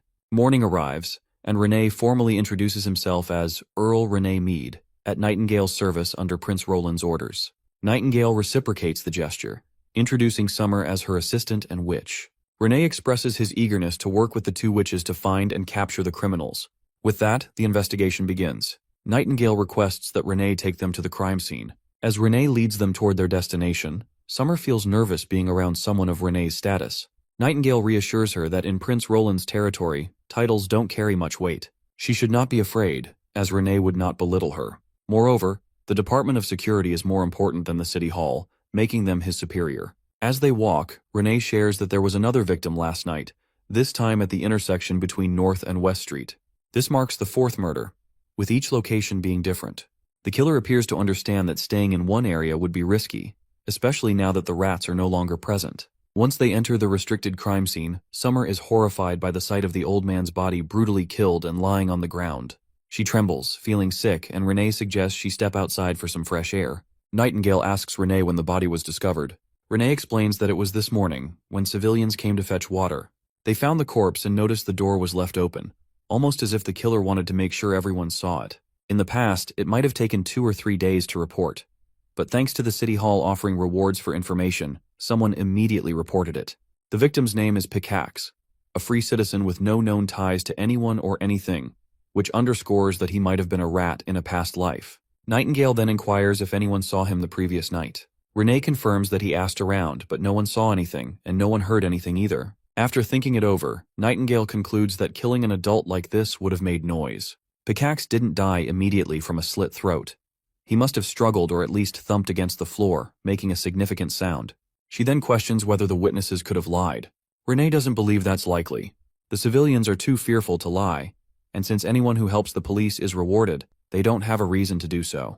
Nightingale decides to call everyone who is nearby and conduct her own questioning. She then turns to Summer, instructing her to go to the castle and bring Soraya. Later, we find Nightingale standing in frustration, because not only Soraya but also the other 2 girls have barged in uninvited in the midst of such a serious criminal investigation. She scolds Lightning sharply while asking whether she isn't supposed to be protecting Prince Roland while she's away. Lightning explains that Prince Roland is engaged in a conference with the elites in the Grand Castle Hall, so he's not in any danger. Furthermore, Sylvie is still present, and with her around, no one would dare approach the prince. Despite this, Nightingale fumes with anger and orders them to return to the prince before the conference concludes. Back to the investigation, Nightingale gives Soraya the task of drawing the killer. Summer replay the murder, and Soraya will use her abilities to produce the visuals of the killer's face. Renee believes that if they can obtain a clear image, they should plaster it across the billboards in the fortress, as that's the fastest way to catch the criminal. However, Nightingale points out that it may not work as planned, especially considering the limitations of Summer's illusions. They will need to be lucky for it to find the exact time when the crime took place. She then tells Summer to replay the events between midnight and dawn. When Summer begins to replay the events, they see the old man sleeping peacefully in his bed. Nightingale instructs Summer to extend the timeline slightly after midnight, as the killer would have needed extra time to draw the symbol after the murder. As soon as Summer does this, the killer materializes, who is busy drawing the symbol on the wall with the old man's blood. However, they can only see the killer's back since he is facing the wall. Nightingale instructs Summer to replay the events just before the man was facing the wall. After doing so, they finally get to see the killer's face. Well, it seems like Bro has been caught in Ultra 4K. The story continues, and thanks to Summer, everyone at the crime scene finally sees the criminal behind the murder. Poor Summer feels exhausted after pushing herself, but once again, because of her efforts, we get a clear look at the person responsible for these murders in this joint. They notice that the victim didn't resist at all, as if he had been asleep the whole time. This leads Renee to believe he was possibly drugged with dream water. Soraya agrees, as it's the only explanation for why Pickaxe didn't even make a sound. His throat was slit, but only enough to draw blood, because Pickaxe had already been dead long before. Suddenly, a police officer reports back, claiming to have found out the murderer's identity. The officer states that the killer's name is Manes, and that he used to be part of the patrol. This officer knows this because he had worked with that killer before. Manes lives in the inner city district, near West Street and the Sheep Pub. Nightingale is pleased with the report. Now that they know who the criminal is, they won't have to waste time searching for him. With that, Nightingale decides to raid his house. Later, they arrive at his place and find him sleeping soundly. But his sleep is quickly interrupted when the officers arrest him and tie him down. Renee breaks it down to this bastard that he's under arrest, then grabs him by the hair and slams him to the ground. Renee is absolutely furious to see this traitor who is plotting against Prince Roland's plans. He wants this bastard to hang at the city gate as a clear warning to other criminals who might harbor ill intentions. But the bastard tries to run his mouth, denying the accusations. That's when Renee punches him hard enough that teeth fly from his mouth, sending him crashing down. Renee lets him know that they've seen everything with their own eyes, so there's no room for argument. This is when Nightingale steps forward to continue the interrogation. She asks him about the mastermind who wants to kill the rats who applied for jobs, and the meaning behind those paintings on the walls, the crown marked with a cross. Not to mention, the dream water mains fed to the victims isn't cheap, and it's even harder to buy now that the rats are gone. Renee roars at the bastard to start spilling everything, or else he'll face the wrath of the elites. But the bastard stays silent, so Renee keeps punching him. Finally, Mayonnaise speaks up and owns up to all the atrocities he's committed. He claims that someone in the inner district had tasked him with the job. The mastermind offered him 4 golden royals for every person killed, and further assured him that civilians would end up hating the police for it. If they killed enough people, the common folk would start believing that the police didn't have enough power to protect them, and the patrol would make a comeback. Mayonnaise admits he doesn't know exactly why the mastermind chose him for the job. They had met at the pub, where the mastermind handed him a bottle of dream water and told him he'd strike it big if he followed the instructions. Mayonnaise claims he had no savings, and after his application to the police force was rejected, he was left jobless, filled with resentment toward the police. That's why he did something he clearly shouldn't have. Nightingale then questions the bastard, asking if he knows anything else about the mastermind. He denies it, pretending he has no idea. This gets Nightingale worked up because she's sure he's lying. That's when Renee warns the bastard that Nightingale is a witch and can easily see through lies. Mayonnaise insists that the mastermind never told him his name, so he can't confirm anything about him. However, he admits that the mastermind didn't seem like an elite. When they met 2 days ago, the man was in a rush. Then, he suddenly remembers the uniform the man was wearing. It had a symbol that looked like a flower petal. The mention of a flower petal instantly reminds Renee of the honeysuckle crest. The man claims he doesn't know the full details, which is why he was trying to avoid spreading any misinformation. After all, why would the honeysuckle family harm the prince when they are his protectors?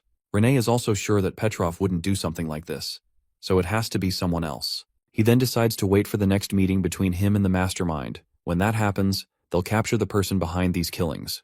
Meanwhile, Nightingale notices that Maines doesn't seem to be lying about anything. That's when Detective Lightning and Maggie arrive on the scene, informing them that the prince's meeting with the fortress officials is over, so they should be heading back. The mention of the meeting jolts Nightingale out of her thoughts as a realization sinks in. She reflects on the fact that the prince is currently meeting with the elites to discuss the new city hall. That means no one is guarding him. He's been left inside the conference room with no guards. If the killer is really the member of Honeysuckle family, he would definitely have access to approach the prince. Seeing the urgency of the situation, she quickly tells Lightning to take her to the prince immediately. And so, they speed through the sky above the streets, confident they'll arrive within 3 minutes. Nightingale feels tense with each passing minute. The murders started 3 days ago, the same time Petrov's letter arrived at Bordertown. It all feels suspicious to her, as if they had always been waiting for the perfect opportunity to catch the prince alone, with no one around. And so, as we see, Roland has been pierced by a sword. Nightingale rushes to the scene, but when she gets there, she finds a body on the ground. Tears well up in her eyes as she thinks that Roland is dead. She watches as the officers arrive and turn the body over, only to reveal that it's actually the assassin who got screwed instead. He was a guard from the Honeysuckle family. Just then, Prince Roland catches everyone's attention, and without a second thought, Nightingale throws herself into his arms, hugging him tightly. Roland then turns to the panicked crowd in order to calm them down. He instructs everyone to carry on with the lunch and stay inside the castle, as the meeting will continue in the afternoon. A while later, Nightingale fills Prince Roland in on everything. How the serial killer, Maines, was linked to this assassination attempt. She explains that they found out a guard from Honeysuckle was behind the attack, which is why they rushed over immediately. Their plan was to create a diversion, giving the assassin a perfect chance to strike the prince. She's relieved beyond words that he's safe. Roland, however, is visibly disappointed. Petrov, standing nearby, looks equally guilty, admitting that he had no idea something like this would happen. The prince reassures him and tells him to rise, stating that he doesn't like placing blame. However, he does point out that it is Petrov's fault for leaving holes in security and failing to properly vet his personnel. He then orders Petrov to investigate the assassin's identity and origins, and he wants answers as soon as possible. Once Petrov leaves, Roland explains that it was thanks to Sylvie's immediate warning that he was able to escape in time. He also admits that the assassins made a dumb mistake attempting the attack inside the conference hall. Even though no weapons were allowed, the assassin was still a guard, and he managed to hide a dagger in his clothes to bypass the pat-down. Another misstep on his part was carrying a stone of divine judgment. While it was common for guards to wear one while patrolling outside, it made him stand out too much in the room, especially since no elite was allowed to carry a stone. The slight gap in the crowd gave Sylvie just enough time to notice him immediately. With her warning, Roland drew his revolver and flicked the safety off. Though the prince was stabbed, the blade failed to pierce Soraya's special cloth, which saved his life. Wasting no time, Roland fired at nearly point-blank range. Two 12mm bullets tore through the assassin, killing him instantly. The situation was over before it could spiral out of control. But Nightingale still feels uneasy about all of this. If he hadn't managed to flick the safety off in time, or if the revolver had malfunctioned, Roland would have been doomed. Her frustration shifts to Lightning, who had left the prince alone in the first place. Poor Lightning, who only wanted to play detective, nearly bursts into tears as she apologizes over and over. She swears she'll never leave the prince unguarded again. Next time, she'll stay at her post, no matter what. But Nightingale still insists that the prince punish Lightning and Maggie for failing to carry out their assigned duty. If Lightning had been there, she could have picked him up and flown him away. However, Roland doesn't believe strict punishment is necessary. Still, Nightingale keeps pressing the issue. Eventually, the prince gives in and decides on a punishment for Lightning. She will have to complete 3 exercises in math and science after lunch. Of course, this punishment is as brutal as it gets, leaving poor Lightning completely shocked. The aftermath of the shock is so severe that her muscles stop working from sheer disbelief, forcing Sylvie to drag her away. Later, Nightingale starts feeling remorseful that she wasn't there to protect the prince herself. But Roland reassures her that she did everything perfectly. He gives her a different perspective. He points out that the only reason the assassin, Sheo, attempted to kill him in the conference hall was because there was a powerful witch protecting him. Diverting her was the only way for the killer to even have a chance. But Nightingale still doesn't like the fact that the killer almost succeeded in his assassination attempt. Roland, however, doesn't see it that way. He believes failure is failure, and the only reason the assassin failed was because of her. He thanks her for all the effort she has put in, and tells her that he truly appreciates her concern. Finally, Nightingale feels at ease. She smiles, acknowledging his words. The investigation concluded that the assassin, Sheo, was not from the western region, and used to be one of Duke Ryan's patrol soldiers. But Petrov and Nightingale theorized that this assassination wasn't out of Duke Ryan's revenge. Sheo's residence was locked down because only Summer's replay magic could reveal the truth. He had asked Maggie to bring Miss Spear Passy to the fortress castle. Later, Maggie brought Spear Passy there. After dinner, they followed the Elk Earl to Sheo's house, which was a normal townhouse in the inner district. It had been completely cleaned out, not even a single piece of paper was left behind. The criminal had obviously prepared in advance to destroy all evidence. The prince told Summer that Sheo was usually out during the day, so she only needed to replay what happened at night. He needed to see everything that took place in this room, starting from when Sheo contacted Mayonnaise. Every moment was important. Spear Passy then began her mojo, borrowing Maggie's magic and transferring it to Summer so she could hold her magic longer. The prince was sure that with Maggie's extra magic, Summer wouldn't miss a single detail, and Soraya's real-time drawings would keep a record of everything in case they forgot. In the replay, the prince notices a piece of familiar jewelry, and told Soraya to draw it because he had seen it before. It might be something special. After painting it, she shows it to the prince. It turns out to be a jewel, engraved with the Star Tower and spears, which is the crest of the royal court. This leads Nightingale to believe that perhaps Sheo was sent by Timothy. But Prince Roland believes this jewel actually belonged to the king, Wimbledon, his father.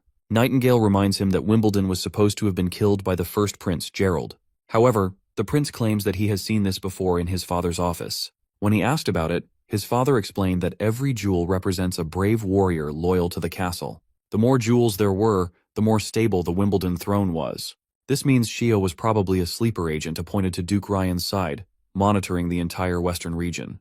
Renee then questions why Shio would try to kill him. In response, the prince theorizes that Timothy likely found the list of rings. Once he had a ring that represented Shio, Shio had no choice but to carry out Timothy's order, even if it was meant to assassinate Prince Roland. The crest means everything to them, and they would do anything for it. In the end, Shio throws the crest away and destroys it, because in his eyes, if there is no crest, then there will not be any orders either.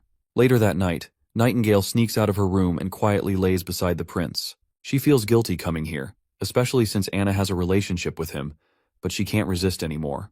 The next day arrives, and Prince Roland wakes up, totally tired.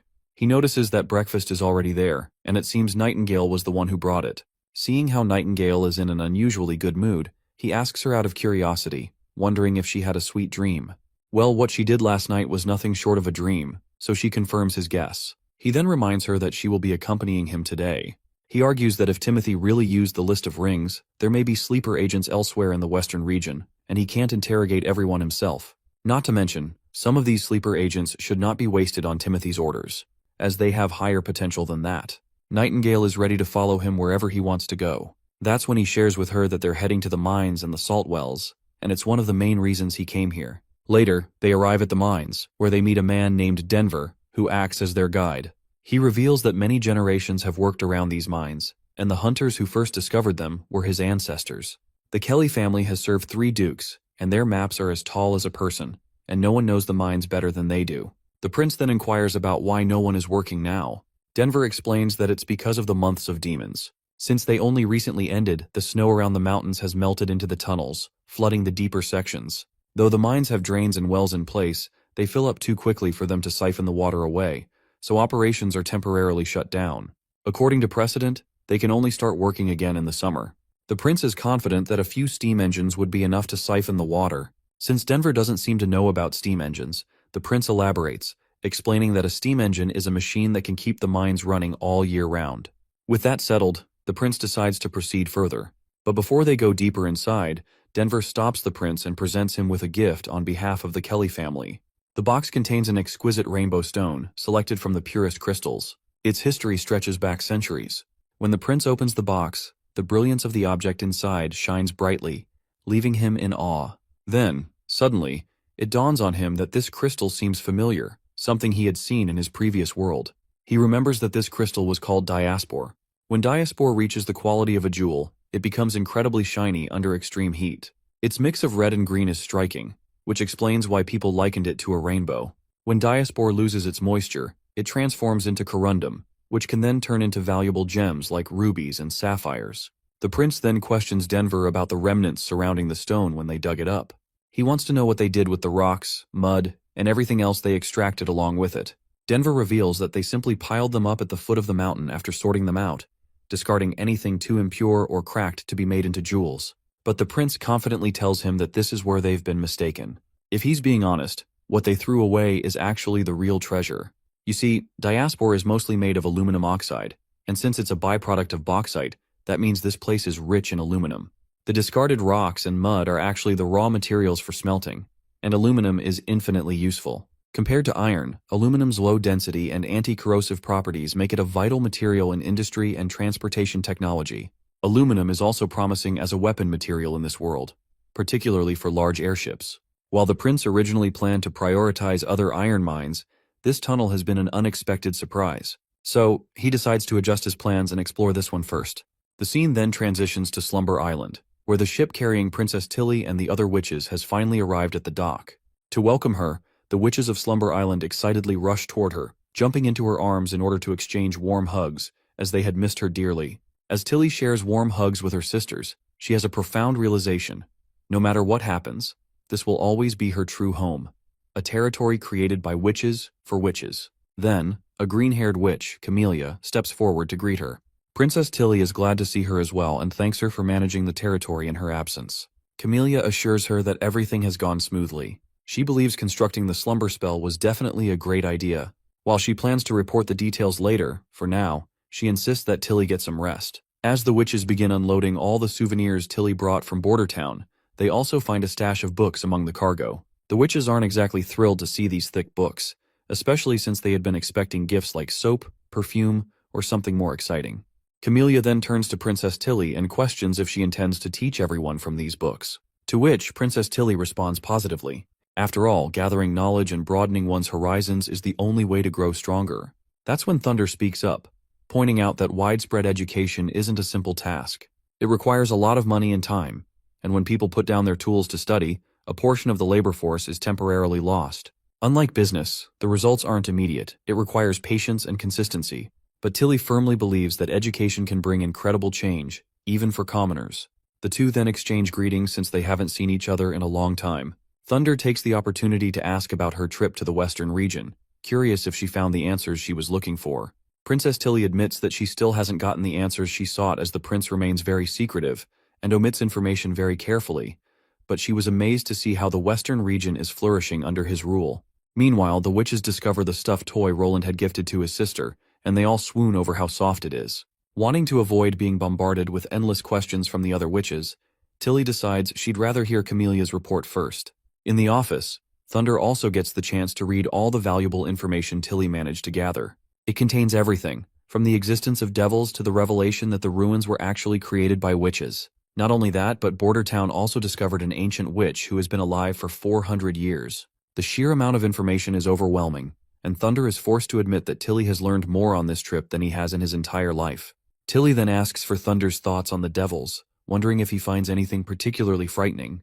He admits that he does feel a little spooked, but compared to his burning passion for exploration, that fear is nothing. Being an adventurer and explorer through and through, he's now itching to see that so-called living fossil from 400 years ago.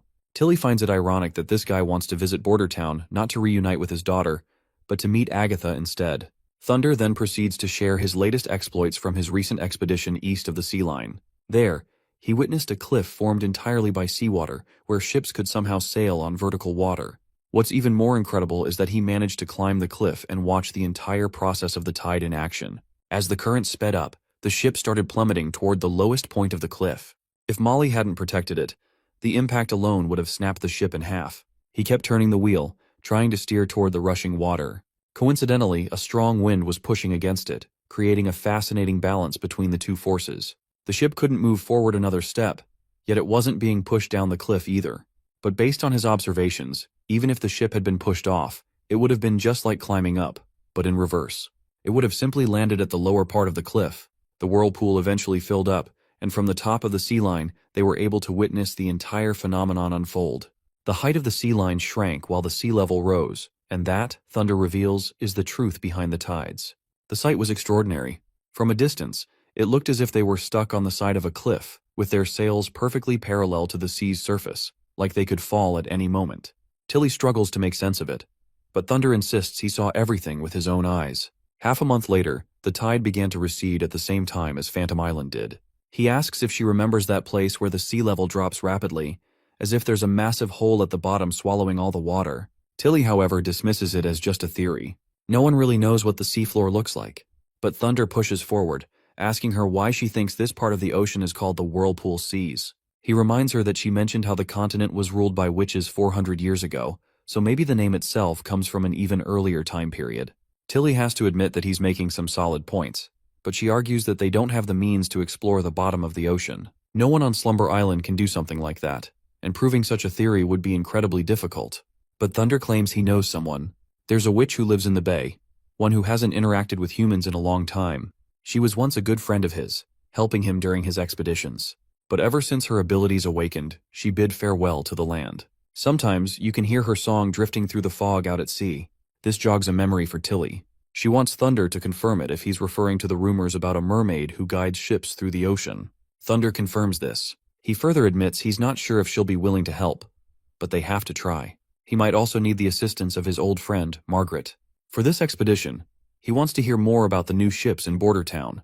He's heard they don't require wind to sail, which would be incredibly useful for his expeditions. Money isn't an issue, and the sooner he gets his hands on one, the better. So he asks Tilly if she can send a letter of purchase to Prince Roland on his behalf. He also makes one more request. He doesn't want his daughter finding out about his adventures. Tilly understands his reasoning and assures him she won't say a word. The scene transitions to Longsong Fortress, where a newly revolutionized ship designed by the prince is docked. Thousands of people are lined up, eager for a chance to board and sail to Border Town. Some hesitate, uncertain about moving to such an unfamiliar place. But many see it as an opportunity of better jobs, higher wages, and the chance to earn more silver. And who wouldn't want extra money? Some dream of making enough to buy themselves a bicycle. Meanwhile, Prince Roland is busy guiding Petrov before his departure for Border Town. He goes over the assignments Petrov needs to handle and, after ensuring all responsibilities are properly handed over, he finally boards the ship. With only a week left until the spring assault, Roland feels relieved knowing Iron Axe is taking care of the military preparations in advance. Their main focus right now should be on crop production. If they plant their spring seeds diligently, they will have enough food stockpiled to feel secure. Nightingale also expresses her confidence in their agriculture efforts. With both their agricultural director and Leaf's Gold 1 ability, she believes they are set for a successful harvest. Roland, however, reminds her that their spring assault has another surprise in store, one that will be revealed soon enough. Once they return to Border Town, we find Anna working on the construction of a new ship. She is pleased to see Roland back and, naturally, he asks about the progress of the project. Anna describes the numerous challenges they faced during construction, but confidently states that she has resolved all of them. This leaves Roland genuinely surprised. The issues she mentioned were far too complex for the average person to solve, yet she handled them effortlessly. She then asks him if he has a name in mind for the ship, but Roland admits he hasn't thought of one yet. The reason Anna asks about the ship's name is that First Army soldiers have been coming by every few days to admire the vessel. Some of them even argued about engraving their names onto the hull, claiming that Roland had promised to name a warship after the best artillery soldier. However, Roland dismisses the idea, stating that this particular ship will not be named after an individual. The first warship's name will not only symbolize itself, but also represent its entire class. He refuses to grant such a significant honor to a single person. With that settled, they decide to simply call it Roland, officially naming it Roland 1 Warship. The scene then shifts to the capital, where a group of men, including this guy in a red coat, and he is always staying in the capital in order to keep an eye over any move Timothy makes, and report it to the prince as soon as possible. Everyone refers to him as Tassa. The discussion revolves around Timothy's latest move. It seems Timothy has begun his offensive, sending a fleet of 500 men to blockade the Redwater River, aiming to cut off Border Town's trade routes. The fleet consists of 4 battleships and 200 fully equipped soldiers, reinforcing the blockade. Tassa is determined to report this development to Prince Roland as soon as possible. However, before doing so, he takes a moment to read a message he has just received from the prince. After reading it, he reassures his fellow members that they no longer need to worry. Prince Roland, along with the First Army, has already set sail, and their target is none other than the capital itself. The scene transitions back to Prince Roland. Nightingale appears, immediately noticing how unusually happy he seems. She assumes that his good mood must come from the fact that he will finally see his home after such a long time. But Roland denies it, stating that the Western region is his only true home. He insists that his happiness comes from knowing that he will soon be able to end this conflict with Timothy once and for all. Of course, Nightingale, with her ability to detect lies, knows better. A faint blush creeps onto her face as she calls him out for lying. Exposed, Roland finally admits the real reason for his happiness. He is simply satisfied with the fact that he managed to establish so many warships in just 1 month. Nightingale then shifts the conversation. She sincerely thanks him. She is grateful that he is bringing an end to the conflict and stabilizing Greycastle.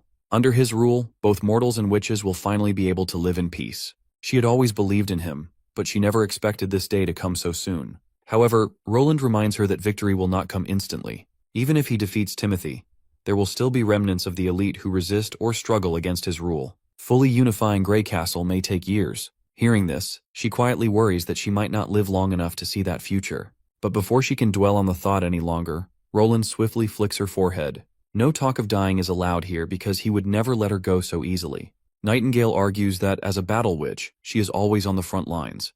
The possibility of dying early is something she has already accepted. Proudly, she reaffirms her commitment, stating that she has already pledged her loyalty to Roland, and would willingly sacrifice herself for him if necessary. But Roland immediately dismisses such thoughts. He assures her that the only ones who will be making sacrifices will be their enemies. Just then, Lightning arrives in order to report urgent news. She reveals that 4 sailboats are approaching from 20 kilometers away. With oars on both sides, it is highly likely that they are the eagle-headed boats mentioned in the letter. Roland gives her an approving pat for her surveillance skills. He also corrects her that the word eagle likely refers to a battering ram hidden below the waterline. Feeling proud of herself, Lightning cheekily demands a reward for her efforts. She wants one of her school assignments to be excused. After some back and forth, Roland reluctantly agrees, but with one condition: she must not slack off like last time. As Lightning beams with joy, Nightingale thinks that he should not have given in so easily. But Roland simply smiles. To him, small acts of mercy are what make people remember kindness. With that settled, he turns serious once more. There is work to be done. According to Tass's reports, Timothy has sent 4 galleys.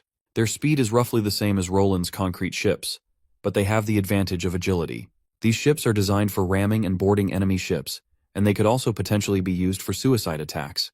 Given that the enemy is trying to blockade their waterways, Roland dismisses the second possibility of a suicide attack. He firmly believes that this will be everyone's first naval battle, so he's open to any strategic suggestions from his commanders. One of the officers in the conference speaks up, pointing out that cannons are not very accurate against moving targets. Since both sides will be in constant motion, he recommends opening fire only when they are within 50 meters. He assures that his platoon can sink an enemy ship with each cannonball at that range. Another platoon leader counters this, explaining that cannon fire consumes a lot of ammunition, and only Miss Anna can manufacture it. He suggests waiting for the enemy to make the first move, and when they attempt to board, they can retaliate with heavy machine guns. Prince Roland, carefully weighing both opinions, turns to the captain for his perspective. The captain's response surprises everyone. He proposes a direct collision strategy. The other commanders are taken aback, but the captain elaborates. Our ships are large, fast, and made of steel.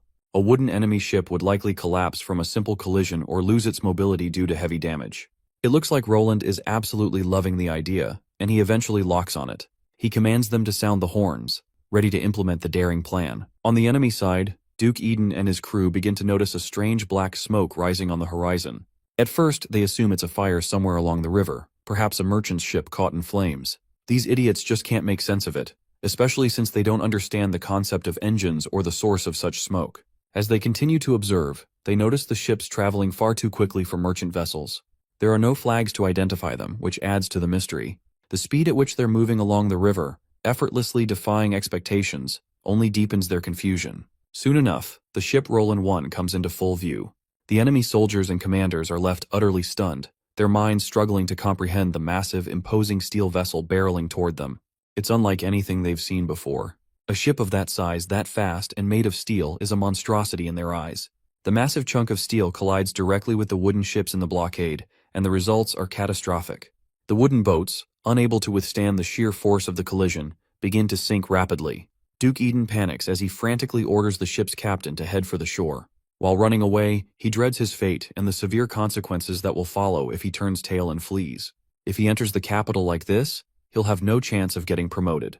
His only opportunity is to seize the traitor's warship and bring it to King Timothy.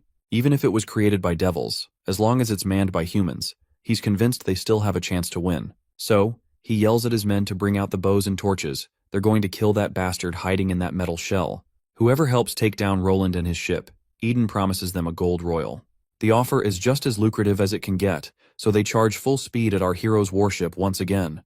The bastards are armed with their long-range weapons, feeling smug, thinking victory is theirs. They start firing arrows and throwing bombs with everything they've got. But sadly for these primitive suckers, their arrows are utterly useless against the thick steel of the ship. Iron Axe quickly fires the machine gun mounted on the warship, and those bullets literally tear through the shields those bastards are holding. The barrage of bullets starts disintegrating the wooden boat structure, ripping through it like paper. As the relentless rain of bullets continues, all Eden can do is stand there, completely frozen. By all common sense, a massive weapon like the one our party has should have horrible reload speed and accuracy. So Eden has no idea how in the hell Prince Roland managed to create such a terrifying weapon. The only explanation he can think of is that this must be an invention of the devils. In the end, he gets drilled by a bullet too and sinks down along with his ship. The boys on the warship feel disappointed that the enemy got obliterated so easily. They were looking forward to flexing their muscles and showing what the artillery squad is made of. But their commander quickly reminds these idiots that they can't afford to waste ammo, especially considering how much effort Anna puts into making them. He assures them that everyone will get their time to shine, so they shouldn't feel too salty about it. The boys then start discussing among themselves how amazing it would be if they had a warship named after them. 2 days pass since that successful subjugation, and it looks like their warship is finally nearing the capital. But Lightning reports that the port appears to be heavily guarded by at least 100 men, and they look like civilian soldiers. Prince Roland is surprised to hear that only 100 men have been deployed at the port. You see, he had predicted that the first battle would happen near the port. To prevent his army from disembarking, soldiers with crossbows and hand cannons might be surrounding them at the riverbank. They could even have catapults ready. But now, Roland is starting to believe that the enemy has abandoned their huge advantage of the shoreline. He does admit that it was a wise move, but he also acknowledges that Timothy doesn't seem to understand the range and power of 150-55mm shells. He then asks Sylvie if any of the civilian soldiers are equipped with berserker pills, to which Sylvie replies that she didn't find anything like that, and they aren't even fully equipped with weapons. However, she notices something strange beneath the dirt. Apparently, the enemy has buried something down there. She can see canisters and barrels hidden under the port, filled with a black and gray powder. It doesn't take long for Roland to realize that it must be gunpowder. Now everything makes sense. The civilian army of 100 is simply disposable. Timothy wants Roland's soldiers to disembark and attack the port. And once the explosives are detonated, everyone, including Timothy's own men, will be blown to pieces. Since Timothy isn't capable of remote detonation, those poor soldiers are there to do it manually. Roland immediately instructs Sylvie to locate the fuses and the soldiers manning them. As for Nightingale, Roland gives her the task of sneaking in, taking out the fuse operators, and watching the gate to prevent anyone else from detonating the gunpowder. Later, he plans to destroy the fuses using their cannons. Now let's switch to the enemy's perspective. The captain of the soldiers, Duke Thames, is quite fascinated by the fact that that idiot Roland actually decided to attack the capital. You see, the royal city has never been attacked in its 200-year history. No one has ever had the courage to challenge its mighty bluestone walls. So, to him, it's ridiculous that Roland would choose to attack despite being at such a disadvantage. With the enemy almost at the port, he addresses his soldiers. He orders them to relay his commands. He wants the 1st and 2nd Cavalry squads on standby behind the gate, with mercenaries stationed alongside them. The bastard is feeling pretty smug about their plan. They're convinced that Roland's forces won't stand a chance against the surprise they have in store, gunpowder buried beneath the ground, ready to be detonated. But then, as he observes the battlefield, he suddenly notices something odd. Roland's warship is leaving the fleet. Now that he thinks about it, he realizes something strange. Roland's warship doesn't have oars, which makes him wonder how the hell is that ship even sailing. But in the end, it doesn't really matter. No matter how strange their ships are, the Duke is sure that his enemies are going to die, though for some reason, they aren't docking at the port. For a moment, these overconfident bastards think that maybe, just maybe, the tiny civilian army managed to scare the shit out of Roland, and he's running for his life. And that's when our warship fires its first 150-55mm shell, obliterating everything where it lands. Those idiots have no clue what the hell just happened. Duke Thames assumes for a moment that the gunpowder they buried must have detonated by accident. But then, a soldier frantically reports that the attack came from the warship. Of course, the Duke gets annoyed. What the soldier is saying is completely bullshit. How the hell could a warship nearly a mile away launch an explosion like this? Before he can even process it, more devastating news arrives. The fuse locations have been destroyed. The bastard starts trembling. This means Timothy's ambush plan has completely tanked. At this point, he's certain that the enemy is going to reach the city walls. And then, another explosion erupts as the gunpowder buried beneath the ground ignites, wiping out all the soldiers standing nearby. They literally have no idea who is detonating the damn thing. And just when they think things couldn't get any worse, another bad report comes in. The main capital gate is in danger. The Duke is completely lost. How is this even possible when the enemy is still miles away? But we can clearly see that it's Roland's artillery who obliterated the gate. The soldiers stationed there are all smoked. At this point, the only thing running through their minds is that the enemy is downright diabolical. Panicking, the Duke quickly orders his soldiers to control the cavalry and not let them scatter. But before they can even react, something appears in the sky. A hot air balloon. Wendy doesn't waste a second before deploying one of the bombs. Lightning ensures the bomb lands in the perfect spot, and in an instant, it crashes down right over the main gate. The wall crumbles, burying the soldiers beneath it. In a matter of minutes, Roland's strategic prowess has completely wiped out the enemy's defenses, without even stepping foot on the port. Sylvie is somewhat horrified by all the destruction, and the enemy is now completely defenseless. But Nightingale believes that these shitheads deserve every bit of it. If the roles were reversed, the enemy wouldn't have been any less ruthless. But Prince Roland believes that no matter who wins, war always comes at a price. Right now, though, he has no time to brood over the horrors of war or the virtues of pacifism. This isn't just about survival. It's a battle for power, ideals, and most importantly, a war of eras.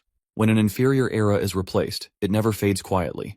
Massive bloodshed is inevitable, and if someone has to suffer, Roland would rather it be his enemies than himself. With that, he orders his soldiers to sound the horns and take the city. Iron Axe and his first army platoon are ready to comply. A while later, the entire city is in shambles. Our soldiers have infiltrated the streets, pushing deeper into enemy territory.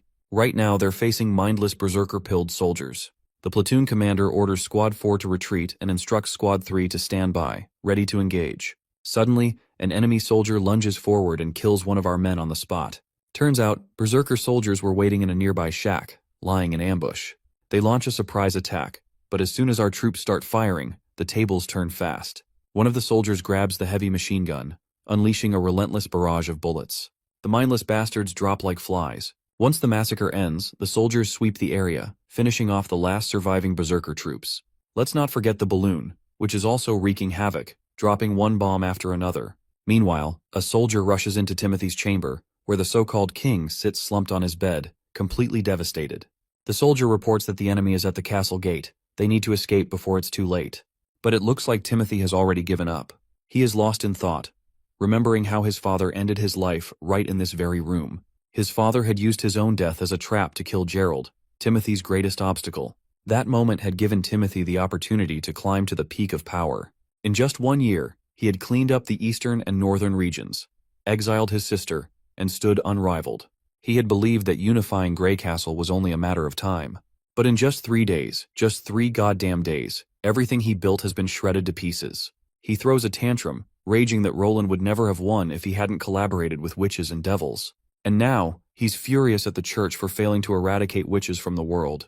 If it weren't for them, Roland wouldn't have had access to these ridiculously powerful weapons. After venting his frustrations, Timothy finally makes his decision.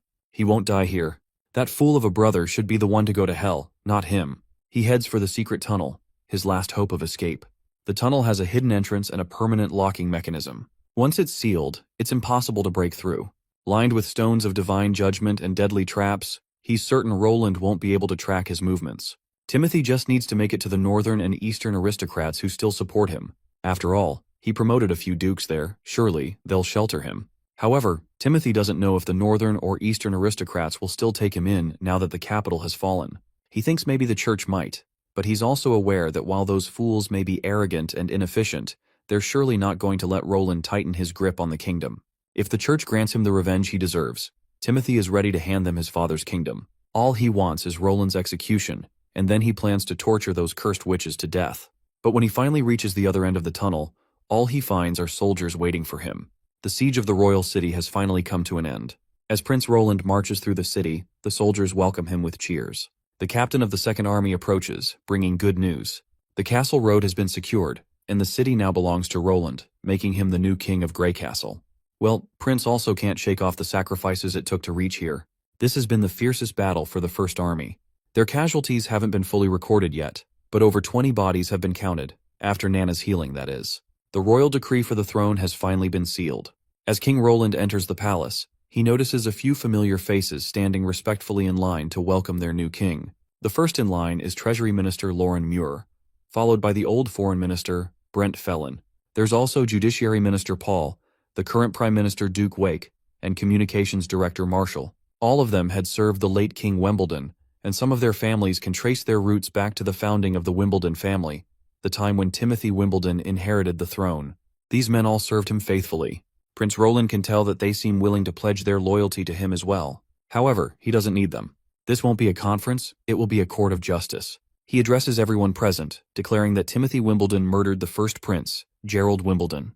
He instigated riots, allied with the church, and is now imprisoned, awaiting his punishment. Soon, his crimes will be known in every corner of the continent. He then questions if anyone has anything to say. The current Prime Minister, Duke Wake, steps forward, admitting that Timothy's crimes cannot be ignored. He claims that he had tried to convince Timothy to reconsider his actions, but to no avail. He expresses relief that Prince Roland has finally cleared the dark cloud that hung over the castle. But Roland knows better. Everyone standing here played a role in enabling Timothy's atrocities. There is no excuse for that. He makes it clear that whatever they say now will not be of any use. However, Lauren Muir reminds Prince Roland that when Timothy rose to power, he promoted many of his personal allies, such as Langley Scar and Duke Mollis. The knights and the army were under their control, leaving little room for opposition. Another official quickly agrees, and the mustached man even claims that when Timothy executed Gerald Wimbledon, he also purged the court. With the knights holding all the power, no one had any way of stopping him. Prince Roland acknowledges this. In their regard, what they are saying is true. But to separate those who were merely caught in Timothy's rule from those who were truly devoted to him, Roland decides to play a little game, one that will allow everyone present to prove their innocence. Prince Roland states that it is a simple interrogation game, he asks, and they answer. If anyone lies, they lose. He further clarifies that each person will only have one chance. If they lose, they might face the guillotine, slave labor, exile, or property seizure. The game follows the rules of the court, making it entirely fair. First in line is Duke Wake. Prince Roland asks him a single question. When Timothy forced the refugees to attack the western region, did he participate? Wake hesitates before answering. Eventually, he admits that he followed Timothy's orders to gather refugees from the eastern and southern regions, but he claims he had no knowledge of Timothy's true intentions. However, Prince Roland can tell he is lying. Declaring him a liar, he sentences Wake to prison for the rest of his life before demanding the next person to step forward.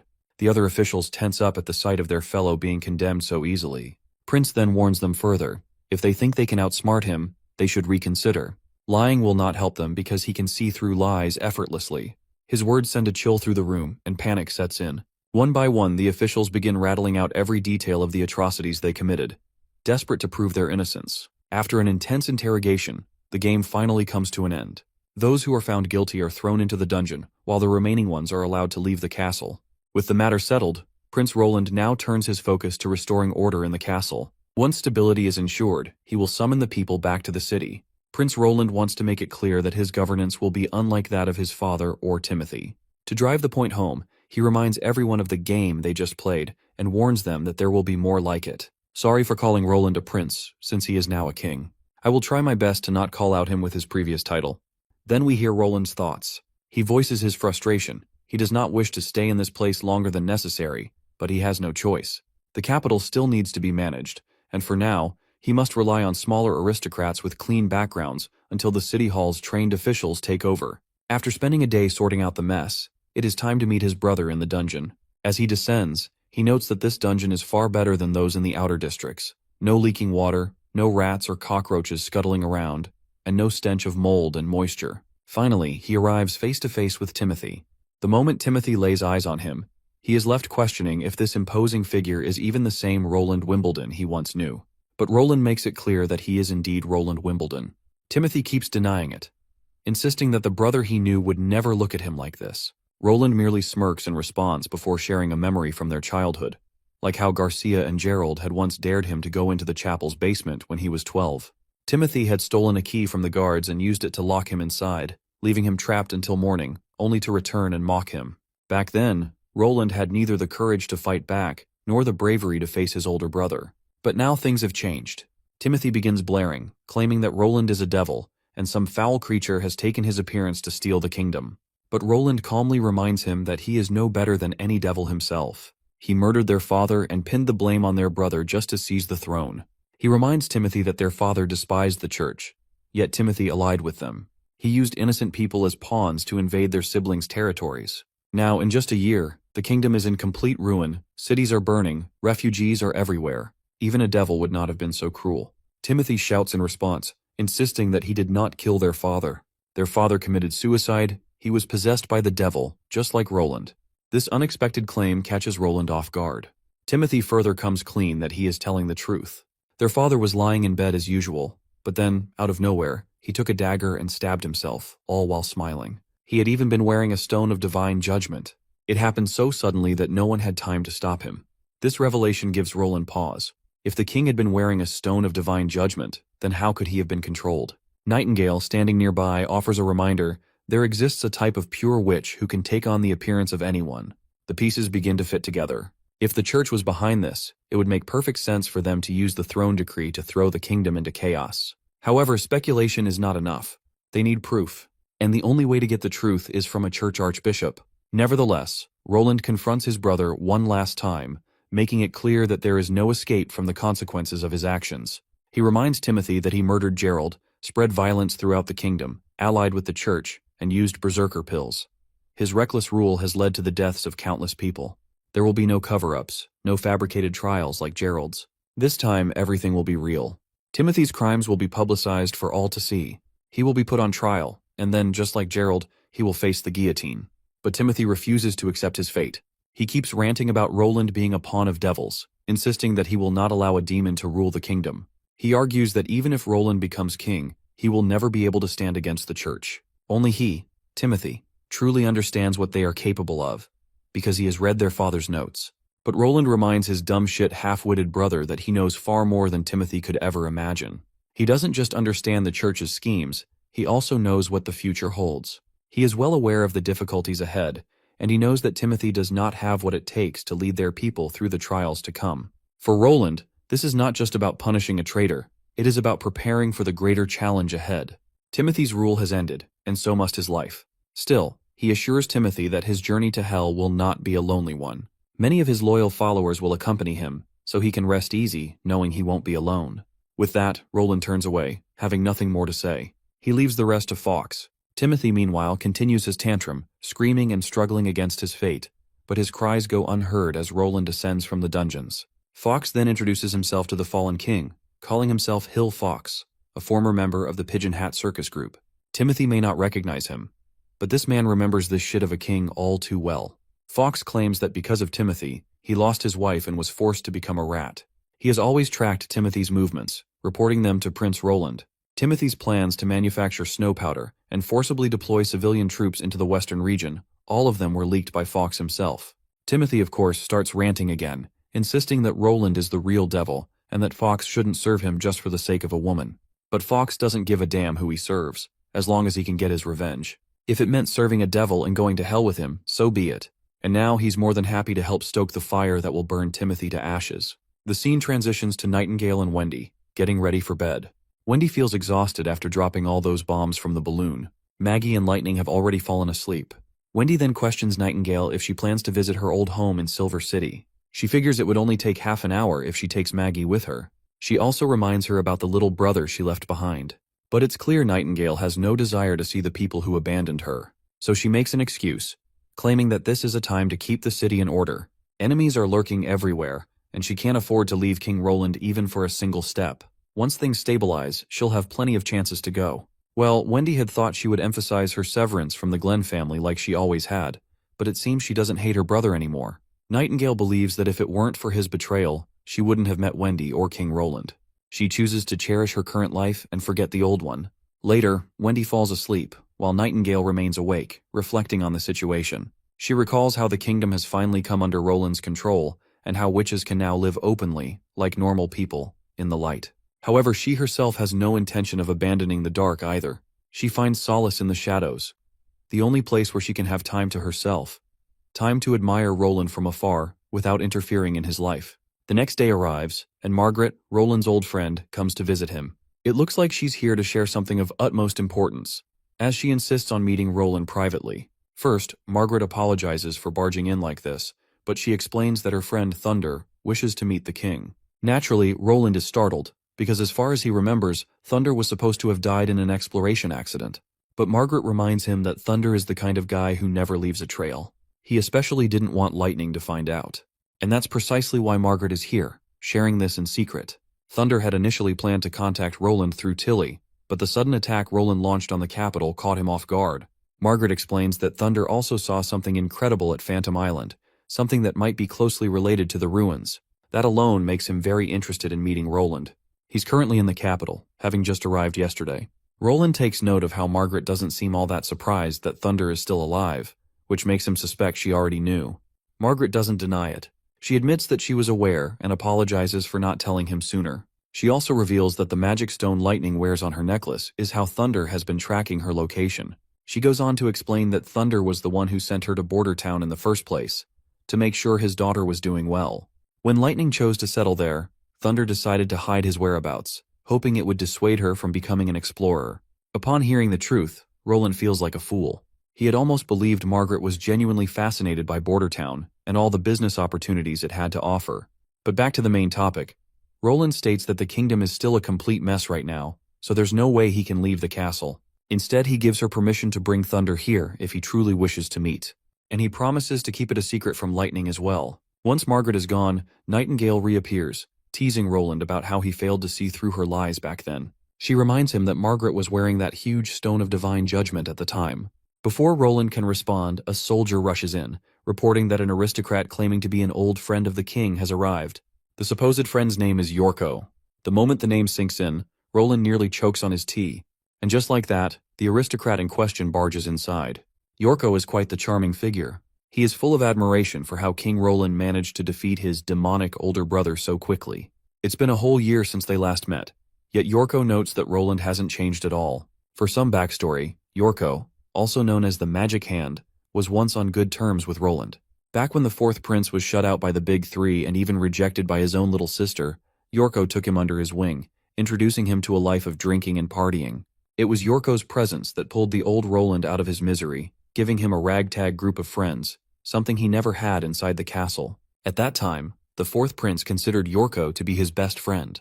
With his sharp taste in clothing, refined manners, and skill in gambling, Yorko easily won the hearts of many rich young ladies. And as usual, he's here for one reason, to invite Roland out for a drink. The man of culture even leans in and whispers in Roland's ear, casually asking if he'd prefer to spend the night with Madame Ross or Miss Kingfisher. Of course, Nightingale, listening from the shadows, begins to exude such a menacing aura that the air around her starts to freeze. Sensing danger, Roland quickly tries to escape her wrath, insisting that he never did anything with any of those girls and has no relationship with them whatsoever. Technically, this isn't a lie, especially since the current Roland never had any romantic entanglements, so Nightingale wouldn't be able to detect anything off. But Yorko, being Yorko, keeps insisting otherwise, making Nightingale grow even more suspicious. Eventually, Yorko lets it slide, deciding to just hang out like old times. He excitedly tells Roland about the new spots that have opened up in the city, places they could go and enjoy themselves. But Roland quickly shuts that idea down, making it clear that he no longer has such worldly desires. They go back and forth for a bit, but Roland firmly reminds him that he's a king now. He can't afford to be as careless as before. Besides, he knows Yorko didn't come all this way just to reminisce about the past. So he wants his old friend to cut to the chase, as there's no need to dance around the real reason he's here. Finally, Yorko comes clean. He wants to work in Roland's government. Roland is caught off guard by this, but Yorko continues, saying he'd like to be one of his ministers. He doesn't need an important role like managing the treasury or judiciary. He'd be fine overseeing the patrol or something, like Knight Ironheart. Roland can hardly believe what he's hearing. If he hands over the patrol guard to Yorko, the capital's reputation might be in ruins. But Yorko seems unusually confident that he can keep all those rats in check. While Roland understands that giving him a governmental position is fine, he still needs to work it out with City Hall and figure out a suitable role for him. He assures Yorko that he'll get a letter soon enough. With that promise made, Yorko leaves. Once Roland is alone, Nightingale reappears, immediately teasing him about Madame Ross and Miss Kingfisher. She wants to know who they were exactly. Roland tries to brush it off casually, explaining that they were just two women he met once. He wasn't familiar with them and didn't even know their real names. That's just how it is with aristocrats. Everyone wears a false mask, putting on a show, and once they part ways, no one bothers to remember anything. Nightingale continues her interrogation, but eventually, Roland manages to convince her to drop it. Now that he's free from Nightingale's scrutiny, it's finally time for him to meet the legendary adventurer, Thunder. When Thunder appears before Roland, he pulls back his hood and greets the prince with proper manners. Roland thanks him for helping Tilly after she moved to Sleeping Island. Thunder assures him that it was no problem at all, as she provided great support during his expedition. In fact, if it weren't for the witches, Phantom Island would have been the limit of his team's range. He then asks if Tilly mentioned the sea line to Roland in her letters. But Roland has no idea what that is. Seeing his confusion, Thunder proceeds to explain everything about the sea line and his recent exploits. After explaining his situation, Thunder expresses his desire to purchase a ship capable of sailing against the wind and currents. Money is not an issue, and he's willing to pay any price Roland asks. Roland accepts the request, stating that money isn't important to him either. He assures Thunder that he'll calculate the price fairly and build the ship using the best technology available. He promises that the ship will go far beyond his own sphere of influence, and he genuinely wants to support Thunder in this endeavor. Exploring the unknown could change the fate of humanity, so he'll fully back Thunder's expeditions, on the condition that Thunder reports any new discoveries to him immediately. Thunder acknowledges this and promises to do as instructed. After their conversation, Roland reflects on everything Thunder revealed about the sea line. Seawater that defies gravity, flowing upwards like a wall, and a ship traveling vertically while everything appears level as usual. If this wasn't coming from the most famous explorer in the world, Roland wouldn't have believed a word of it. This suggests that something is interfering with gravity, creating a unique magnetic field. But since the true nature of gravity itself isn't fully understood, he can't reach any conclusions just yet, as it might even be related to magic. Nightingale reappears after quietly smuggling thunder out of the castle. Noticing Roland's contemplative mood, she questions him about it. Instead of answering directly, he asks her an odd question. Does she know what elves are? They're mythical humanoid creatures with pointy ears, known for living in forests, elegant, agile, and immortal. Well, Nightingale admits that she's never even heard of elves. In response, Roland explains that he's seen them in storybooks. They are fictional creatures that were once spread across the continent but were eventually pushed deeper into the forests by humans, to the point of extinction. They were intelligent, but their numbers were far smaller than those of humans.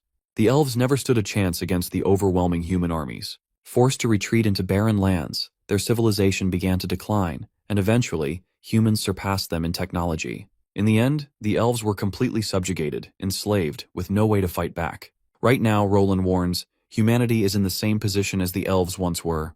The technology humans currently possess is primitive. They are confined to a corner of the continent, knowing almost nothing about the outside world. He fears that if humanity doesn't broaden its vision, if people don't seek to understand the world around them, they will eventually be overpowered, just like the elves. The two divine wars have already cost nearly 1,000 years of progress, and he can only hope there's still time to change the course of history. The scene transitions to Border Town, where Sister Soraya is using her paint magic to help the neighbors. After finishing up, she hops onto her bicycle and makes her way toward the castle. Upon arriving, she finds her fellow sisters already gathered, prepared for their afternoon tea party. As they sit down to eat, Soraya begins to doze off in the middle of the meal. She quickly snaps back to attention when Sister Scroll calls for everyone's focus. Today's class has been cancelled. Instead, they will be testing Echo's abilities. Sister Echo steps forward, standing above the rest, ready to begin her song. The moment her voice fills the air, a shift takes place. Out of nowhere, the entire group finds themselves enveloped in a warm, cozy hot spring. The sensation is so soothing that all the witches are completely entranced, basking in pure bliss. For the first time, they experience the true power of rejuvenation, and it feels absolutely euphoric. The scene transitions to King Roland, waking up in his castle. The sky is clear, and the sun shines brightly. A perfect day for an execution. And we already know who the sacrificial goat will be. After a week of preparation, the evidence of the church conspiring with Timothy to overthrow the late king is now irrefutable. Not many aristocrats are being executed today, aside from Timothy, his underlings, the former prime minister, and the head judge. The rest of the condemned are all church followers. By the end of the day, the capital's church will be uprooted completely. No one who participated in the plague has been spared. When these criminals meet their end, the crowd will likely erupt in cheers. As Roland stands by the window, Nightingale asks if he isn't going to watch the execution take place with his own eyes. But the prince replies that Iron Axe and Tassa have it under control. He has more important matters to deal with. This morning he arranged for the Central Command to return to Neverwinter, and Barov will be arriving soon to help manage the aristocrats. He also believes Kyle Sichi will be eager to present his latest research progress to the Royal Alchemy Society. Just then, Yorko barges into the room, carrying his usual charismatic demeanor. He's here to pay his respects to Roland, because, like many others, he hadn't initially believed that the church was responsible. But now that Bishop Philip has confessed, the truth is undeniable. Before Yorko can start rambling any further, Roland silently hands him a letter. As Yorko reads it, he finds out that it's a job offer from the prince. A long-term ambassador position, stationed in Radiant City, the capital of the Kingdom of Dawn.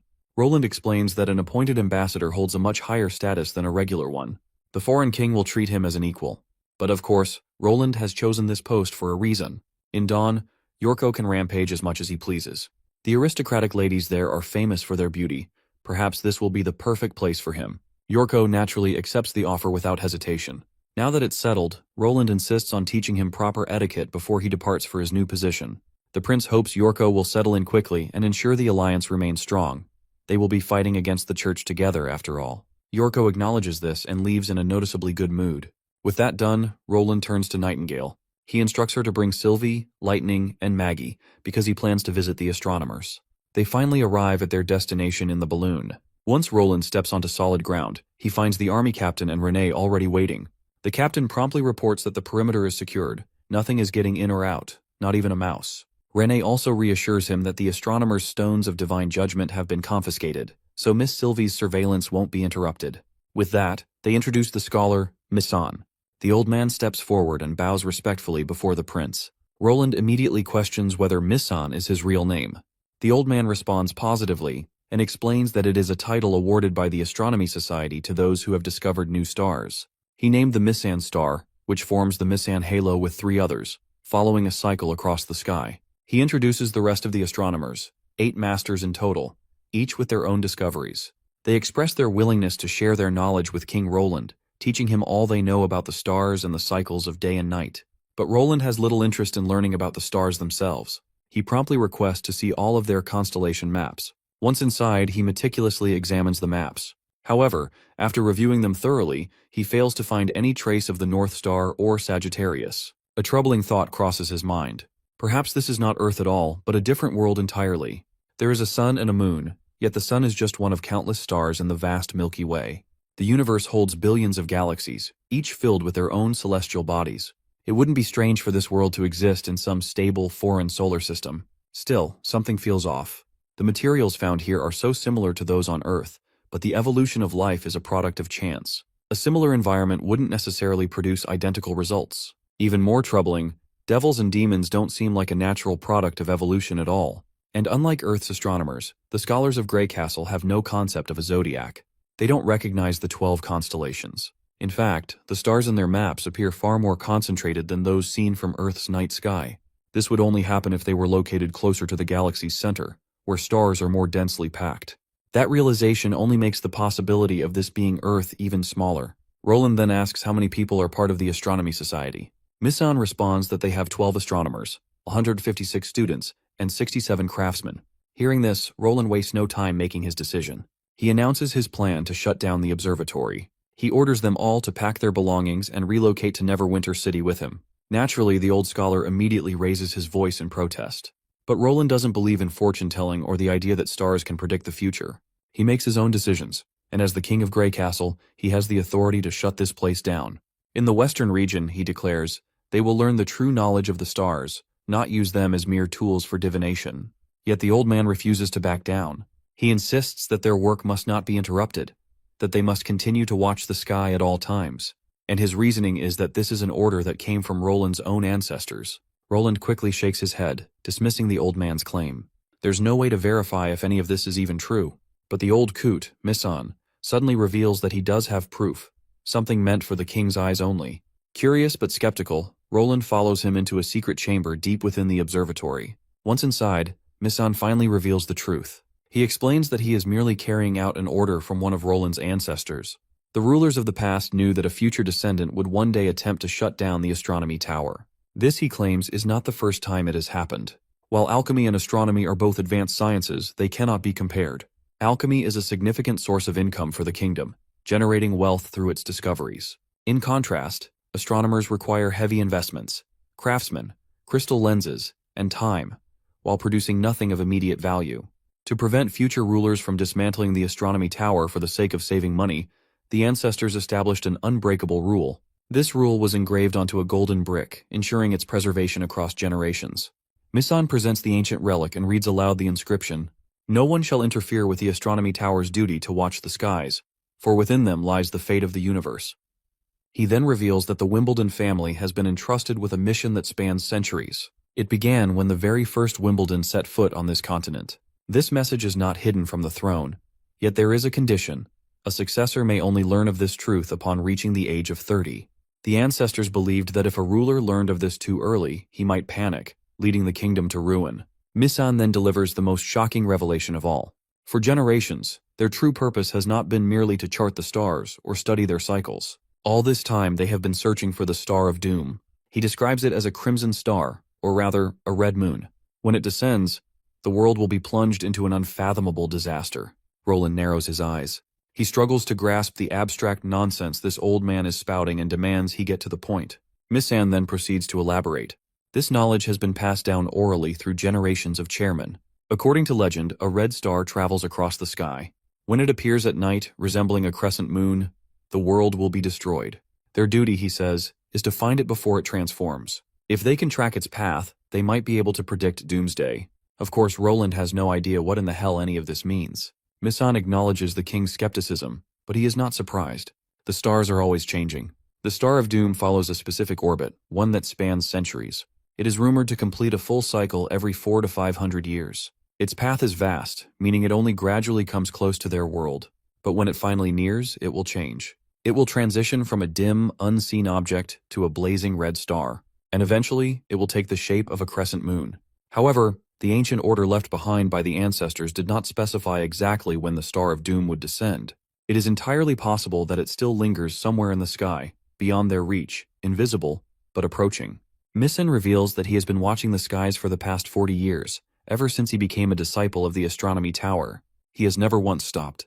Perhaps 10 years ago he might have given up.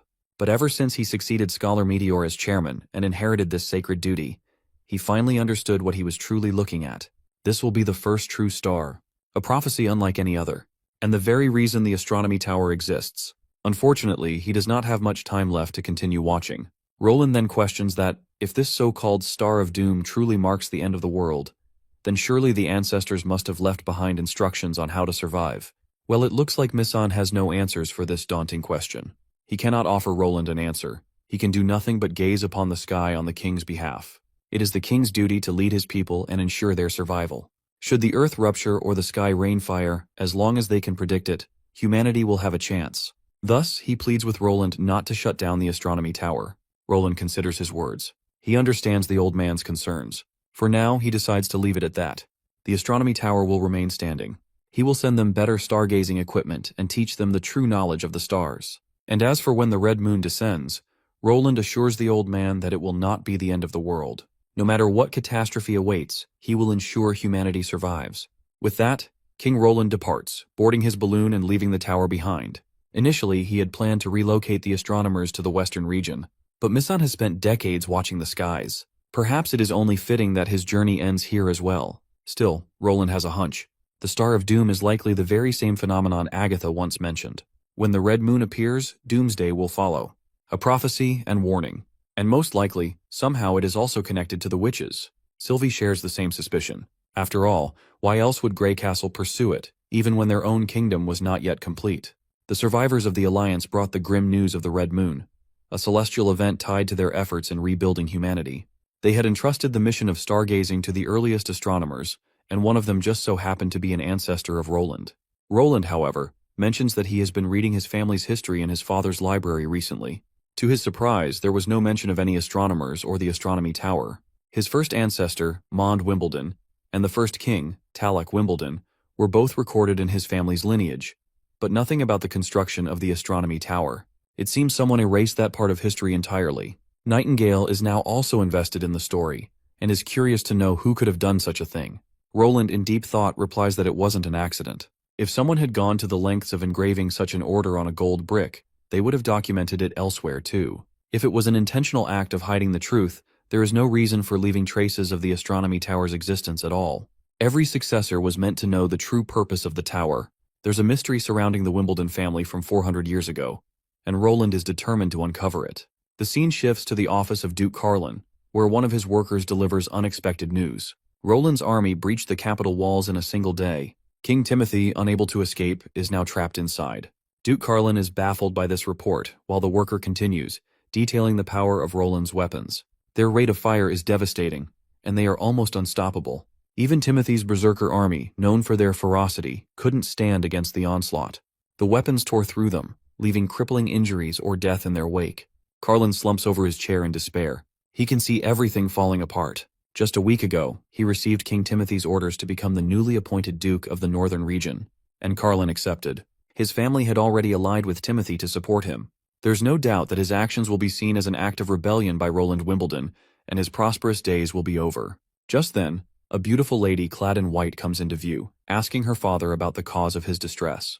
The poor guy is in tears as he jumps toward his daughter, Iris, revealing that the Candle family is facing a great disaster.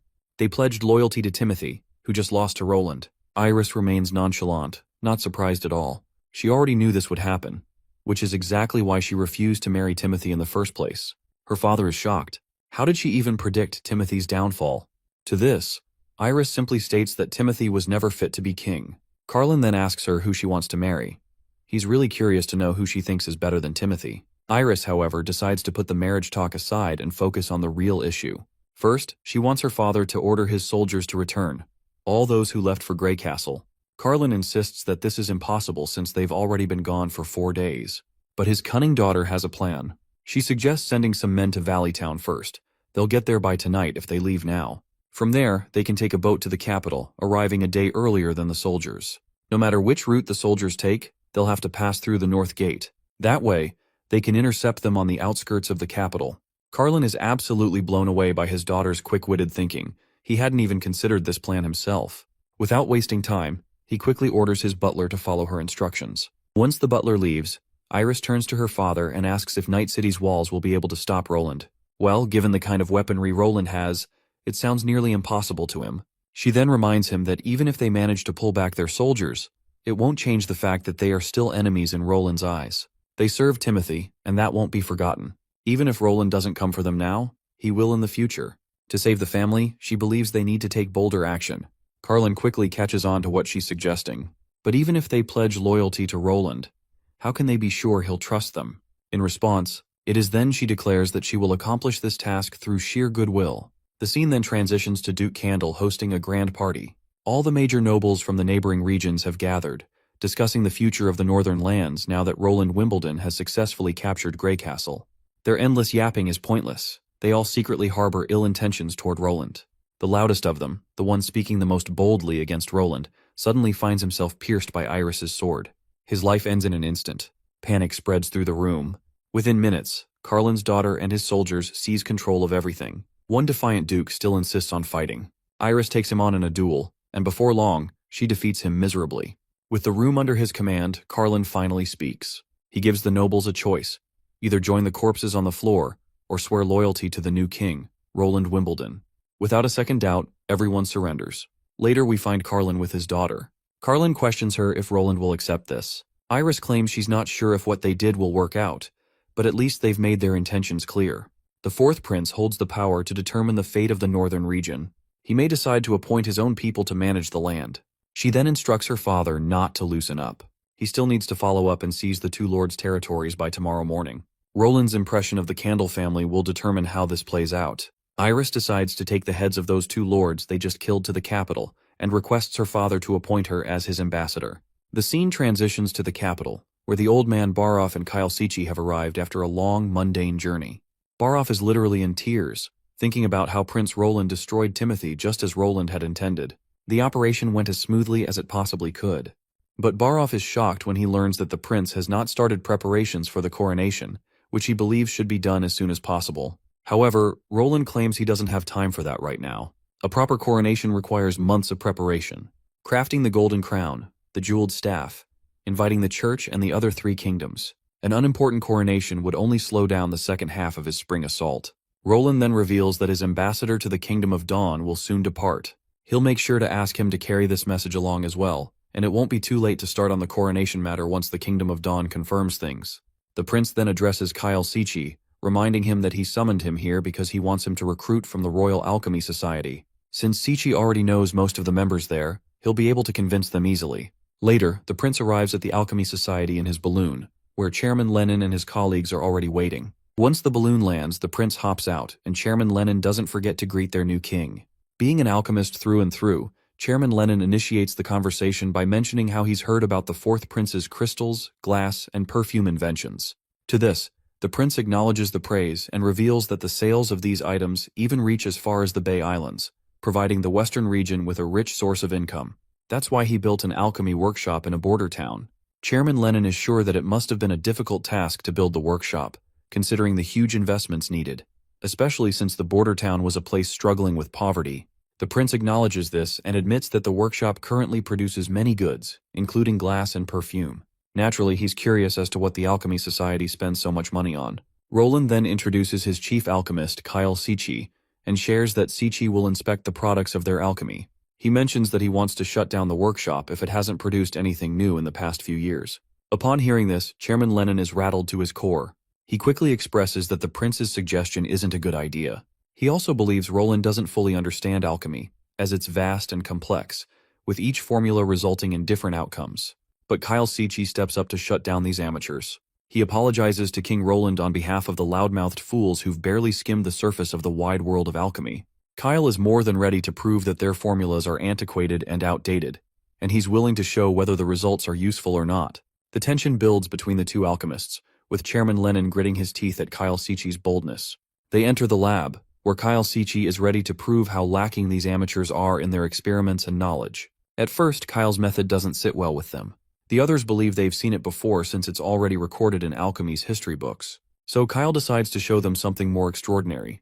With a bit of alchemy mumbo-jumbo, he literally produces gold from regular stones, leaving the bald-headed chairman absolutely bewildered. The chairman is skeptical. He's sure that if Kyle Siechi had truly created real gold, he would have bought up the entire Grey Castle by now. He's convinced that what Kyle just produced is simply copper. Kyle, however, makes it clear that he didn't choose this path for money, but to understand the world. And as for the authenticity of his experiment, he's ready to prove whether it's copper or gold. So, they begin the next experiment to confirm whether Kyle's creation is indeed gold. Meanwhile, Chairman Lennon has a sense of familiarity about Kyle Siechi. It finally hits him that this man is the same person he rejected a long time ago. Kyle eventually proves the authenticity of the gold, and the others standing there confirm that it is indeed real gold. After driving his point home, Kyle once again invites them to come to the border town with him. He promises to teach them everything he knows, including every possible alchemy formula and the secrets behind the creation of everything. Later, we see Roland and Kyle together. It looks like Kyle is already ready to depart for the border town without wasting a single day. Kyle doesn't want to develop any feelings here, and there's still a lot of work to be done at the lab and chemical factories. And if they want the gunpowder production line to continue functioning normally, he'll have to return to Neverwinter City. For clarity, Neverwinter City is the new name for the border town. Sometimes I forget and say border town, so don't be confused. Roland has no choice but to let Kyle go and promises to prepare a ship for him to depart. Once Kyle is out of earshot, Nightingale pops up. Seeing the unusual happiness on Roland's face, she questions him about it. She teases him, asking if he's perhaps excited just thinking about Miss Kingfisher and Madame Rose. The prince reminds her that the source of his happiness is actually the fact that Director Siechi's chemistry demonstration was extremely successful. There are 320 alchemists and apprentices willing to go to the western region. Most of them are already experienced, so they just need a little training, making them incredibly valuable resources gained from taking the capital. Though he admits that this isn't the only source of his happiness. He's even more pleased that Chairman Lennon, Riley, and Archer, all respected chairmen, are also willing to go to Neverwinter City. Roland is genuinely glad to see people volunteering to help the kingdom thrive. Roland then shares that they should also be going, because not only Lotus and Honey are coming back from Slumber Island, but there are also new witches Tilly has sent, which he wants to meet eagerly. The scene then transitions to the boat sailing, carrying all the witches from Slumber Island. All the witches are lively and excited to reach Border Town. Seeing this, the captain notes that all the witches seem chatty and full of energy, except for two, Evie and Soft Feathers. The reason for their silence is clear. Unlike the others, they are actually from the Bloodfang Association in Wolfheart. Compared to Tilly, they are more loyal to the leader of Bloodfang, Heidi Morgan. The scene then shifts to Ash and Tilly spending some time alone together. There, we learn that it was Heidi Morgan who asked Tilly to take Evie and Soft Feathers along and send them to Border Town with Lotus. Morgan also wants to establish good connections with Roland. Tilly had no reason to refuse, so she agreed to send them. But Ash doesn't understand why Morgan thinks she can get as close to Roland as Tilly is. After all, Tilly is Roland's sister. To this, Tilly reminds Ash that Heidi is royalty from the Wolfheart Kingdom, and personal connections matter less the higher up you are. It's the same in any kingdom. Morgan understands this and wants Roland's support. Ash seems upset with Tilly for accepting Morgan's request, especially since Morgan once challenged Camilla for the title of the strongest battle witch, an insult to the witch equality Tilly believes in. But Tilly assures her that everything is fine. She reminds her that Slumber Island is their home, and every witch is a free citizen here. As long as they aren't putting anyone in danger, they won't stop them. Also, it's not a bad thing for them to go to the western region. You see, most of Bloodfang consists of battle witches, and the church's influence has been suffocating. They've had to stick together just to survive. But now that the Bay's churches have been crushed, it's only natural for them to feel confident about their own abilities, and they want to expand even further. Morgan claims that they are different from the old association and that a single method of rule can't work for such a diverse range of organizations. And if they're going to work together like they did in the beginning, they need a strong enemy to unify them. Tilly further reminds Ash that with the enemies in the Fertile Lands, the failure of the Alliance, and the upcoming Third Divine War, their own personal experiences will teach them far more than any explanation she could give. And at Border Town, they will see even more. They will see how non-combat witches can be just as valuable. They will witness how mortals can wield incredible power that rivals witches. And most importantly, they will see the power of unity. A wider world and a new perspective will open up for them. That's exactly why Tilly specifically chose Evie and Softfeathers. She is certain that her brother will understand her reasons for sending those two witches. The scene transitions to Roland and Anna having fun in bed. Once the prince is done clapping her, he decides to get ready since the new witches are about to arrive. Later at dinner, the new witches join the table. The prince decides to let them have a well-deserved rest after the feast, knowing they must have had a tiring journey. He specifically instructs them not to be shy as this place is just like their home. But the two new witches still can't help but feel a little tense. Seeing this, the prince acknowledges that they might be feeling a bit shy. That's when Honey teases Lotus, revealing that she has been wearing the scarf Roland gave her last time and that she wanted to thank him. The poor girl is completely spooked by this. While all the other witches are having the time of their lives, Roland's eyes remain fixated on the two shy witches. Later, once Roland returns to his office, Honey reveals everything about them, how both Evie and Softfeathers are Bloodfang witches. It's a surprise to the prince, since he hadn't known Slumber Island had a subgroup like that. Now it makes sense why those two seemed particularly uncomfortable. Honey then explains that Evie's magic allows her to construct cages that can trap even those much stronger than her. Even someone like Ash would have a hard time if she got caught inside. As for Softfeather, she might not be a battle witch, but she is still incredibly powerful. Anything she touches becomes sticky, and once something is attached, it's impossible to break apart until the effect wears off.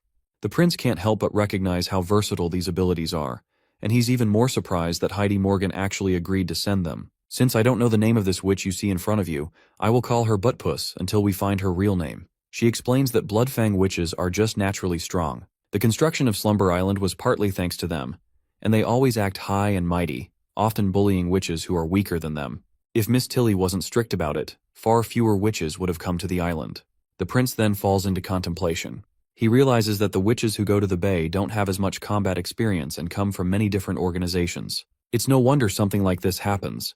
What he doesn't understand is why Tilly sent him battle witches, perhaps to capture demons.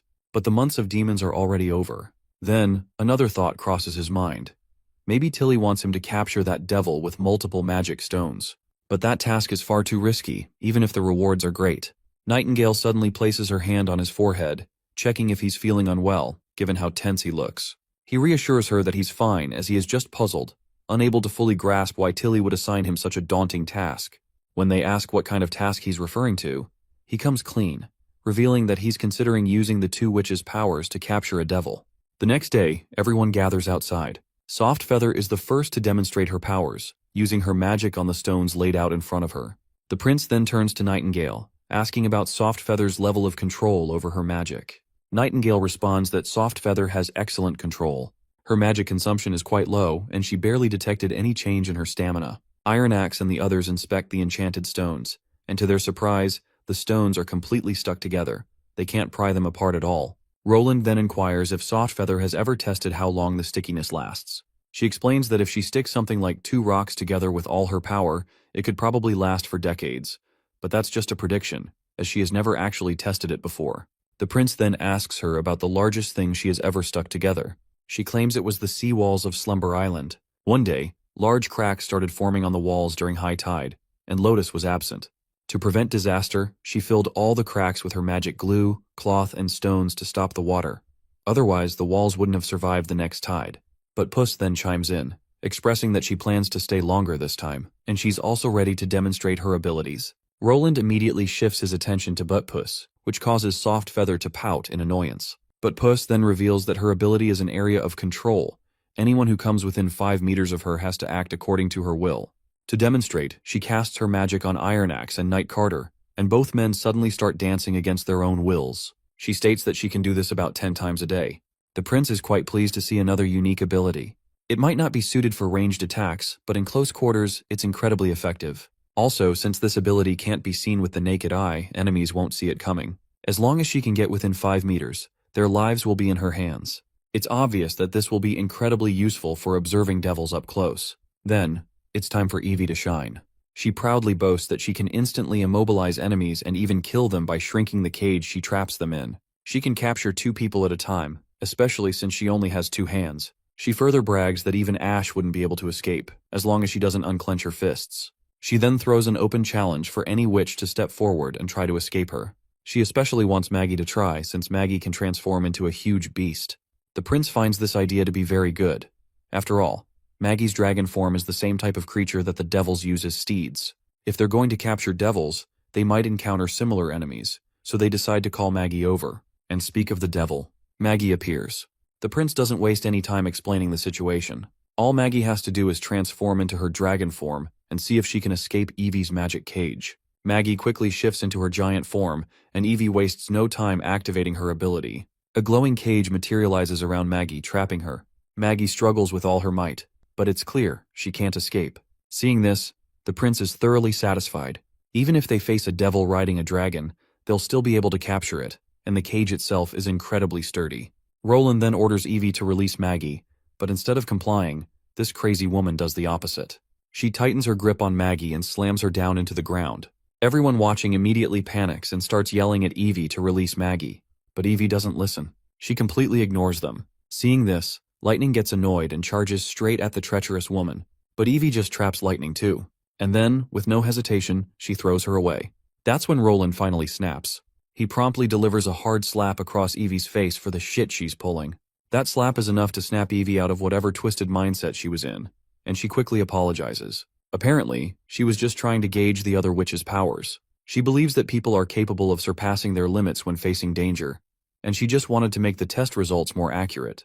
But from what she's seen, even an evolved non-battle witch can't compete, which makes their so-called ascension completely useless. Prince, on the other hand, is totally not vibing with this lady. He can't figure out what kind of messed up upbringing she must have had that makes her think hurting others is completely normal.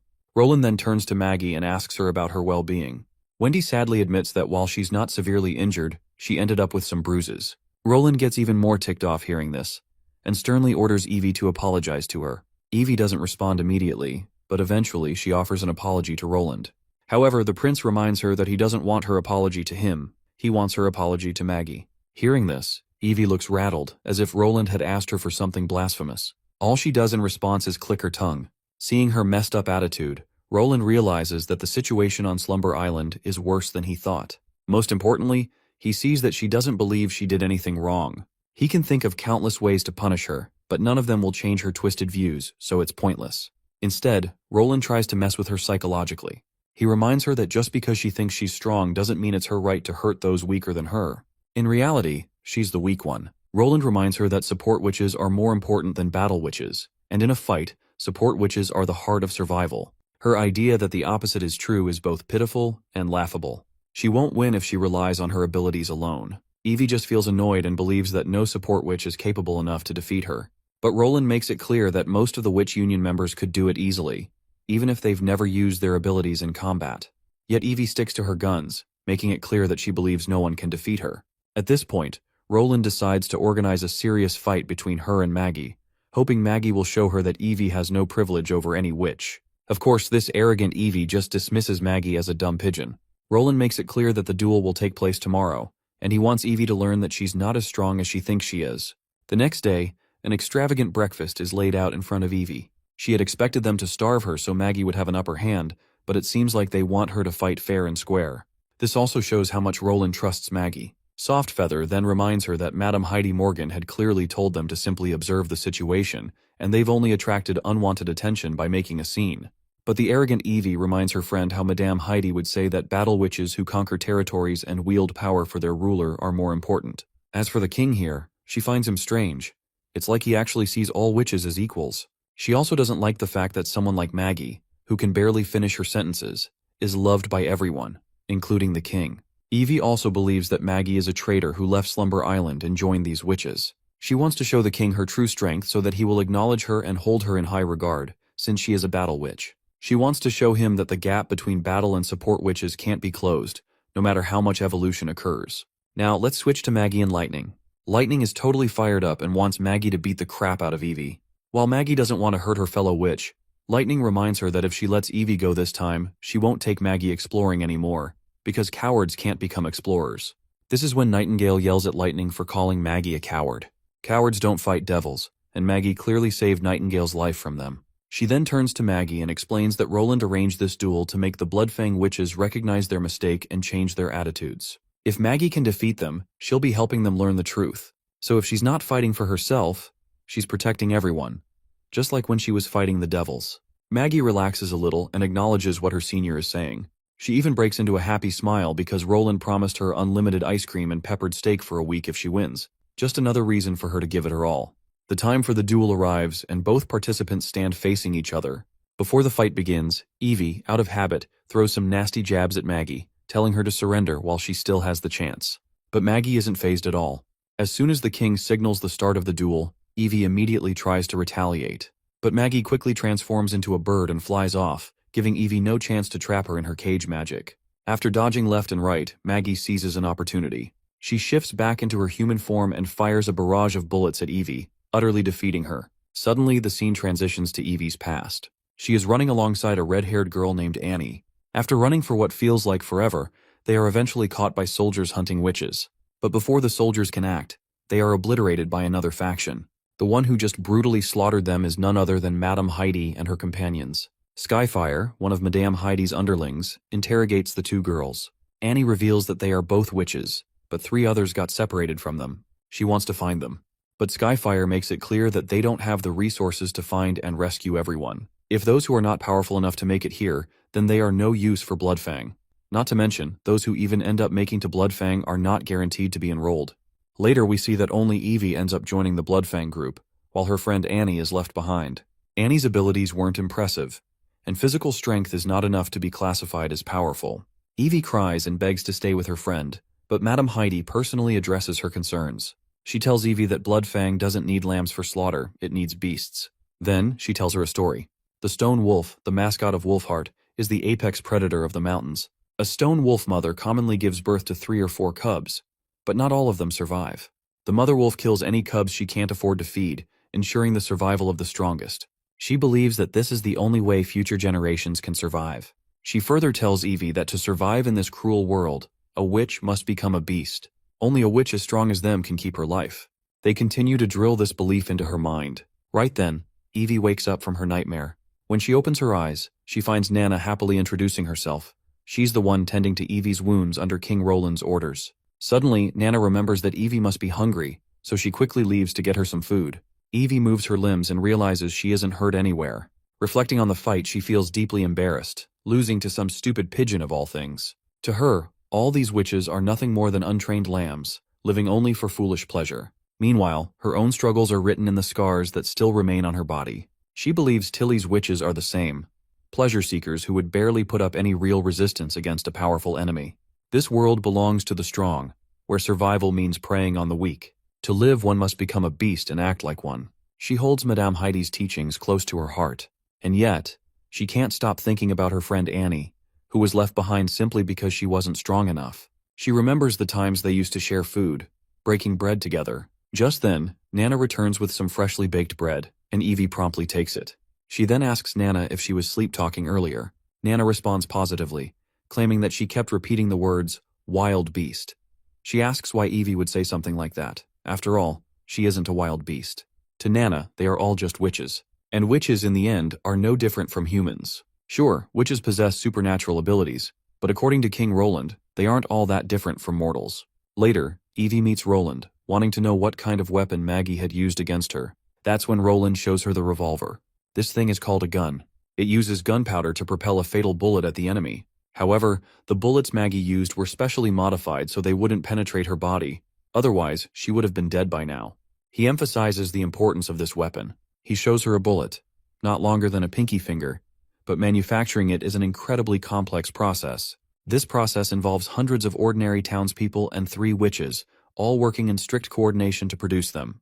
And these witches are non-combat witches, the kind Evie has always considered useless. Perhaps they can't use their abilities to directly take down an enemy, but that doesn't mean they aren't powerful. Similarly, an ordinary human would struggle to fight a wild beast with their bare hands. Yet those who have risen to the top of the world are humans, not beasts. So, instead of calling them non-combat witches, he prefers to call them support witches.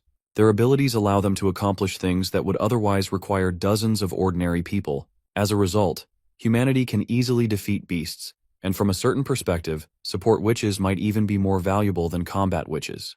But Evie believes that if these weapons were placed in the hands of battle witches, they could be put to far greater use. To this, The prince points out that the difference wouldn't be significant, at least not significant enough to turn the tide of a war. He asks her to imagine facing 10 ordinary combatants, each wielding the same weapon as her. In that situation, her chances of winning would be slim. His lands can currently produce 7 or 8 of these guns per day, but there is only a limited number of combat witches available. Simply having weapons isn't enough. If they wish to keep using them, they must establish massive production and logistics teams. It may be a hard truth to accept, but he reminds her once again that humans surpass beasts because they use intelligence to create and harness power that previously didn't exist. And in that context, support witches are indispensable. Magic is undoubtedly one of the greatest tools, yet she is wasting her talent. At that moment, she remembers her friend, the one who wasn't a battle witch and was left behind because of it. For the first time, she questions whether support witches can actually be useful. To this, the prince admits that magic has countless uses. Its effectiveness varies, but as long as it is used correctly, it can bring about miracles. In the afternoon, the reserves of the First Army will conduct live fire gun training.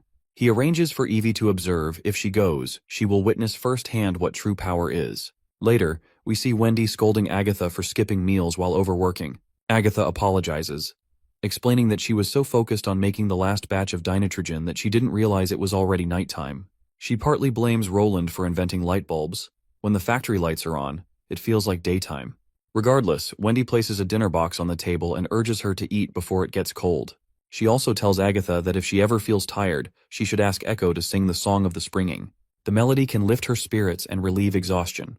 More than anything, Wendy reminds her that she is part of the Witch Union, and she doesn't want any of her sisters falling ill. Agatha is touched by Wendy's concern and promises to take better care of herself. As she opens the dinner box, she notices a small jar of honey, which warms her heart even more. Wendy not only made sure she ate but even remembered her love for sweets. It reminds Agatha of tequila, where they mostly survived on fruits and grains grown by support witches. Meat was rare, and seasonings, sugar, and honey were out of the question.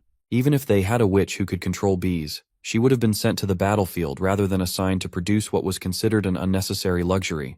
She is grateful that Wendy paid attention to her small preferences. Since she can't feel the cold, she has never been particularly sensitive to warmth. But in a way, it does get chilly when she's alone. Maybe living with others isn't so bad after all. Just then, Nightingale appears, teasing Agatha about her cravings for sweets. But she's also here to deliver a message. Roland wants to see her. Agatha already knows what this is about.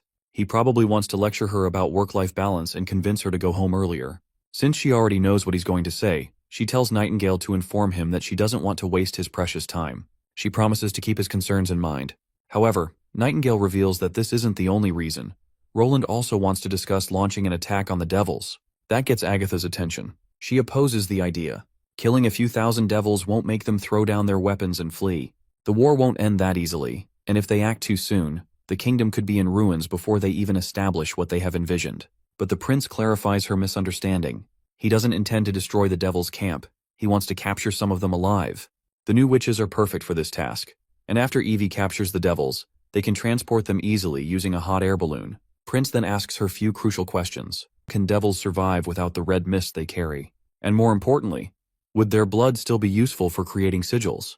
Typically, a canister of red mist lasts a day or so, and devils determine how much to bring based on their mission. If they are patrolling or conducting surveillance, they usually carry 3 or 4 canisters, but that is their limit. Once they leave that strange black tower, the mist gradually loses its effectiveness. Otherwise, the scholarly guild would have mass-produced sigils long ago by feeding devils and chaos beasts. The prince understands this. If they successfully bring back a live devil, he asks Agatha if she can use it to create more sigils.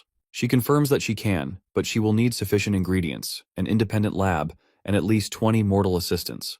The success rate for creating simple sigils is around 8%. More advanced ones require specific types of stones, materials they currently lack. She then suggests that when he goes to capture the devils, he should bring both her and Anna along. She reminds him that his witch union includes multiple high-tier witches, and when combined with his unique weapons, their overall strength is comparable to an allied divine squadron. Even if they encounter the underworld ruler, Miss Anna can activate the divine sigil twice, enough to obliterate their foes. Besides, victory over the devils is her life's mission. She will not disappoint him. King Roland then asks another question. He wants to know why she reacted so strongly to the idea of attacking the devil camp. Based on what she had told him before, he assumed she would support making the devils their first target. In fact, she had previously been willing to accept casualties for a chance at capturing a chaos beast. But Agatha merely shrugs off the question, claiming she doesn't remember saying anything like that. Forcing an excuse, she abruptly leaves his office, saying she's feeling sleepy. As she leaves, she recalls how Wendy once predicted that Roland would become king of Grey Castle and lead them to victory against any enemy. And now, that prediction seems to be coming true. So because of this reason, she has also started trusting his judgment more, rather than making rash decisions based on her own impulses. Meanwhile, we switch back to Evie, who is dealing with her own turmoil. After observing the soldiers at the training grounds, she has come to understand that metal bullets are far more powerful than the ones Maggie used. And the cannons? Those are even more terrifying. They make revolvers and rifles seem like mere toys. However, the soldiers tell her that the cannon she saw is actually the oldest model. Their real trump card lies with the artillery division, specifically the newly developed 152mm howitzer. And her head is still ringing from all the blasts she heard today. Soft Feather has a similar reaction after witnessing the terrifying power King Roland possesses. She realizes that Madame Heidi never even considered the possibility that such power existed. Evie sinks further into depression. By now, whatever Heidi's objective was, it no longer matters. She believes that, in Roland's eyes, Tilly Wimbledon's crowd of support witches is far more important than the battle witches of Bloodfang. Evie is devastated. The power she had been so proud of all these years is nothing more than a joke. Other than Annie, she has nothing left to hold on to. She then announces to Softfeather that she does not want to go back to Bloodfang. Surprisingly, Softfeather feels the same way. Then, she notices Evie crying, which is an unusual sight, because beasts are not supposed to cry. And even if they do, it is never for themselves. Evie wonders how different things might have been if she and Annie had met the Witch Union from the very beginning. Later, they visit Roland and reveal everything about Bloodfang, how it operates and what its true nature is. Roland then asks if Tilly knows about their ways. Evie answers that they are not sure. Heidi forbade them from revealing anything about the group, and she rarely spoke to Tilly. The prince then inquires about the other witch groups on Sleeping Island. Evie explains that most of them are closer to Tilly, especially after the slumber spells were built. However, some battle witches secretly agree with Heidi's ideas. Most of them, though, do not want to deal with Ash's wrath. Roland begins to realize that Bloodfang is more problematic than he initially thought. As the daughter of Duke Morgan, Heidi could have easily provided shelter for support witches, but she never planned on taking them in. Her goal was never about compassion, unlike the Witch Union. She only wanted a hit squad. He may need to send a secret letter to Tilly to warn her about Bloodfang. Then, the prince asks why they are revealing everything about Bloodfang now, despite being forbidden from doing so. The only explanation he can think of is that they both want to abandon Bloodfang's orders. They confirm his suspicion, admitting that they wish to join the Witch Union. Roland had expected that the firearms demonstration would deal a blow to their pride, but he did not expect it to shake them so deeply. He then addresses Evie, reminding her that he cannot just forget the fact that she hurt Maggie. For now, he cannot accept them into the Witch Association. This is when Evie begins to unbutton her clothes and stands bare before the prince. She offers herself for punishment. Before Roland can react, Nightingale swiftly moves to block his vision, preventing him from seeing Evie's exposed body. She then promptly rushes to cover Evie with a blanket.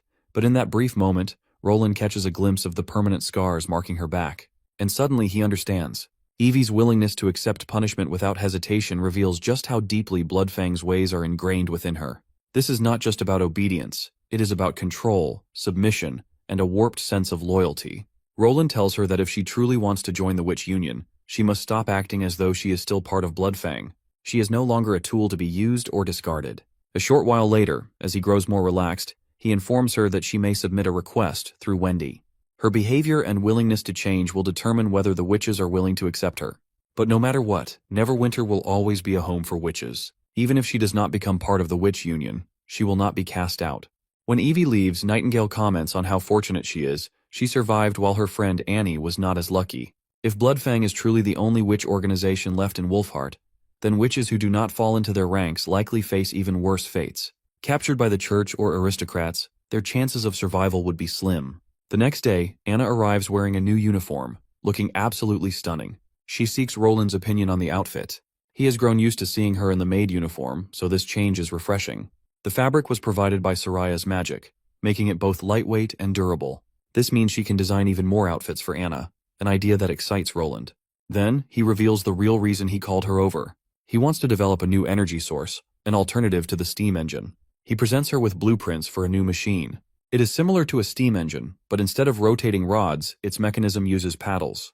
A paddle steamer. It still relies on pressurized steam, but the efficiency is significantly improved. As for Anna's role in its construction, Just like with the battleships, progress will depend on the first working prototype.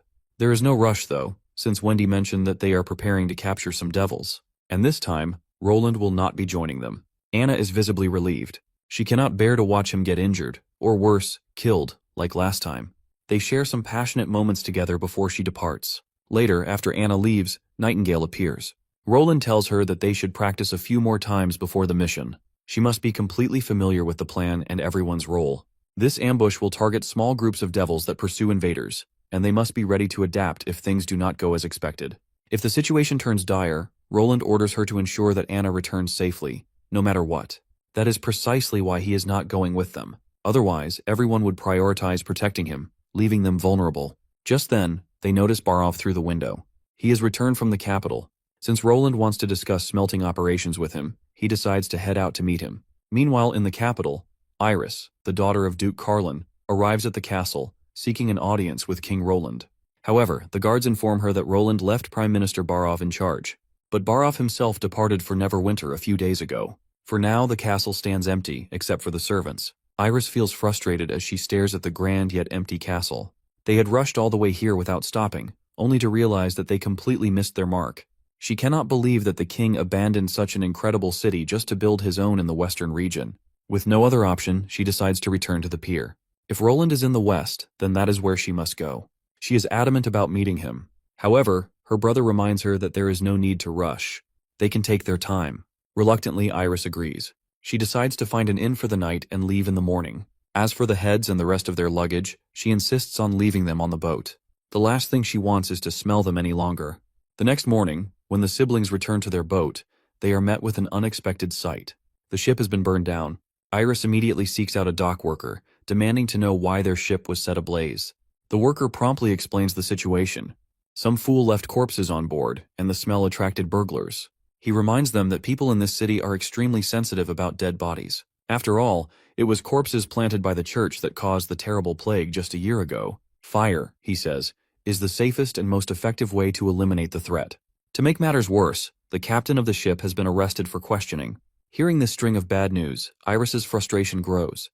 This trip was supposed to be about pledging their loyalty, but now it feels like everything is falling apart.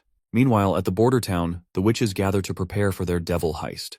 They engage in target practice, ensuring their precision and control are perfect for the upcoming battle. Once training is complete, they celebrate their efforts, spirits high. However, Evie remains uncertain. She is still unsure if these witches are truly capable of capturing devils alongside her. Roland had told her that they were all support witches who had contributed greatly to the kingdom. But standing here now, she sees something different. These are not support witches, they are textbook battle witches. And then there is Nightingale. The moment she slips into her mist, the entire world becomes hers. She moves like a ghost, phasing through reality itself. Nothing can stop her. A goddess of death who can kill in silence. Any enemy would be struck with dread upon realizing she was coming for them. But Evie knows that even this terrifying display is nothing compared to the unimaginable existence of devils. After all, they destroyed the Witch Empire centuries ago. And now, they lurk near the western region, closer than ever before. Their plan was crafted by a 400-year-old witch who intends to study the monsters. According to their strategy, Anna is their true trump card. But is she really powerful enough to wipe out pursuing devils in an instant? Now, it is finally Anna's turn. Her task is to eliminate all the balloons floating in the sky. She activates her sigil and unleashes her power. In an instant, every balloon is obliterated at once. The sheer force of her attack is so overwhelming that even Agatha is in awe. It feels like divine punishment itself, a true hidden weapon at their disposal. Witnessing this power, even Evie is left speechless. Compared to Anna, the beasts that Bloodfang prided themselves on are no different from sheep. Roland then questions Nightingale about what she saw in Anna's attack. In response, she explains that she saw those flashes of lightning, which were created with magic. She also saw the violent swirl of magic in the mist. But its color was different from any other magic she had seen before. And the color was very peculiar. It was black, or rather it was colorless light. It resembled the void created by the stones of divine punishment. In her mist vision, the gleaming power of sigils appeared both colorless and black. Roland then asks Agatha about the amount of research involved in studying sigils. Agatha explains that there wasn't much, as she had already told him everything they had learned. After all, only the top witches could activate sigils, and their powers couldn't be wasted on testing. He then shares a hunch. The stones of divine judgment don't actually negate magic. Instead, They might be vessels of highly concentrated magic, so much so that their magic levels are so high they cause other magic around them to stop working. Agatha then remembers that the disciples at the Scholarly Guild, who were in charge of observing magic, had clearly stated that surrounding magic stones would stop working when sigils were active near them. The prince, in response, argues that her observation could have been obstructed by the divine sigil's blinding surge of energy, like how a shadow disappears in bright light. But in Nightingale's mist world, only magic has color. Even if she stares directly at the sun, it wouldn't appear in her vision, which could explain why past witches never discovered this phenomenon. With this explanation, Agatha figures that divine sigils remain unaffected by the stones of divine punishment because their magic concentration is even higher. She then wonders if chaos beasts absorb magic from the stones to focus their direction. The prince somewhat agrees, but Agatha still isn't sure. If the lightless void is a result of an incredibly high magic concentration, then why doesn't it happen to witches? For example, Anna has activated the divine sigil twice, meaning her magic levels should be higher than a stone's. But her black fire is still affected by the stone's negation, and she herself doesn't negate magic. That doesn't make sense. She also notes another strange thing. Why do magic stones need to be charged with magic to activate? She remembers her teacher once believed that only life could be a vessel for magic. Lifeless materials were abandoned by magic, and the properties of witch and devil blood were proof of that. The prince doesn't mind proving this hypothesis wrong, but he points out that magic stones aren't much different from regular gemstones, unless they're infused with external magic or formed into a sigil. There has to be a connection within all this, something he might be overlooking. For now, Agatha decides to set this mystery aside. They may figure it out as they create more sigils in the future. Right now, they need to focus on Operation Melting Point, the mission to capture the devils. The time for the mission finally arrives, and before Anna departs, she and Prince Roland share a romantic moment together. But suddenly, Lightning and Maggie butt in, completely ruining the sweet time the couple was having. All because they want Roland's attention too. Seeing this, Agatha can't help but notice how this is just a simple devil hunt, yet Prince Roland seems so deeply caring for Anna and the others. Anyhow, the ship finally sets sail, and as the prince waves them off, Nightingale suddenly pops out of her mist, steals a quick smooch of her own, and vanishes, promising that she'll be back soon enough. With that, the ship leaves, and King Roland is left hoping everything goes well. For this operation, the team has hot air balloons along with 2 fully equipped ships carrying soldiers as a safety measure. The steamboat is much slower than the hot air balloons, so they need about 2 days just to reach the end of the Redwater River. They only have 2 ships with them, both stacked with the First Army's best veterans, with Captain Brian leading the charge. One of the ships will remain on standby near the beach, about 2 to 3 miles away from the operation site. They won't participate directly in the hunt unless something goes wrong and suppression is needed. The hot air balloon doesn't have to fly very high this time. As long as they get around the snowy mountain, Sylvie should be able to spot the tower's eye monster. According to Agatha, anyone who notices the eye monster will immediately be located by the devils. As they lower their balloon's altitude, Lightning asks Sylvie if she can see anything. Sylvie replies that she needs to get closer, otherwise she won't last for very long. Wendy promptly uses her wind magic to push the balloon a little lower, and once the balloon is right over the red mist, Sylvie activates her abilities again. Almost instantly, she feels as if countless monsters are staring back at her, shocking the hell out of her. She quickly reports that she has managed to grab their attention. The devils are coming. Without hesitation, Sylvie hops out of the balloon and onto Maggie's back. Meanwhile, Lightning makes sure to carry Wendy as they head toward the ambush spot, leaving the balloon deserted in the air. Sylvie spots 5 silhouettes, 4 flying beasts, and about the 5th one, she's not sure what it is. If there are 5 of them, it's more than what Agatha had predicted, but it's still doable. They can carry out the mission. But then, Sylvie notices something strange. These devils look different from the regular ones they've seen before. This is unexpected. While they had considered the possibility of new developments, they're not sure if they should continue or abort the mission. Once they reach the forest, Lightning orders them to head to the rendezvous point while she goes to destroy the balloon. But just as Lightning is about to fly off, Sylvie suddenly calls out for her to stop. But Maggie quickly reminds Sylvie that it was Roland who told them to destroy the balloon if enemies chased after it. Wendy also agrees that they should regroup with the First Army to minimize unnecessary risks. However, Sylvie urgently reports that some of these devils don't look the same. They aren't just fighting against normal devils. She wants to warn everyone before they engage. Meanwhile, Lightning zooms through the sky and finally reaches the balloon, which is being pursued by the devils. Without wasting time, she detonates the bomb and dashes away. The explosion goes off, taking down one of the devils while the others are caught in the blast, tasting fire. Feeling proud of herself, Lightning mocks the feeble monsters for getting tricked so easily. Then, picking up speed again, she dashes off toward her next goal, luring them into Miss Leaf's forest. She's confident that the thick overgrowth of vines and thorns will become their worst nightmare. But judging by how these guys look like Dark Souls monsters, this devil hunt probably won't be as easy as they thought. Meanwhile, Sylvie reports to everyone about the strange devils she just saw. It seems like Agatha already knows about them. She explains that while those robed devils are fearsome and incredibly terrifying to mortals, witches don't need to fear them, so long as they avoid eye contact. Their eyes are hidden beneath scars on their faces that resemble scorch marks. Sylvie then brings up the armored devil, the one flying without the help of a dragon monster. She wonders if it could be an underworld ruler. Agatha quickly assures her that it's not. If her memory serves her right, she believes it's most likely a high-tier devil.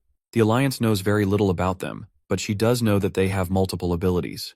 They are humanoid but much larger. High-tier devils are incredibly powerful, both in strength and magic. It's been rumored that only witches stronger than Transcendents can rival them. Hearing this, Sylvie panics again as they don't have anyone stronger than a Transcendent. She immediately decides to tell Leaf to stop everything and retreat to the First Army. Agatha then explains that the armored devil can fly because it has a flight stone. If the team only consisted of Lightning and Maggie, they might be able to escape. But the rest of them wouldn't survive once they left Leaf's protection. She has never seen a high-tier devil in person before, but she's heard from Lady Alice that total concentration is necessary when fighting them. Even a tiny mistake could cost them their lives. So Agatha directly calls the others and announces that they are changing the operation. She orders all witches to switch to Plan B, abandon the capture, and use the divine sigil to wipe out all enemies. Nightingale must keep an eye on the armored devil, and Anna must strike the moment an opportunity appears, no hesitation allowed. Sylvie, however, can't help but have doubts. Can they really defeat something like that? Agatha assures her that high-tier devils rarely appear alone, and if it has two fearsome devils as support, they may win. Turning their backs and running would only lead to death. Full retaliation was their only option. Lightning reports that the enemies have arrived. Sylvie follows up, confirming that the armored devil hasn't landed yet. It's still chasing after Lightning. Meanwhile, the rest of the devils have parked their mounts outside the forest and are now giving chase as well. That's when Sylvie notices something strange. There are only 4 devils. One is missing. Agatha and Maggie decide to stick to the plan and eliminate the devil's steeds first. Maggie quickly lures the dumb monsters in with her charm, and Agatha ambushes them. Together, they take down 2 of the creatures in an instant. Only one flying monster remains. Agatha wastes no time, using her ice magic to freeze it mid-air. Maggie follows up with a powerful strike, shattering the frozen beast into pieces. Meanwhile, we switch to Nightingale and Anna. Hearing about the change in plans, Nightingale feels disappointed. Evie's ability is no longer needed, which makes her a little sad. Now, it's her job to create an opening for Anna to activate the divine sigil and obliterate the enemies. She recalls Roland's words, his wish for her to protect Anna at all costs. Stealing her resolve, she prepares to fulfill her promise to the king. Just then, Sister Leaf reports that the enemies are approaching. Nightingale springs into action. Following the movement, she spots the monsters. Among them is one normal devil, but 2 others look different. She senses a stronger magic presence in them. Maybe these are the high-tier devils Agatha warned them about. But the strongest one, the real threat, isn't among them. She looks up. Sure enough, that bastard is in the sky, watching everything from above. Well, she'll deal with that later. First, they need to take down the fearsome devils on the ground. These are the ones that terrorize their victims through sheer presence alone. With precise aim, she takes down one of them. Sister Leaf doesn't hesitate and eliminates the second. Then, working together, Anna and Nightingale finish off the remaining devils. Now only the high-tier devil remains. Lightning suddenly yells for them to watch out. The monster has just thrown a giant black sword straight at them. Nightingale immediately activates her mist magic to evade, but it doesn't work. Her magic is nullified in an instant. This confirms it, the high-tier devil has the ability to disrupt magic. Before they can react, he throws another sword. Anna steps forward. With everything she's got, she stops the blade, barely. But the effort drains her completely, leaving her exhausted. Then, something even stranger happens. A blinding light fills the air. Lightning and the others spot the source. It's coming from the devil. For a brief moment, Nightingale wonders if he's using the divine sigil. But no, this is his own ability. The bastard comes crashing down, unleashing a terrifying force. The shockwave sends Lightning tumbling through the air. Leaf also gets caught in the devastating blast. Then, the devil turns his attention to Nightingale and attacks. Her mist begins to crack. Sister Leaf, already weakened from the previous attack, takes another hit. Evie and Sister Leaf lose their balance. They fall from their safe position. Poor Leaf even coughs up a copious amount of blood after getting severely injured. The high-tier devil is standing right in front of Anna and Sister Leaf, so Nightingale quickly hops out of her hiding spot and starts throwing a barrage of bullets. But those bullets are useless against the devil's sturdy armor, and he just keeps blocking them with his sword. Since she can't shoot through, she decides to go for a direct stab to the head, aiming to fracture its mist canisters. But the bastard quickly swings his giant sword, refusing to let Nightingale get any closer. The back and forth continues until Nightingale finally gets an opening. She strikes the bastard's head, only for her knife to shatter into pieces on impact. The bastard actually has a magic barrier surrounding its body. Then the bastard starts charging energy in his palm, preparing to throw it at Nightingale. The energy he exudes completely nullifies her magic, and before she can react, he strikes her hard in the stomach with his sword. That single hit nearly obliterates one of her sides. The bastard raises his sword in the air, ready to finish her off, but before he can, Evie uses her magic and completely traps him. But it's clear Evie is struggling. The bastard is just too powerful, and he's already resisting. Nightingale tells her to just slam him into the ground, and before the bastard can break free, Anna steps in, prepared to unleash the power of the sigil. That terrifying force is enough to leave the monster in shambles. He can't silence abilities anymore, so Nightingale seizes the chance, grabs Evie, and they quickly escape. Meanwhile, Anna gives it everything she's got, unleashing her full power against the bastard. Eventually, she's completely exhausted. The worst part is that even though the devil is brutally wounded, he's still standing. He just tanked the sigil's attack and braved through it. Nightingale starts feeling the toll of the battle. Anna is out of commission, Leaf is drained, and Lightning is nowhere to be seen.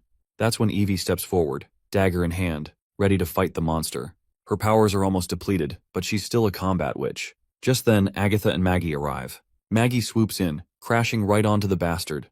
But the damn thing just nullifies Maggie's magic and tosses her away like a rag doll. Seeing this, Agatha realizes it's a magic slayer. She then quickly uses her ice magic, freezing the bastard's feet and rendering him immobile. Nightingale and Maggie quickly pull out their revolvers and start firing. But once again, the monster counters with another magic attack, sending Agatha staggering. He finally breaks free from the ice that was restraining him. But before he can do anything else, Sister Leaf steps up. She uses the sigil herself and launches a devastating attack that completely stuns the monster. The devil is utterly exhausted. Maggie takes the opportunity to land on top of the bastard again. This time, he stays down for the count. Agatha is absolutely blown away that they actually managed to defeat this monster. Meanwhile, Nightingale is just annoyed that they all nearly got wrecked by a single devil, and she's sure that Roland is going to be utterly disappointed when he hears about all of this. But Agatha reminds her that this isn't just any typical victory, because the foe they were facing was a magic slayer. She explains that even a group of high-tier witches might be able to defeat a high-tier devil, but there's no chance of winning against a magic slayer. These enemies possess many abilities, but they are different from witches since their powers are not awakened. Someone once witnessed the same high-tier devil attacking Tequila over the course of many years. Over time, it gained 2 new types of magic, and its power increased so much that it could produce the same effect as the Stones of Divine Judgment. That magic nullifying ability is technically termed disrupting, and it has a chance of breaking through the stones, protections, and any magical attack against it will be weakened. A magic slayer can scatter magical effects and stop abilities from activating, making them formidable enemies for witches. Take Anna, for example. If a magic slayer had her ability, it would be able to use black fire while disrupting their magic at the same time. The black fire would suppress other magic and disable it, unless they were fighting another magic slayer. This is part of the reason why the Divine Sigil didn't kill this devil on the first try. Although this is the first time they've encountered such a battle, the Alliance has never recorded any instances of using the Divine Sigil against magic slayers either. However, when the Alliance's transcendent witches equipped the Stones of Divine Judgment, they gleamed radiantly on the battlefield, and devils everywhere melted like snow. The transcendent witches were like the heart of the sun, and anyone who personally witnessed Lady Alice's power was overwhelmed by her strength. Yet no Alliance member has ever managed to defeat a magic slayer. And according to Agatha's knowledge, witches and devils are fundamentally different. That's when Maggie notices something surprising in the devil's corpse. It's actually a box. When she opens it, she finds a bunch of magic stones inside. Agatha is shocked to see them. She can't really tell what type they are, but judging from their brilliance, they were made from top-quality stones of divine judgment. Leaf is happy to see that their devil hunt wasn't all in vain. They at least got their hands on some valuable loot. Maggie then decides to investigate the other corpses to see if they contain more stones. Wendy arrives and is concerned to see Anna knocked out. Leaf assures her that she's just unconscious from magic depletion. Lightning also returns, apologizing for her absence. When the devil swung its sword, she fell from the sky. But Nightingale is just happy that she's safe and gives her a little pat. Brian also joins the scene, and is stunned at the sight of the terrifying devil corpses. Nightingale then orders Brian to have his soldiers sweep the forest and bring back all the corpses, including every piece of armor, clothing, and weapon they can find. While their plan to capture a live devil has failed, the least they can do is gather the remains and bring them to Roland. Speaking of live devils, Lightning remembers the one that got caught in the explosion and fell into the water. If devils can swim, then it must still be alive. Eventually, they manage to find a living one. All the human soldiers eye the creature closely, as they have never seen anything like it before. Nightingale, on the other hand, meets Agatha outside and expresses her relief at capturing a live devil in such an unexpected way. They were incredibly lucky. Agatha is just glad that they suffered no casualties, but she is disappointed in herself for underestimating the enemy during this operation.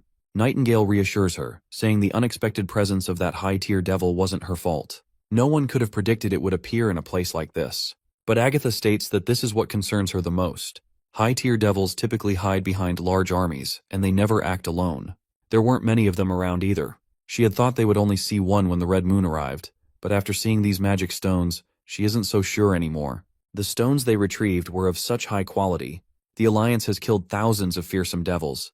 And if magic stones were so easy to obtain, the Scholarly Guild wouldn't have such trouble finding chaos beasts to cultivate stones. So why did these devils they just hunted carry so many high-quality stones?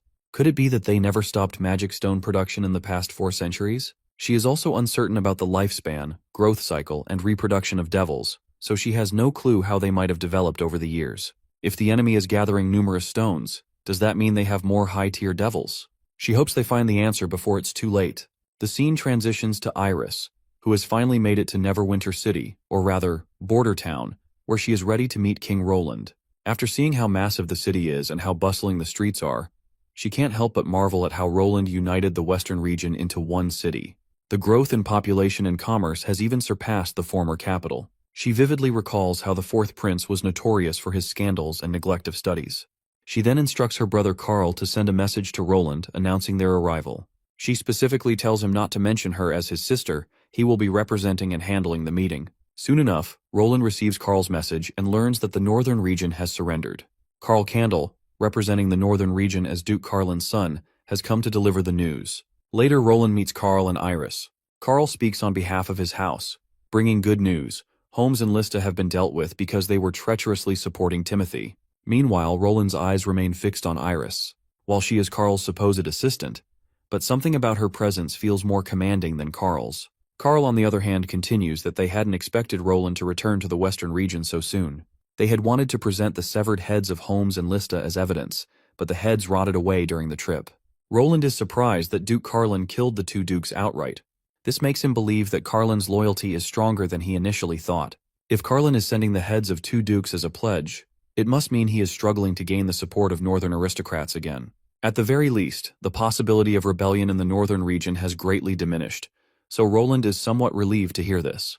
Baroff then fills Roland in that the Stallion Holmes and Snowfox Lista families are founding families of the northern region, even more famous than the 5 great families of the western region. However, the Candle family is not well known, and if he remembers correctly, they only appeared within the past 50 years. To think that Timothy would choose Carlin Candle as the northern region's ruler is shocking. Even if it was to keep the 2 powerful families in check, it must have been difficult for Carlin, and the other families likely weren't happy about it either. That means it's unlikely Carl is lying. This concerns the pride of aristocrats. Baroff is certain that if Roland accepts their loyalty, even if they are lying, the northern region will fight among themselves first. Roland finally comes to terms. First, he expresses his thanks to Duke Carlin. Protecting the royal castle's pride is the responsibility of every aristocrat, and Carlin Candle did an excellent job. Second, the 2 dukes got what was coming to them, and the kingdom will not pursue Duke Carlin for this matter. Carl is pleased to hear this. The Candle family is more than ready to seize this opportunity to serve King Roland. Roland reminds them that Duke Carlin will have to abide by Grey Castle's new laws, which Carl is unaware of, so the king begins to elaborate. The new order dictates the dissolution of all aristocratic positions, and the class system will cease to exist. In other words, Grey Castle will have only one ruler, the king. Before Carl can panic, Roland reassures him that aristocrats will remain aristocrats. Their privileged lives will not be disrupted, and they will even have opportunities to reach new heights. These laws have already been enacted in Longsong Fortress, and the book that Baroff hands them contains a detailed record of these changes. The book also includes real-life stories and examples to make the information more comprehensible. While it may seem that the aristocrats are losing privileges, In reality, they are being freed from the limitations of their territories. Instead of being confined to their lands, they will have the opportunity to operate across the entire kingdom, or even the whole continent. Roland assures them that everything will be fine and that they can relay this to Duke Carlin later. In the meantime, they are welcome to stay in Neverwinter City and enjoy its unique scenery. Roland is confident that Carl will grow to like this place. Carl, caught off guard by this out-of-syllabus contents, for which he was not prepared to respond. So he glances at his sister, silently seeking support. Eventually, his sister discreetly pats his back, offering him some reassurance. Gathering himself, Carl expresses interest in seeing the various inventions that King Roland has developed so far. After this exhausting meeting, Roland reflects on the situation. He recognizes Duke Carlin's intelligence in sending his own son as a messenger. Not wanting to waste this opportunity, Roland resolves to make the most of it. Suddenly, he notices Lightning and Maggie outside the castle window, signaling their return from an expedition. As usual, they eagerly jump toward Roland upon seeing him. Not long after, he is reunited with Anna, and the two share a passionate embrace. Meanwhile, Nightingale sighs from a distance, reminding Roland that it's unsafe for him to be out here. Roland dismisses her concerns with a reassuring smile and gives her a hug, which causes her to blush. Soon the other witches disembark from the ship, looking forward to their own warm reunions. Agatha and Evie observe from the sidelines, smiling at the scene. Later, Roland listens to the full report on the devil hunt. Agatha explains that out of the 5 devils they encountered, the magic slayer was melted by the divine sigil, and another was shredded by Anna. One of the devils had used 2 out of the 3 canisters of red mist it carried. This means the remaining canister will only last until tomorrow night at most.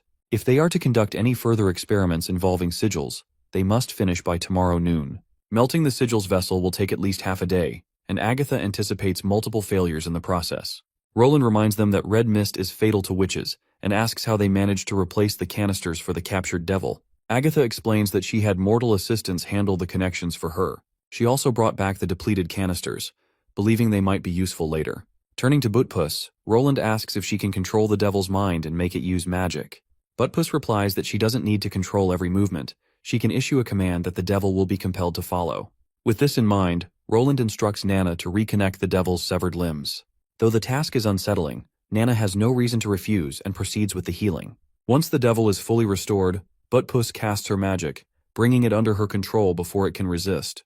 To test its strength, Roland orders the devil to throw a spear. Buttpuss issues the command, and the devil throws a wooden stick with such force that it shatters armor upon impact. Roland and the others are astounded. There is no doubt that the devils possess tremendous throwing strength. If the spear had been metal-tipped, it would have been even more destructive. However, based on their equipment, the devils seem less proficient with metalworking than humans. Even the high-tier devil's armor is not purely metallic. This may be because smelting requires high heat, which red mist does not seem to tolerate well. Roland then tests rapid throwing, observing the devil's endurance. Eventually, the creature reaches its limit. Buttpuss explains that the devil cannot continue due to the side effects of its equipped magic stones. With this data in mind, Roland begins evaluating the enemy's overall combat strength. The strongest infantry devils have attack power comparable to gunpowder muskets. However, bolt-action rifles can easily pierce their steel plates. The lower-ranked devils, on the other hand, are no stronger than his standard weapons. This means that when humanity and the devils eventually clash, Roland's army will hold the advantage. Agatha then elaborates that, back then, the population of mortals in the fertile lands was hundreds of times more than Grey Castles, and it was the same with witches. If everyone had a rifle back then, she's sure that defeating the devils wouldn't have been a problem. Roland then decides to halt their experiments for now, planning to conduct the durability test tomorrow. He wants to test the endurance of each body part against rifle bullets, chemicals, berserker pills, and dream water. He also needs Lucia to see what she can extract from the red mist. It's a shame they can't keep devils alive for long. Otherwise, with Nana's healing abilities, they would only need a small number of devils to gather enough data. Agatha also needs 2 witches to assist her in making sigils. She requests that the materials be prepared beforehand since, once the devils die, their blood won't last very long.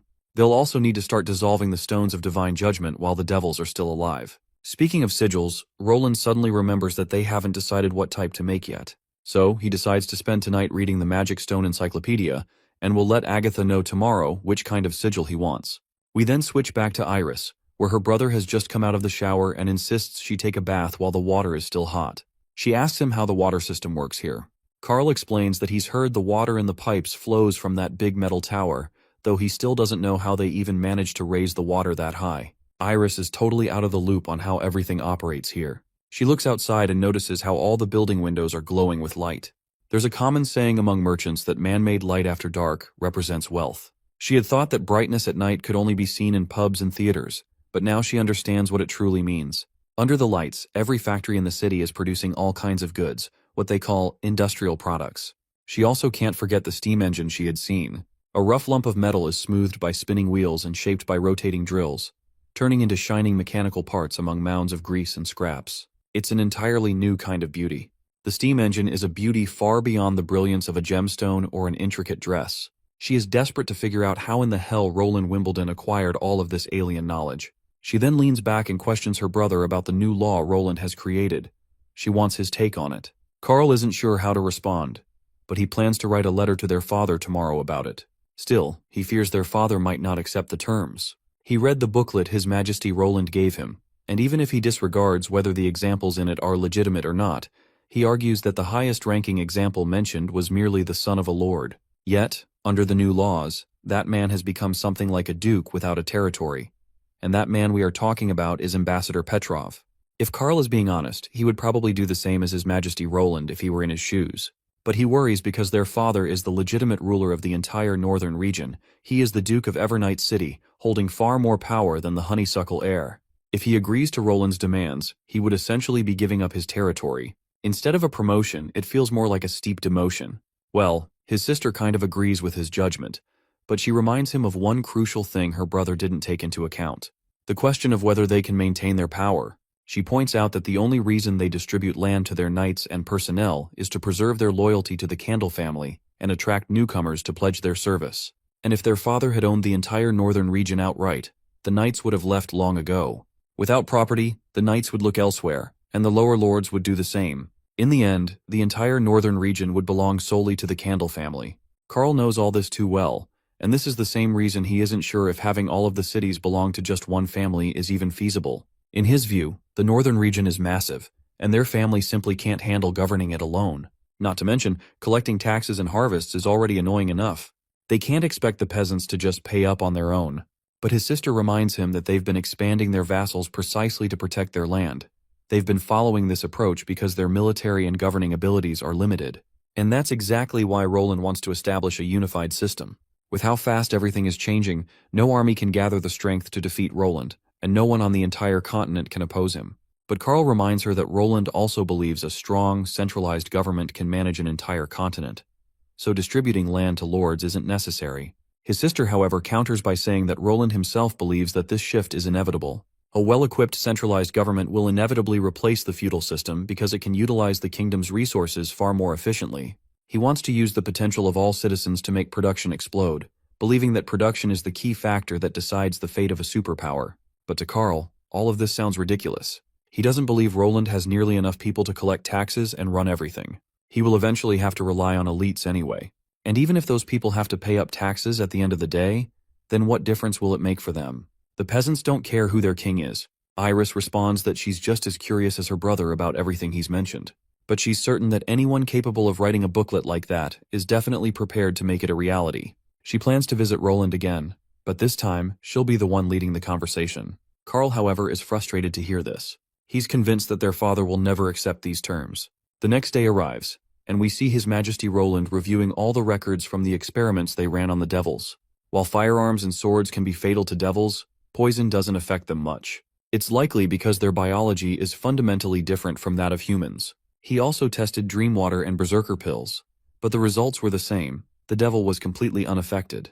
The former couldn't tranquilize them, and the latter didn't induce any berserk reaction. Furthermore, once the red mist was dissected, it broke down into various types of gases and liquids. According to Kyle, some of it was flammable and smelled absolutely gut-wrenching, while another part was nitrogen.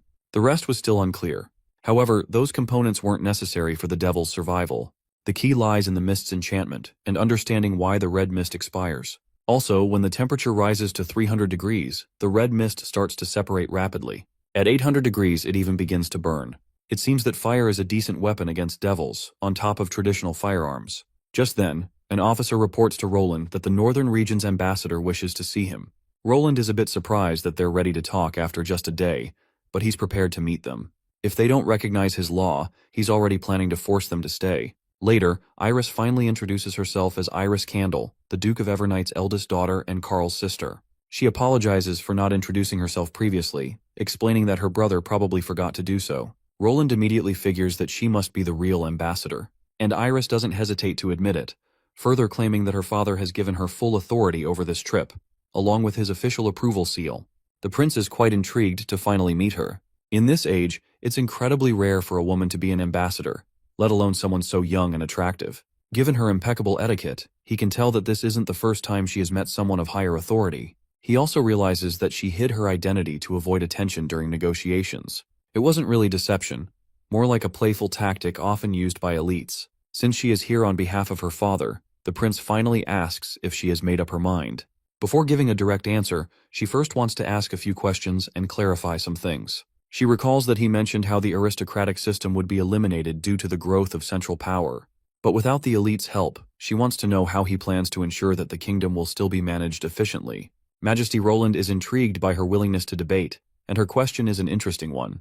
He's more than ready to respond, so he tells her that he will ensure the kingdom is managed efficiently through the power of the people and the development of technology. She then follows up with another question, inquiring if he is talking about normal citizens. He confirms that he is indeed talking about citizens. Essentially, the city hall will hire, train, and equip a governing team. Their qualifications won't be based on wealth or status, because it doesn't matter whether they were aristocrats or not. She then challenges him again. How will he prevent governing officers from neglecting their duties when stationed far from the capital? Once Grey Castle is fully unified, how will commerce be regulated across different regions? And can high production really be a standard to measure the efficiency of legislation? Roland smirks and elaborates on everything. Once he's done explaining, she appreciates his answers. She hadn't expected him to be so thorough.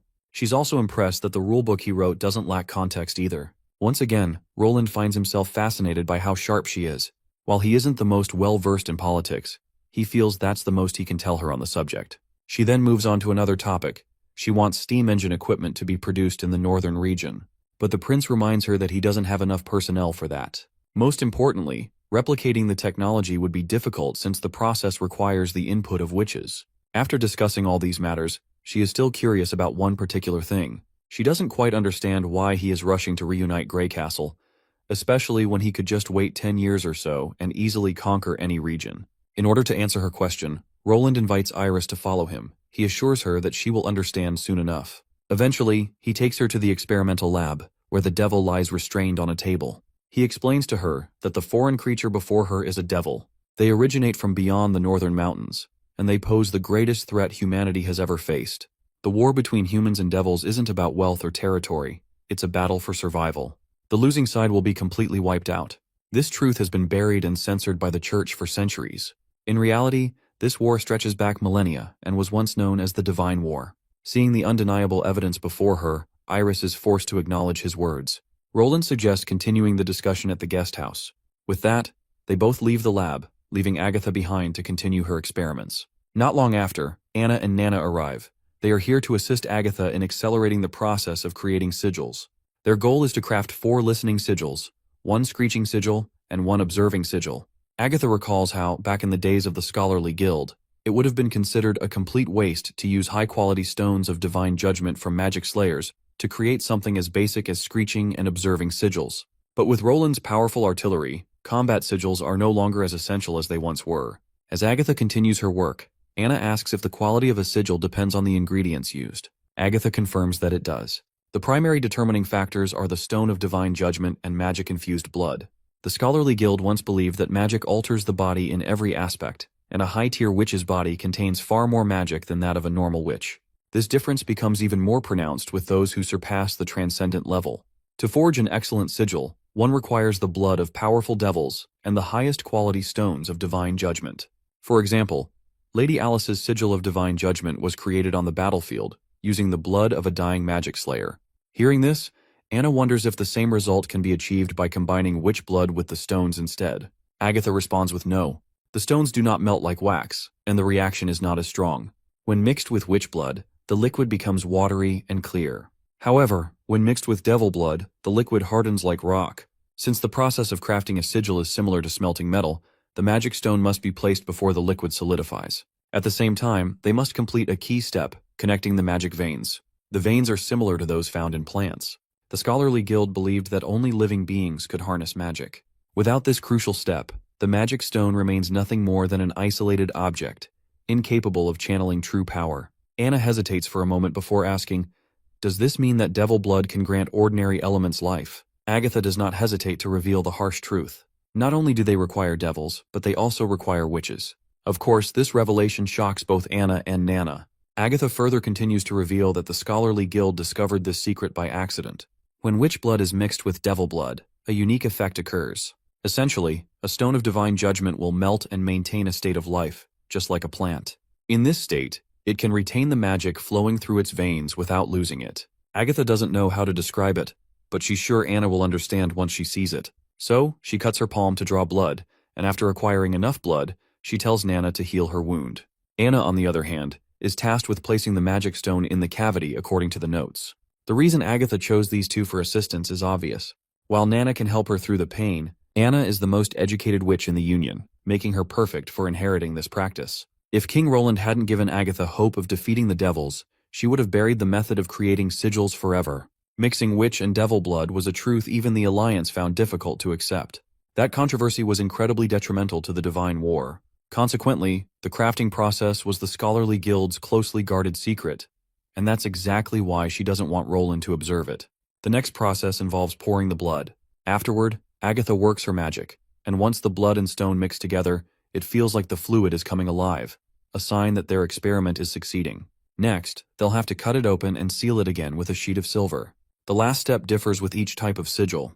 For example, the screeching sigil can't be cut, so it must be used as a whole. Anna is worried about what happens if the process fails. Agatha reassures her that failure is always a possibility. However, the solution is quite simple. They just need to extract the magic stone and start over. The problem is that it's going to consume more blood. This is why devil blood was more valuable than witches in tequila. It doesn't really matter if witch blood is spilled during experimentation, but wasting devil blood was punishable. Now it's time for the next sigil, and this time, Anna volunteers to donate her blood. She reminds Agatha that while Nana can heal cuts, she can't replenish blood. Roland also warned that blood loss can cause nausea and even fainting, so they can't risk too much experimentation if Agatha spills too much blood. The best method for recovery is to rest for 2 days before resuming practice and production, but a diet of porridge and liver speeds up the process. Agatha is taken aback to hear this, as those are the exact words she once heard from Roland. Anna further mentions that since she's supposed to inherit Agatha's crafting methods, she will take charge of producing the next 2 sigils. Agatha smiles and hands over the responsibility to her. Later, Iris meets with Roland again, discussing the upcoming divine war against the devils. She's having a hard time digesting the sheer amount of information. She wants to know if the devils are really as strong as His Majesty claims. Roland confirms it without a doubt. They possess both immense strength and overwhelming numbers. To give her perspective, he reminds her that while his armies can easily defeat Timothy's night squadrons, he isn't as confident when it comes to devils. After all, the devils have been hiding in the northwest of the Dawn continent for the past 400 years, and unlike the witches, they never had to start over. Most importantly, negotiation isn't an option in this war. It will only end when one side is completely exterminated. Iris questions if Roland intends to announce this information to the public. Roland admits that while it's inevitable, he won't disclose it yet.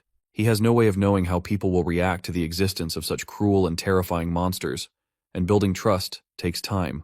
Iris agrees, understanding that panic can be more dangerous than any enemy. She has one last question. How long do they have until the next divine war? Roland explains that they have 5 years or less. No one knows exactly when the Red Moon will descend. All he can say is that war could break out at any time, so he can't unify Grey Castle at a slow pace. Since that's the case, Iris declares that she is willing to follow Roland's orders without hesitation. She formally states that the Candle family will adhere to His Majesty's laws without resistance, and Roland's decree will be the only voice that echoes through the northern region. She also hopes that his promises to establish steam engine factories in the north will materialize soon. Then, she proposes something drastic. She's willing to leave Carl behind so her father will have no choice but to agree. However, Roland believes that if she leaves her brother as a hostage, Duke Carlin will see it as a threat. Of course, Iris has already considered this as well. Later, as Roland sits alone lost in thought, he can't help but notice how radiant Iris is. Her ideas are progressive, and she's rather adaptable. If the entire northern region truly serves him as she promised, then his controlled territory will practically double in size. After all, nothing is sweeter than population and resources. With this, pressure will mount on the remaining aristocrats in the eastern region, and if all goes well, he may finish unification before the months of demons arrive. His thoughts are interrupted when Agatha enters his office, carrying a box full of sigils. She explains that they failed twice in the first batch, and Anna also participated. Agatha then reminds him that if she's going to continue making sigils, she requests an independent and spacious laboratory instead of a shack that's shabbier than a horse stable. We then shift our attention to these sigils. There are different types of sigils, each designed to mimic basic functions of a phone. The listening sigil provides long-distance communication. The screeching sigil emits a piercing scream when it detects magic energy, an effective prevention measure against enemy raids. As for the observing sigil, it will assist Thunder in his explorations. Speaking of Thunder, Roland mentions how he wasn't able to join the crew on their voyage, so he couldn't witness the incredible sea line. He's feeling bummed about it. The scene transitions to Thunder and his crew sailing through the sea. The fog is dense around them, so he instructs his crew to roll up the sails and move slowly while keeping their eyes and ears open. They're getting close to their destination. Margaret and Molly are also present on the boat. They are all here on the mission to find another witch, Joan. She's actually a mermaid. Margaret last saw her 10 years ago. Back then, Joan's legs transformed into a fishtail. However, a decade has passed, and Margaret doesn't know what Joan is like now. Camellia, another witch on board, hears Margaret's description and comments that this sounds like a summoning ability. It's not surprising that Joan can transform into an aquatic creature. If she's been living in the ocean all this time, then her awakening day wouldn't have been dangerous. She's likely been passively using her magic power to maintain her form. But Camellia isn't sure if they'll find Joan there after all these years. Thunder, however, is confident. His intel has never been wrong. Ever since he learned Joan was a witch, he has been watching this place. Her song is the symbol of Wavesnow Island, and some merchants even tried to take her voice for themselves. Camellia asks if Thunder ever tried stopping them. He responds that a sailing accident stopped them, and he promises that none of them will ever think of capturing her again. Suddenly, one of the men in the watchtower reports that he hears the song. Thunder immediately silences the crew. As the melodies fill the air, Thunder quickly orders the anchors dropped. He and a group of witches board a rowboat to meet her. Thunder is certain that she remains hidden out of fear of being caught. He explains that endangered ships typically only hear her song, and few have ever seen her in person. This is why he anchored the ship in order to draw her in while they approach her with the rowboat. Finally, they spot her, and Joan notices them in return. Margaret quickly introduces herself, but Joan, timid and overwhelmed, mumbles incomprehensibly. Thunder realizes that Joan may have forgotten how to speak. He turns to Camilla, who uses her magic to bridge their communication. Suddenly, Margaret is able to understand Joan's words. Margaret begins the conversation by expressing her gratitude for saving her back then, and she is once again to ask for Joan's help. Joan remembers Margaret well. They used to spend a great deal of time together. In order to make her comfortable, Margaret praises the incredible powers of witches. She points out that even their conversation is possible only because of Camilla, a fellow witch, who can connect hearts and minds. However, Joan remains wary of the sailors, as they have always sought to capture witches. Margaret assures her that the church has been eradicated. Witches have now settled in the bay, where Slumber Island has become a sanctuary, a town built by witches, for witches. Joan is free to join them. As the conversation continues, Thunder grows more curious about what they are talking about. Suddenly, Joan retreats into the water. Seeing this, Thunder immediately turns to Margaret, in order to question her how the conversation went. Margaret delivers the good news that Joan has agreed to her request. The scene transitions to Dawn Capital, where Yorko rides in a carriage alongside a refined woman. She asks his thoughts on the city. Yorko admits that Dawn Capital is indeed a city of merchants. Even the city ruler supports the free market. If this were Grey Castle, such unrestricted trade would be shut down by patrol guards. Perhaps only the Bay could compare. Miss Denise then reveals an interesting tidbit. The capital's goods fall into two categories: practical items such as glassware, mirrors, perfumes, and high-quality fabrics, and unique or peculiar items, which have no fixed price and are valued based on the buyer's preference. Every weekend, the city's auction house opens, with entrance requirements that vary depending on the items being sold. She offers to take Yorko to the most exclusive auctions if he is interested. However, she mentions that slave trading has taken over the two businesses she just mentioned. Yorko remarks that slave trading is nothing new, but Denise clarifies that this is an expansion of an already existing industry. The easiest businesses are always the most popular. Since the church's invasion of Wolfheart, hundreds of thousands of refugees have fled. If one feeds and shelters them, they can be gathered and sold for profit. Though she personally dislikes the idea of trading people, especially women, Yorko reassures her not to dwell on it if it upsets her. The most profitable ventures often carry great risks. Just take those refugees as an example. If those refugees revolt, the slave traders will have much to fear. The carriage driver announces their arrival at the royal district. Yorko parts ways with Denise, relieved to be free of her company. She is a married woman, and if her husband had seen them together, Yorko fears the consequences. His assigned guard, Fox, approaches, inquiring about his conversation with the lady inside the carriage. Yorko brushes him off, claiming they only discussed business. Fox was personally assigned to Yorko by Roland, and it is clear that Yorko does not like him in the least. Regardless, Fox inquires what is the next step. Yorko declares that he will raise the Grey Castle flag and announce to the entire kingdom that the Grey Castle ambassador has arrived. Later, Yorko finds himself at a lavish banquet, one of the grandest he has ever attended. He notices several young ladies who seem ready to entertain. It is then that Prince Apan Moya, the first Prince of Dawn, arrives. He greets Yorko and shares good news. He has passed on Roland Wimbledon's letters and documents to his father. Yorko returns the greeting, offering his condolences for the king's illness. It is unfortunate that the king cannot meet him personally. About half a month ago, the king collapsed suddenly at a banquet. Since then, he has remained unconscious, waking for only 3 hours a day. Once pleasantries and formalities are exchanged, the prince moves to leave, but Yorko stops him. He wishes to discuss the alliance between Dawn and Grey Castle.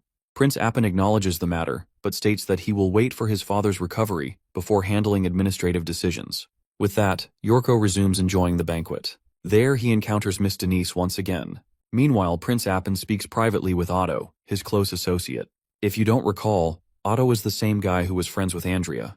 Otto does not understand why Apan is delaying the alliance treaty, especially since the king himself supports it. The church remains a serious threat. They cannot afford to sit idly by. Apan reminds Otto that they were originally meant to align with Timothy, not Roland. Otto argues that they should support the rightful king of Grey Castle. The ambassador's message confirms Roland's legitimacy. However, the prince silences him, assuring Otto that he will handle the matter and warning him not to interfere. Otto, unwilling to let the issue drop, insists that they must take action against the church. His persistence earns him a cold glare from the prince. Fear grips Otto. He quickly swallows his argument and promises to hold his tongue. In a chilling tone, Apan asks if they are still friends. Otto replies that they are. Not only him, but Belinda and Oro are also part of their friendship circle. Apan follows up with a heavy question. If something were to happen to the king, would Otto support him as the next ruler? Trapped by the weight of their friendship, Otto has no choice but to agree. Once alone, Otto feels deeply unsettled by the changes in Apan. When the king fell ill, Apan seemed devastated. However, he has recently regained his composure, but he is different now. Otto knows the prince well. Apan was never the type to seek power at any cost. He decides to seek out help from his friends, hoping they can uncover the truth behind Apan's transformation. Meeting Oro, who is training with his sword, Otto directly states his concern. Oro, however, is uninterested. Apan is the prince, the future king basically, and Oro is sure that he will never remain their friend forever. Besides, Apan is a grown man now. If he is throwing a tantrum, Oro sees no reason to entertain it. Otto reminds him of their long-standing friendship, but Oro snaps. Ever since Andrea's supposed death, their friendship was broken beyond repair. That is when Otto reveals the truth that Andrea is alive. Shocked, Oro demands immediate answers. Otto explains that he saw her in Bordertown, under Roland Wimbledon's protection. She turned out to be a witch, and Roland shelters witches in Grey Castle. Her death was a ruse orchestrated by her father to protect her. Now more than ever, Otto believes they must pull Apan back. Dawn must ally with Roland to defeat the church. If they do not, and the church attacks alone, they may never see Andrea again. Realizing the gravity of the situation, Oro finally understands. The two friends clasp hands, ready to do whatever it takes in order to preserve their long-shared friendship. Later we meet Yorko, who finally makes it to his room, only to get spooked by Fox. Yorko demands to know what emergency made Fox sneak into his room just to scare the hell out of him. Fox reveals that Wolfheart refugees are pouring into Dawn, and it's a great opportunity to recruit people. He suggests that Yorko treat it as a business deal, focusing on buying craftsmen, those who are literate, and those with special skills. The money he spends will be reimbursed by Roland. What's more, for every person they recruit, His Majesty Roland will pay 5 silvers. But Yorko makes it clear that he has no head for business. When he chatted with Denise, it was only to get her to talk. He has no interest in running around and buying people. Besides, the slave trade mainly happens on the border between the two countries, and since he's supposed to be an ambassador, how is he supposed to explain going there? Fox reminds him that this is His Majesty's plan. Yorko doesn't have to leave Radiant City. Some slaves will inevitably be brought here to be sold. The price might be a little higher, but they can afford it, and the initial filtering will already be done. As for not having a head for business, Fox suggests he ask Miss Denise for help. She's a well-known noble merchant, and transporting refugees to Grey Castle wouldn't be difficult for her. Establishing a transport route would benefit them in the long run, and if they ever run into danger, they could just disguise themselves as small-time traders and retreat safely. Yorko is genuinely amazed at how much Fox seems to know about these affairs. Fox bluntly tells the pleasure seeker that while he was out mingling, Fox was out gathering information on the streets. By now, Yorko is forced to admit that while Fox is a capable knight, he's just as much a capable businessman. But the man makes it clear that he is neither a knight nor a businessman. However, he is willing to protect Yorko if the need arises. After all, Yorko's safety is something His Majesty Roland entrusted him with. As for his own identity, he's nothing more than a simple circus worker. The scene shifts to Neverwinter City, where poor Barov is drowning in a flood of requests from different departments, completely overwhelmed.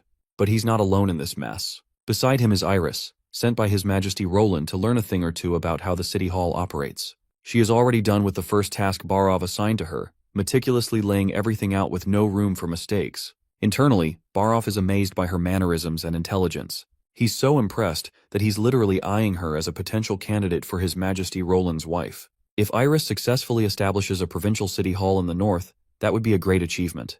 But if things keep progressing in the right direction and she excels in her role, Barov fears she might eventually replace him. To avoid this fate, he decides to teach her that city hall work isn't so easy to grasp. King Roland needs a minister who can see the bigger picture. So, he bombards her with an extremely complex problem and asks for her solution.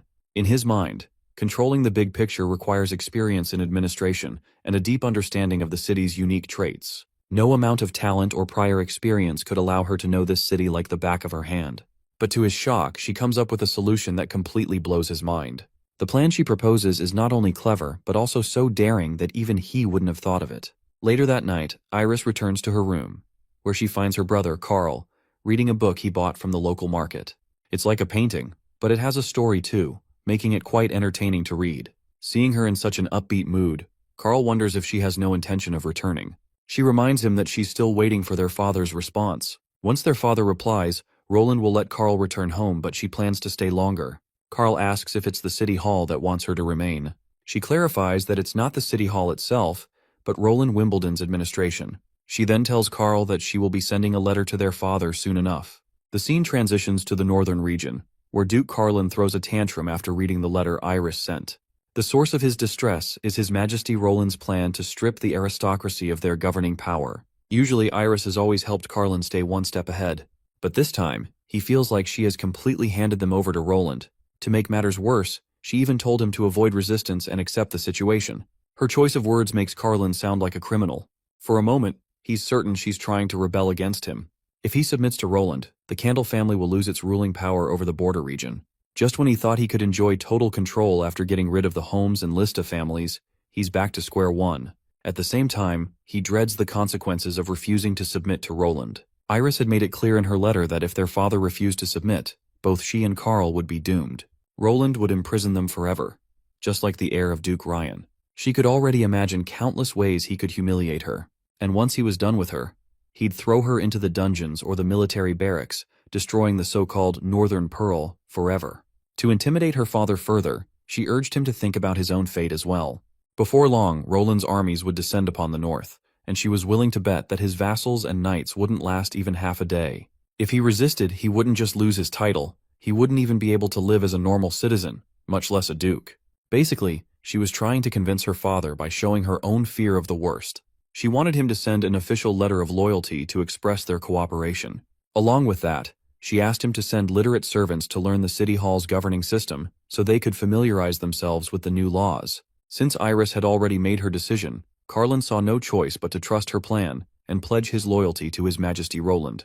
But as a duke, he still wanted to rely on his last trump card, offering Iris as the next queen. He would include this condition in his letter of loyalty. The scene transitions to Dragon's Cliff, where Iron Axe launches an attack with the First Army in formation. Their objective is to take down Spear Passie's worthless brother and reclaim her territory. Iron Axe asks her what she intends to do with the traitor knights and the servants who sided with her brother. Without hesitation, she makes it clear that they are no longer her knights if they chose to betray her, and she wants them to pay for it.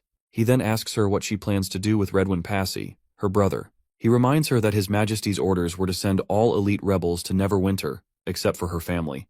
Everyone else who resists will be executed. However, she has the choice of what happens to her brother. For now, it seems like Spear Passy hasn't decided yet. The battle erupts, and after a brutal clash, she emerges victorious, reclaiming her land by utterly defeating her brother. When she finally stands face to face with him, the bastard still has the audacity to spew nonsense, calling her a witch, a devil's claw. Paranoid from his defeat, he throws every insult in the book at her, even going so far as to claim she's just an adopted child. But his words have no effect on Passy. In fact, she welcomes the idea. If she were adopted, that would be even better. She has no desire to be associated with a scum brother like him. She turns on her heel to leave, but not before ordering the knights to take Redwind Passy to Neverwinter City. Since he's lost, he is just a lost cause. He's better suited for hard labor in the mines. With that, she walks away. As she moves through the corridor, she takes in the ruins of her town and silently wishes for Dragon's Cliff to prosper under Roland's rule.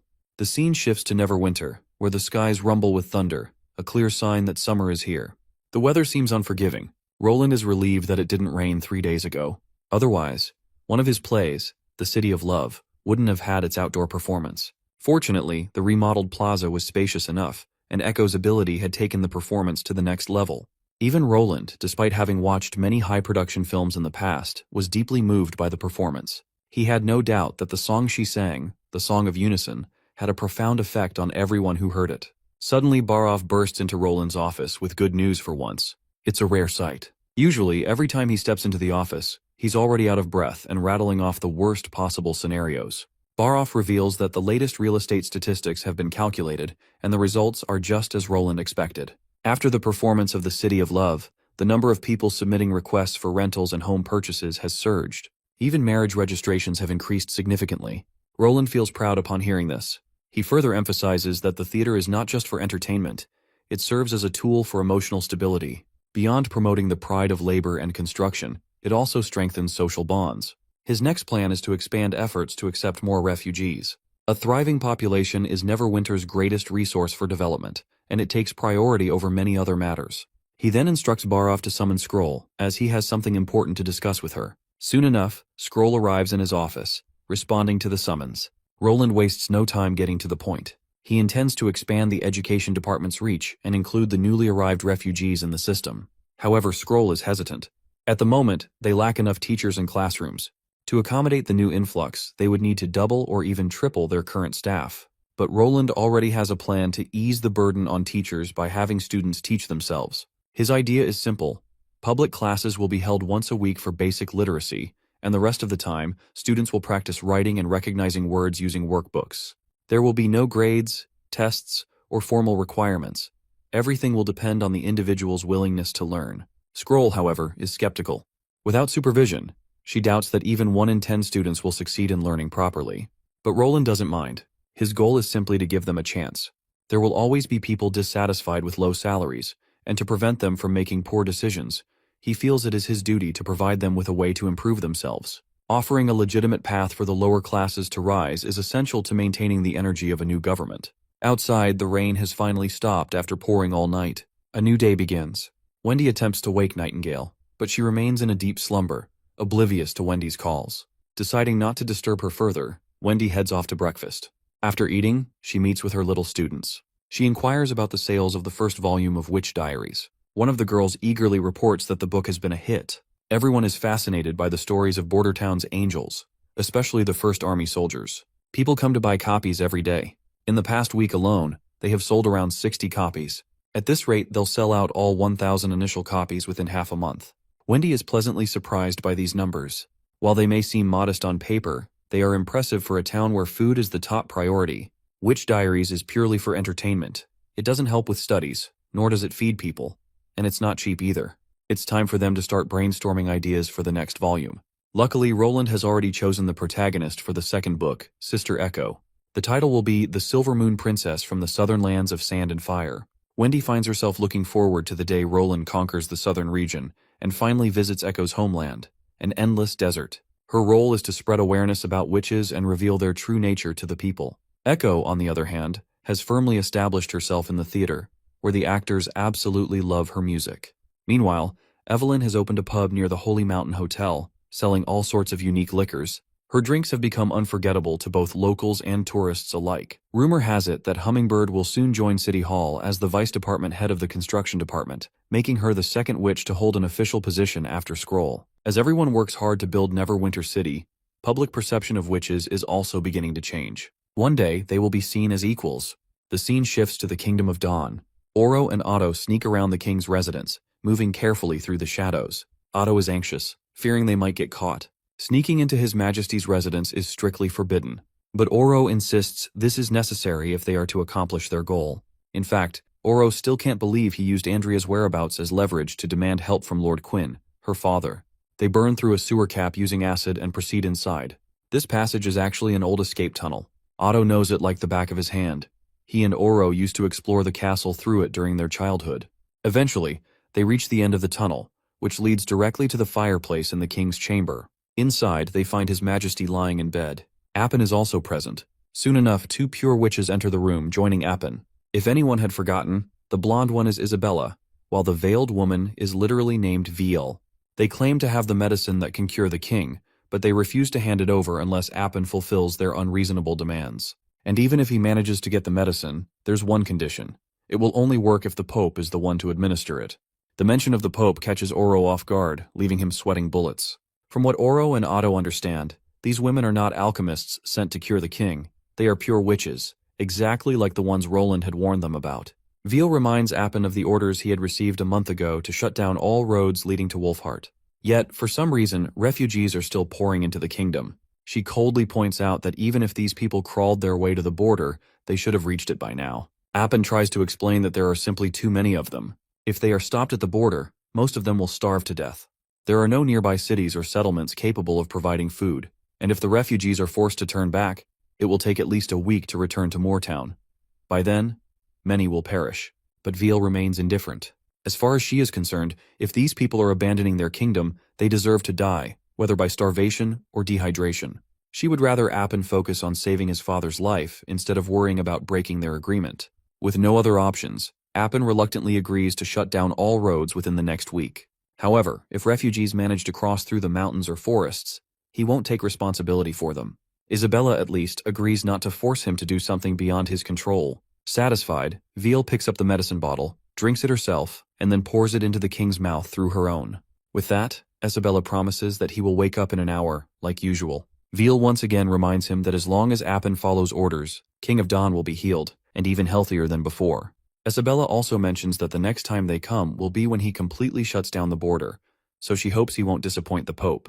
The poor guy is totally frustrated, cornered by these filthy women. From what he understands, he's sure they're witches, which is why they fed the medicine through their mouths, in order to fuse it with magic. He finds it hard to believe that the church has witches, and what's worse is that whatever the church is doing is no different from demons. In the next moment, he signals his knights, and they pour into the area, completely surrounding them. Viel just calls this attempt utterly futile, saying the prince seems to take the church too lightly. But the prince, on the other hand, feels smug. They have stones of divine judgment all around the castle and everything. To the prince's despair, however, his soldiers unalive themselves. Oro decides to butt in, but Otto stops him. They can't get inside. The mechanism can only be triggered from within. Viel steps toward Appin, who slumps to the ground, recoiling in fear. The witches, on the other hand, seem disappointed that he still doesn't know how to follow orders. Still, they assure him that his father will be fine, and the Kingdom of Dawn will continue to exist for a while longer. Once the church takes Grey Castle, she plans to take Appin under her wing. While they will eventually take the Kingdom of Dawn, they promise to let Appin enjoy the luxurious lifestyle he craves. The citizens of Dawn will also be spared from the horrors of war. As they leave, they tell him to clean up the room as his father might be terrified to see this horrific sight.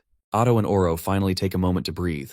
This encounter has taught them that witches aren't affected by the stones of divine punishment, and the church is planning to take Grey Castle and then Dawn, treating the four kingdoms like a feast, just as His Majesty Roland had described. Otto decides to reveal everything they saw to their fathers, as well as Lord Quinn, but Oro is against it. They just saw firsthand that the stones of divine judgment are useless against pure witches, meaning their families would be in danger. Otto, however, is confident that His Majesty Roland will help them. All they have to do is find the Grey Castle ambassador and relay the message. We then transition to Bordertown, where Prince Roland chuckles as he reads Duke Carlin's loyalty letter. One page is dedicated to pledging loyalty to Roland, but the 10 or so following pages are all praise for Iris, her beauty, her talents. He's basically describing her as the best woman for the position of queen. Essentially, this letter is more or less a marriage request. Roland just chuckles at the sight as he doesn't need a political marriage to secure his throne. Then he receives a pigeon carrying a letter. Once he opens it, he realizes it's from Ambassador Yorko of the Kingdom of Dawn. And what he reads is quite shocking. The Dawn Castle has been infiltrated by pure witches, and these pure witches are immune from the stones of divine judgment. The first prince, Appin, tried to resist, and his soldiers ended up committing suicide under the witches' control. The church's goal is to hold Dawn in place while they attack Grey Castle first. Oro Takata and Otto Lux witnessed Prince Appin's failed attempt against those pure witches, and now their families are seeking Roland's assistance. A profound change occurs in Roland's mood after hearing the news. The idea of witches being immune to the stones of divine judgment sounds terrifying. Nightingale reminds him that only transcendent witches with strengthened bodies or high-tier devils like magic slayers have that kind of resistance.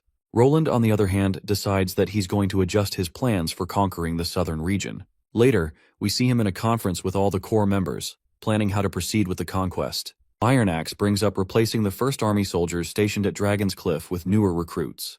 The aristocrats shouldn't be too much trouble, while the first army should focus on taking on the church's forces. Roland agrees with this approach, but he has two major concerns. First, they don't know when the enemy will attack. Second, they don't know where it will happen. The church used to have only one path to attack Grey Castle, from the northern region all the way down to the capital. But now that they have the Dawn King in their grasp, the Divine Punishment Army might attack from the Dawn border as well. So he asks if anyone has any suggestions. Barov argues that no matter where they come from, they'll have to pass through the northern region first, which is Duke Carlin's territory. So he suggests having Miss Iris relay this information to her father and station herself in the north to watch for enemies. Iris agrees that keeping watch is important, but she points out that it's not an efficient plan. If the enemy is already at their doorstep, it would be difficult to buy more time. Roland then asks if she has a better solution, to which she suggests sending people to Hermes. This idea leaves a few people in the room stunned. Sending spies to the church's holy city sounds ridiculous. Even if they made it inside, it's not like the Pope would announce their invasion. The place is filled with church followers, making infiltration nearly impossible. But Iris reminds them that they don't need to enter the holy city. All they need to do is negotiate with the merchants near it. She then directs everyone's attention to the map and points out Hermes' unique geography. She highlights a particular slope by the mountains. The old holy city was below, while the new one was built on the plains above. The environment there is incredibly harsh. While it's harder for demons to attack, the living conditions are terrible, making farming impossible. That means Hermes must source food from elsewhere. Every fall, dozens of caravans arrive from all four kingdoms to provide resources, turning the old holy city into a marketplace, almost like a small town. The church maintains order there, and merchants frequently pass through. In other words, if the church starts sending large armies of divine punishment soldiers, the merchants will know immediately. While the room is rocked by Iris's quick thinking, Knight Carter is shocked by her intelligence. Roland also approves of her plan, and now he understands why she's called the Northern Pearl. Iris then turns to Roland and expresses her desire to see his army in action. She has always been intrigued by how he managed to siege the capital in just one day. If she can understand the First Army's combat style, she might be of use in the coming conflicts. Meanwhile, Sylvie believes they should contact Miss Tilly, as the witches of Sleeping Island might also be able to help. Roland is reluctant to rely on Tilly's aid, knowing that Sleeping Island is already dealing with internal conflicts. However, Sylvie is right. If they want the best chance at defeating the mysterious pure witches, they need the help of other witches. So, he decides to write her a letter. Agatha also reminds him not to forget to equip all mortals with stones of divine judgment. During the time of the Alliance, there were witches with incredible power, and mortals without stones were completely helpless against them. But Barov raises a concern. Where will they get enough stones in such a short time? That's when Roland reveals his plan. He intends to take the stones from the church itself. Instead of waiting for the enemy to strike, he plans to locate them first, like snapping the fangs off a venomous snake. Later, we see Wendy gathering the other witches to break the news. The church is coming. For a moment, a heavy gloom settles over the room. But one by one, the witches promise to do their part to contribute to the war. Moon vows to generate as much electricity as she can, while Evelyn promises to produce as much liquor as possible. Wendy can see that everyone is anxious about the looming war ahead, but no one seems to be backing down. Their belief probably stems from the fact that His Majesty has never lost a single battle. This war is critical for the Witch Union's future. Wendy is certain that if His Majesty obliterates the church, the entire kingdom, or even the whole continent, will finally be safe for witches to live in. And in Roland's territory, they will create a new world where witches and commoners share equal status and honor. For now, Wendy insists that everyone keeps working as usual, just as Roland has always taught them. With courage in her heart, Wendy is sure that no one can defeat them. This is their home, and this is the turning point in changing the fate of witches. And so, all of the witches stack their hands together, vowing to overcome any hurdles in their way. Later, Wendy meets Nightingale, who seems unusually tense about the upcoming war. Nightingale has waited a long time for this moment, to finally face the church head-on. The sisters they lost to the church's hands have also been waiting for this day. As always, Wendy comforts her friend, pulling her into a passionate hug that melts the worries right off Nightingale's face. Meanwhile, the grain seized by the First Army from Dragon's Cliff quickly replenishes Neverwinter's inventories, ensuring enough rations for the upcoming war. The new recruits will soon finish their basic training, and raiding the church for stones shouldn't be too difficult. Roland is confident that 1,500 soldiers will be more than enough for the operation. However, he knows they're likely to encounter pure witches during this mission. That's why the contributions of Evie and Sylvie will be absolutely critical. Captain Brian approaches Roland, still struggling to determine the best location for battle. He believes the First Army can only reach its full potential if they attack from the western region. The Navy would be able to provide solid backup, ensuring supply replenishments within a single day. This distance would also be a huge disadvantage for the church, as their forces would run out of food within a month. But Roland doesn't believe that Brian's plan will work. There are still many church followers in Grey Castle, and without any word from the Pope, they will continue to bring in as many supplies as they can carry. Iris also believes that the church possesses berserker pills, substances capable of transforming ordinary people into monstrous warriors. If the church starts losing, they might force the citizens of Grey Castle to consume these pills, turning them into weapons to weaken the First Army. The objective is the most important part of any battle, and if we don't achieve it, then even a victory becomes a loss. She argues that Roland needs every citizen in Grey Castle alive. They cannot allow the church to massacre the kingdom's people. Brian is startled by her words. As far as he understands, she is suggesting they launch an attack on the enemy before they even enter Grey Castle. He reminds her of the consequences. If their soldiers run out of ammunition, resupplying won't just take a day or two. Iris admits that she doesn't fully understand the artillery and firearms that Neverwinter uses, but she does know that no battle should come at the cost of innocent civilians. That's when Roland suggests focusing troops and supplies on the border cities first. This way, they can minimize transportation issues and avoid fighting within Grey Castle itself. But Captain Brian is still unsure. How will they know where the church will attack from? Roland proposes baiting them into attacking a specific location. If they can determine when the enemy will strike, they should be able to detect their preparations in nearby cities. The answer is Blizzard Cliff. If they pile up supplies there and station the First Army at Valley Town, which is nearby, the church will be drawn into attacking along that route. Brian asks why they would choose Blizzard Cliff. Iris explains that it's because Blizzard Cliff is too close to the Holy City. Instead of waiting for the church to attack, they should act as if they are preparing an offensive. This will pressure the enemy into falling back toward that position. But Brian questions what happens if the church refuses to take the bait and chooses another route instead. Roland's response is simple. Then the Holy City of Hermes will be annihilated. The next scene takes us into Anna's twisted nightmare. She sees buildings burning, flames surging wildly, a result of her own witch powers. Then, she is slapped by her father across the face. Anna jolts awake, gasping. It looks like this is not the first time she's had this dream. Later, she meets Wendy and her little helpers. She proceeds to hand Wendy this month's salary, 2 golden royals. Later, she gives a single coin to Knight Carter, who, in turn, delivers it to Anna's father. The reason Carter is delivering the money is because Anna refuses to meet him. She knows exactly how he'll act, just as he always did. And if she sees him now, it will only create more trouble for Roland. She doesn't want to add to his burdens. Knight Carter later reports back to her after completing the task, and Anna expresses her gratitude. She also instructs him not to tell Roland about this. Later, we see Sister Molly and Honey exploring Border Town together. They are absolutely fascinated by how much the town has changed in just one winter. After spending a wonderful time together, they can only wish for one thing, that Miss Tilly would come to Border Town and live here with them. If that happened, they could all live here happily, forever. The armies are ready to sail, and everything is going according to plan. Once they secure enough stones of divine judgment, the leading squad will first head to the northern region. Eventually, all 4,500 troops will rendezvous at Valley Town, forcing the church to attack Blizzard Cliff. Iris assures Roland that she will write to her father, requesting that he provide half of the northern region's stored rations for the soldiers. She also promises that the ruler of Valley Town will fully cooperate with anything the First Army requires. Roland curiously inquires if she does not plan to return, to which she expresses her intentions to follow the First Army in all its subsequent battles. She entrusts her brother to Roland's care, and he promises to look after him. Grateful for his kindness, she assures him that when the time of battle arrives, she will be waiting in Valley Town. Once she departs, setting sail with the First Army, Nightingale appears beside Roland. He asks if everything the woman said was genuine. Nightingale confirms that there was nothing deceitful. Her loyalty and combat knowledge were at least truthful. With this reassurance, Roland returns to the castle. In his office, he studies the map, noting that the western region now has an oceanside dock. His next step is to contact the infrastructure department to construct buildings, storage spaces, and a temporary port. He also orders an increase in coke oven production. Suddenly, Maggie arrives carrying a letter from Princess Tilly. Whatever is written inside demands immediate attention.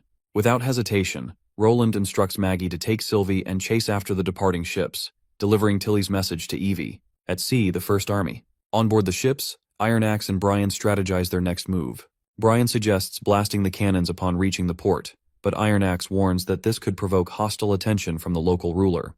Their primary target is the church, and other matters should be secondary. He decides to proceed with diplomacy first, delivering the necessary documents and following protocol. Iris volunteers to go, explaining that the Candle family is one of the great families of the northern region, and her father is a duke, making her a suitable ambassador. Brian expresses concerns for her safety, while Iron Axe advises her to take a squadron of soldiers as a precaution.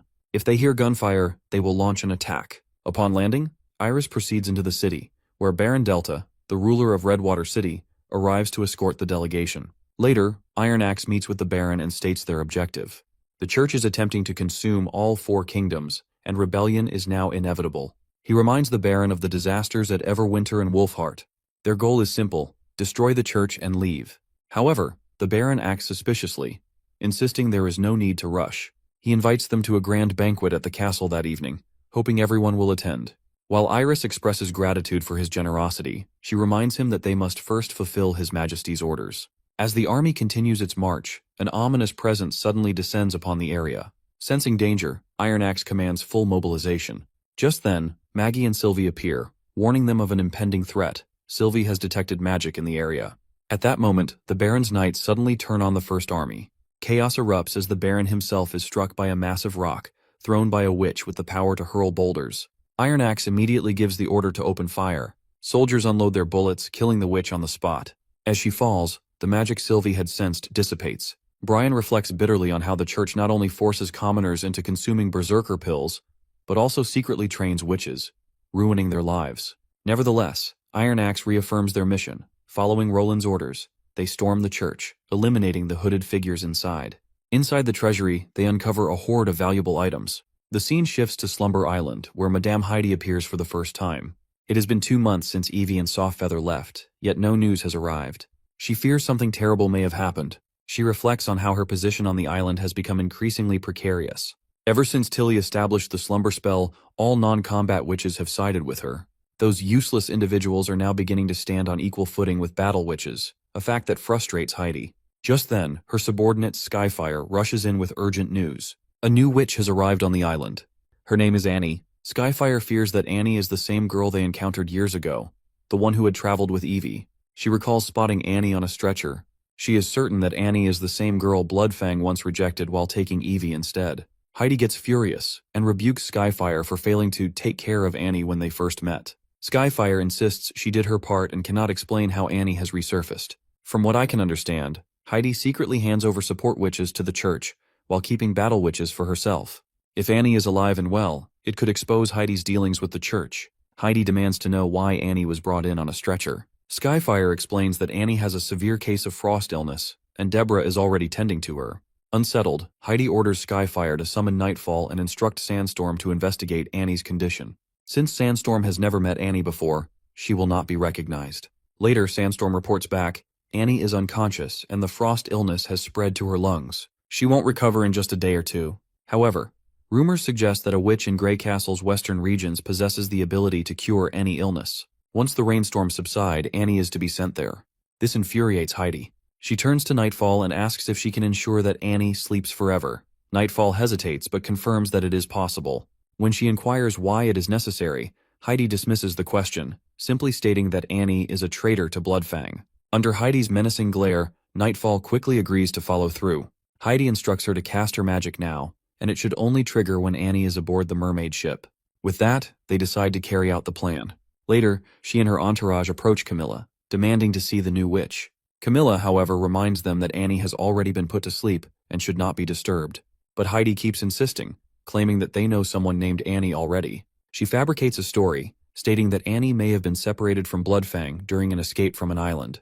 Left with little choice, Camilla grants them permission to see Annie. Once they finally get inside, Heidi tries to distract Camilla while Nightfall attempts to cast her spell in secret. However, Camilla sees through the trick immediately and stops Nightfall before she can complete the incantation. The spell Nightfall was about to use, the Seed of Eternal Rest, is a dangerous magic capable of putting someone into an unending sleep. Thanks to Camilla's intervention, the magic misfires and harmlessly dissipates into the ground. Realizing their plan has failed, Heidi quickly casts a spell of her own to obliterate Camilla. But to her shock, she only destroys a hologram, a mere projection of the real Camilla. At that moment, Skyfire unleashes a fiery attack to clear the path ahead and makes a break for it. But before their escape can be successful, they find Ash standing outside, blocking their way. Alongside her are several witches, including Andrea. The battle is swift. One by one, the Bloodfang members are subdued by Andrea and Ash. The next morning, Ash and Andrea report the capture of the Bloodfang group to Princess Tilly and await her decision. Tilly looks distraught to realize that everything Roland had warned her about in the letter turned out to be true. She can't help but feel sorrowful. Why must witches always be forced into conflict? According to Evie, most of the Bloodfang witches were unaware of Heidi's secret agenda. They had simply followed her without knowing the full extent of her schemes. After careful consideration, Tilly makes her decision. She will gather all the Bloodfang witches, including Heidi, and take them to the Western region. There, they will face the Divine Punishment Army, the Judgment Army, and the Pure Witches. Tilly firmly believes that, just as Roland had said, if they can defeat the Church once and for all, witches will finally enjoy true freedom. Even if Roland were not her brother, she would still stand by his side, for he has been helping her all along. Turning to Ash and Andrea, she asks if they are willing to accompany her on this mission. The answer is immediate. Both witches are more than ready to fight alongside her. Andrea, in particular, is already daydreaming about the ice cream and desserts she will indulge in once they reach Border Town.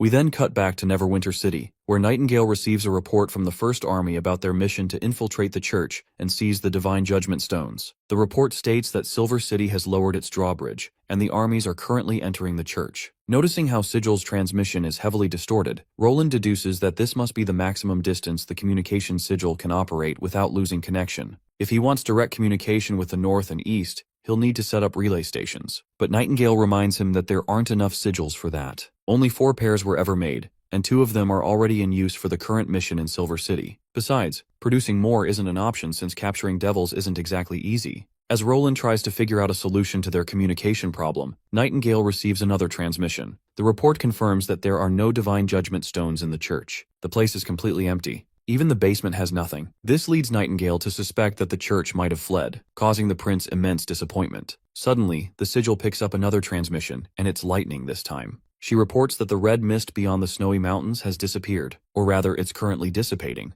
Roland finds it hard to believe, but lightning confirms it again. They're witnessing it with their own eyes, and Maggie is also a witness. Roland quickly warns them not to get any closer to the Devil's camp and to return immediately. Then, he instructs Nightingale to summon Agatha, as she might have an answer for this unusual behavior of devils. Unfortunately, Agatha has no explanation. The Alliance rarely had the chance to make contact with the Devil's inner camps, so she's never heard of anything like this happening before. In decades of war, she has never seen the Devil's retreat. With no immediate answers, Roland decides to keep an eye on the Devil's movements. 5 days pass, Roland receives a report from Lightning that the mist has completely disappeared. In this case, Nightingale suggests launching an investigation, and Roland agrees. Soon they gather the witches best suited for the mission. Before long, they arrive at the Devil's hideout. Agatha notes that this is the closest she has ever been to a Devil camp in her lifetime. Lightning quickly reports their arrival at the location. The prince reminds them to stay cautious and retreat at the first sign of danger. As they walk through the Devil's Nest, they realize just how eerie the place looks, something they hadn't noticed when they flew over it in a balloon. Agatha can't determine the reason for the Devil's retreat, but it hasn't been long since they left. The towers haven't completely wilted yet. They've only darkened in color, and it'll take some time before they become brittle. This camp is nothing like the frontline camp the Alliance captured in her day. This suggests that the Devils weren't preparing for a retreat. Instead, their decision was sudden and unexpected. Agatha decides to venture deeper into the center, to the area where the multi-eyed devil was last seen. That's the only place where they might find any clues. As Lightning takes an extra step, the brittle ground beneath her crumbles, and she falls into a hole. But she quickly flies out of the pit. When they peek inside, they spot a devil lying at the bottom, and it looks long dead. Agatha starts piecing things together to figure out the situation. According to Sylvie, devils usually reside underground, which solidifies the evidence that everything happened very suddenly here. These devils couldn't have been waiting for new orders until death. Lightning suggests flying instead of walking to avoid falling into any more pits. As they take to the air, they discover a massive hole. While Lightning is looking forward to going deeper inside, Maggie and Agatha strongly protest against the idea of going inside, for obvious reasons.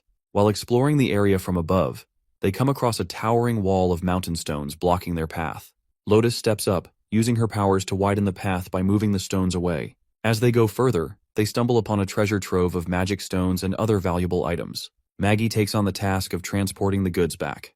Back in Neverwinter City, we return to Roland. He reflects on their mission.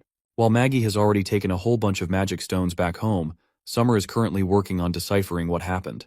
Nightingale arrives with a letter in hand, addressed to Roland. Before we find out who sent the message, the scene transitions to the docks. There, laborers are working hard to rebuild the collapsed dock. According to Nana's report, 3 construction workers broke their legs in the accident. The prince takes full responsibility, admitting that the dock's design was flawed and promises that it won't happen again. However, that's not the main reason Roland is here. It's actually because Tilly has just arrived. The siblings shake hands and greet each other. Tilly reveals that she managed to bring Heidi with her, the leader of the Bloodfang. Roland is surprised and wonders if this means Tilly has resolved the internal conflict plaguing Sleeping Island.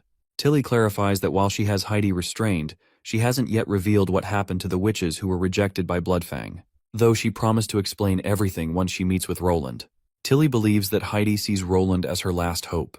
Since he is the ruler of Grey Castle and represents the elite, Heidi is banking on striking a deal with him to save her own life. She's hoping Roland will help her regain her position in Wolfheart. Later, we see Andrea reading that letter from her friends, Otto and Oro, who are in the Kingdom of Dawn. Andrea is a bit frustrated that Otto put both his life and Oro's on the line, but Ash is actually feeling grateful for both of them. It's all thanks to them that they now have intel on the church's movements ahead of time. Tilly asks if Roland has replied to Otto yet. Roland responds positively. He advised Otto not to be reckless. If the Divine Judgment Stones are truly useless against pure witches, then mortals won't be able to restrain them. With the vast distance between Grey Castle and the Kingdom of Dawn, providing immediate aid would be impossible. The only smart move is for Prince Appin to keep his head down and act only after the church fully turns its attention toward Grey Castle. Andrea, knowing Otto's personality all too well, doubts he'll just sit idly by.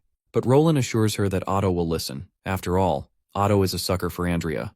And since Roland promised she would be safe in Neverwinter City even if they fought the church head-on, no one would be able to hurt her. Seeing Andrea die is the last thing Otto would ever want. Of course, Andrea gets annoyed, while Ash doesn't waste the opportunity to tease her about her supposed admirers doing everything they can to protect her. Tilly cuts through the banter, bringing them back to the main topic, how they plan to defend against the church. Roland initiates the discussion by revealing that after receiving the reports, he sent the First Army to stockpile supplies in Valleytown and clear out any church influence there. Hearing this, Tilly raises her concerns. With Roland's approach, the holy city of Hermes will easily detect Grey Castle's movements. And if that happens, her own plan to advance to Blizzard Town will also be exposed. Andrea shares the same thoughts. After all, they were supposed to mislead the church with false information. But unlike Nikocado Avocado, Roland is actually 2 steps ahead. With his approach, he won't have to guess where the church will attack from. If he knows the church's invasion route in advance, he can minimize civilian casualties. Not to mention, direct defense is what the First Army excels at. His only real problem now is figuring out how to deal with the pure witches. That's when Tilly places a reassuring hand on Roland's shoulder. This is exactly why she's here.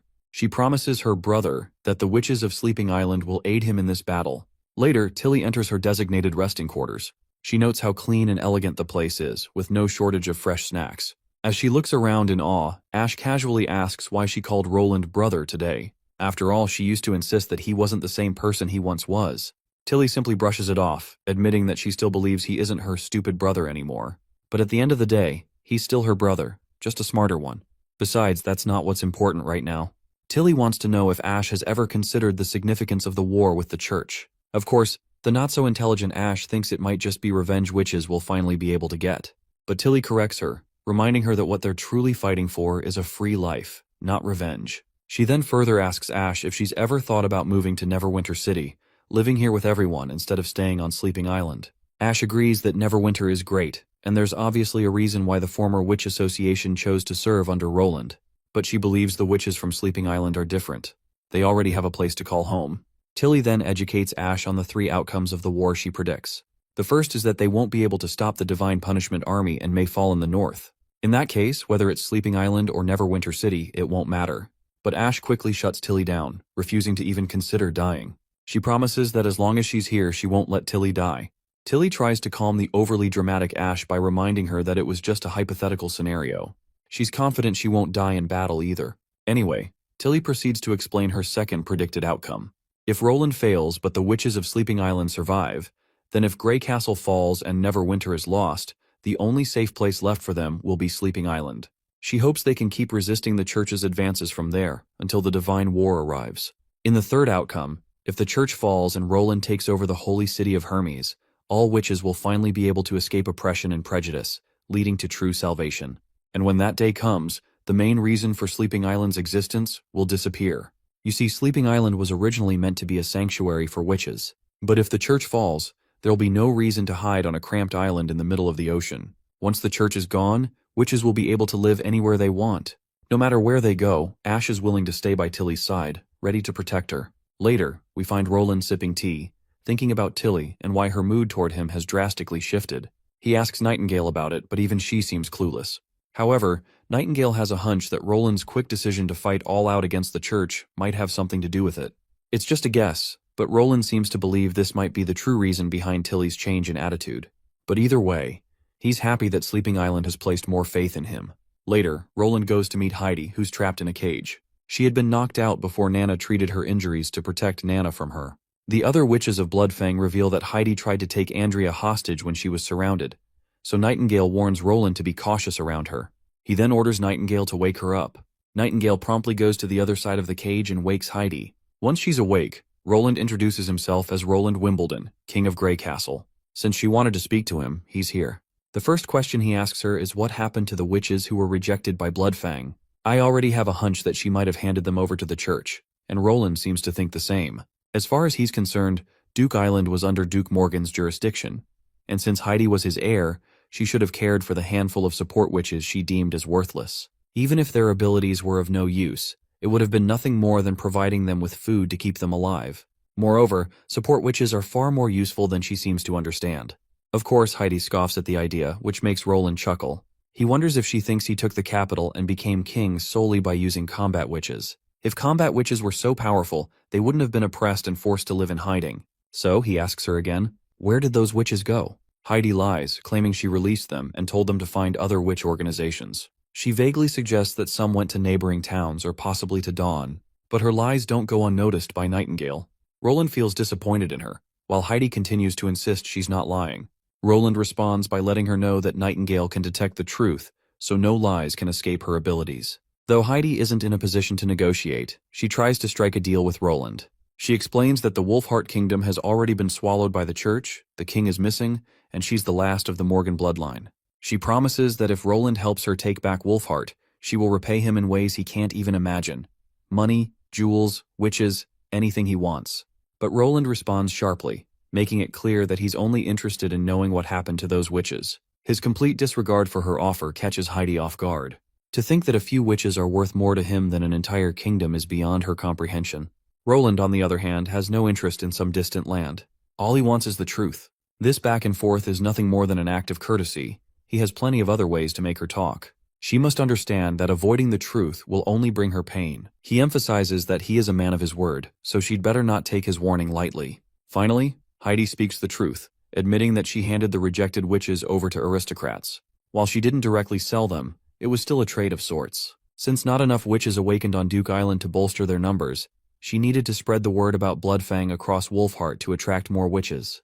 Roland then questions her about the person who recruited the witches for her. Heidi mentions Skyflame, though she has already been killed by Ash during the arrest. She insists that all she wanted was to help her father reclaim the throne that was meant to be his. With the interrogation complete, Roland prepares to leave. Seeing this, Nightingale raises her voice, questioning whether he really intends to spare a murderer like Heidi. But Roland sets the record straight. Heidi Morgan is a resident of Sleeping Island. It is not his place to decide her fate. That decision belongs to Tilly.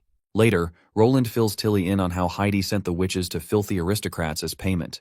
Tilly asks if Nightingale verified this. Roland replies that it didn't take much for Heidi to cave since she seems mentally weak.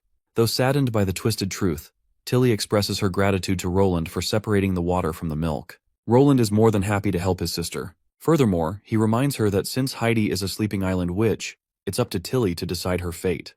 While Tilly understands what he is saying, she still wants to hear his opinion. What would he have done in her place?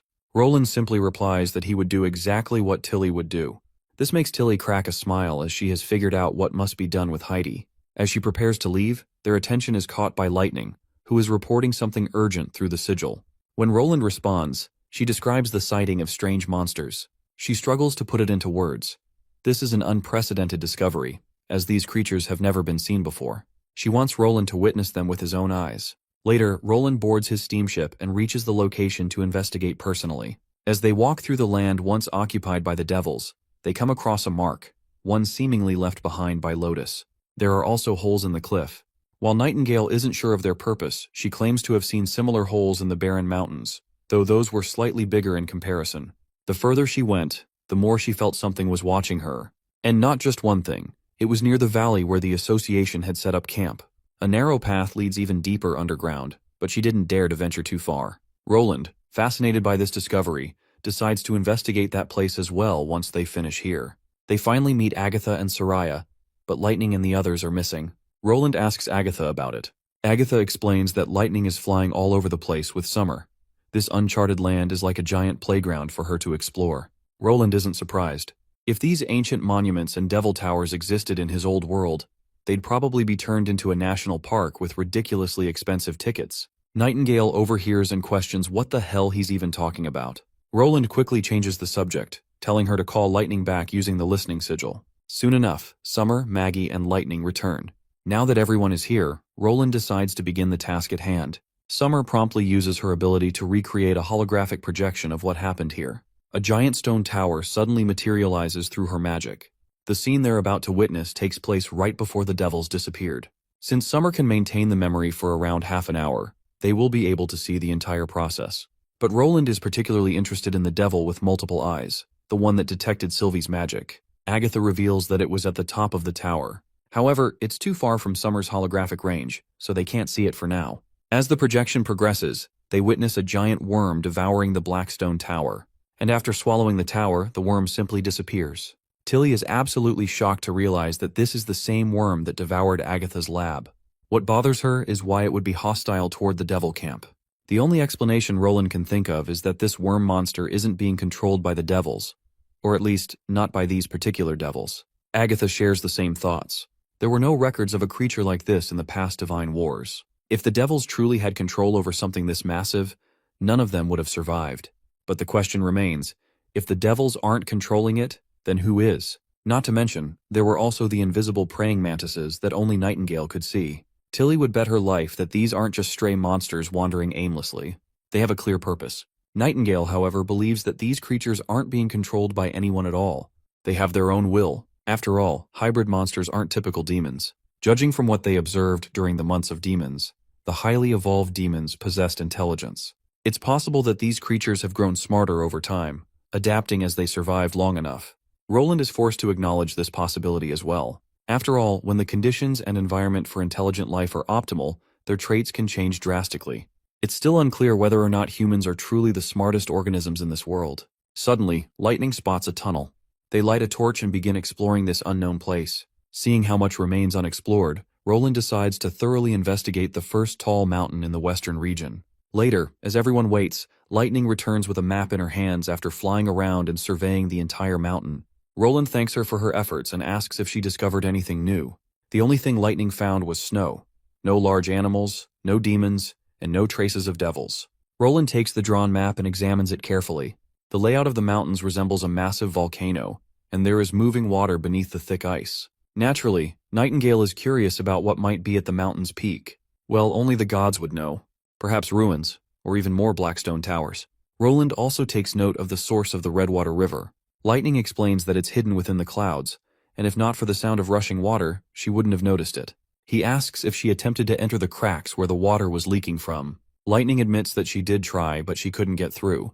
The cracks were large enough to pass through, half the height of a castle, but the mist created by the rapids was too dense, making it impossible to see. Strong winds pushed her back before she could go any deeper. Roland sternly tells her not to do anything so reckless again. If she ever wants to attempt something that dangerous, she must get permission first. Now that most of the area has been explored, Roland decides to return. But Lightning isn't satisfied as she still wants to explore the highest mountain. Roland, however, postpones further exploration until Sylvie returns. For now, his priority is preparing to confront the church. This is when Nightingale is struck by a sudden realization. She recalls how cold it gets at the mountain's peak. Too cold for anyone to set up camp there. This means the giant worm monster could be hiding inside the mountain. Since these creatures are adept at burrowing tunnels, it wouldn't be hard for them to create a nest within the mountains.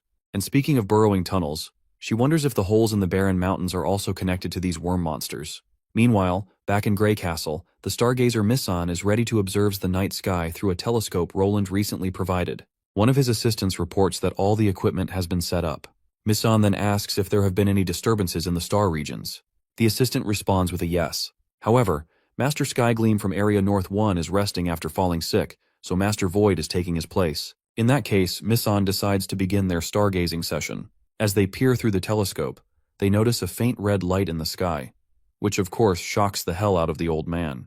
The only thing running through his mind is that perhaps the prophecy has finally materialized into reality. He orders his assistant to scribble down what he is about to describe. Area East Summer 3, between the Six Paths Star and Sky Scorch Star. The assistant questions what name to give it, but the old man suggests leaving it blank for now. Furthermore, he orders his assistant to gather all the master scholars on the observation deck and dismiss all the apprentices. Later, as all the big shots gather, the old man reports that signs of disaster have appeared. This causes a wave of panic among everyone present. They debate what to do next. One suggests reporting it to the king, but another raises concerns that Roland might not believe them. However, one scholar reminds them that even if Roland does not believe them, what they witnessed will not just disappear. At this point, Missan cuts them off and suggests keeping the news of the Red Star secret for now, as he intends to observe it for a few more days. 1 week later, they learn that the Red Star has not moved a single inch in all this time. The one reporting this is Master Rose Star. He further reveals that its light has been changing. If the descent of the star means everyone in the kingdom will see it, then it is very likely that the Doomsday Star will soon outshine the embarking star. For the public, a burning red star would be an ominous sight, and though they may not be educated in recognizing celestial bodies, they can still see them. Some stars are as bright as the moon and can always be recognized with the naked eye on a clear night. If this star has a unique color, it will definitely be discovered right away. Missan acknowledges the panic and uproar this could cause if the star becomes even more visible than it already is. So, he decides to write to Roland immediately, hoping they are not too late. We then cut to Roland and Anna spending time together. Anna is visibly sad because her name is not on the dispatch list for the upcoming war against the church. While Roland understands her concerns, he simply cannot put her in danger. Border Town's military-industrial production needs her, and without her, they would not be able to manufacture anything, from machine gun parts to howitzer fuses. These are crucial if they want to win the war. Initially, Anna thought he did not want her to go because the front lines were too dangerous. Roland assures her that while fighting the church definitely carries an element of danger, he is confident they will win. So, she has nothing to worry about, and staying in Neverwinter is the best way she can contribute to the war effort. But Anna still wishes to stay by Roland's side during this time. After all, this time is different from anything they have been through before. Fighting the church will be the biggest challenge they have ever faced, and it will either result in the destruction of Hermes or the defeat of the First Army. She fears that if he loses, she might lose him forever, and it will be months before she hears any news in Neverwinter. She does not want to endure those grueling months, anxiously awaiting word of his well-being. Roland finally agrees to let her tag along, but he sets one condition. If things go wrong on the battlefield, she must leave the northern region immediately, no matter what. She promises that if the situation turns dire, she will return to the western region immediately and take refuge on Slumber Island along with the other witches, continuing the fight from there. But for now, she wants to follow him everywhere he goes, though she knows this is not exactly what he wants from her. So she promises him that until the world becomes what he envisions, she will keep going in his place, all the way until mortals and witches can live side by side. Their sentimental and caring conversation gets them in the mood, and soon enough, they begin their fun session. We then cut to the border town. There, Roland greets the citizens. He starts his speech by acknowledging that everyone is aware of the kingdom's upcoming defense against invaders. Their enemy is the holy city of Hermes, which has already consumed Everwinter and Wolfheart. And now they are targeting the western region. While he knows that some people here have believed in God and trusted the church before, and he completely respects that. But he reminds them that the church took advantage of their goodwill, and now they must pay the price. By selling the Stone of Divine Judgment alone to the masses, they earn hundreds of thousands of golden royals annually, money that rightfully belongs to the common people. The reason is simple. The elites were not willing to spend much on these stones, so the church piled the cost onto everyday citizens, raising taxes, fees, and even confiscating property. The church promised that all the money the public gave them would buy God's protection, but it was all a lie, and the truth is evident. There were always people starving and freezing during the months of demons, which clearly shows that no one received the protection the church had promised. Reality has proven that without the church, Neverwinter City has become even greater, and the same goes for all other cities. So, Roland declares that he will never surrender or lose to these parasites. He announces that the First Army will crush them, and no one will ever steal from his citizens again. After hearing this powerful speech, the public erupts into cheers, openly denouncing the church and showing their full support for Roland. While Roland understands their enthusiasm, he reminds them that it is the First Army's responsibility to fight on the battlefield, and no one will be required to pay a war tax. That is something the enemy will have to do. So, he requests that they continue devoting themselves to the production and expansion of Neverwinter City as always.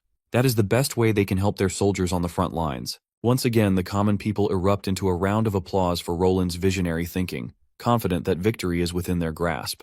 The scene then cuts to Valleytown, where Iris's father Carlin has come to meet his daughter. However, his excitement fades quickly when she questions why he is even here. She had written him a letter a month ago, asking him to cooperate with the First Army's preparations. Carlin reveals that he had immediately contacted Valleytown's Duke Hall and assigned the butler to oversee everything, so he questions whether this level of cooperation is not enough. Iris only grows more disappointed upon hearing this. This battle against the church is incredibly important, and she wanted him to manage everything personally. The father and daughter go back and forth, with Iris repeatedly reminding her father of the responsibilities he should be handling. Eventually, after being firm with him, she gives him a well-deserved hug and welcomes him to Valleytown. As they sit down, Iris reminds him that they are waiting for Roland to arrive in Valleytown. But there is much more to do than just that. They need to transport everything required for battle, food, horses, fabric, medicine. She also received another secret letter from His Majesty. They will need to move as much metal and bronze here as they can spare. While Carlin is unsure if Roland can completely uproot the church and seize Hermes, Iris has complete faith in him. She believes that stopping the church from invading the kingdom at Blizzard Town will not be too difficult. Time is the resource His Majesty lacks the most. Since her father has not seen Roland's factories, he does not understand the true might of Neverwinter City. The firearms Roland has invented are incredibly powerful, and the factories just keep churning them out. Any citizen can kill an enemy with only half an hour of training. To sum it up, she is 100% certain that Roland can defeat the church. Since Iris holds Roland in such high regard, Carlin questions her in disappointment. If she thinks so highly of him, then why did Roland never respond to his letter? When she asks which letter he is referring to, he reveals that it was a marriage proposal for her. Given how much she praises Roland, he questions why she has not considered marrying him. Not to mention, she even rejected Timothy in favor of someone better. Iris finally decides to explain her point of view. Timothy needed an ally, or rather a lackey he could rely on, and marriage was just a pretense to make that happen. If she had refused, he would have discarded the Candle family and chosen someone else willing to obey him. But in Roland's case, he does not even need the Candle family. He chose her to work for him because of her abilities, not because of her background. Carlin, however, still believes his point stands. In fact, he argues that it is even better that Roland holds her in high regard. She could become the queen and give birth to a prince. He then reveals that the Candle family will become an indisputable ally to the royal family, and her brother's well-being will also be secured. But then again, she refuses his idea because Majesty Roland believes in love, and he is already interested in a witch. For a moment, Carlin thinks that Roland might be in a political marriage with a witch for an ulterior motive. But Iris corrects her father, revealing that he just so happened to fall in love with a woman who is a witch. And he strongly believes in love and envisions that love will be the protagonist in marriage. His father quickly reminds her that witches can't bear any children, so there won't be any heirs. But Iris reminds her father that this is a problem for Roland to worry about, and they do not have any right to enforce their beliefs either. We then cut to the First Army, which has currently unfolded into Blizzard Town. Captain Brian questions Iron Axe if they are not going to evacuate the Blizzard Town civilians beforehand because the Holy City may forcibly transform them into berserkers. Iron Axe does not want to risk alerting the enemy, or at least they can't take this risk before they finish setting up their base. He further assures Brian that they will be ready in 3 days, so afterward, their only responsibility will be to evacuate the villagers. This is when we see Maggie, who reports to Iron Axe that there are large troops moving towards Blizzard Town, and they number about 1,000 people. They don't have any supply carriages, and she did not see any civilian soldiers either. Some of them were carrying huge shields and spears. Iron Axe asks her about the scale of those big shields she speaks of, to which she reveals that they are just as tall as Iron Axe. Brian is seemingly worried to hear the report. The enemy is marching at an unusually high pace, and it's going to take at least 2 to 3 days for Roland to arrive at Valley Town. And the fortress cannons are not ready either. It looks like the church's response is faster than they had thought. But regardless of whether Roland is here or not, Iron Axe believes that they must carry out their duties instead of retreating a single step. He is not willing to let the enemy step 1 foot past their line of defense. Later, the church's soldiers finally come across the First Army. The church soldiers quickly draw their shields and hide behind them. The First Army, from the other side, also begins the barrage of bullets. While some church soldiers manage to withstand the barrage of bullets, some of them are dead on the spot. As the church soldiers march forward, the First Army has no option but to engage in hand-to-hand combat. While Iron Axe is distracted with one